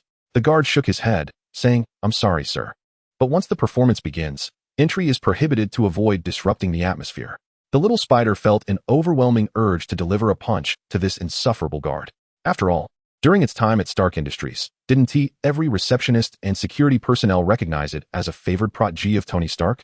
Everyone regarded him with a measure of esteem, not to mention the several admirers, including a Cambridge-educated female graduate who cast him flirtatious glances. It had been a long time since he had endured such treatment. Out of respect for the common man, the little spider composed himself and said, "Miss Mary Jane is my dear friend. She invited me to watch the performance." The little spider thought to himself, "Shall I not reveal your inner workings? What business is it of a mere doorman to meddle so? Be wary, for I may lodge a complaint against you." The surly security guard maintained his apathetic demeanor, responding, "I'm sorry, but Miss Mary Jane did not invite you to arrive late. How dare you? You think you can dictate to me? I assure you, I intend to see this performance." With that, the little spider forcefully shoved aside the grim-faced guard and boldly entered through the door. Adhering to rules is indeed a virtue, but such rules are crafted for the weak. The strong have always been the transgressors of these regulations. If Yi Qingyang were present, he would undoubtedly commend the little spider, who had been taught to conform since childhood to the point of nearly losing his humanity. The disgruntled guard stumbled back, surprised by the unexpected strength of this seemingly inconspicuous figure. "Sir, you cannot enter," the guard exclaimed as he fell to the ground, still clinging to his duties.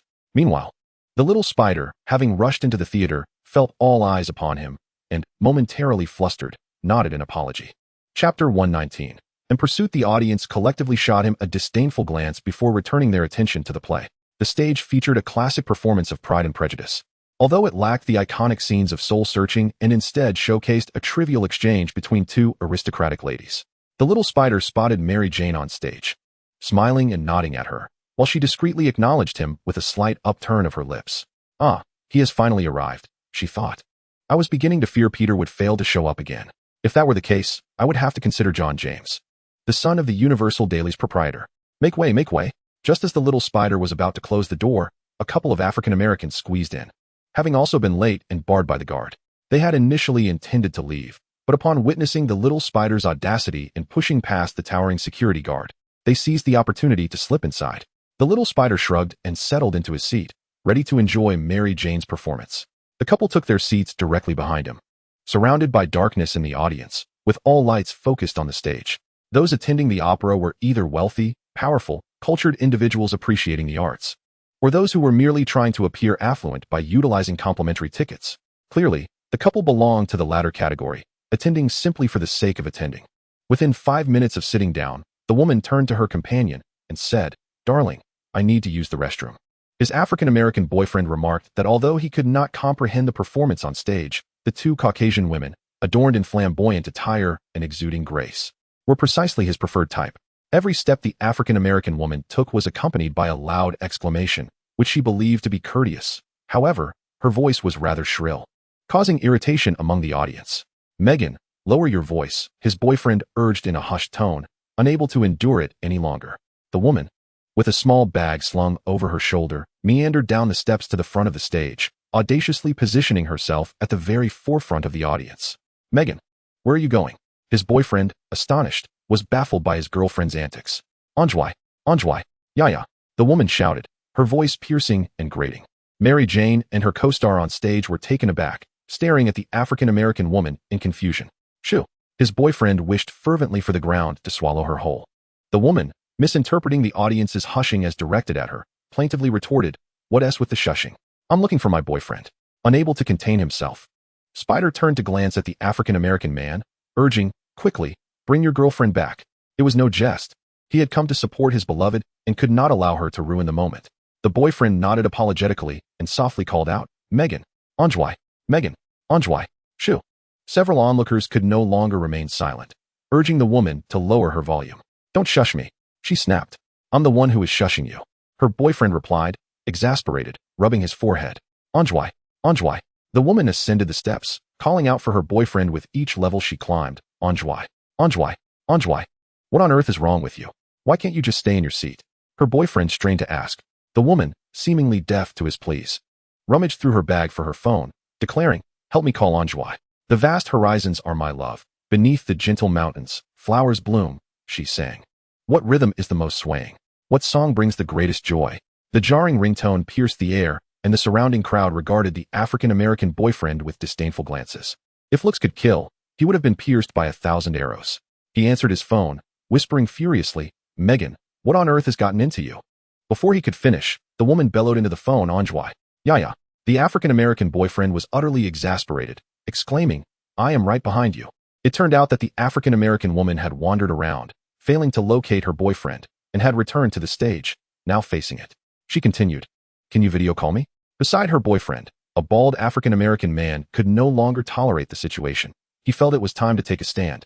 Despite the saying that one should not strike their own kind. Yet, some individuals had indeed crossed the line of civility, much like the woman before the stage. The boyfriend refused, saying, "No, it's too dark here. You can't see me." The woman, her voice piercing, retorted, "I know it's dark, which is why you can't be found." The bald man began to prepare himself for action. "I am right behind you. Turn around." "All right, I will turn," she declared, executing an extravagant 360-degree spin. The man could scarcely bear the scene unfolding before him. Who could withstand having such an intellectually challenged girlfriend? The boyfriend could no longer contain himself. This public humiliation was too much pressure for him to endure. "Don't shout at me," the woman replied calmly, clearly accustomed to such treatment from her boyfriend. As long as others felt no embarrassment, she could persist in her awkwardness. "Are you out of your mind?" "What do you mean?" The woman feigned innocence. But with her 1.6-meter height and 180-pound barrel-like figure, combined with her obscured features in the dim light, she was repugnant to all the men present. "You idiot."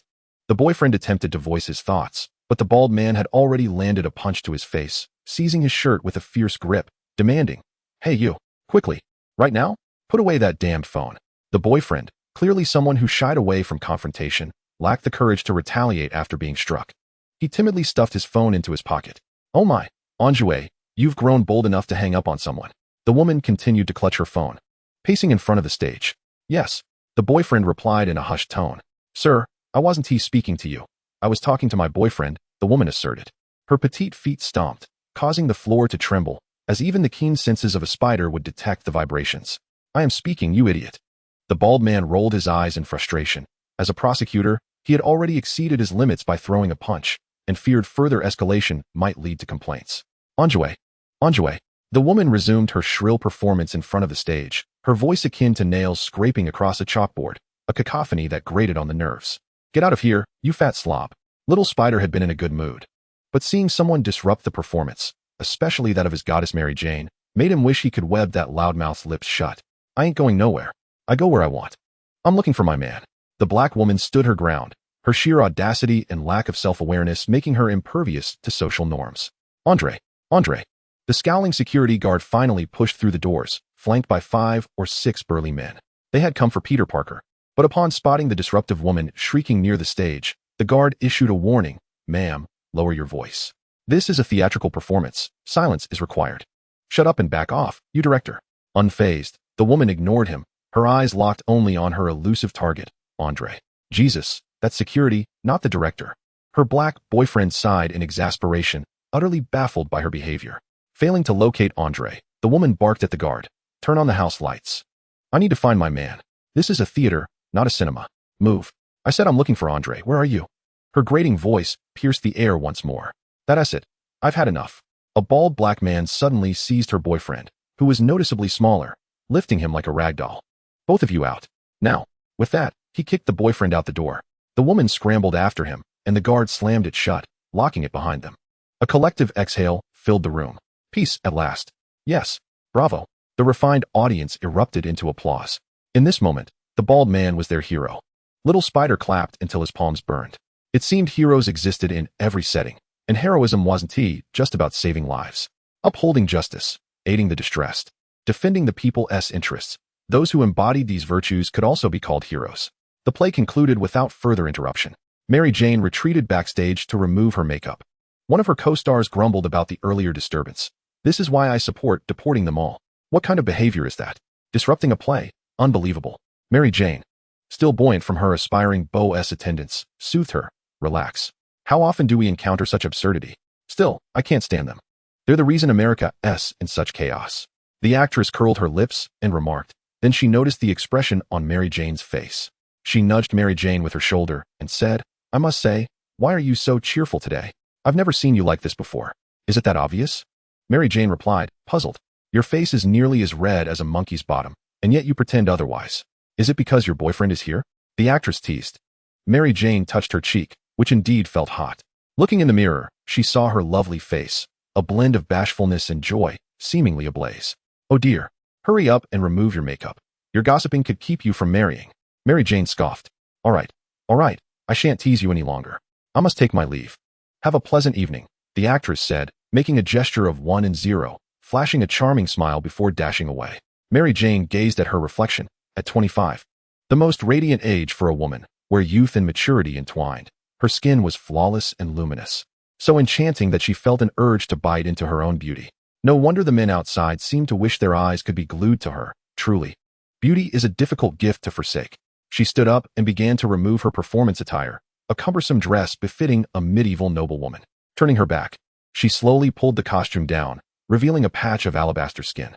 Had Peter Parker been present, he would surely have been flustered, for her back was otherwise bare save for a faint strap mark, almost imperceptible to the untrained eye. Peter Parker, growing impatient at the door, overheard a street performer singing. Spider-Man, Spider-Man, heroic Spider-Man, casting large webs with a flick of his hand, thieves and robbers caught in his strands. Beware, for Spider-Man is near. He waited and waited. But Mary Jane was still nowhere to be found. He strode towards the theater entrance, where the grumpy-faced security guard glanced at him. This time, having learned his lesson, the guard did not impede his passage. Little Spider, I'm just here to check on my good friend Mary Jane, he explained. The guard nodded in acknowledgement. Grateful. Peter hurried inside, his imagination running wild with over 200 potential mishaps that could befall Mary Jane in mere minutes. As he reached the dressing room, he gently opened the door, only to be met with a sight that left him wide-eyed. Mary Jane's entire fair back was exposed, the gentle curve and delicate waist igniting a flutter in his naive heart. Perhaps due to her physique, Mary Jane bore a hint of baby fat. Yet she was far from overweight. In contemporary terms, one might call her pleasantly plump, with softness where it belonged and tautness where it was needed. Remarkably, Peter made no sound, for the dressing room was empty save for Mary Jane, who appeared quite at ease. As her evening gown slipped away, a piece of white lace fabric came into view before Peter's eyes. To his astonishment, she donned a pair of white lace shorts. The little spider gazed, transfixed, tears of helplessness trickling down its face.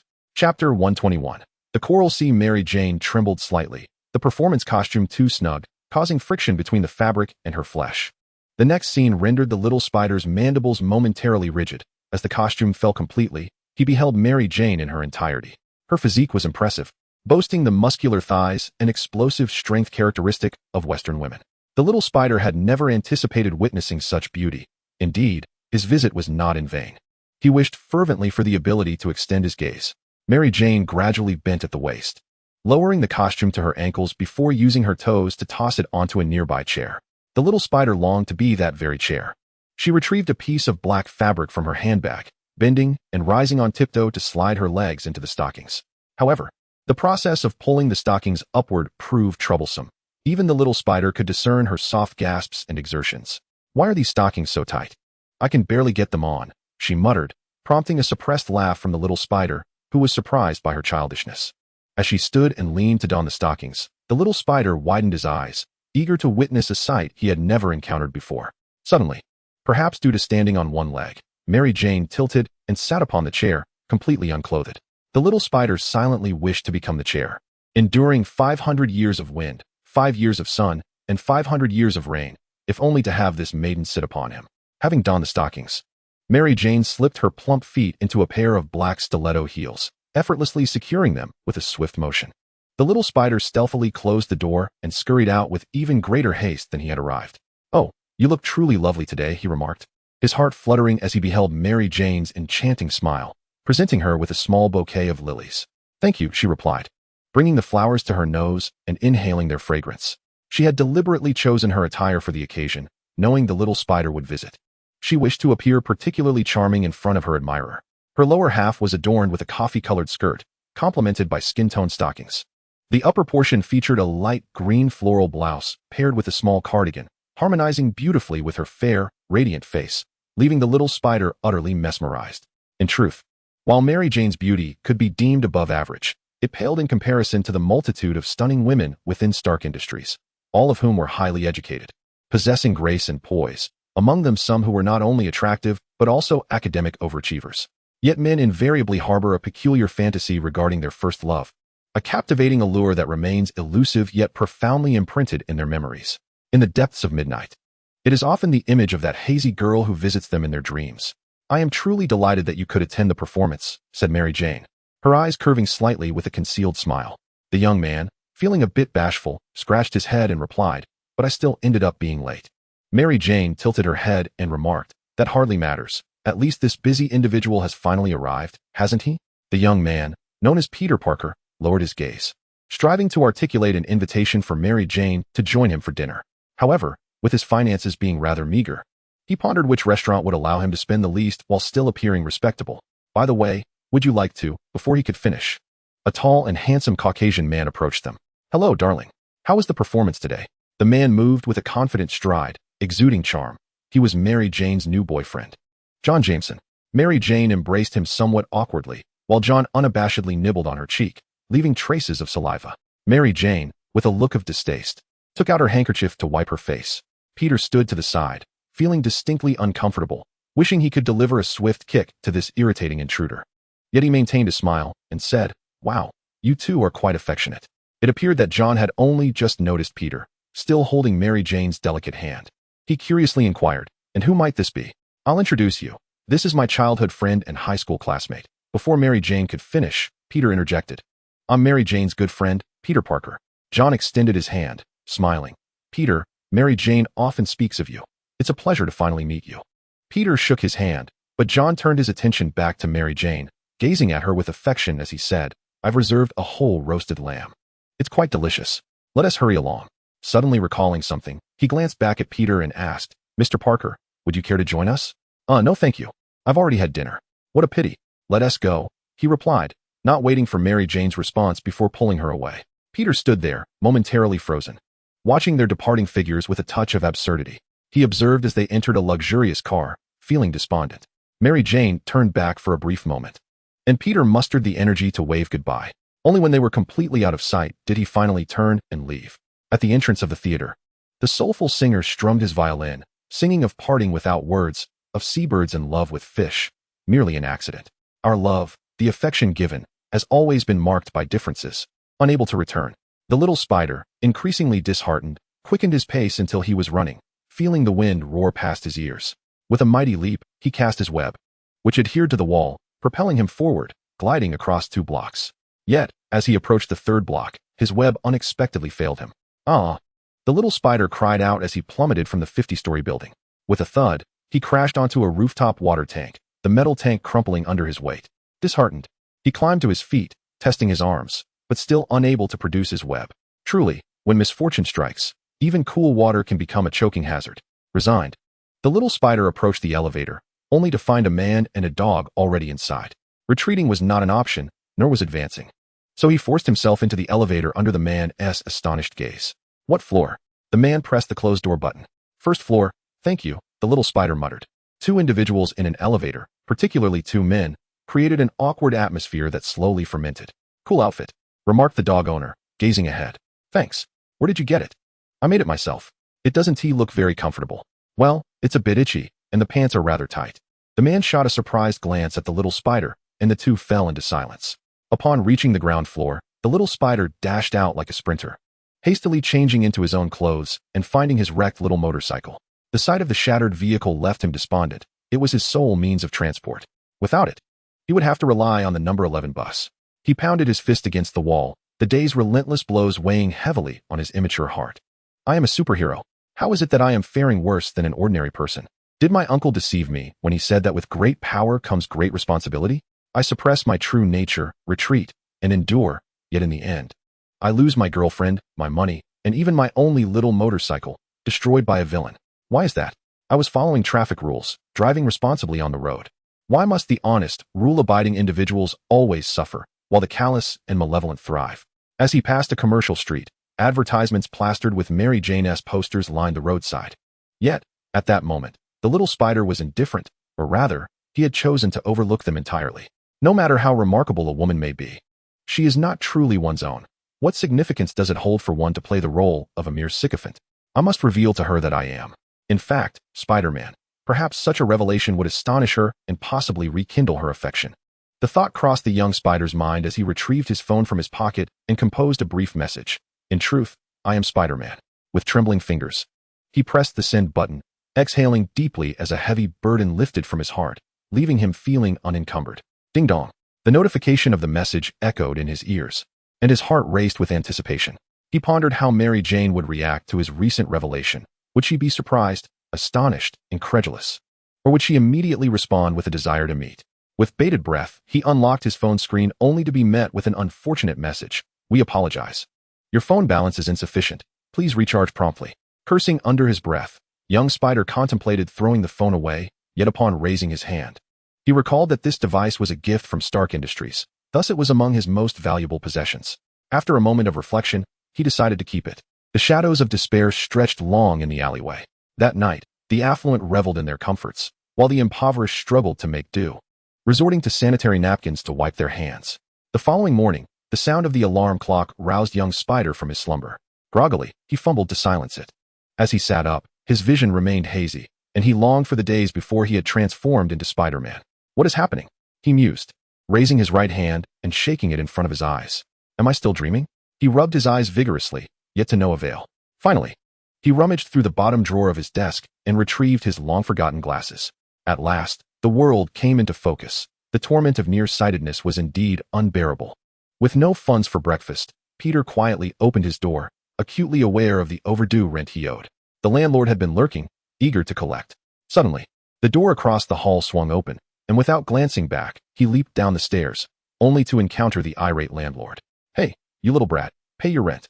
The landlord, still half-dressed, had clearly just risen, yet young Spider was already a distance away. I'll see if you come back tonight, the landlord bellowed, hastily pulling up his trousers and slamming the door behind him. Boarding the number 5 bus. Young Spider fished a 50-cent coin from his pocket and dropped it into the fare box. Excuse me, sir, our fare for this route is now $1. The driver stated, glaring at him expectantly as he awaited the extraction of additional coins.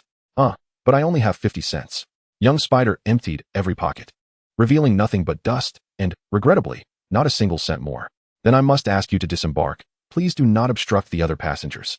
The little spider turned around and was startled to see a lengthy line of passengers behind him, all fixated on him with impatient gazes. With a sense of resignation, he lowered his head, observing the 50 cents he had tossed into the coin box, muttering his misfortune under his breath. He slung his backpack over his shoulder, preparing to disembark the bus.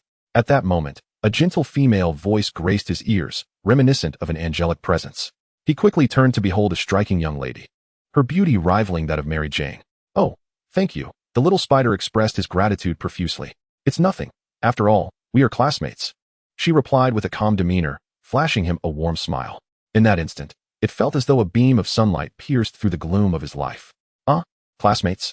The little spider hesitated, contemplating how to articulate his surprise at not having seen her before. However, he refrained, recognizing the rudeness of such a remark. The enchanting girl sported a delightful ponytail, exuding a playful charm, her forehead smooth and unblemished, devoid of the freckles often found on Western girls, lending her a pristine appearance. Though not exceptionally tall, standing at approximately 165 centimeters, her figure was well-proportioned and graceful, her short skirt revealing slender, fair legs. Are you implying you've never noticed me? I sit in the fifth seat directly in front of you. It's been a year since college began. Are you so oblivious to how many classmates you have? The lovely girl leaned slightly towards the little spider, a teasing glint in her eyes. Feeling a tad flustered, the little spider's gaze inadvertently drifted towards her curvaceous figure, accentuated by her upright posture. I tend to be quite busy, so I haven't really paid attention. He admitted bashfully, adjusting his glasses. Is that so? Perhaps it's because you're always late, entering the classroom with your head down, dozing during lectures, and slipping away after class.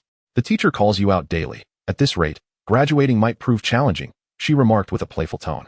The little spider was taken aback by the revelation of his numerous shortcomings and quietly responded, "Classmate, I'm not even aware of your name." Gwen Stacy," she stated earnestly, hoping he would remember. "Oh, I certainly won't forget. You're truly beautiful, and I'll remember your name after just one mention," he replied. As he gazed at her luscious, jelly-like lips, the little spider was tempted to lean in for a taste, yet he hesitated, fearing the repercussions of such an impulsive act. Chapter 123. The dark thread approaches. Gwen was keenly aware of the little spider's gaze, her cheeks flushing a delicate shade of crimson. Despite the allure of many academically inclined and affluent boys in their class who had pursued her, it was this chronically late, truant, and inattentive boy that piqued her curiosity. At that moment, a drunken elderly black man staggered onto the bus, his disheveled appearance causing the other passengers to recoil in distaste. His dull, murky eyes scanned the cabin, seemingly in search of something. Suddenly, a spark of recognition flickered in his gaze, and he slowly maneuvered through the crowd until he reached Gwen's side. A heavy stench of alcohol wafted towards her, prompting Gwen to cover her nose, clearly overwhelmed by the foul odor. The young hero, Spider-Man, remained unfazed. After all, he had encountered far worse environments during his time as a masked vigilante, even rescuing people from sewers, despite having swallowed more than his fair share of unpleasant substances. Suddenly, he felt pressure against his thigh and glanced down to see Gwen's leg shifting closer. As he sat by the window, with Gwen beside him, he realized that the inebriated man had unknowingly leaned onto Gwen, taking advantage of the situation. "Hey, this old fool is getting fresh under the influence," Spider-Man thought. Sensing Gwen's silent plea in her eyes, a surge of chivalry coursed through him. He gently embraced Gwen, shifting her body away from his thigh, and took her place. The softness of her skin ignited a slight reaction in him, especially after the recent contact. "Thank you," Gwen said, her cheeks flushed, clearly aware of the awkwardness in the air. Feeling the warmth she left on the seat only heightened Spider-Man's agitation. The drunken man, noticing the change in seating, grunted and wandered off in search of another target. This old bachelor likely had never encountered a woman in his life. His approach to attractive females was pitiable at best. "I'm about to get off," Spider-Man informed Gwen as they approached the Stark Industries stop. "Aren't you going to class today?" Gwen asked, visibly astonished, unable to comprehend how her classmate managed to skip classes daily. "Where are you headed?" she pressed, unable to suppress her curiosity. "In fact, I've been interning at Stark Industries. So could you help me inform our advisor that I'll be absent?" Spider-Man confessed, a hint of embarrassment in his tone. "Wow, Stark Industries? You? Interning?" Gwen was taken aback. Stark Industries, under the auspices of the illustrious Tony Stark, had become synonymous with excellence, a beacon for countless graduates vying for internship opportunities. She was astonished to discover that this unassuming classmate had secured such a prestigious position without fanfare, explaining his frequent absences from class. Had it been her, she would have likely dropped out long ago. "Sure, but I'll need a little compensation," Gwen replied, her eyes sparkling with cunning mischief. Resembling a sly fox who had just outwitted her prey. "I am but a destitute soul," the young spider lamented, recalling his inability to even produce a single coin. Feeling a wave of embarrassment wash over him. "I have no need for money. Instead, how about this? Could you procure for me an autographed photo of Mr. Poop Big, the Iron Man?" As an ardent admirer of superheroes, Gwen had grown up immersed in tales of these extraordinary beings, from Superman to Batman. Her greatest aspiration was to find a superhero boyfriend, a dream that felt all too distant. "Consider it done. I shall ensure the task is accomplished." The young spider exhaled in relief, initially fearing it would require financial expenditure, only to discover it was a simple request. "Very well, I shall take my leave now. Until next time." He waved farewell to Gwen, who reciprocated with a joyful smile, now privy to the secret of the most enigmatic boy in her class. Feeling a sense of shared intimacy, after alighting from the vehicle, the young spider was in high spirits, perceiving the smoggy sky of New York as more azure, the river waters as clearer, and even the cacophony of barking dogs as melodious. He cheerfully entered the Stark Group headquarters, greeted by the elderly doorman, Stan Lee. "Hey, Peter Parker. Hey, old-timer still kicking?" The young spider replied before making his way inside. "Hello, Professor, I've arrived," he announced exuberantly as he pushed open the laboratory door, his buoyant mood elevating his voice. "What brings you such joy?" Yi Qingyang turned with a smile. "Mr. Poop Big, what are you doing here?" The young spider faltered, his voice dropping significantly. "Why, this is my company. I can go wherever I please," Yi Qingyang replied, patting his shoulder.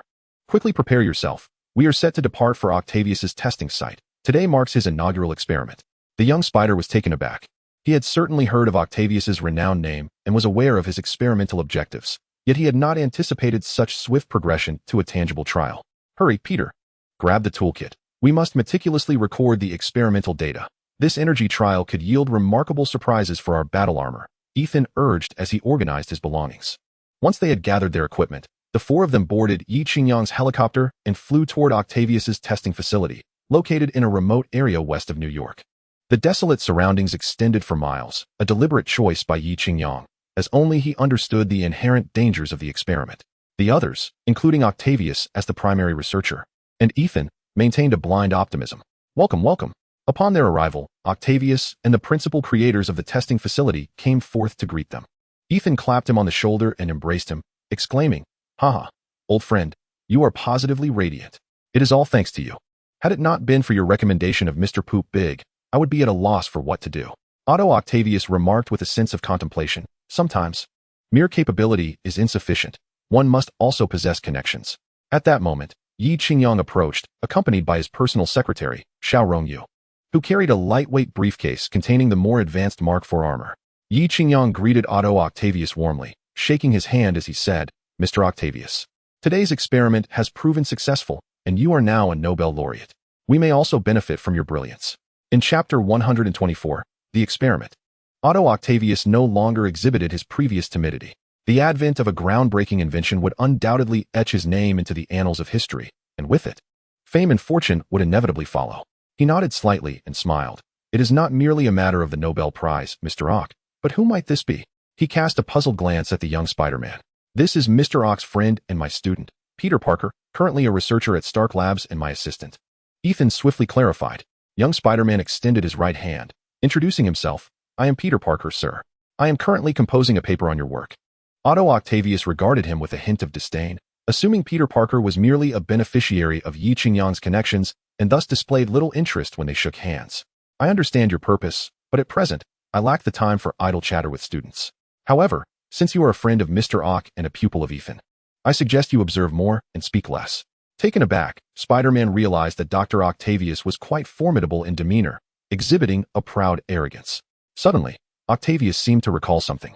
Directing his attention to Spider-Man, "Peter Parker, I remember now, you are Connor's student. He has spoken of you, noting your intelligence. Yet he mentioned your tendency to be lackadaisical and frequently tardy." Embarrassed, Spider-Man scratched his head and replied, "I will strive to improve." Octavius, with his hands on his hips, admonished, "Merely being clever is inadequate, young man. You must also be diligent. Your intelligence is not a privilege, but a gift. One that should be employed for the betterment of humanity." Resigned, Spider-Man accepted the critique without protest. After all, Octavius was a leading authority in the energy field and a close friend of his two mentors, making his reprimand entirely justified. Ethan chimed in, "Indeed, Parker, my old friend speaks plainly and without pretense. You must humbly accept his words." Spider-Man nodded, feeling somewhat defeated. Young people often struggle to accept criticism, preferring praise instead. Yi Qingyang patted him on the shoulder with a smile. "Do not be disheartened. Today is not your day to shine. Come, let us admire Dr. Octavius' remarkable creation together." The group followed Otto Octavius into the experimental facility, which was predominantly white and adorned with cutting-edge security systems, including iris detection, facial recognition, and full-body scans. With the addition of virtual displays and the prompts of artificial intelligence, the onlookers felt as if they had stepped into a futuristic technological realm. Thanks to the technical support of Mr. Shida Ku, everything here was controlled by Jarvis' intelligence system, conserving a significant amount of human and material resources. Otavis remarked with a sense of nostalgia, "We are all comrades here, so there is no need for such formality." Yi Qingyang smiled, embodying the wisdom of treating comrades with the warmth of spring, approaching work with the fervor of summer, honoring individualism with the severity of autumn's sweeping winds, and confronting adversaries with the ruthlessness of a harsh winter. These teachings from his predecessors were indelibly etched in his memory. "Here we are." Otavis gestured to the assembly and declared, This is the inexhaustible energy system I have designed. The little spider, fueled by ambition, searched through the recesses of his mind and suddenly exclaimed, "This employs harmonic atomic energy frequencies, right? Is it compatible frequency, harmonic enhancement?" Otavis, taken aback, nodded in agreement and encouraged him to continue. The little spider glanced at Ethan for affirmation before elaborating. "This will yield energy output that grows exponentially." Otavis expressed his satisfaction, stating, "It is a vast, pollution-free source of clean energy, akin to the sun, capable of perpetually providing humanity with renewable energy." Ethan interjected, "Are you certain you can ensure the stability of the fusion process?" "Of course," Otavis replied, his face slightly flushed, for he often became animated during debates. Indeed, his abilities, status, and level of recognition had yet to reach the heights of luminaries like Einstein or Mr. Shidaku. It was challenging for him to remain unperturbed in the face of criticism. He invariably felt compelled to defend his project, which he regarded as his child, against any reproach. Understanding his old friend's stubborn nature, Ethan clarified, "I apologize. I am not questioning your research." Otavis waved his hand dismissively towards Yi Qingyang, saying, "Mr. Shidaku, my friend believes I might blow up the entire city." Yi Qingyang laughed heartily, aware that this was no jest. Otavis was indeed capable of such an achievement, of course, within the confines of the existing space-time continuum. Yi Qingyang clapped him on the shoulder. "That is precisely why I suggested you relocate to the outskirts. Here you can experiment freely. Even if you were to blow this place to smithereens, no one would hold you accountable. After all, if an experiment doesn't fail, can we truly call it an experiment?" Otavis expressed his gratitude, saying, "Mr. Tony, I am truly thankful for your understanding and support. I, Otavis, can only repay you with more diligent work and accomplishments for society." After such an outpouring of thanks, Yi Qingyang urged, "Stop dawdling and get started. It's nearly mealtime. I've already reserved a restaurant. Once your experiment concludes, we shall celebrate. Ladies and gentlemen, I extend my heartfelt welcome to you this afternoon. Today, you are about to witness the birth of a groundbreaking new energy technology based on nuclear fusion, a safe and renewable source of energy that promises to provide affordable electricity for all." Otavis, unable to contain his enthusiasm, delivered a lengthy discourse, reminiscent of every scientist engrossed in significant scientific endeavors, akin to Dr. Connors from Spider-Man, Howard Stark from Iron Man, and Dr. Pym, among others. "Xiaoyu, have you prepared the camera?" I advised, noting Otavis's inclination for the spotlight. "Do remember to secure a space in the planet daily once you've captured everything." Xiaoyu rolled her eyes at me, a hint of pride evident in her demeanor. I've been ready for ages. If not for the audience, I would have playfully swatted her for such audacity. How bold of her to dare roll her eyes at her employer. To facilitate this experiment, I must enlist the help of my assistant. With that, Otavis unveiled a set of mechanical arms from beneath a white cloth in the corner of the laboratory. Chapter 125, Successful Experiment. However, unlike the original narrative, these mechanical appendages do not require physical contact with a human. They are operated directly through intelligent computer control. They are entirely impervious to heat and magnetic fields. As they are composed of Edmund alloy, Otavis continued, "These arms will assist me in conducting the nuclear fusion experiment, thanks to Xiaoyu's artificial intelligence technology and the materials provided." Otavis had crafted arms far more advanced than those in the original story. Ethan's eyes gleamed with excitement. He already envisioned the potential applications of these mechanical arms. Imagine integrating them into Iron Man's suit. Such an enhancement would undoubtedly amplify its combat capabilities, diversifying its offensive strategies. Likewise, the young Spider-Man pondered his own situation. Although he bore the name of Spider-Man, he possessed only 4 limbs, while true spiders typically have at least 6. Perhaps he should design a spider suit for himself? Raising his hand, he inquired, "Dr. Otavis, why have you only designed 4 mechanical arms instead of 6 or 8? Wouldn't more be advantageous?" "That is an astute question. Currently, the intelligent system can only control a maximum of 4 mechanical arms. Exceeding this number would lead to operational errors," Otavis elucidated. "These intelligent appendages, governed by a computer, can execute commands with remarkable agility and perform tasks in environments beyond human endurance. To be candid, even without the nuclear fusion experiment, the invention of these mechanical arms stands as an impressive feat, establishing a significant foothold in the realms of artificial intelligence and material applications. Now, let us proceed to the pivotal segment." Otavis turned around, manipulating the mechanical arm to initiate a series of dazzling operations. The system's functionality necessitated the rare element tritium, of which only 25 pounds exist on Earth. I must extend my gratitude to Tony Stark and his Stark Industries for providing such a precious resource. Yi Qingyang chuckled. All of these materials were scavenged from the Osborn Group, and since they were not his own, he felt no remorse in utilizing them. That old scoundrel Norman Osborn did not commit any particularly heinous acts, yet his actions led to ruin, ultimately allowing Yi Qingyang to reap the benefits of a once mighty Osborn Industries. The mechanical arm placed a small spherical capsule containing the tritium at the center of the machine. The laboratory staff handed Yi Qingyang and the others protective glasses. The release of this energy would generate an intensely blinding light, necessitating such eyewear for protection. With that, Otavis donned his own pair of glasses. "Buckle up, everyone. The experienced driver is about to take the wheel," he declared, and with that, the machine commenced its operation. For beams of extreme heat converged upon the tritium, causing the small sphere to expand instantaneously into a miniature energy body resembling the sun. The scientific principles behind this phenomenon eluded even the author, but one thing was clear. It was astonishing. "Doctor, nuclear fusion has been successfully completed," echoed the mechanical voice in the fully AI-controlled laboratory, all dedicated to this experiment.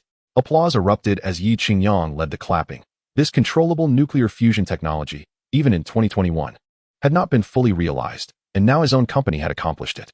Materials, information, and energy constitute the three fundamental resources of modern civilization. In other words, whoever masters these three holds dominion over the world. Some laughed, questioning whether economics was not the true driving force behind a nation's development. They were mistaken. Economics is merely a means, while science and technology represent the primary productive force. If a nation currently ranked among the lowest in the world were to develop a weapon capable of annihilating humanity in an instant, who would dare to look down upon it? Who could afford to ignore it? Even the United States would hesitate to proclaim it possessed weapons of mass destruction. The AI detection system reported an output of 1,000 megawatts of energy. Otavis gazed proudly at the small sun before him, exclaiming, "The power of the sun is in my hands." The allure of scientific power was truly intoxicating. Both Ethan and Spider-Man were captivated by the mesmerizing energy source. In the original narrative, the fusion was supposed to exert gravitational forces on materials like steel, but Yi Qingyang had previously warned Otavis about this, causing him to break into a cold sweat. After meticulous calculations, Otavis identified an error in his formula. Through multiple trials, he ultimately rectified this flaw. "Ah, Dr. Octavius, I told you that you would succeed. Look, here we are," Yi Qingyang exclaimed, slapping Octavius on the shoulder with enthusiasm. Poor Octavius, despite his rotund figure, was caught off guard, nearly toppling from the force of the gesture. He grimaced as he rubbed his shoulder and chuckled awkwardly. "Thanks to your guidance, I was able to recognize my mistake. Otherwise, I might have inadvertently caused a catastrophe in New York. Boss, the restaurant has informed us that everything is ready. When shall we depart?" Xiao Rongyu whispered, leaning closer to Yi Qingyang. "What are we waiting for? Let us go at once," Yi Qingyang declared, gesturing grandly as the group set forth towards the grandest establishment in New York, the Manhattan Grass Chicken Restaurant. Little Pepper had been waiting at the entrance, eager for this gathering, the first of Yi Qingyang's team, where she, as the hostess, intended to assert her presence. Accompanying her were Octavius's wife, Ethan's wife, and daughter. While Little Spider appeared somewhat solitary, Yi Qingyang led the way upstairs alongside Ethan and Octavius, leaving Little Spider to linger behind with the women. "Good evening, ladies. I am Peter Parker, assistant to Dr. Ethan." Little Spider introduced himself, puffing out his chest at the sight of the two elegant ladies and the youthful Annie. "Peter, do you have a girlfriend?" Octavius's wife inquired, catching him off guard. That question left him momentarily perplexed. Was he in a relationship or not? I'm not quite sure," Little Spider stammered. Ethan's wife chimed in. "If you are uncertain, how could anyone else possibly know?" Octavius's wife remarked, "If he chooses not to disclose. Perhaps it is a secret romance." Ethan's wife countered, "Love should never be a secret. If you keep your complicated feelings bottled up, it will only lead to distress. I was fortunate to find true love in your mentor, Ethan. Love is rarely perfect. It requires diligent cultivation." In chapter 126, the first gathering of the subordinates, she seemed lost in reminiscence. "I met him in college, and I knew that loving him would not be easy. He pursued the sciences while I studied English literature. He attempted to explain relativity to me, and I tried to elucidate Eliot's poetry to him, concepts of which I am still bewildered." Octavius's wife chuckled as well. "Are all these science types the same? My husband is no different, often speaking of Schr Dinger's cat, which I find utterly incomprehensible. He always insists that Eliot's poetry is even more intricate than relativity, claiming that if one wishes to win a woman's heart, one should recite poetry to her." Little Spider took note, thinking that Gwen, whom he met today, was quite remarkable. He resolved to seize the opportunity should it arise. As the host and guests settled in, Yi Qingyang naturally took the seat of honor, flanked by Octavius and Ethan, while the others chose their seats at will. Today, let us discuss familial matters, setting aside our work. Should anyone dare to breach this unwritten rule, they shall face a self-imposed penalty of a drink. Yi Qingyang raised his glass, proclaiming, "To our friendship, kinship, and love, let us drink." The others lifted their glasses in unison, and as the evening progressed, the atmosphere around the table grew increasingly vibrant. "Ethan, my dear friend, I express my gratitude for your contributions over these past days. I, Tony, toast to you." With the physique of a superhero, Yi Qingyang remained impervious to intoxication, thus taking the initiative to propose toasts. The two scientifically inclined gentlemen, who typically abstained from alcohol, found it difficult to refuse on this occasion, given that their boss was hosting. "Ethan, it is not my intention to pressure you, but Miss Peibois is a remarkable woman. You ought to seize the opportunity and establish a family soon," Ethan remarked, glancing at the composed and elegant Peibois. "No rush. Peibois and I plan to marry in a few years, right, Peibois?" Yi Qingyang, taken aback by the American custom of urging marriage, sought solace in Pepper's reassuring gaze. She raised her glass and stated, "As the saying goes, men provide for the outside, and women manage the home. A man's success is often bolstered by the support of the woman behind him. I would like to toast to all the ladies here on behalf of my dear Tony." Observing the hostess raise her glass, the astute Octavius' wife stood and exclaimed, "Indeed. We salute our esteemed sisters. I have often heard that Miss Peibois steers the company, seeing it firsthand today. She truly is a woman who stands shoulder to shoulder with men." With that, Octavius' wife downed her glass of red wine in one go, perhaps too hastily, causing tears to stream down her cheeks. Octavius quickly patted her back, chiding, "If you cannot handle your drink, then you ought to partake less. There is no need to rush in the company of friends." Wiping her tears with a tissue, she waved her hand and smiled. "I cannot help but feel joy. After all these years of twists and turns, we have finally encountered a good person like Mr. Shida Ku, who is willing to invest in you. Today, your experiment has been a resounding success, and I am genuinely thrilled." With that, she refilled her glass and pulled Octavius to her side, addressing Yi Qingyang, "Mr. Shida Ku, I truly thank you. Without you, my dear Octavius would have endured countless more years of struggle. This toast is for you. Please enjoy it as you wish." She then tilted her head back, downing the wine, while Octavius, filled with affection, patted his wife's back, feeling a lump in his throat. Throughout these years, his devoted wife had stood by him, traveling the world, smiling through hardships, and enduring scorn while seeking investments. He genuinely cherished her. Having a woman who remains by a man's side during his most destitute and challenging times is invaluable. "Sister-in-law, you are being too formal. I have already stated that today is a family gathering. Everyone at this table is kin. Please, do not refer to me as Mr. Shida Ku. Simply call me Tony. I too will down this drink." Yi Qingyang felt a sense of joy, for as long as these capable partners stood united with him, he harbored no fears of betrayal from Octavius and Ethan. "It's snowing. It's snowing," exclaimed Annie, gazing out the window. The diners at the table turned their heads in unison, witnessing the snowflakes cascade like feathers, dancing in the wind, their simplicity accentuating the night's beauty. Yi Qingyang approached the window, reflecting on this first snowfall since his arrival in this world, which had arrived later than usual. Octavius and Ethan, accompanied by their wives, approached him. The two mature women nestled into their husbands' embraces, while little Pepper stood beside Yi Qingyang. He felt inclined to draw her into his arms. Yet she gently turned and whispered in his ear, "Everyone is already married. When will you marry me? Only then will I allow you to hold me." Ah, women. Just moments ago, she claimed there was no rush, yet now, it seemed she was more eager than anyone. Little Spider stood in a corner, observing the couples with a pang of envy. He glanced at the beautiful Annie beside him, feeling awkward and unsure of what to say. However, Annie's attention was fixed solely on Yi Qingyang, her cheeks flushing crimson, evidently recalling that kiss from that fateful evening. Their meal extended over an hour, and as they stepped out of the hotel, the world remained cloaked in white. The biting cold wind caused all but Yi Qingyang and Little Spider to shiver. Xiao Rongyu approached Yi Qingyang, informing him, "Boss, the car has been arranged." Yi Qingyang nodded, bidding farewell to the others as he watched Octavius and Ethan depart. Little Spider, however, lingered behind, hesitant to delay a vehicle for himself. "What's the matter, Parker? You seemed quite cheerful this morning. Why the long face now?" Yi Qingyang inquired, puzzled by his demeanor. Little Spider gloomily replied, "Mr. Big Poop, the task you entrusted to me has failed. I did not manage to win over Mary Jane." Yi Qingyang burst into laughter, nearly moved to tears. He had indeed told Little Spider to capture Mary Jane's heart within a week. But that was ages ago. He was surprised the lad still remembered. Seeing Yi Qingyang so amused only deepened Little Spider's frustration, and he turned to leave. Realizing he had perhaps gone too far, Yi Qingyang called out, "Peter, Would you care to take a walk with me? He then turned to Xiao Rongyu, instructing, please escort little Pepper home, then return for me. Xiao Rongyu nodded, swaying her hips as she got into the car. Come on, why are you still standing there? Yi Qingyang clapped little Spider on the shoulder, expressing his discontent. Who would have thought my first stroll in the snow after crossing over would be with you? You little rascal? What a waste. Little Spider, though puzzled by the comment, obediently followed along. Chapter 127. It snowed. The heavy snow gradually lessened.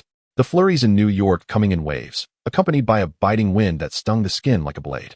Could a mere woman truly bring you to such despair? Observing the silent figure of the young Spider, Yi Qingyang felt compelled to speak first. The young Spider suddenly trembled, his expression a mix of turmoil. I don't know, he confessed. Lately, I've been feeling restless, as if nothing is going my way. I've been trying to manage my time, but it still feels insufficient. Last night, I couldn't even spin my web, and I fell from the sky. My injuries have yet to heal. Yi Qingyang listened attentively.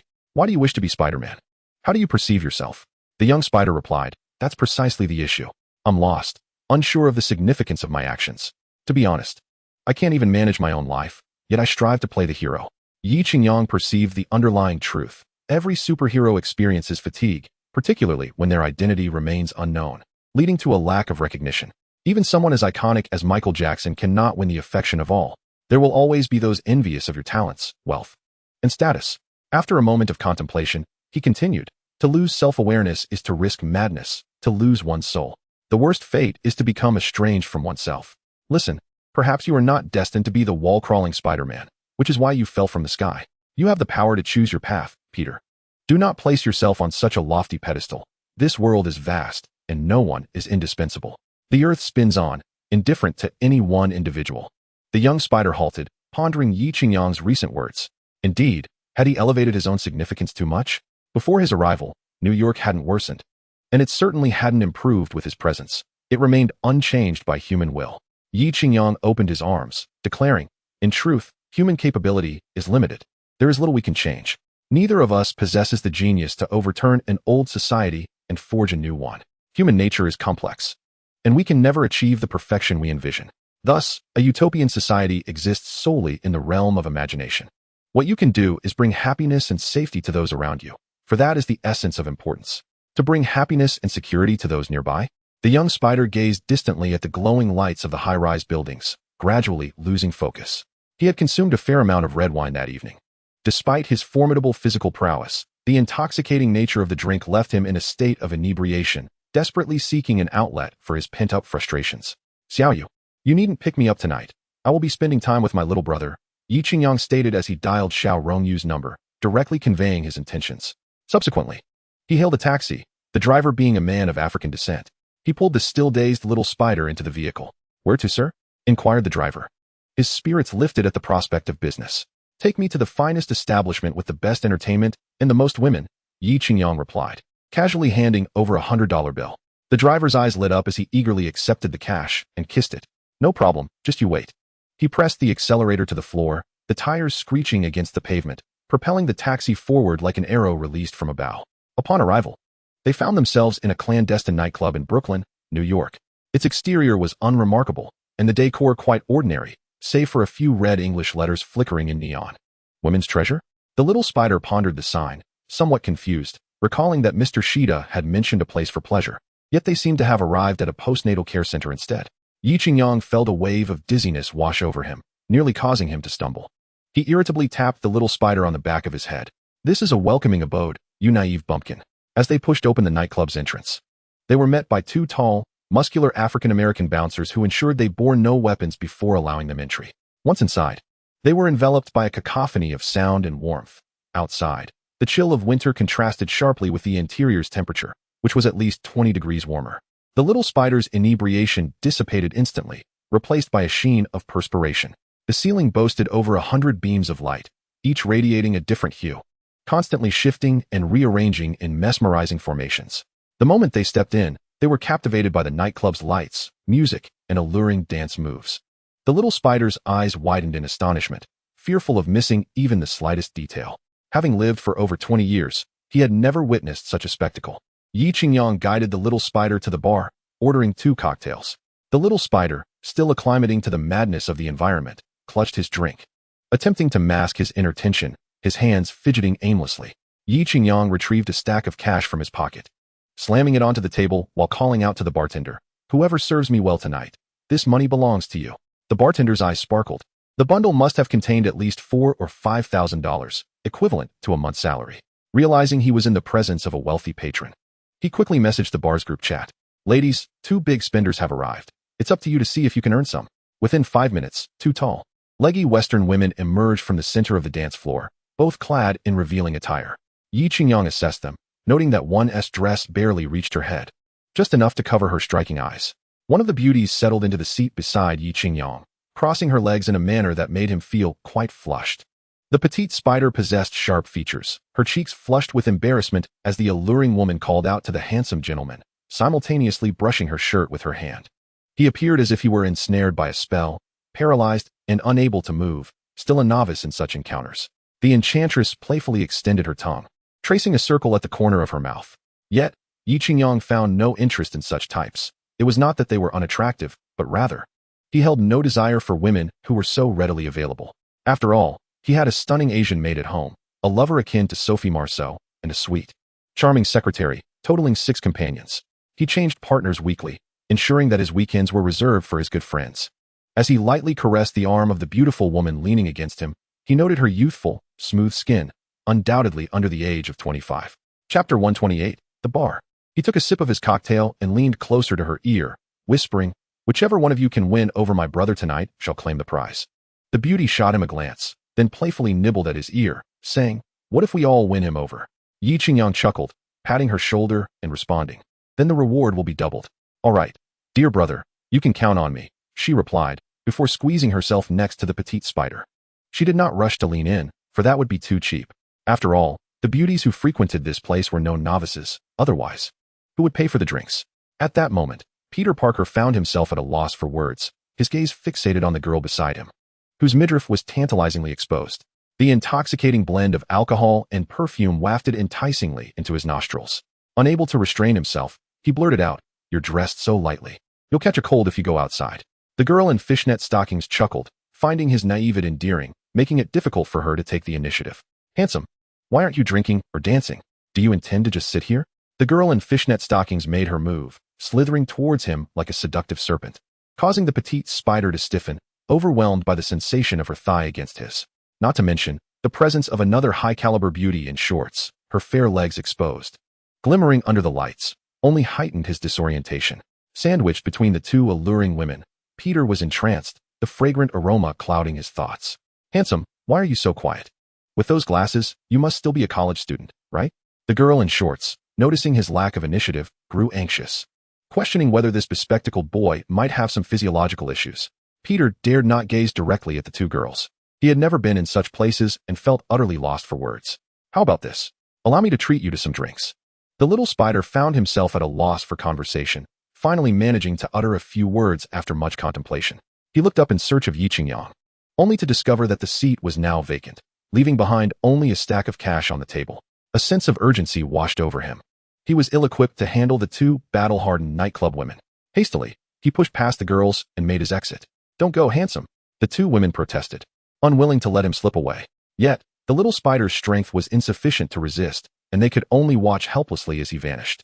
Deflated, the 2 women returned to their seats, ready to unleash their frustrations. However, upon spotting the pile of dollars on the table, their words of anger were swallowed back. Counting the bills, they found over 6,000, a delightful surprise. They had evaded trouble and earned money, truly a double victory. Outside, the tall trees stood majestically as the snowfall intensified. The little spider transitioned abruptly from an environment of 20 degrees to one of -10, sending a shiver down his spine. Hailing a taxi, he returned to his rented room. Perhaps due to the effects of alcohol, he did not experience his usual insomnia, but instead drifted into a deep slumber. Yi Qingyang, he had long since piloted his MK-4 mech away. The little spider's growth was not achieved overnight. He had yet to reach the age where he could understand such unique feelings. Life truly demands experience. Without time for reflection, the wisdom of others remains mere empty discourse. This was his first snowfall in the Marvel Universe. It deserved to be meaningful. As he wandered beneath the night sky of New York, watching the snowflakes gracefully descend, he felt a sense of confusion. "Paul, help me make a call." Suddenly, he halted, realizing in that moment he was unsure whom to contact. His phone list was filled with confidants, yet none could truly reach his heart or encourage him to bare his soul. It was akin to awakening from a drunken dream. To whom would you most desire to call at midnight? A spouse? A friend? Or perhaps that special someone? Ultimately, Yi Qingyang chose to dial a number. Betty? What's up? Dear? Her voice, somewhat languid, suggested she had just roused from slumber. I have cigarettes. Do you have any alcohol? The image of her disheveled form flashed in his mind, igniting a fire within him. Betty, gazing at the falling snow outside, comfortably stretched in her bed and replied, Not only do I have alcohol, but also a beauty. Yi Qingyang mused that had it not been for the absence of moonlight that night, he might have howled at the sky, transforming into a werewolf. Yi Qingyang buried his face in her silken hair, inhaling deeply. The mingling fragrances of her hair and skin enveloped him like an intoxicating haze, transporting him to an indeterminate time. Outside, the dark curtain of night loomed, thick clouds gathered, and the wind whipped the clouds into a frenzy. Between the clouds and the city, the snowflakes danced like gentle threads, weaving together the entire expanse of heaven and earth. The pristine, delicate snowflakes resembled the enchanting Betty cradled in Yi Qingyang's arms. In the early morning, the winter sunlight seeped through the gaps in the curtains. Yi Qingyang, displeased, raised his hand to shield himself from the light, yet it still slipped through his fingers, illuminating Betty's exposed thigh outside the covers. He could distinctly see the faint blue capillaries beneath her skin, and in that moment, she appeared like a blooming begonia in spring, radiant and captivating. Gazing at her exquisite visage, Yi Qingyang recalled the unparalleled joy this breathtaking form had bestowed upon him the previous night, stirring a restless desire within him. It was only at the pinnacle of ecstasy that he felt the world's authenticity and sensed he was not so utterly alone.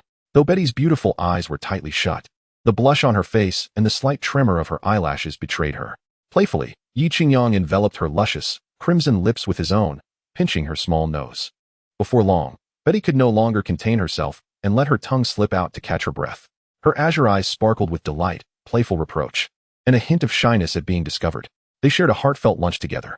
Today brought good fortune, as Old Wolf had treated them to chicken. Just then, Yi Qingyang's phone rang unexpectedly. It was the one-eyed dragon. Hello? Director Fury, what brings such a busy person like you to seek me? Yi Qingyang responded. Resembling a feudal landlord with Betty, the delicate Betty rose, carefully offering him a piece of sandwich. He opened his mouth wide, devouring the sandwich while also licking the cream off her fingers. Feeling the warmth of her touch, Betty's cheeks flushed, yet she continued to feed him. On the other end of the line, Fury spoke, I hear your subordinate, Dr. Octavius, has successfully developed controllable nuclear fusion? Yi Qingyang signaled Betty to pause her feeding, shifting his posture as he replied, You certainly have your ear to the ground. I just concluded an experiment yesterday. It hasn't even gone into production yet. I must ask, could you grant me a semblance of privacy? It's rather embarrassing when something occurs, and you already know about it. Director Fury chuckled heartily. Who are we kidding? You and I are practically family. What's yours is mine, and vice versa. Moreover, I am not acting in self-interest. I have a grand plan that requires your controllable nuclear fusion technology. Thus, I propose you lend me Dr. Octavius for a time. Once my complementary research is complete, I shall return him to you. What do you say? Yi Qingyang, slightly displeased, gave Betty a playful slap on her backside as she twisted too much. With that, Betty had no choice but to rise and change her clothes, as she had a class to attend that afternoon and could not afford to delay any longer. Hearing Fury's words, Yi Qingyang furrowed his brow and retorted, You claim I'm overweight, yet you seem to be out of breath. The bond between you and my father is your own affair. When I inherited his estate, I certainly did not inherit that as well. Moreover, Octavius is under my employ, and now that the initial phase of the experiment has just succeeded, a series of subsequent developments and applications will require his leadership. If you take him away, who will continue my research? Do you have any idea how much I lose every second? Director Fury sighed, fully aware that Tony Stark would never easily relinquish Octavius. However, this plan was of utmost importance. If not for the recent incident involving Thor, he wouldn't be so anxious. After all, he had long been aware of the existence of extraterrestrials, and SHIELD had tirelessly prepared to combat them. Yet, that day had arrived. The Asgardians treated Earth as a public restroom, coming and going at will without so much as a word. What was more alarming was the utter lack of integrity displayed by these aliens. They promised to return shortly, yet nearly a month had passed with no sign of Thor. Not to mention the destructive power of the destroyer. Its might was simply astounding. If its offensive capabilities were impressive, the true concern lay in its defense. It was impervious to blades and flames.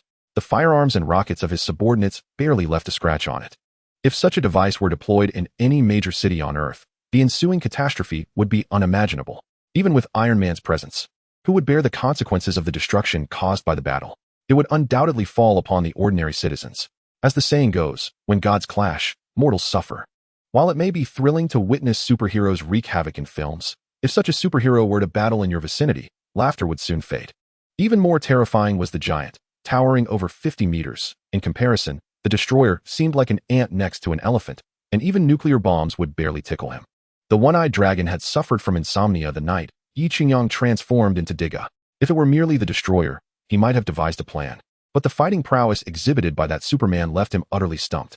Thus, confronted with the incessant emergencies arising on Earth, the one-eyed dragon resolved to activate the aerial fortress plan he had originally devised with Howard Stark and Carter. Currently, the construction of this space carrier was nearing completion, and its dual stealth capabilities, radar, and anti-gravity systems greatly pleased the one-eyed dragon. However, he was dissatisfied with its power system, which still relied on nuclear energy. Initially, he had considered Iron Man's arc reactor, but its energy output was insufficient for his needs. The one-eyed dragon required a stable, enduring power source, as this would serve as SHIELD's remote infiltration and global command center, as well as a mobile base for the organization. The one-eyed dragon held high expectations for the aerial mothership. With its presence, his SHIELD could operate independently, free from the constraints of the permanent members of the United Nations. Chapter 130, The Space Stone. Well, there is no rush on this matter. How have you considered the Avengers initiative I mentioned last time? The one-eyed dragon resolved to adopt a subtle approach, since Tony Stark had outright declined assistance. He would have to take a circuitous route. Yi Qingyang pondered for a moment. It seemed that not much time remained until the onset of the first Avengers storyline. During the movie, he hadn't paid attention to the timeline, but Thor's failure to return to Earth on schedule indicated that the Bifrost, like in the original narrative, had been destroyed by him. Since the Bifrost no longer existed, Loki's fall into space was a foregone conclusion, and given the collusion between the Chitauri and Loki, their covetous gaze upon Earth would inevitably lead them to seek the Tesseract, the Space Stone. Ah, the Space Stone.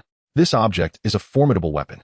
In Captain America, the first Avenger, Red Skull had harnessed the cosmic cube to develop a plethora of transdimensional weapons capable of instantaneously transporting individuals to unspecified locations. If he could make effective use of the time before Thanos arrived on Earth, it might be possible to manufacture a substantial arsenal, ensuring that each person would possess one, making it unlikely for Thanos to emerge unscathed. Suddenly, Yi Qingyang had a flash of inspiration. He cleared his throat and said, "Let us not rush into discussing the Avengers initiative. What were you just saying?" The one-eyed dragon was taken aback by Yi Qingyang's words. After careful consideration, he replied, "What are we to each other? My bond with your father is one of life and death." Yi Qingyang scoffed and said, "No, that is not it. What comes next?" The one-eyed dragon, perplexed, inquired, "What is yours is mine, and what is mine is still mine." Yi Qingyang was nearing the brink of frustration. Uncertain whether the one-eyed dragon was feigning ignorance or genuinely clueless, he resignedly stated, "Didn't you mention borrowing Dr. Octavius from me?" Upon hearing this, the one-eyed dragon immediately sat up straight, excitement illuminating his face. "If you're bringing this up, I'm suddenly wide awake." Yi Qingyang silently cursed his shamelessness, then grinned and said, "Ah, Director Fury, as you said, our bond is akin to that of brothers, and considering your friendship with my late father, I must grant you this favor. As for Dr. Octavius," with a grand gesture, Yi Qingyang proclaimed, "Tomorrow morning, I will send him to report to you. I estimate he will have everything sorted in about 10 days to 2 weeks. However, I have a small request. I wonder if the director can accommodate it." The one-eyed dragon furrowed his brow. This Tony Stark was never one to bring good news, and he knew that extracting concessions from him would likely cost him dearly. "Speak. And within the limits of my authority, I shall do my best to fulfill your request." Fury pondered for a moment, realizing that apart from his own life, which he could not barter away, there was nothing of value to him from SHIELD. That would pique Iron Man's interest. Could it be for Romanoff? Surely not. Even Tony Stark, renowned for his insatiable appetite for beauty, would not forsake his empire for a mere damsel. Everyone knew Stark was celebrated as New York's foremost playboy, flitting through the gardens of temptation without ever taking root. At that moment, Yi Qingyang felt somewhat bashful as he caught sight of Betty emerging from the bedroom. He raised his index finger to his lips and said, "I have heard you possess a treasure. I would like to borrow it for a moment." The one-eyed dragon was equally baffled, questioning what treasure he possessed that would warrant Stark's attention. He was at a loss. Yet, upon contemplation, he recalled that he indeed had something of value. Could it be the Tesseract? Reflecting on Stark's usual miserly disposition, He wondered why today he had decided to bestow Dr. Octavius upon him, as if he had been waiting for this very moment. Enlightened by this realization, the one-eyed dragon began to feign ignorance. Everything here belongs to the agency. Should you wish to take anything, it must first undergo rigorous approval. Yi Qingyang inwardly cursed the old fox. As the director of S.H.I.E.L.D.,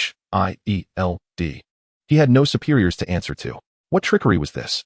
He swiftly countered, I haven't even stated what I desire, and you've already dismissed my request? The one-eyed dragon, now unperturbed, maintained his composure, for as the head of such a unique and enigmatic organization, he had mastered the art of patience.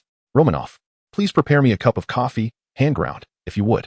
He called to Black Widow, who sat nearby. Understanding the cue, Black Widow replied in a deliberately sweet tone.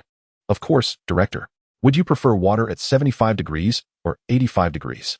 The one-eyed dragon felt a shiver run down his spine. Her trained allure was palpable, and that tone could easily ensnare any male creature. Yi Qingyang, on the other end of the line, felt a surge of irritation. The one-eyed dragon was brazenly engaging in what seemed like an office romance right under his nose. Was this a jest at his expense? As he observed Betty, clad in a pristine white professional outfit and black stockings, emerge from the room to clear the table, he beckoned her over. She approached with an understanding demeanor, embarking on a new endeavor. With Betty's visage, freshly washed and radiant like a flower kissed by morning dew, and her delicate neck glowing with a rosy hue, Yi Qingyang was enveloped in an ethereal sensation, as if he were adrift in a dream. Tony? The one-eyed dragon had initially felt triumphant.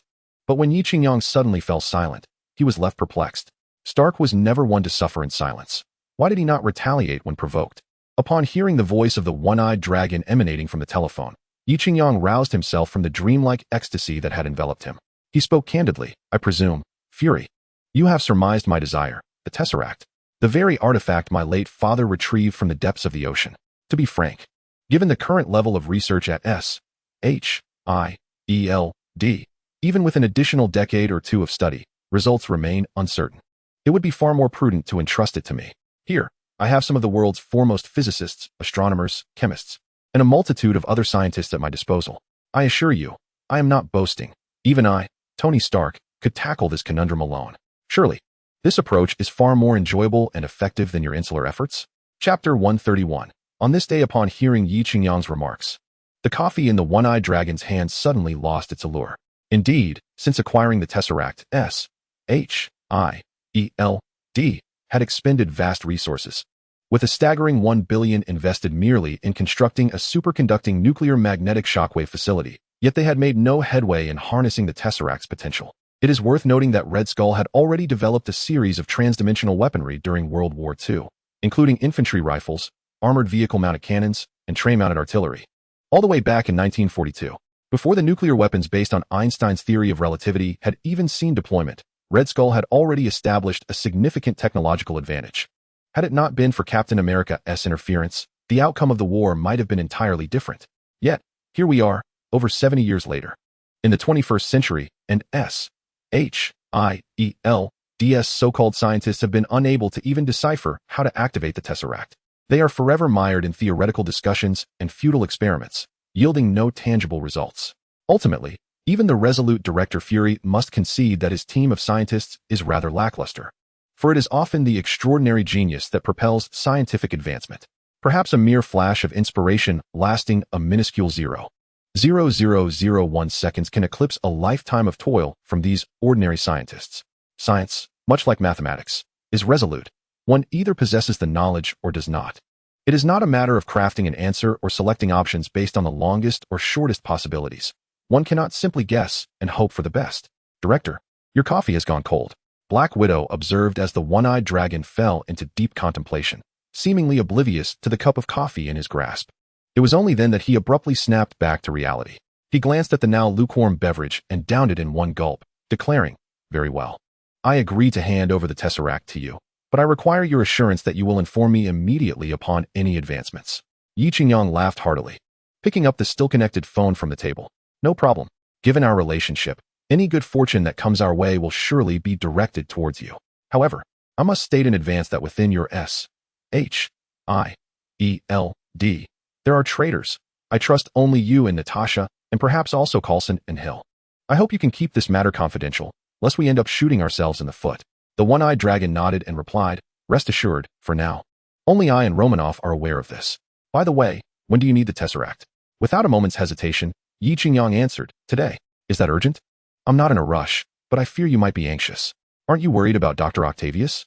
Standing by the floor-to-ceiling window, Yi Qingyang gazed at the azure sea and sky, feeling considerably more at ease. Well then, will you come to collect it? Or, the one-eyed dragon? Having achieved his goal, relaxed, crossing his legs upon the desk, Yi Qingyang exchanged a knowing glance with Betty Ross, who understood immediately and went to fetch his attire. Of course, I will go myself. Otherwise, I fear something might go awry, Yi Qingyang asserted decisively. Indeed, in the films, the Tesseract has changed hands numerous times. Either stolen or carelessly picked up, with the plot often twisting in unpredictable ways. These foreigners lack meticulousness in their endeavors. Each acts according to their whims. A stark contrast to the diligence found in the Middle Kingdom. In short, they exhibit a notable deficiency in responsibility. After sharing a deep kiss with Betty, Yi Qingyang donned his Mark IV armor and soared towards the location provided by the one-eyed dragon. In Mexico, the capital city of Veracruz, Jalapa, at a premier nightclub. This was Sam's territory, where he typically conducted business and leisure. Why?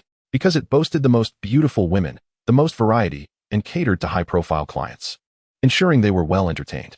Uncle Sam held a cordial meeting with Charles, the second-in-command of the New York explosive gang. Through various channels, Sam had finally established a connection with the largest criminal organization in New York. The gang's leader, Tony, had specifically dispatched his younger brother, Charles, to negotiate, both to assess Sam's capabilities and to lay a solid foundation for future supply routes. The parties reached a consensus regarding the supply volume of unique products, transportation routes, and transaction locations. Seated at a lower table with Watson, they were flanked by several beautifully dressed women, a mix of races, though none from the East. Handsome, would you like a drink? A lovely lady poured a beer down her neck, leaving Watson no choice but to indulge at the confluence of rivers. Losing patience, he flexed his impressive muscles, attracting the attention of the ladies, who eagerly surrounded him like enchanting serpents. He is not picky, sharing the bounty equally. Sam looked at them and laughed heartily. In Veracruz, I acknowledge no one is superior. I possess an abundance of resources, and there are individuals engaged in every mode of transport. If you wish to commandeer the venue, Charles lit a cigar, and Watson hurried over to assist him in trimming one end. Chapter 132, Wujan. Charles slowly toasted the cigar with his lighter, savoring it. When he overheard Sam boasting and could not help but interject, if you wish to conquer New York, you must rely on our explosive gang. Inquire around New York. Who does not recognize the three brothers of our explosive gang? Who could possibly be more suitable than us? We are the kings of the underground in New York. I wonder how you, Uncle Sam, intend to divide the spoils. Upon finishing, he gestured towards the center of the venue, where a stunning woman in a short skirt, revealing her waist, was rhythmically swaying her body. This is my elder brother's daughter. We have come with significant sincerity. Hey, Watson, your girl is about to be whisked away. And you remain so composed? He remarked, while embracing the company of beautiful women, his gaze fixated on a tall blonde skirt. Watson shrugged, wiping an unknown drool from his face, and replied, oh, you know how it is. I can't control her. Humph, if we men can indulge, why can't they? With such chaos, who will claim the children born from this? Watson, fear not, your uncle shall stand up for you. With that, he seized a large wine glass and filled it with red wine from a bottle on the table. Uncle is looking out for you. That fellow over there has a shifty demeanor, clearly not a good sort. Pouting, he began blowing into a bottle of red wine. Sam observed the situation, indifferent. What could an inexperienced blonde girl possibly represent? Merely a facade. He looked at Charles and suddenly burst into laughter. Indeed, the sincerity is commendable. As you Americans say, let us toast to a fruitful collaboration. Uncle Sam was indeed generous. Come, I raise a glass to you. Charles, having successfully negotiated the project, felt elated. Setting aside the cigar and lifting the large glass of red wine he had just poured.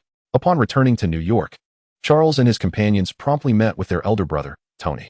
Tony had already reserved the finest hotel in New York, the Brooklyn Chicken House, to host them for a celebratory meal. Brother, is it really necessary to dine in such an upscale establishment for just a meal? Upon seeing the name Chicken House, he was taken aback, as they rarely had the opportunity to visit such places. Tony laughed heartily, though we once fought fiercely and built our reputation with iron fists.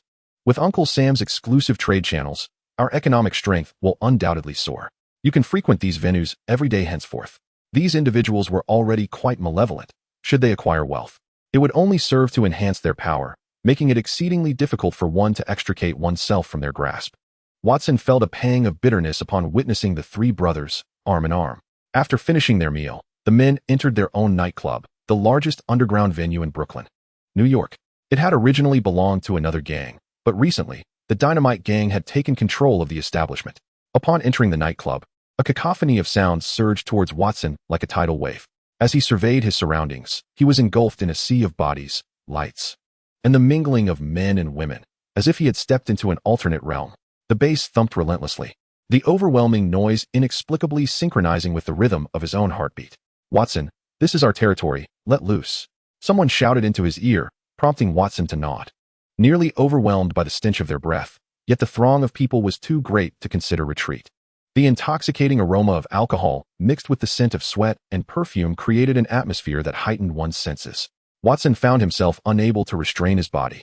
Following the Toney brothers into the crowd, akin to boarding a crowded bus, bodies pressed against one another, the concept of gender seemingly lost in the madness. Regardless of gender, everyone was scantily clad, immersed in a frenzy, swaying and bobbing their heads. Watson observed a striking woman ahead, her hands carelessly roaming. Yet no one objected, nor did anyone hurl insults. In fact, a few attractive women even cast flirtatious glances in his direction. Madness. Utter insanity. After a tumultuous journey through the dance floor, they reached a relatively narrow corridor, which was markedly quieter. At the entrance stood several burly men in black suits, who immediately saluted upon seeing Toney and his companions. Bowing slightly, "Toney, sir." Toney patted their shoulders, acknowledging their efforts with a word of appreciation. From these bodyguards emanated a distinct scent of blood, reminiscent of the battles fought and the fires endured. These men were soldiers, battle-hardened and elite. Observing Watson's astonishment, one of them boastfully remarked, "These are all retired Navy SEALs hired at great expense by my brother. Each has seen countless battles. With your slight stature, I wager 10 of you wouldn't suffice to fill the gaps between their teeth." Watson's heart raced. They were indeed Navy SEAL operatives, the Armée de la Armée of the American military, not easily recruited with mere wealth. It seemed that Toney had formidable connections, perhaps even within the military. He must report this to the chief inspector. This mission was perilously dangerous, and one misstep could cost him his life. As they proceeded a few more meters, they reached a bend in the corridor. In stark contrast to the dim lighting of the dance floor, the ceiling here was brightly illuminated, allowing for a clear view of the items lining the corridor's walls. After rounding the bend, Watson's eyes widened in astonishment. Flanking the pathway stood a row of tall, exquisitely skinned girls clad in attire typically reserved for Victoria's Secret runway shows, quietly positioned against the wall. Each of them donned high heels measuring at least 10 centimeters, accentuating their statuesque legs. Preliminary estimates suggest there were no fewer than 20 of these girls. Chapter 133. Two tigers, all possessed supermodel-level physiques and beauty. One might draw parallels to Rosie Huntington-Whiteley. While not every individual could reach that echelon, the difference was negligible. "Wow, brother, where did you acquire such exquisite specimens?" It was hard not to be stunned. A lineup of 20 Victoria's Secret models, dressed in scant attire, stood before any man who wouldn't be entranced. Haha. After you all ventured to Mexico, I, along with Xiangzi, managed to establish an illicit trade organization, and I was equally taken aback at first.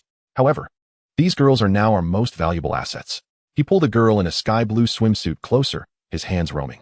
This girl, with bright eyes and a radiant smile, was pure and lovely, her minimal makeup failing to conceal her innate beauty. What was even more captivating were her long legs, which Watson estimated to be at least 90 centimeters in length. "With these girls, we can surely gain the upper hand against those governmental politicians," Charles mused, stroking his chin thoughtfully. "Indeed, younger brother, I share your sentiment. Those officials, clad in their formal attire and exuding moral superiority, claim to shun wealth and power. Once I present such beauties to them, I wonder what they will have to say then." As he spoke, he pinched the cheek of the beauty beside him, biting down playfully. The blue swimsuit-clad beauty weakly patted his back, but it felt more like a tickle. After a while, he released her lips. "Haha, delightful. Younger brothers, Watson.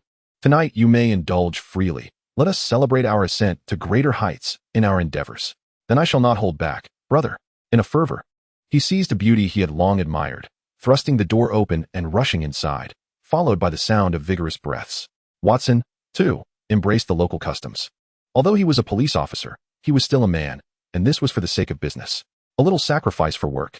He believed the organization would overlook it. He enveloped the petite beauty in his arms. She was a Latina, her sun-kissed skin gleaming with health, her smooth complexion reminiscent of the sands on a Hawaiian beach.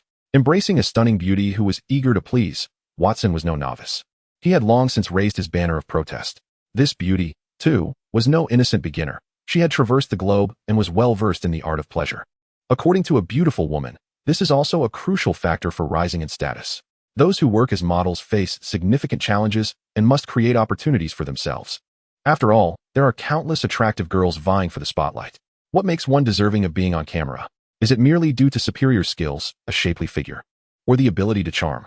Watson did not lament excessively. He understood that this path is fraught with dirt and difficulties, yet it was a choice made willingly. No one coerces you. It is a matter of personal decision. Having chosen this path, one ought not to complain about its winding and thorny nature. Just as Watson chose to become a police officer, he cannot blame others. It is merely a matter of professional discipline, detached from other considerations. In the modest room rented by the Little Spider in Brooklyn, New York, the alarm clock rang, as expected today. The Little Spider opened his eyes, feeling neither fatigue nor confusion. The conversation amidst last night's snowfall had imparted much wisdom. One must not live solely for others, but also consider oneself at times. Rising, he washed his face and brushed his teeth, donned his glasses, and greeted the blonde, flat-haired girl, his landlord, before savoring the cake she had baked. Observing her shy countenance, the Little Spider felt he had been neglectful of those around him. People often aspire to distant dreams while overlooking the beauty in their immediate surroundings. It is only after encountering failure and sorrow that one realizes the warmth and encouragement offered by those close at hand. Pushing open the apartment door, the Little Spider inhaled the crisp, post-snow air, which felt refreshing and less tainted by the city's grime. He began to change his hairstyle, lose weight, adopt a new style, and cultivate an air of aloofness and fierceness. He resolved to earn money relentlessly and move forward, declaring, "I must win this time." Ding, ding, ding, the number 5 bus arrived. Passengers without tickets were urged to board quickly. The Little Spider tightened his backpack and sprinted into the throng of impoverished souls, managing to board the bus. Inside, it was packed to capacity, resembling a sardine can as bodies pressed against one another. The air was thick with a medley of scents, women's perfume, the stench of unkempt feet, and the aroma of chive dumplings, all mingling to the point where the Little Spider felt nauseated at the thought of the cake he had eaten that morning. As he pinched his nose with one hand and clutched the bus's handrail with the other, he noticed 2 African-American men reaching into the pocket of a white girl, their large hands extracting her belongings with a clumsy finesse. The Little Spider mused that if this were a scene from the neon-lit films he had seen, they would surely be categorized as trained perverts. The white girl, evidently aware of the theft, looked on in horror as the men took her money, one of them glaring at her menacingly before pinching her ample backside. Subsequently, the 2 men resumed their search for the next target, while the other passengers remained oblivious. Exemplifying the old adage, each person sweeps their own doorstep, remaining silent as long as their interests are not infringed upon. However, such occurrences significantly emboldened the audacity of the 2 African-American men, who brazenly groped 2 Caucasians, 1 male and 1 female, without anyone daring to protest. The boldness of the 2 men grew as well. Had Yi Qingyang been present, he would undoubtedly have recognized them as the very individuals who attempted to assault Annie that fateful night, the insidious Dao Gu and the formidable Michael. Originally, there had been 3 brothers, but after enduring 2 severe setbacks, the third, the notorious Bernie, underwent a transformation and turned over a new leaf, taking residence in Arkham Asylum.